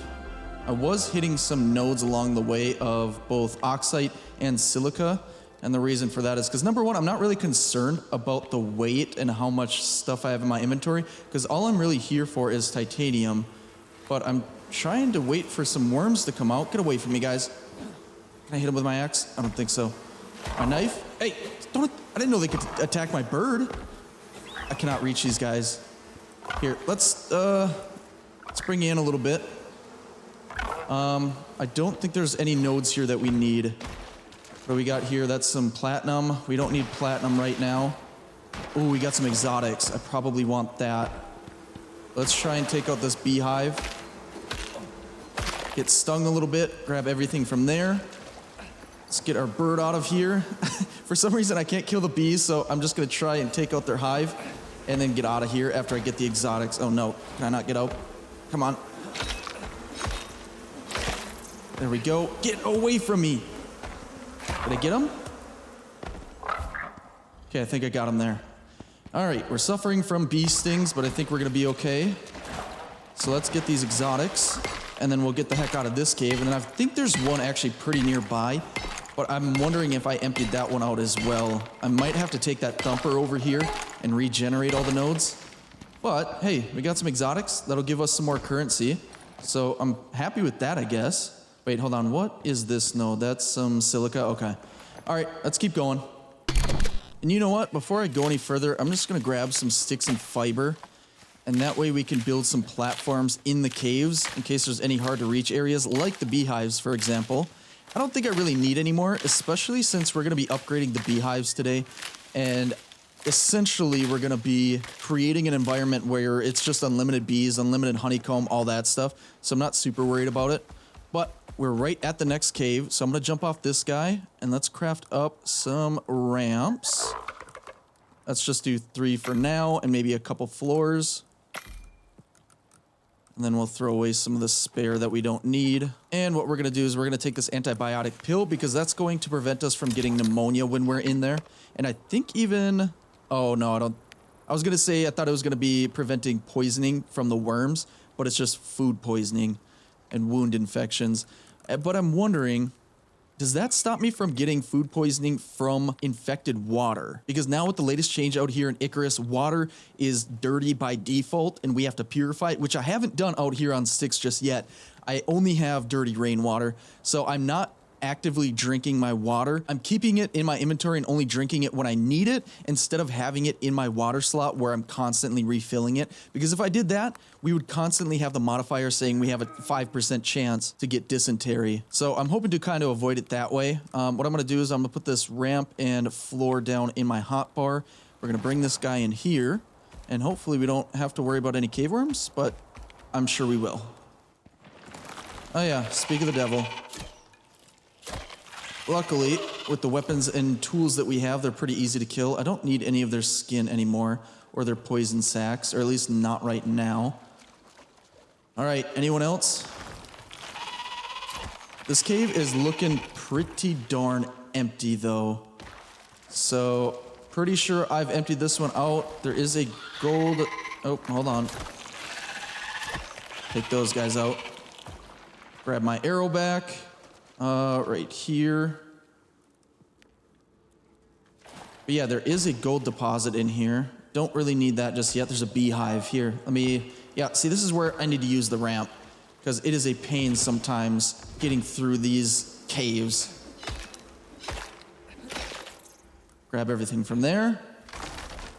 Take those out. Grab the bird, and let's get the heck out of here, because I don't think there's any titanium in here. All right, cave number 2 was a bust. Time for cave number 3. Let me try and maneuver my way down here. But yeah, cave number 3, I believe there's at least 2 more that are lining the side of this mountain if I just keep running alongside here. So I'm gonna keep doing that, and I think they're pretty decent sized caves. But the thing is, I've been out here for so long that I don't remember what caves I've been to. I'm sure I've been to these ones, but maybe I left some nodes in there for the future me, and maybe it'll pay off. But I see the entrance right here. So, oh shoot, yeah, I have been here.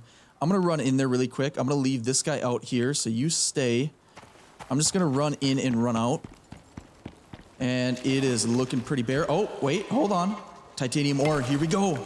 Oh, let's take out these worms first. It's one down. Missed that one. Okay, got a little bit of poison, but I'll be fine for now. Let's get our arrow back.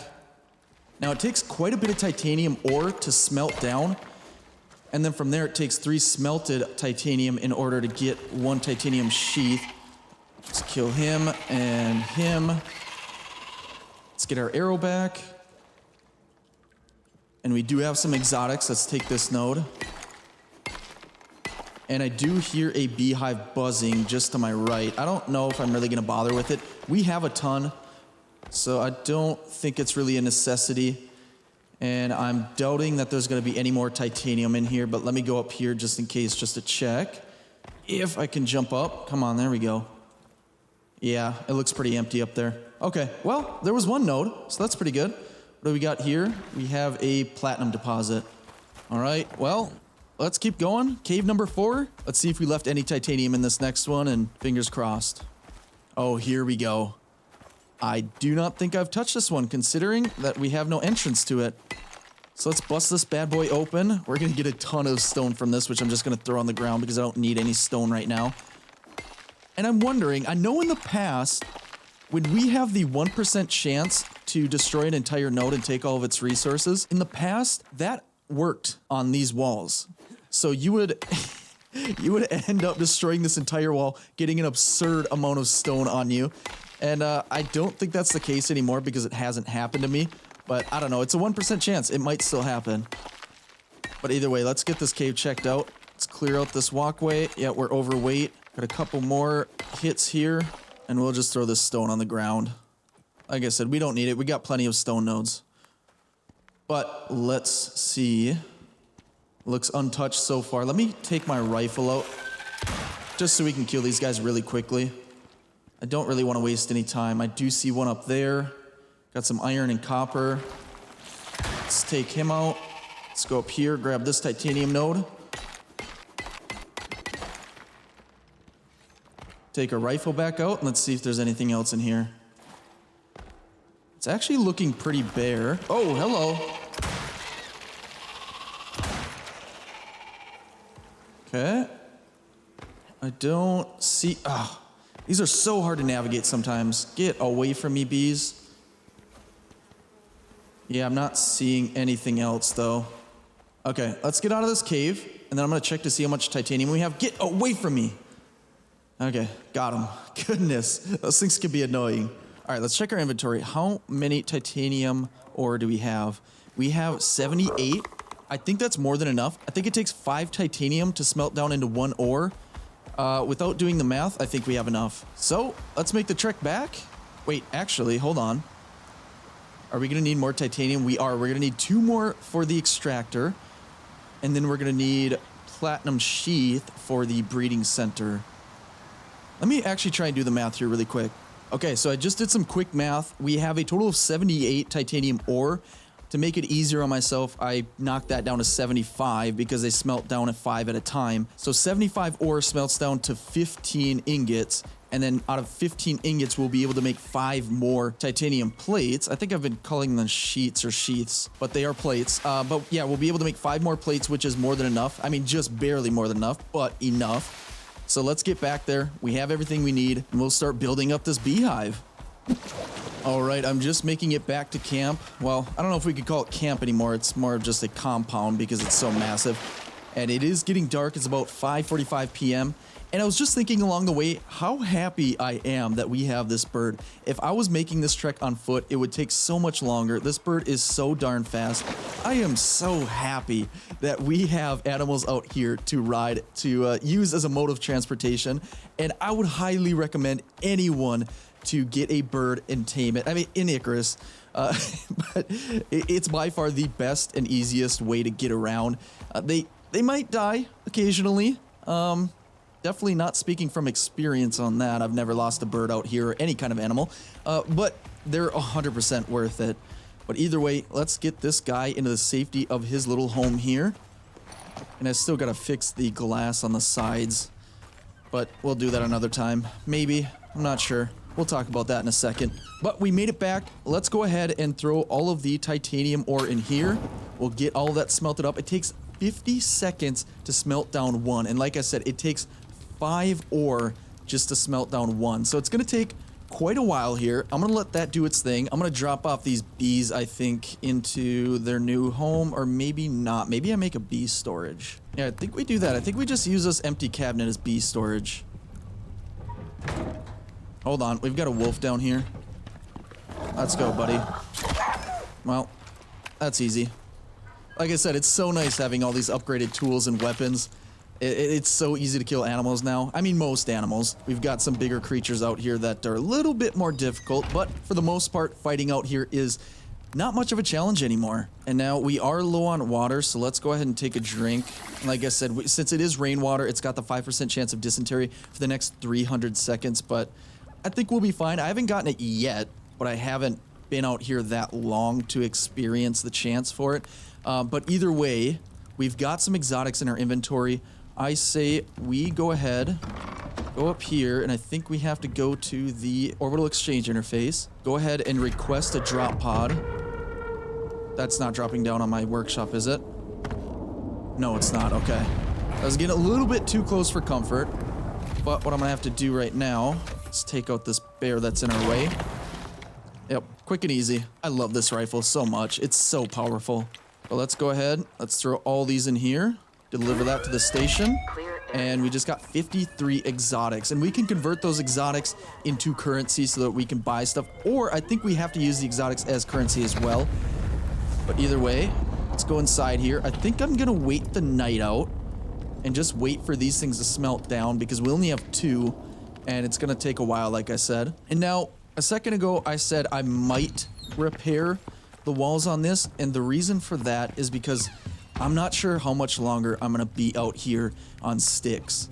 So, what I've been thinking, when I was out mining, I was having some thoughts. Just to be real with you guys, because we have built so much out here, the performance is absolutely horrible. I lag like crazy. I drop frames like crazy. It's getting really difficult to play. Like I was saying earlier, the performance drops absurdly when I have a storm come through, so I can't even play. It's so bad. And because storms are one of the main enemies out here on Icarus, they happen pretty frequently. And so what I'm thinking, and you can yell at me if you disagree, but what I'm thinking is that this is gonna be the final episode on this series. We've done 23 episodes. I believe this is the 24th episode that we're doing on the Styx map out here on Icarus. And we've built something amazing, and I'm so happy with everything that we built. We built a pool house. Dude, I love that pool house so much. It looks so cool. I barely ever go in there, but it's so cool to look at. We put together an awesome trophy room that I think looks so cool. It's got its own themes and some awesome lighting in there as well. We've got this amazing cabin out in the middle of the woods that I put so much time and effort to. And this giant workshop turned out amazing. Even after it burned down, we've been through a lot of ups and downs out here on Styx, and I'm so happy with how everything turned out. We've got a watchtower, we've got a million bridges out there connecting all the little different islands over the water. We've got an entire electrical system, an entire water system. It's so cool what we built out here, and I'm so glad that you guys were able to be here for all of that.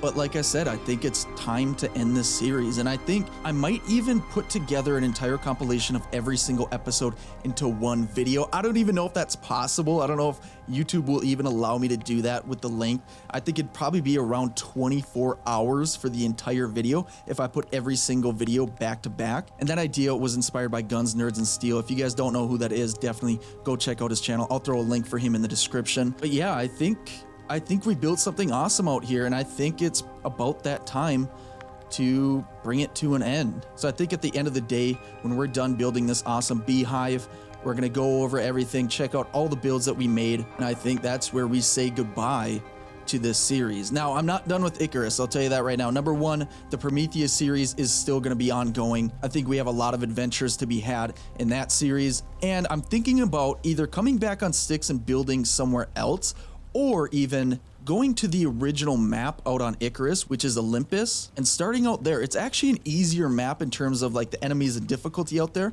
but it's also a beautiful landscape to build on, to explore, and I think there's some really cool areas that we can check out and a lot of fun to be had out there too. But with that, it's getting late. I'm gonna let that titanium cook up. I'm gonna go to sleep for the night, and I'll see you guys in the morning.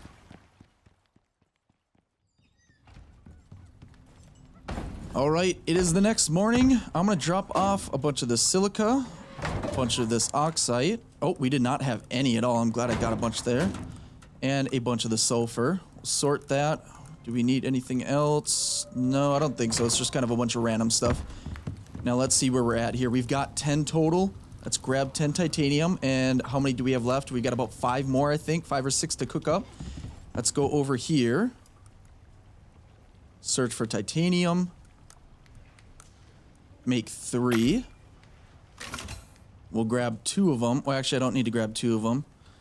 We probably don't have everything that we need for the beehive expansion, do we? No, we need 6 more honeycomb. Let's go and grab that really quick. And then we should have everything that we need. This is going to be the furthest I've ever gotten in terms of building up the beehive.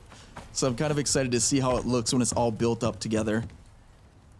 All right, let's see here.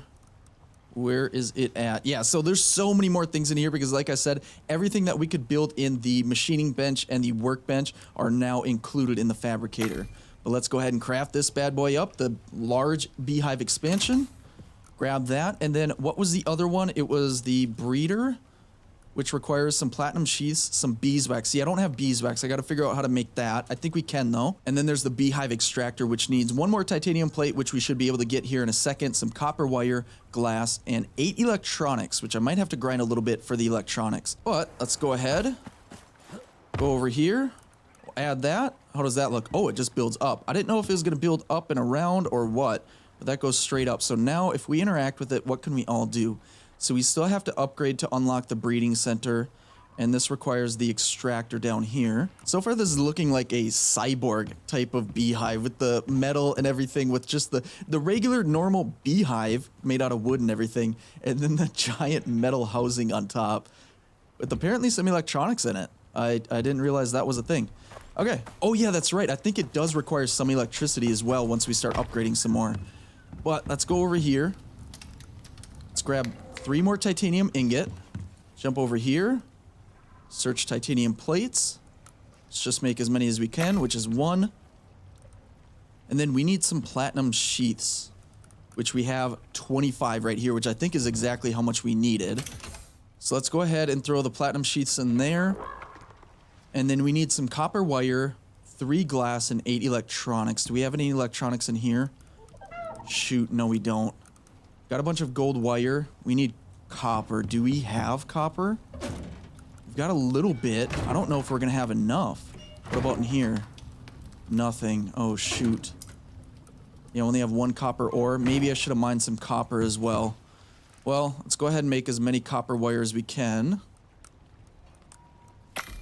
And then we need some epoxy and organic resin. What do we got in our mortar and pestle? We've got nothing. We've got 84 organic resin, so that should be more than enough. And then I think there's some epoxy in here. There's 5. Not going to be enough, but we'll throw everything that we've got in here, which I guess we can make it in the fabricator now, but either way, I'm just so used to making it at the machining bench. How many electronics can we make? 2. We need 6 more. So we're going to need some more epoxy, and I think probably some more copper wire, which means more copper. But let's see here. Do we have some animal bones? We've got a little bit. We're going to take that. We're going to crush that down into crushed bone. And from there, we should be able to make some epoxy. Now, while that bone gets crushed, I just need some sulfur and some tree sap to also make epoxy. I do like the fact that there are alternate recipes. Glad we got a bunch of sulfur. I'll grab 100 for now. Throw that in there. And then we need some wood. So we'll grab just a stack of 100. We'll go into this mortar and pestle. We'll max out on that. That should make 200 tree sap. Then I'll go back to this mortar and pestle and max out on epoxy there. Go back over here, grab the tree sap out of there, make a bunch of epoxy out of that. And I think we're gonna have way more than enough, but we always want to make some extra.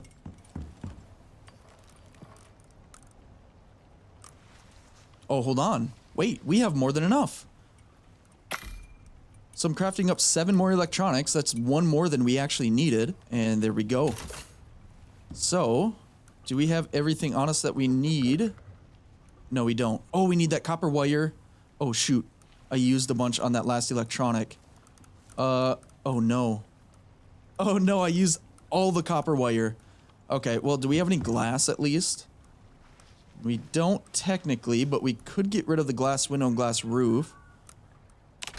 much glass does that give us? 10? Yeah, that's how much we needed. Well, we only needed like 6. Let me see here. We do have one more cave over here. I wonder if I left some copper. I've been using the thumper that I've got located right on the other side of that hill to regenerate some nodes. So maybe I've got some leftover copper in this cave. So let's go and check it out really quick and see what we've got. Okay, we've got some iron right off the bat. What about copper? Is it just iron in here? Oh, no, it is. Yeah. Tons of iron, no copper. Okay, there's some other... Did you hear that? It was like an extremely delayed echo from my gunshot. That was weird. Do we have anything in here that we need? No, just a bunch of random stuff. Okay, let's go check out another cave. Where is that at here? We do have another cave right over here. So let's run over to that one and see if there's anything in there that we can grab. All right, we've got one copper node over here. Let me take out these worms.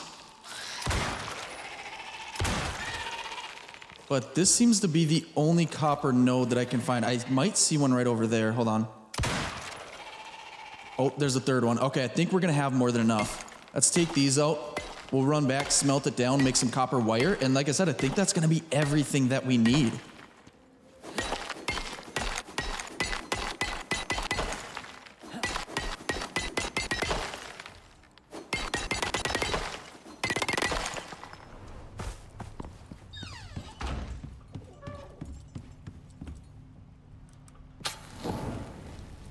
All right, we got a bunch of copper. Let's grab that. Head over here.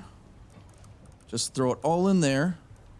We'll craft up some copper wire. Just max it out because we got a bunch of copper cooking up yet. And I don't know how much we needed. Let's actually check here really quick. We needed, oh, only 25. Okay. Well, just in case, I don't know if I'm going to need that copper. I'm just going to stop it for now. We have everything that we need. And let's go ahead and craft up the extractor. Now this extractor should allow us to convert the honeycomb into honey and something else. What was it? And beeswax, that's what it is. But I need fuel. I need bees, right? Oh, no, I don't. So I only need bees to make the honeycomb, and then from there, I need electricity to make either beeswax or honey. So let's go ahead and grab our electricity tool and see if we've got enough power to hook up to this place. There it is. Let's throw this down here. And let's check out our network. Oh, we already have a wire running this way, so let's connect right here. We'll just bring it off to the side so it's not completely hideous. Bring it right here. And then right about there. And attach right there. There, now it's completely hidden in here. Okay, so let's see here. Activate. Needs 500 power, which it looks like it's getting. And right now it is converting. It looks like it just converts into both beeswax and honey. And that's going to take how long? 2 per minute. Okay, so it's going to take a minute to convert them. And how much beeswax did we need? We needed 20. Wait, do we have to wait 20 minutes now in order to get all the beeswax that we need? Maybe I should have done this a little bit sooner. But yeah, we need 20 beeswax for this. I think we've got all the platinum sheaths. We've got all the steel screws. And it's just the beeswax now at this point. So yeah, it just made one. Wait, hold on. Insufficient power. Extractor operating at 90% speed. Interesting. So it kind of adjusts depending on the power. In the past, if it didn't have enough power, it would just shut down. It didn't adjust depending on how much power it actually was receiving. So that is actually super cool. So even when we're not getting all the power that we need, we're still able to produce items with it. Oh, that is so cool. I love that change. But I'm wondering, what is it that's taking up all the power? Is there anything that I can shut off or maybe even turn on? We do have the generator downstairs. Let's go down there. I don't know if we've got any fuel inside of it.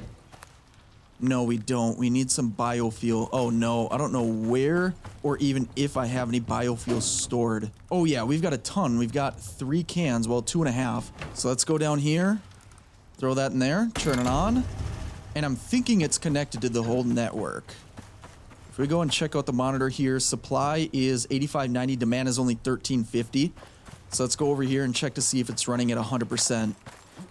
Oh, I also love what looks like a little motor on the side. Oh, it's even got the little glass jars. So that's where it all kind of seeps into. That's kind of cool. Let's see. Yeah, 500 power. It's getting all the power that it needs. Awesome.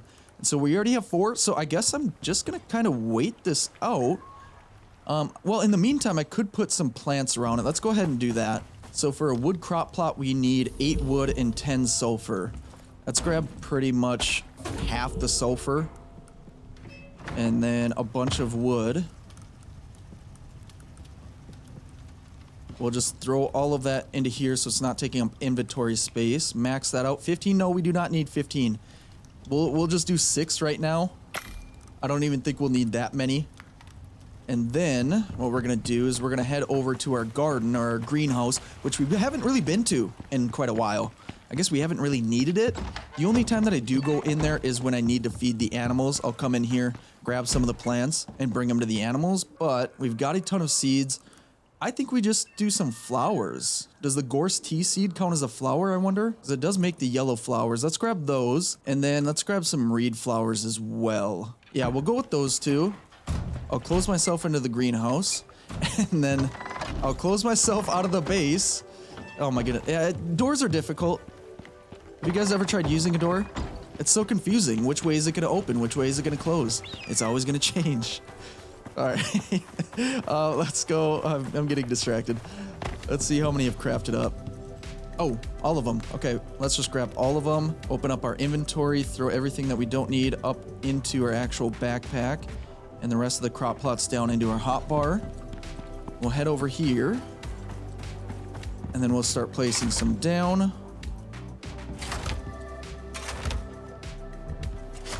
There's 4. I kind of put this in an awkward spot. I kind of planned on building multiple over here, but right now we're just going to stick with 1. But we've got a couple more crop plots. Let's go ahead, throw one right here. And I don't know, this is going to be kind of funky. Well, I guess we'll throw it right here. Let me go make 1, 2, 3, 4, 5, 6 more. Maybe 8 more. Let's do 8.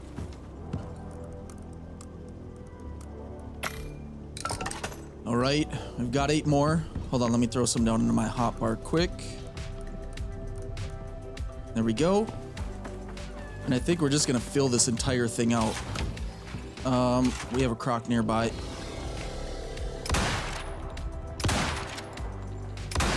We have a dead croc nearby. It's probably gonna bring in more animals, but I don't care. We're gonna throw the rest of these down. There, is that the rest of them? No, we got 2 more. There and there. Okay, look at that. Now we just gotta throw some seeds down.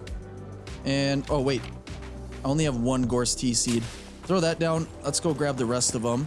And I might grab, well, I'm gonna have to grab probably a different plant as well. I don't know if we have enough seeds. Let's grab the rest of the gorse tea, and let's grab some lily seeds as well. Throw those down in the hotbar. We'll head back, and then we'll plant them. Oh yeah, we got a visitor. The Komodo. He's chomping down on the gator. That's fine, as long as he doesn't get too close to me. Let's put some of these reed flowers along the side here. Okay, he's not happy. He's not alive anymore either.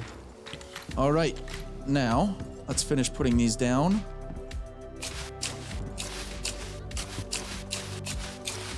There we go. Now, does it show? I'll inspect it here. So we've got sunlight, the greenhouse effect, which is the glass building that we have over top of it. And then we've got evergreen, which is one of the perks that I unlocked for my character, so crops will not wilt after they've grown. And we've got a... Where's this wolf? Oh, he was hiding. He was hiding underneath the croc. Maybe I should be taking care of these bodies, but I'm gonna keep fighting them off while I can. Anyway, yeah, I'm wondering, do we have to let these grow and then we'll see some kind of benefit, or does it show any benefit to the bees at all? I'm not seeing anything, but we have 16 beeswax right now, almost 17. There we go. So in about 3 minutes, we're gonna have enough beeswax for the next and final item to upgrade the beehive. All right, we have 20 beeswax. Let's grab that. We'll head over to the fabricator, and I think I have all the ingredients in there already. So open that up, and look at that, the beehive breeding center. Only takes a few seconds to craft up, and Boom. There we go. So this breeding center attaches to the beehive and it provides the facilities for a queen bee to produce worker bees. So essentially unlimited worker bees, and on top of that, the worker bees are the fuel for the beehive, and those will continue producing honeycomb, and then the honeycomb will start producing or continue producing beeswax and honey. And the beeswax and honey, I believe we can use in recipes, but I don't think I'm gonna get to that today. So look at that. We need a queen bee. Let's go and grab one really quick. Got them in storage. I think it was right in here, right? Yes, it was a queen bee. Let's grab her. And then we'll throw her in, and we'll have completed the entire beehive. The hive haven. So now you can actually hear bees buzzing in there because she's going to start producing more worker bees. And then from there, it's just going to continue as a basically unlimited cycle from what I can tell. And then I think once these crops grow, they will start, I think, benefiting. Wait, hold on. They are benefiting the aura effect nearby beehive, and it increases the crop yield 50%. Yeah, that is definitely worth it. That's awesome. Yeah, every single one of these has the beehive effect, or the, what is it? The aura effect.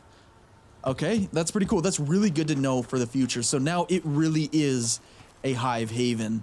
But all right, guys, I think I'm going to officially call it here. Now that we've finally completed the hive haven, I think that's a good place to end it once and for all for this entire series. Like I said, I'm not going to be done here. We're going to continue on either on Olympus or maybe even back on Styx. Let me know what you want to see. Of course, I'm going to continue the Prometheus series. I'm really happy with everything that we were able to accomplish out here. We did so much. We got into so many shenanigans, so many antics, so many troubling situations. And I can't believe I never died out here and none of my animals ever died. A lot of them ran away. I fell unconscious several times, but I never died. That's absolutely crazy. But yeah, like I said, I'm super happy with everything that we were able to build. We have this amazing cabin. So if we go through it, we've got this awesome little fireplace, a little area to sit down and relax. We have a nice little cozy dining room where we never really ate food there, but we could if we wanted to. We got our cozy little bedroom all customized with the deer rugs and everything. And going upstairs, we have this awesome kitchen, a very open concept, obviously. And then we even have a nice little patio area out front to sit at night, enjoy a fire, and just relax. And then of course, we cannot forget about this awesome multi kind of themed trophy room that I spent a ton of time on, and a lot of trickery to get that to work and get it to look the way it does with some awesome cozy lighting in there too. And of course, moving outside just next to our cabin is, I think, a super cool pool house. Very cozy, very welcoming. We've got a little hot tub in here. We've got an awesome sauna put together, and the sauna even has a working heater inside, so if we really wanted to sweat it out, we could. But I'm really happy with the pool house. It's probably one of my favorite builds that we made out here on Icarus. I just think it came together so well. I spent so much time on it. That, and then we can move out to the gazebo, which I had a lot of fun experimenting with a build on that, making it circular and then making the glass top. That one was a little bit funky. I'm still not sure if I love it or hate it, but ultimately I think it turned out pretty well, and it was a lot of fun to get creative and experiment with that. And then of course we have our electricity, our powerhouse, which houses our batteries for all of our electricity to store at night, and then obviously the wonderful hive haven that we just completed today. And then above all, our largest build yet is the workshop. This one took a ton of time, a ton of resources, but it was so worth it. Even after it all burned down a few episodes ago, I'm so happy with it. I love this sidewall here where we kind of made it a display with all the trophies up there and the plants, all the foliage. And I love how open it all feels. It doesn't feel crowded or anything like that. We can move around freely, and I love the whole layout. I really do enjoy this thing. I think it came out awesome. I think this entire compound came out amazing. Overall, like I said, we got into a lot of trouble out here on Styx, and I had a ton of fun. I really wish I didn't have to end the series here. I really didn't want to. As I was building, as I was creating the series, I always kind of wondered, where will it end? And I didn't think it would end this way, because there's still so much more for us to do. Every single week, there's new content. Every single day that we jump in, we can get into some more trouble. We can craft some new things. We can build some new buildings. But unfortunately, because I have built so much, the performance out here is degraded to basically nothing, and it makes it just so difficult to play. So starting fresh is going to allow us to kind of reset everything and make it a little bit easier, a little bit of a smoother experience out here in Styx or wherever we end up going next. But yeah, like I said, I'm gonna call it here once and for all on this series. I truly hope you guys enjoyed. I know I did. I had so much fun, and I really hope you guys did too. And also let me know, do you think it's worth it uploading every single video all into one compilation for others to binge, or maybe even if you guys want to binge it again, to watch the experience from start to finish and watch us progress from just this little shack in the middle of the woods to this giant compound. But anyway, I'm gonna stop my ranting. I hope you guys have a wonderful rest of your day, and I will see you all in the next one. Later.